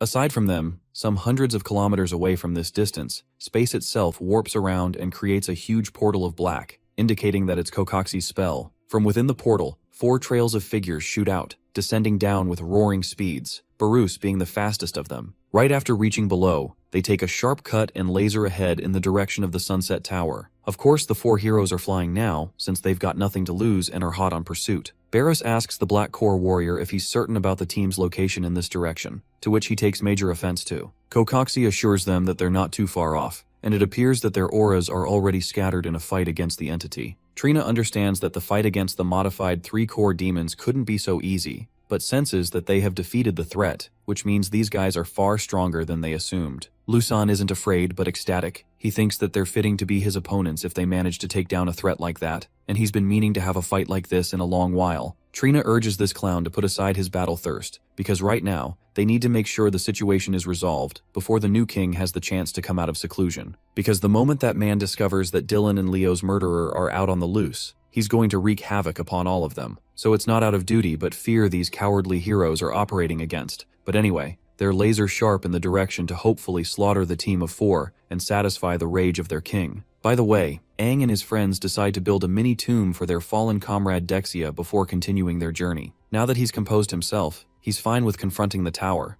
which is strange because the whole reason they even came here was for Dexia and not anything else. Our boy shares his interest in investigating, because ever since he picked up on a peculiar scent, he noticed that even after the defeat of Dexia, the trail of aura did not disappear. This means it's stranger than anything they've confronted before, unique in its properties. His friends are alarmed, until suddenly Aang recalls how Lena mentioned the new king entering his secluded state. All the puzzle pieces are finally falling into place. Because you see, the trails of violent aura lingering in the air are actually because of the new king's presence, who is likely seated at the top of the tower. Before they could enter, new enemies arrive to challenge them, those being the 4 Power Rangers. Aang senses their crashing descent from behind, and when the dust settles, Trina stands ahead in charge of them. Lusan is the most enraged out of all, pissed off that these intruders are here to disrupt their king's secluded peace. But that's not all. He's also fully intent on avenging his fallen teammates, while Liu and the others take notice of the dual 7-fin yellow core on his suit, therefore confirming that these guys are the 4 heroes. Their immense aura engulfs the entirety of the dead zone, while Aang shares his own frustration. After all, he's been dying to vent his anger on these people. Before he could mindlessly charge in, Liu holds him off, expressing that these guys shouldn't even be Aang's opponents. Suiju seconds this, suggesting that he go and take care of the new king by himself while they deal with these watchdogs. Even Snow is ready to rumble, which means it's actually a 3 against 4 situation. Entering his demonized state, the vessel of the Crimson King shoots his wings out and rockets up ahead to directly attack the top of the tower. Lusan doesn't want his king to be attacked and tries to bring our boy down using a powerful meteor cannon. The attack doesn't even reach Aang as it's dispersed by one of the portals Liu uses to redirect it, an ability called spatial refraction. She's out here on some queen energy, directing their attention towards her and the others as their opponents. Suiju smashes the ground, entering a new transformation. She blitzes with incredible speeds, sending a projectile that's about to pierce her head. Pissed off, Trina uses some kind of magical speech blast to kill Suiju, only for her to evade in seconds and escape from behind. The redirection didn't deal any of them any damage, with Suiju still remaining fast on her feet, which have been replaced by these functional pincers to launch her even faster. One thing is for certain, Trina is starting to realize that these guys didn't just level up, but they also changed their very physical structure. For example, you have Snow out here looking like the Hulk, an evolution that happened after the earlier fight. As their leader, Liu taunts them, assuring the new heroes that the only way for them to get through is to deal with them first. They surround the group of 4, with Lusan getting even more excited to fight these guys head on, charging up with so much strength because all this time, he didn't even take them seriously at all. Beerus and Kokaksi also stop holding back. All of them go for a head-on clash, facing off against the other in a team-against-team format. Next we have Aang, who is methodically trying to smash open a point inside, but even with his strength, he just can't get through because of the special alloys. In other words, the top can't be destroyed from the outside, so his only option left is to charge directly through the main gate, which he does by blasting his way inside for a grand entrance. Except that fails too. Bro's heaviest punch doesn't even dent the thing, a power far beyond his own caliber. The Crimson Sword chats up the human, sharing that this is the power of law, a concept that goes beyond any other power. It governs the state of the tower, and the door is actually reinforced thanks to its influence, closing it shut. Upon the mention of these laws, Aang refuses to acknowledge the existence of anything in this world that is unbreakable. With his godlike resolve to smash anything open, he charges the demon sword, who cackles loudly, entertained by the human's attempts. The blade invites him to split the door open, which Aang is about to do as he unleashes an all-powerful slash, colliding with the heavy door. The impacted aura reaches all the way here. Trina mocks the very idea of breaching the sealed gate, as it's a foolish attempt.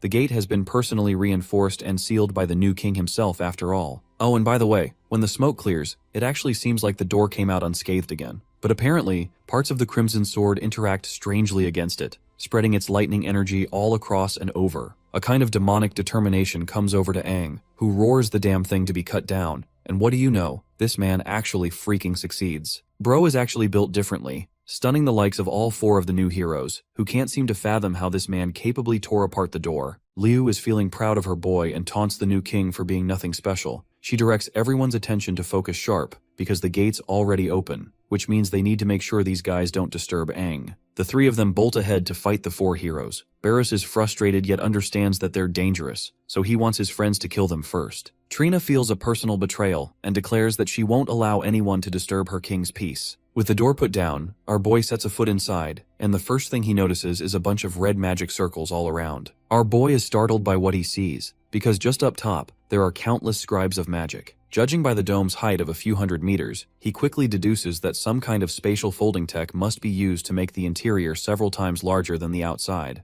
It's a place so threatening that even the Crimson Sword exclusively warns him to be careful about this place. Even a weapon like him can sense unease, as if a being managed to collide all types of chaotic powers into one. Up ahead in the dark, a few creatures arrive to confront the new guest. Of course, all of them happen to be high-level demons surrounding the threat. Scanning the environment, Aang senses that there are a minimum of 40 demons. Some are 6 fin among them too. But the surprise doesn't catch him at all. Instead, he scoffs at the audacity of the new king, who dares to hide behind high-level demons instead of protecting humanity from them. The same man in his own stronghold hides such a huge number of demons just to guard his secluded state. Furious from this discovery, Aang goes ballistic on these bozos and releases a pillar of aura that terrifies even the higher-level monsters. Taking his stance in his slaughter black armor form, he prepares to face them all. The 6 Finns command their trembling army to attack the intruder regardless, causing them to all just swoop in and gain on the threat. Fear doesn't even cross his mind. Aang is supremely ecstatic, because every floor of this tower is going to have a similar welcome ceremony waiting for him. And that means he gets to enjoy all of them by taking every single one down by his own hands. Bro goes 1 versus 100 and the fight is off-screen too.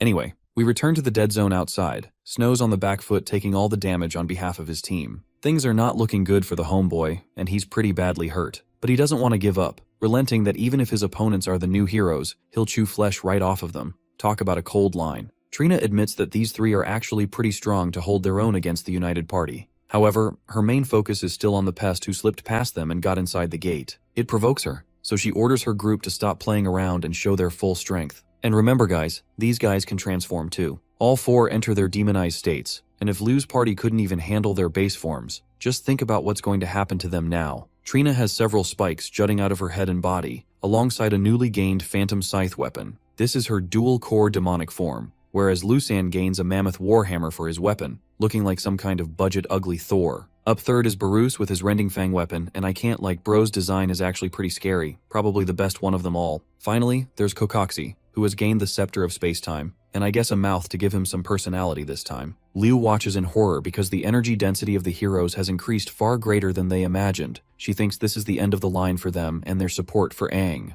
Refusing to go down without a fight, she instructs her team to launch a full and final assault against their enemies. Meanwhile, Aang himself is out here speed blitzing and styling on all the demons on the first floor. 3 of the higher fin demons decide to form a triple overlapping light cannon technique to deal some serious damage, but bro doesn't even wait to let them charge and straight up slices their heads off. This man out has his sword literally covered in demonic heads, and if I saw him approaching me as a demon, I would pray to every god on the planet to save my life. Still, the rate of extermination is far too slow for him. Aang is thrilled to receive their welcome ceremony upon entering the tower, which is why he's so much happier to help exterminate their lives for a more entertaining experience. He zaps from wall to wall, bouncing off of every demon until only a pool of blood remains behind. Plunging his crimson sword into the ground, the vessel of the Crimson King releases crackling electricity in every direction, killing any remaining surrounding demons all at once. By the time he's wiped out the first level horde, Aang is the only predator standing in the arena. Without even feeling a hint of exhaustion, he approaches the next floor. Back outside, we have the fight continuing between Aang's squad and the 4 new heroes. Snow is getting dogpiled on by the opposing yellow core warrior in his demonized state,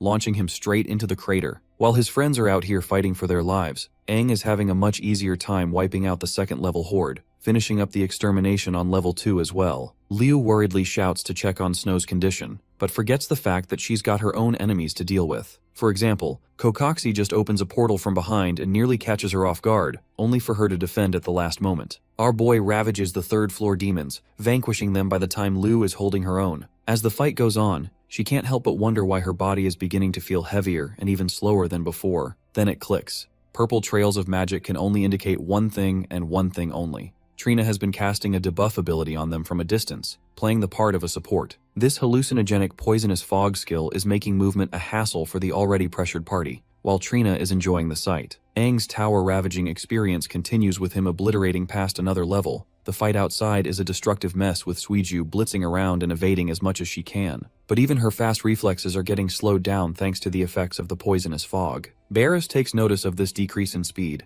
highlighting how his opponent has slowed down quite a bit. At long last, our boy finally reaches the final level, slaughtering a powerful double 7 fin core demon with his sword. After killing it, he uses telekinetic abilities to chip the cores right off of the demon's body. By the way, when it comes to the demon cores, red means strength and power, yellow defines defense, blue is speed, green is healing, and purple is illusion magic. Finally, black is the concept of space, and by collecting these 2 cores, Aang has practically acquired all of the higher level cores of every color. He breaks the core within his grasp, before absorbing its effects. The energy fumes divulge into him, and at long last, this man has now gained the powers to control the concept of space itself. When he opens his eyes, the right one now has this void-like color similar to Lu's powers. Now that he possesses all of the attributes collectively, he experiences the thrill of their powers. First, this man tests the spatial abilities of the black core by slicing open the dimension. With just the dragging of his finger, he's able to glance into a different dimension entirely. The flow of space is no longer foreign to him. As for the Crimson Sword, it instructs him to smash open the door before his eyes, which will lead Aang to the top floor of the new King's Solitude.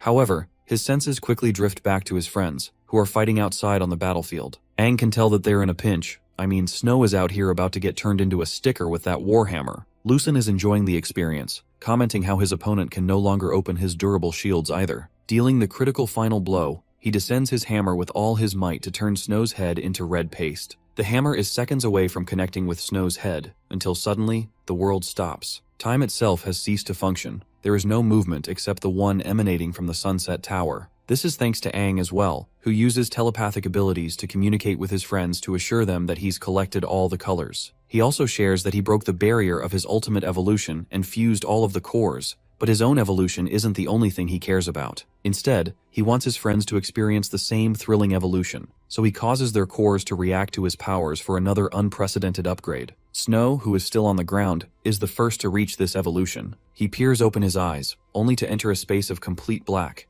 a space he believes is his own consciousness. From within this space, Aang shatters the soul cores of every single one of his friends, his voice emanating from this black dimension as springs of colors radiate the horizon. Though Aang's body didn't appear by itself, his very own willpower became a channel for countless information and depth of energy. But this wasn't the average energy transfer either. It was a level much greater than that. It was an understanding and the relationship of the sharing of powers. Aang's voice explains that cores are practically just vessels or containers that contain a certain kind of law. The goal isn't to make the vessel bigger, but to shatter it completely, so that the cores are no longer the binding instrument, but rather they become merged completely with the laws. For example, regeneration and the concept of space control are no longer two different abilities, but instead have become the truth of the cycle of life and death for Liu. For Snow, he's no longer just the mountain that is durable, but has now become completely immovable and impenetrable. Then comes Suiju, who is transformed into literal blue lightning which can travel so fast she can move through time.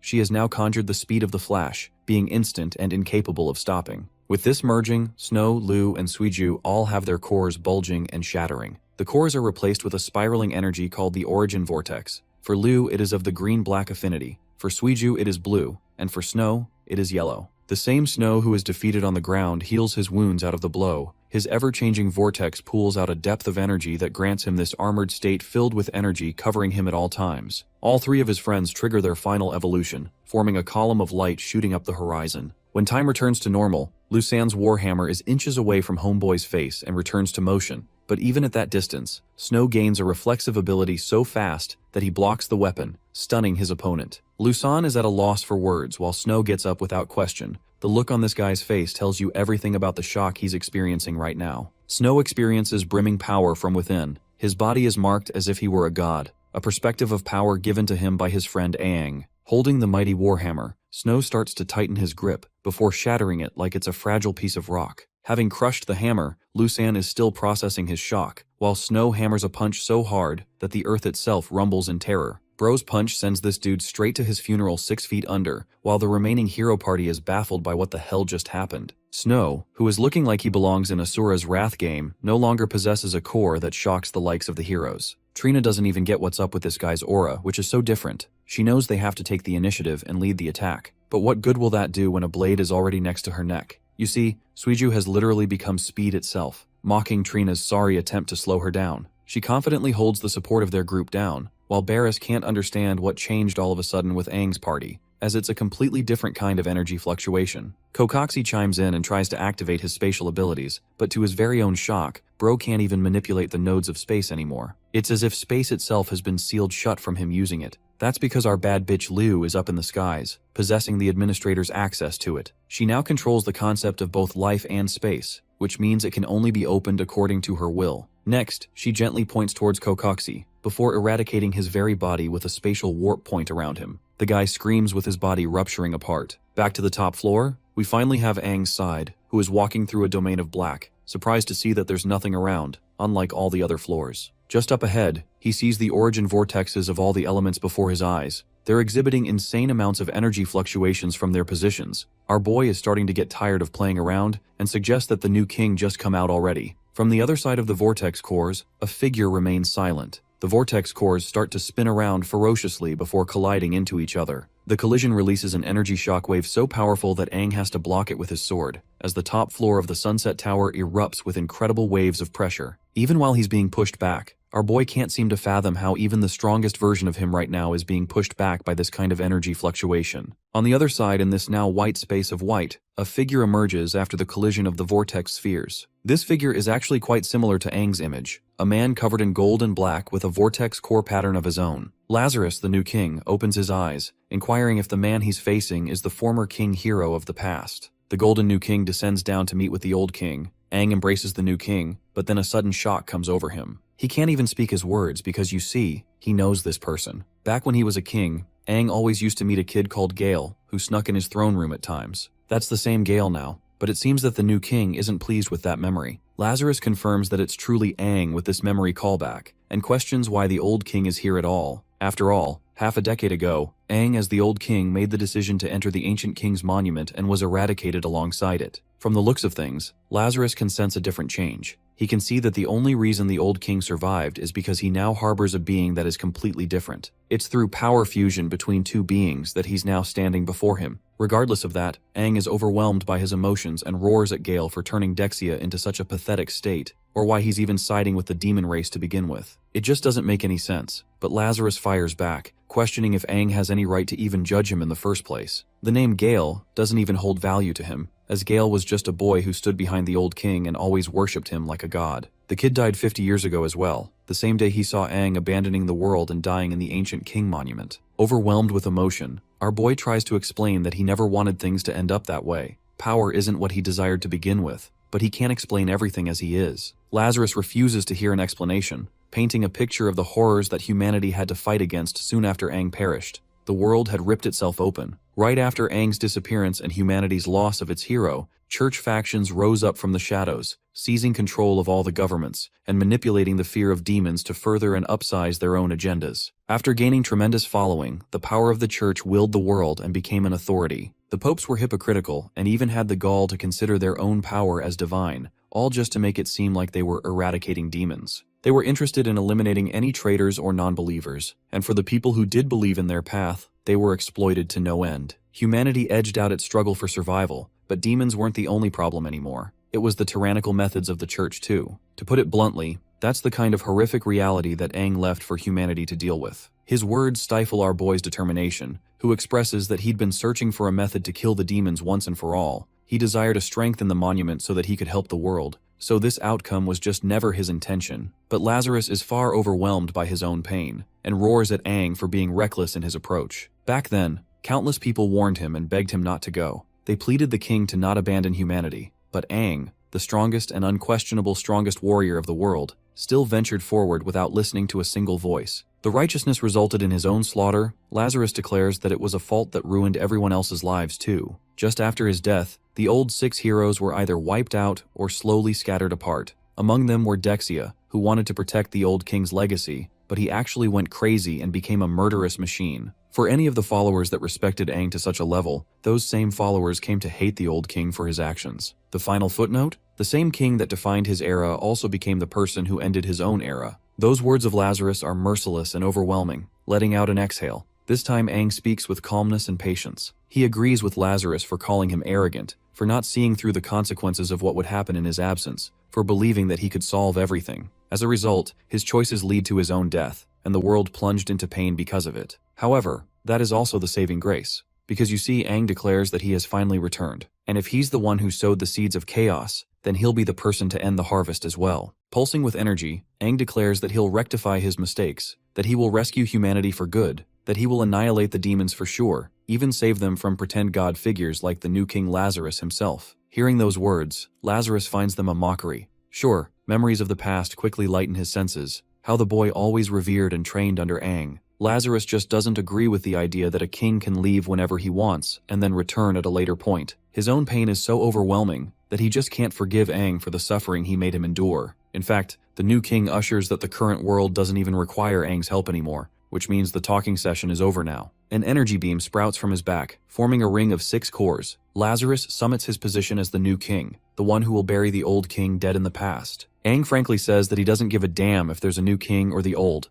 All he cares about is how this man is siding with the demons to further his own goals. With that confrontational mindset, he lunges full speed ahead to cut Lazarus down, who doesn't seem to move at all. The sword descends down to his head, and right before making contact, something happens. One of the orbs reacts, turning purple, and actually redirects the attack, missing Lazarus. The new king calls it a primitive and reckless approach, before using his black sphere to point and release a lethal piercing beam, cutting straight through demonized Aang's shoulder. The attack clearly causes him a hefty bit of damage, but instead of drawing back, our boy uses the same momentum and recalibrates himself for a kick. This kick smashes Lazarus's head, or at least makes contact, an ability called the Thunder Slash. But strangely enough, the image of him fades, and there's truly nothing there. Bro is out here placing Aang in a genjutsu at this point, while he himself hovers up top like a literal god. Lazarus looks down at the old king, calling his methods nothing more than savage and primitive means to fight. He degrades him for using such combat methodologies, as Aang charges just as recklessly as he used to. Now, our boy on the other hand is analyzing his opponent's strengths. Lazarus seems to be manipulating the concept of space, while at the same time moving at high speeds to make every hit go unchecked. But even for something like that, Aang believes that he can simply follow the energy trajectory of his opponent's movements. Going all out, this man raises his sword and commands every single attribute to combine into one. The powers collectively seize inside the Crimson Sword, and upon chanting, "Activate," he releases this multicolored infinite pulse ability. If regular combat isn't working, then this man declares that he's just gonna annihilate this whole tower to pieces. Lazarus watches an attack reaching him, and it's alarming enough that he has to dodge it, as tiny explosions of spherical magic obliterate the arena, cracking apart the door, sealing it from outside. By the end of that infinite pulse charge, Aang is left panting with a shit-eating grin on his face. That earlier attack actually managed to work, you see, because Lazarus, the same untouchable new king, is actually wounded from his face and chest. But no matter to him, he just pops the use of a green sphere and recovers all his wounds,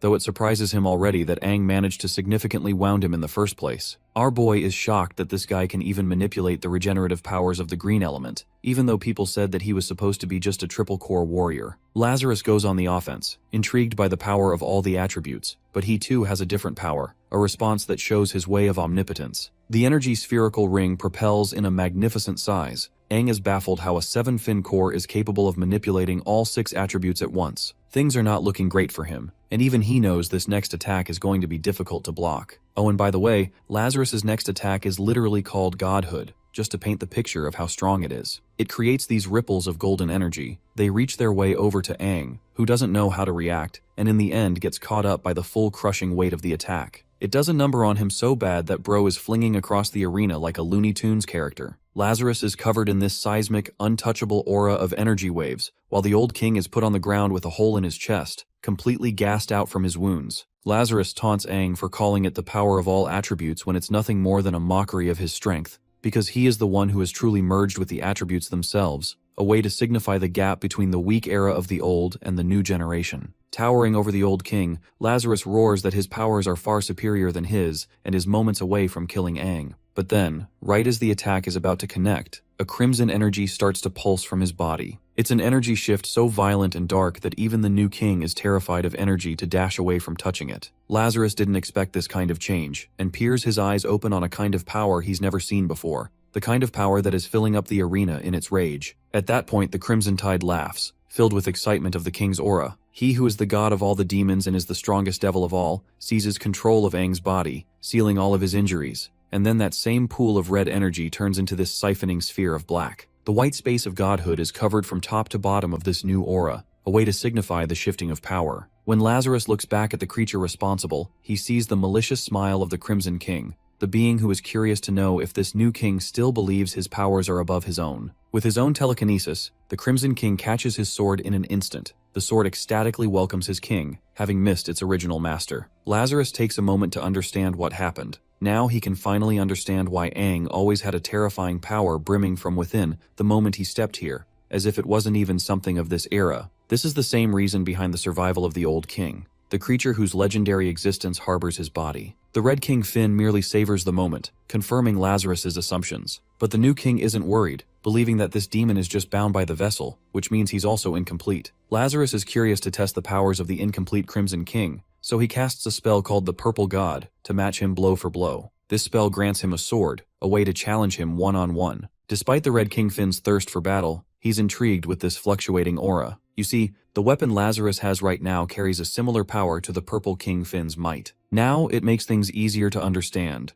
The Crimson King teleports from his very position before popping up in front of Lazarus's face, taunting him for receiving help from the Purple King Finn. The Crimson King is so close up in his face that even Lazarus is terrified that he won't be able to block this upcoming strike. It rears such incredible speed that the only way to survive is to block. Lazarus blocks with the special sword, forming an explosive collision of red and purple energy. By the way, since we haven't explored the conclusion outside, Trina, Kokoxi, and Barris are severely wounded. They want to run the hell back or else they won't survive against these monsters. Suiju, Liu, and Snow are like literal gods compared to them right now, with Liu even looking like the spitting image of the Black King Finn. Terrified for his life, Kokoxi finally manages to rip open a small strand of space at a great cost. He wants his friends to just retreat already, but Trina is stupidly loyal to her cause and refuses to retreat from the battle as guardians of the king. She summons that the moment the new king arrives, he'll slaughter these guys with a single move. But Liu's not banking on that at all, assuring them that this sunset tower will also become the final resting place for that wannabe king they worship. But of course she's happy to bury them alongside him if they're so loyal to his cause. Suddenly, the top of the tower explodes with such an incredible shockwave that all 4 of Aang's friends as well as the hero party find themselves in shock. The Sunset Tower begins to disintegrate from top to bottom. Every floor is vanquished and sliced open, causing Aang's friends to escape from the demolition. By the time the impact reaches the ground, the tower is fully leveled and annihilated, leaving behind clouds of smoke. No one knows what became of the battle. Aang's friends are worried, questioning if the figure emerging from the smoke is Aang or someone else. When the smoke settles aside, a crater the size of a meteor is left behind with a red energy pulsing from the smoke. The aftermath of the fight is a convincing curb stomp. The Crimson King still isn't at full strength, only using 5% of his powers, but even at his current level, it's easy for him to toy with Lazarus. Bro's got him laid out and spitting blood from every direction. Lazarus is starting to realize that he can't fuck with the big leagues at all. Humans of even his level can't contest against beings that are literal gods. Ever since he formed a contract with the Purple King Finn, he gained immense power, but that's nothing to a godlike being like the Crimson King.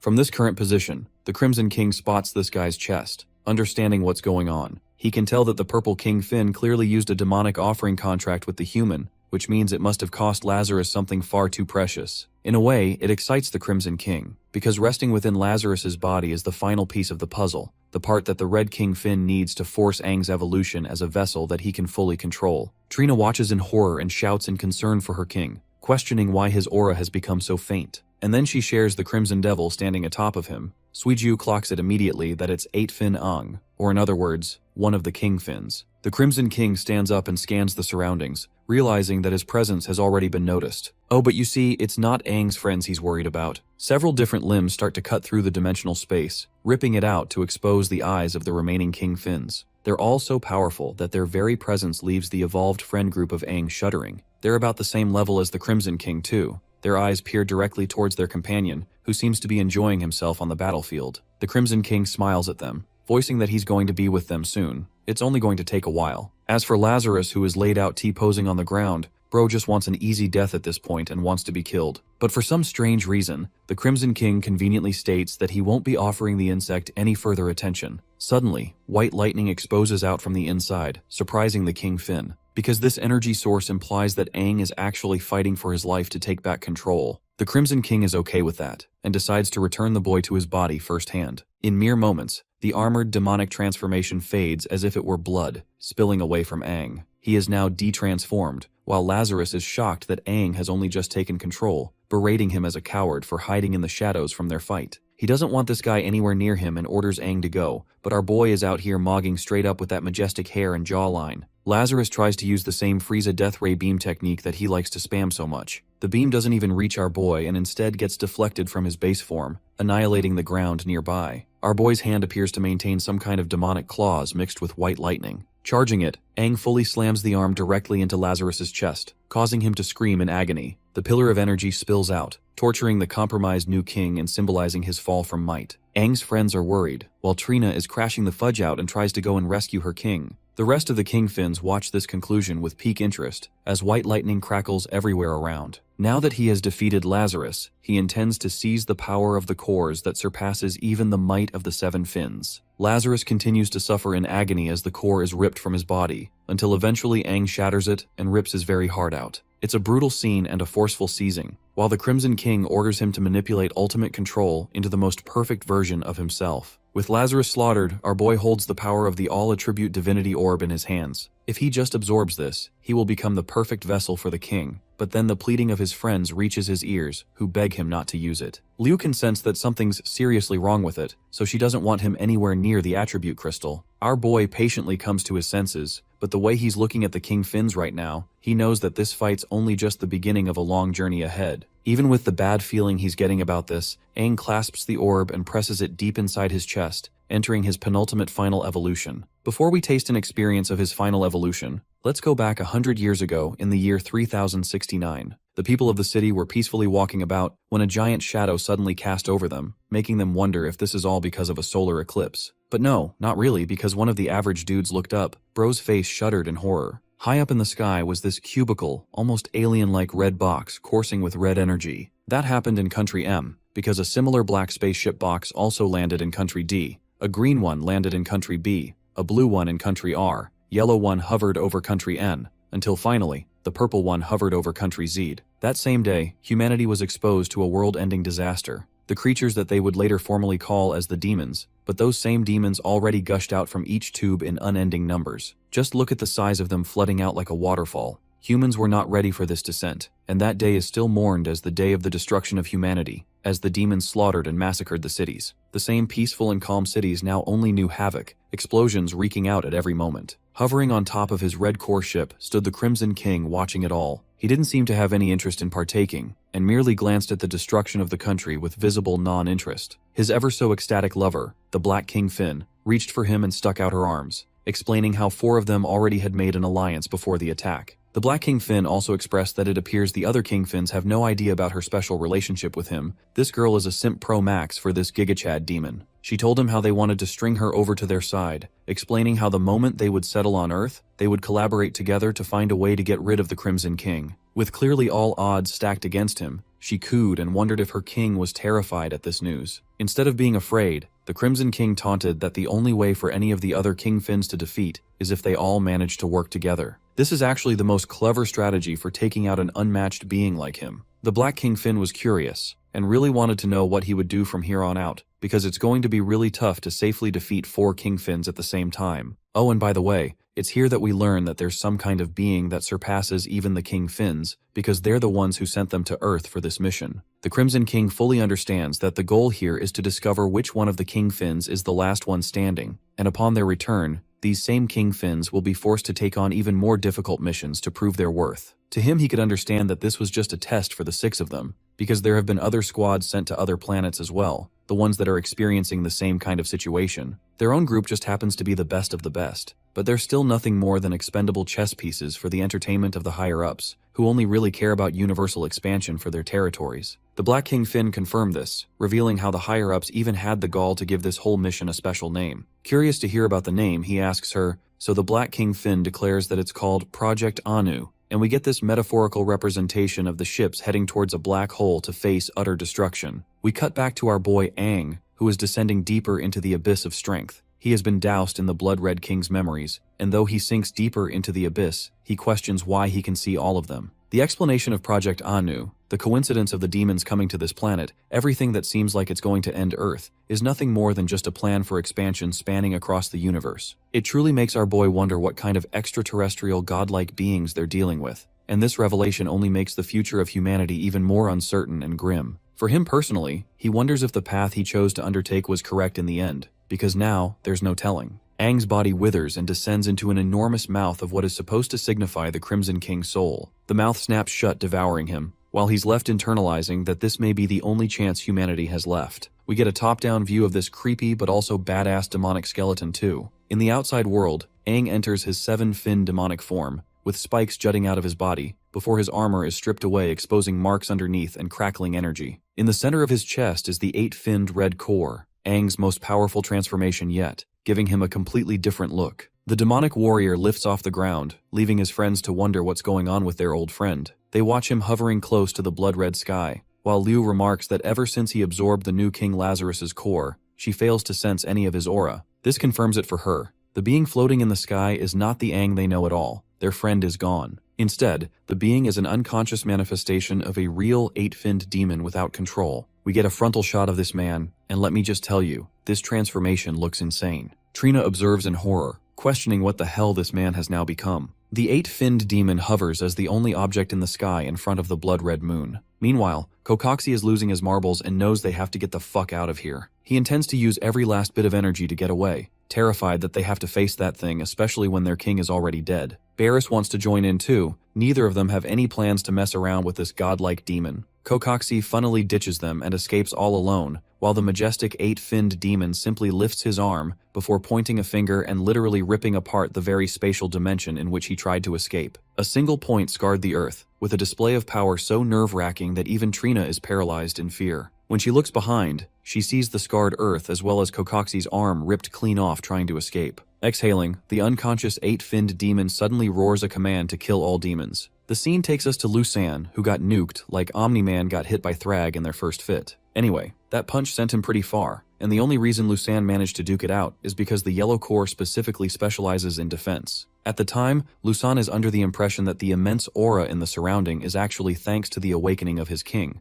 which means he is not interested in running away anymore. Bro wants to prove himself as a loyal servant and rejoin the battle, but then his whole body shudders, because when he looks up at the sky, all he sees is the image of death staring down at him. It's the 8-finned demon Aang, with a terrorizing aura to the point even a new hero like Lusan is sat on his knees out of fear. Questions boggle his mind, making him wonder if this is some kind of experimental hybrid, because clearly not even the new king couldn't possess a level of strength comparable to what he's feeling right now. One of his teammates quickly calls out to him, questioning why Lusan foolishly decided to return, especially since they're dealing with an entity far above the ranks of a human or a demon. But also, Lazarus has been slaughtered, completely disrespected in the only fight we've seen this guy in. Trina's got that loyalty charge going on because she rushes over to tend to the condition of her king. She climbs all the way down to the crater, finding the corpse of her king, grieving his death. Lazarus is completely gone. She mourns him, showing true loyalty, while 8-finned Aang simply observes. Kokoxi thinks it's foolish to try and rescue the new king, while Barris suggests that they quickly split up and run. So 3 of the new heroes dash away at insane speeds to try and escape the dead zone. Oh, but here's the catch. 8-finned Aang teleports directly in front of Luzan's face, causing him to helplessly call out to his friends so that they can break out of this barricade.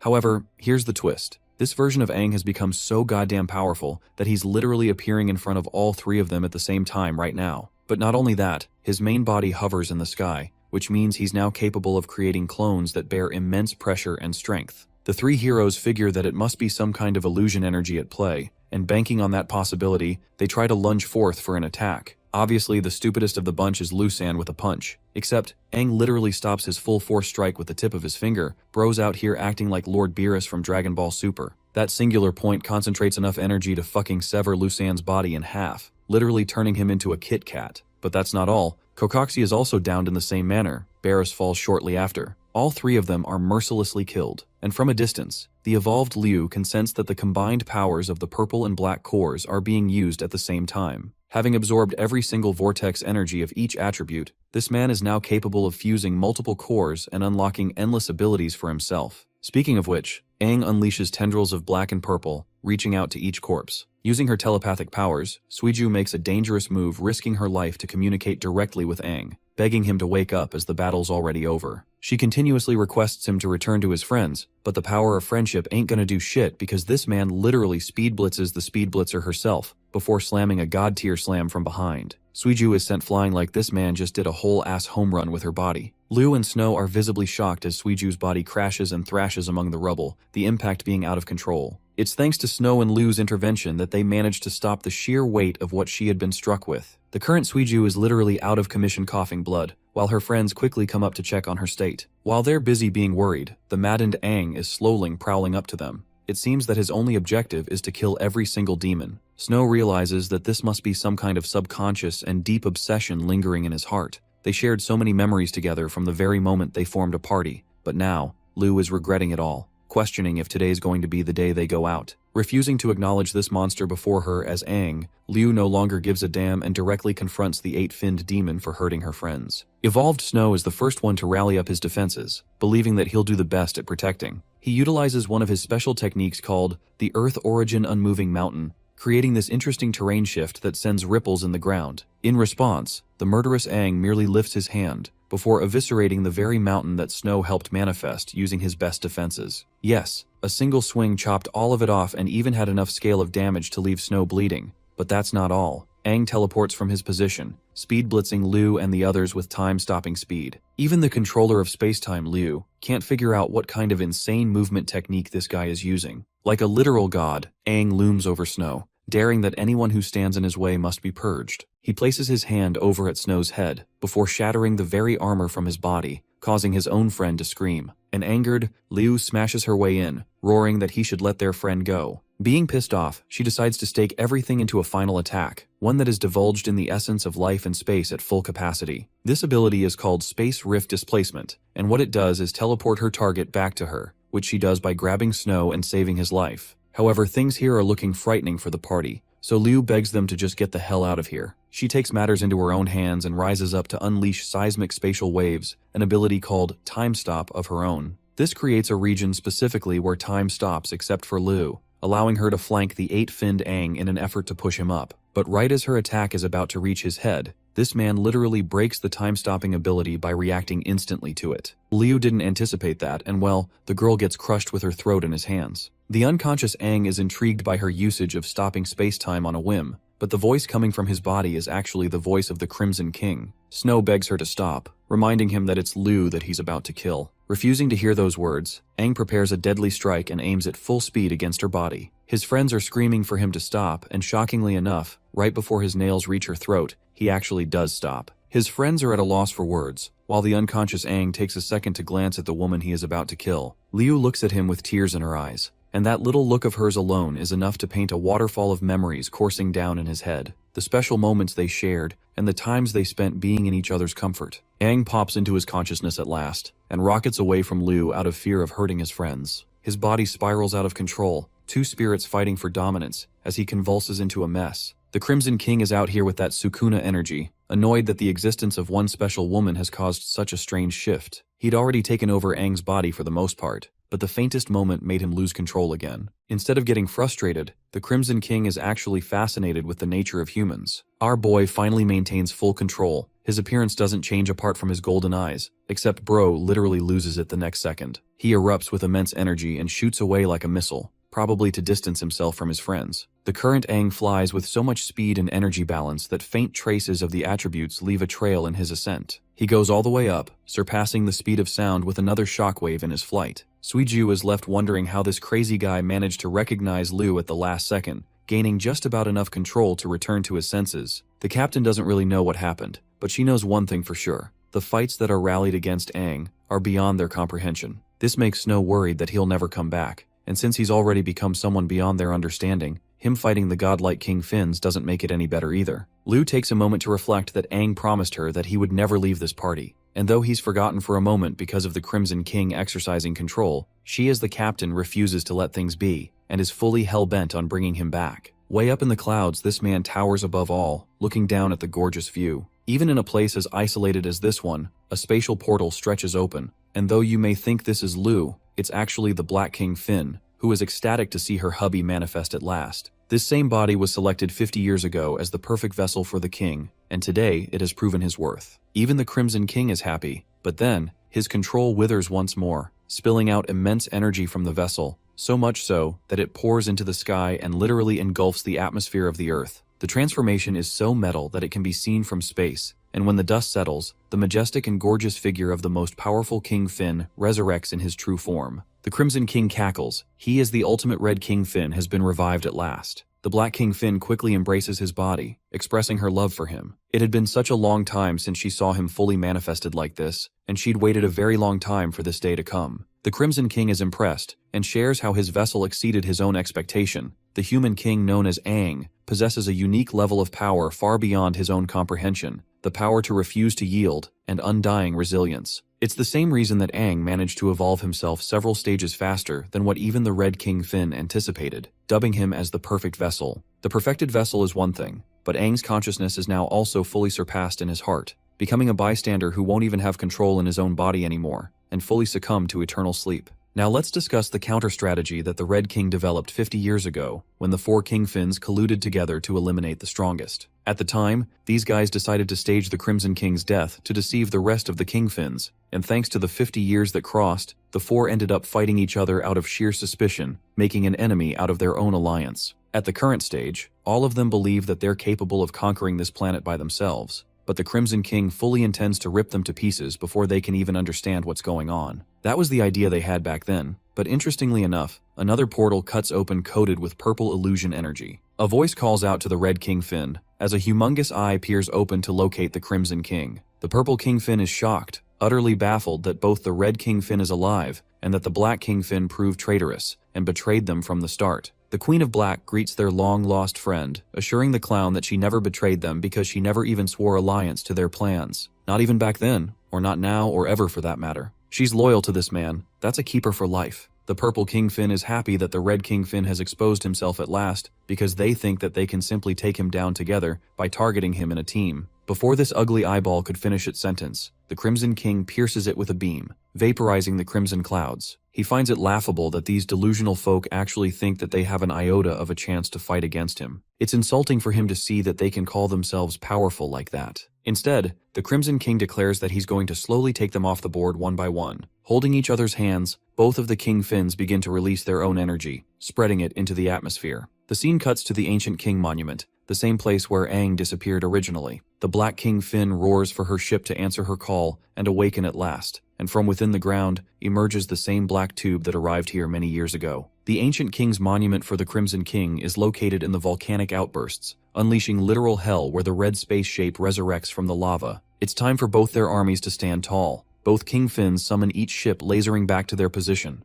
They come from different parts of the world and join together, reaching all the way to the location of both kings. At long last, the revenge of the Crimson King can finally begin. The two ships hover in space, both standing next to each other. The people of the cities experience true horror, realizing that the ancient king's monuments are starting to soar into the skies once more. This signals the demise, the apocalypse, and the end of humanity. People have no king to lead them into salvation either. The instructors of Helios City watch in horror all the same, making them question the state of Aang or what even happened to him. Several other warriors, characters that we've seen up until the story, they all watch, even Li Tong from the arena fight. The monuments pass over from Oasis Town, where Lena and Ran An are astonished at the surging speeds of the ancient King Monument. Eventually, both monuments reach a certain point and descend onto the ground. Here their energies synergize, while the Crimson King debuts once more for his return. The Black King Fin assures him that this blue planet is now officially his hunting ground, and she's ready to follow any orders necessary. He's happy to hear those words, so he tasks the Black King Fin to unleash her true form, releasing all of her powers, while at the same time seals the space for a while. She's confused by his sudden desire, inquiring about his plans. The Crimson King relents that he fully intends to isolate the four King Fins, to make sure that they fall into a state of desperation. Though they're fighting separately at the moment, he knows that if they're truly desperate, they might plot together and attack him all at once. The Crimson King is a smart strategist and refuses to play a difficult game like that, and instead, he's going to be sealing those other kings in their own domains, until he can slaughter them one by one. The Black King Fin understands his plan, but argues that sealing all four kings even with her might is going to be exceptionally difficult. Her barrier would collapse before she could maintain it. To help her carry out this mission, the Red King Fin offers some of his energy, believing that she needs just a bit of power to amplify her strength. The power she's being given is actually the strength of Aang, the vessel, and since the vessel is suppressed forcibly, all of his powers also belong to the Crimson King. He bestows the same lightning energy upon her, causing her to experience this sudden and chaotic burst of strength. The Black King Fin spreads into her true form, becoming this primordial, spatial entity with a titanic size. Her whole body is covered in black, with white streaks of lightning coursing around. To say the least, even the Black King Fin is impressed with Aang's might, and immediately forces a domain expansion hand sign to seal the space. This ability is called Divine Cage, an attack that covers the entirety of the Earth by sealing it in different sections. All light in the world dissipates. Each demon touching it is immediately vaporized upon contact. The barrier is officially completed. The planet has been divided into 4 regions, and without her permission, not a single ounce of energy or being could pass through each one. The Black King Fin intends to hold this domain for him here, until he can go out and wreak havoc, slaughtering them one by one. Now is the chance for the Red King Fin to act, so he teleports using one of his spells, directly popping into one of the regions. It's a severed town, a place belonging to the Yellow Core King Fin. The monster opposing him expresses his shock, arguing how he underestimated the Red King Fin's might. He can't believe that they were all deceived thanks to his grand strategy, and thanks to the cooperation with the Black King Fin, they're all separately sealed now too. However, as injured as the Yellow King Fin is, he is arrogant, and thinks that this is a suicidal mission for the Crimson King. The Red Demon assures him that he'll take his time slaughtering each and every single one, then he'll absorb their cores and further enhance his evolution into divine ranks. The first to fall is the colossal being the size of a mountain, an enormous figure with impenetrable defense like a god staring down at him. Imagine your first opponent is literally a god and a mountain merged into one. That's what's happening here right now. As for Liu, Snow, and Suiju, they're massively injured and barely holding it together. The origin powers have exhausted them, and because all their fights back-to-back from the Sunset Tower, they don't even have the physical strength to cast simple recovery abilities. Luckily, they're almost there, and I'm fucking amazed these guys managed to walk their way to Oasis Town even though it took them 2 days just to travel on a car. In the distance, the Golden War and Lena both see Aang's group barely managing their way. Liu is doing the heavy lifting and helping them back. Both of the old heroes quickly come up to check on their state, passing the burning question of asking about Aang's state. Before Liu could answer, she faints instantly on the ground, causing all 3 to get knocked out. In the next scene, they're nurtured in the Golden Hero's house, Lena heals them simultaneously thanks to her incredibly strong healing core. But the thing is, what these guys suffered aren't just external wounds, but all kinds of internal injuries too, making her shed tears wondering the kind of traumatic opponents they had to go up against. Outside, people are causing a huge commotion. Ranan's protecting them from practically breaking into the place. But the citizens are not happy. They feel threatened that the existence of Aang's party nearly destroyed their town last time too. However, the Golden Warrior shouts at them in return, expressing that these are the heroes who fought tooth and nail to protect them. Except some of these idiots genuinely don't care about the contributions Aang's group gave to them. They just think that they're the reasons all the bad things happened to Oasis Town. A collective chant demands the heroes to toss these people straight out of the city, putting the Golden Hero under pressure and at a loss for words. Understanding the needs of the people, Ranan agrees, expressing that they need to heal first. And soon after they're up, he'll politely ask them to leave the town immediately. Overhearing that little speech, Lena weeps in agony. She's like a little girl worried about the things that might have happened to Aang. Above all, Lena shrinks with the fear that nothing happens to Aang. Back to the scene of the battle between two King Finns. The Yellow King Fin applauds his enemy for being a smart strategist. The Crimson King, on the other hand, is confused by his words. But you see, the Yellow King Fin states that there's truly no reason for the two of them to actually fight the other to the death. After all, since the Red King Fin has awakened, he should at least have some heart to cooperate with his friends. The Yellow King Fin even shares how he's got the best defense properties on the planet, while the Red King Fin represents offensive power and destruction. Offense and defense merged together into one would become unstoppable. He's the only person in this world that could synergize his might with the Crimson King with excellence. Bro's offer isn't that bad, except he makes the mistake of calling the Black King Fin a coward, stating how her strength is only visible in hiding around. That's why the Yellow King Fin wants the Crimson King to just abandon her and make a new pact with him. The offer is so ridiculous that the Crimson King answers by erupting a pillar of energy, intimidating his opponent. He increases his size several folds thanks to enlarging of the 8-finned demons, and now dons a colossal form of his own, matching the mountain in equal might. He's still not as big, but the Crimson King knows only one thing, that he's the representation of destruction. In other words, he has no need of any defense abilities coming from the Yellow King Fin. And clearly this offer was the Yellow King's salvation, because 1 second later, the Crimson King grabs his head with a powerful grip, rendering shockwaves around. The Yellow King Fin begs for Red to think things over just one time, but this guy is more pissed than ever that he made fun of his baddie wife, the one who is offering every bit of her might to expand this domain. The Crimson King makes it clear that she is irreplaceable for him, which probably made her fall in love with him even more. In fact, he calls the Yellow King a piece of trash with no right to judge his partner. With the Yellow King Fin completely under his grip, this may seem like a favorable situation to the Red one,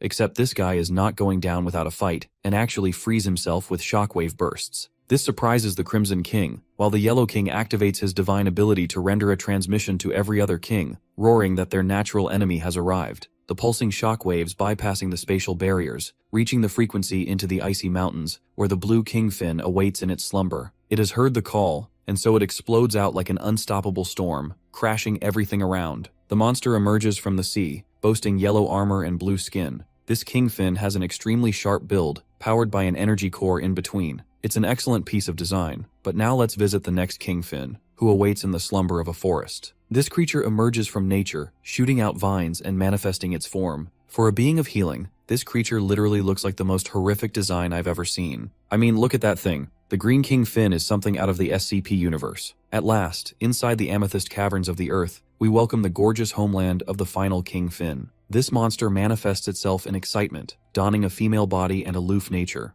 She's annoyed that Yellow had to do that much, to declare war on every single one of them. But since the Yellow King is already asking for help, she's happy to make everyone pay them a visit on the battlefield. And just like that, with just a single touch, several portals open wide behind the Yellow King Fin. That so-called plan to take them out one by one backfired, because now, all of them have descended together in one place to take him head on. This is thanks to the Purple King Fin's ability called the Great Mirror of the Phantom World. But don't mistake it, it actually just summons avatars of the King Fins since they can't physically get here. She teases the Crimson King for having survived the onslaught 50 years ago. Their mission is one of heavy responsibility, and it makes her wonder if he's confident enough to solve the mission by himself. Hearing those words, the Crimson King cackles. He's completely unfazed by them jumping him altogether, calling them arrogant to assume they can defeat him like this. His Crimson Sword Tide manifests its true form, but this time, the Crimson King Fin shocks the others with his display of lightning energy too. He rips out the sword, stunning their senses. Standing before all the other mighty titans, he welcomes them to come challenge him. The scene cuts to Oasis Town, We're cock-blocked from the main fight to see these three dudes sleeping cozily. Liu doesn't get where she's at. Her consciousness is sinking deeper into the abyss, and only Aang's name helps her regain some control. She steps into a space of black. It's the same place where she first gained demonic power. Only this time, her closest ally is bound in crimson chains, holding him down and suppressing his body. In an effort to save his life, she grabs the chains, tugging at them to try and reach him. Her words and physical force don't matter, and they're incapable of reaching him. Shockingly, Aang responds back, his eyes open in the dreamlike state, while she questions how he managed to remain alive despite being devoured. Instead of asking more questions, she wants to help save him for now. However, Aang urges her not to do anything or even bother crying, emphasizing that he let his body be taken over by purpose. This a twist not even Liu expected, because you see, the moment he pierced Lazarus's chest, he managed to make contact with the all-powerful attribute core. This way, Aang managed to confirm something from his experience. Every human body has a maximum limit, and despite all the demonic evolutions he goes through, he just cannot withstand the might of a kingfin as his opponent. Now if he had fully absorbed it, his body would have exploded immediately from energy overload, and dying doesn't sound like a great option. So this man decided to play the part of a strategist on his own, using the kingfin to tank all the damage and be devoured intentionally. Aang gave him all the control, so that his body could absorb all the power and not get destroyed. This way, the best and most perfect divine body could be created. The moment our boy tapped into the 8-finned level, it felt like a completely different realm, and he knew then that only gods can stand against gods. Even the Crimson King saw him as nothing more than a tool by sealing his consciousness. At the same time, Liu has her own complaints, arguing that he pulled a dangerous move because the Crimson King could swallow him whole. But this man is actually confident that it won't happen. After all, he remembers what happened back when the Crimson King tried to kill Liu in their brief encounter. Right when he was about to drive his claw in her neck, Aang explains that he didn't struggle holding him back at all. He was just transferring. Because you see, even though the Crimson King took total control of his body, he forgot about one thing.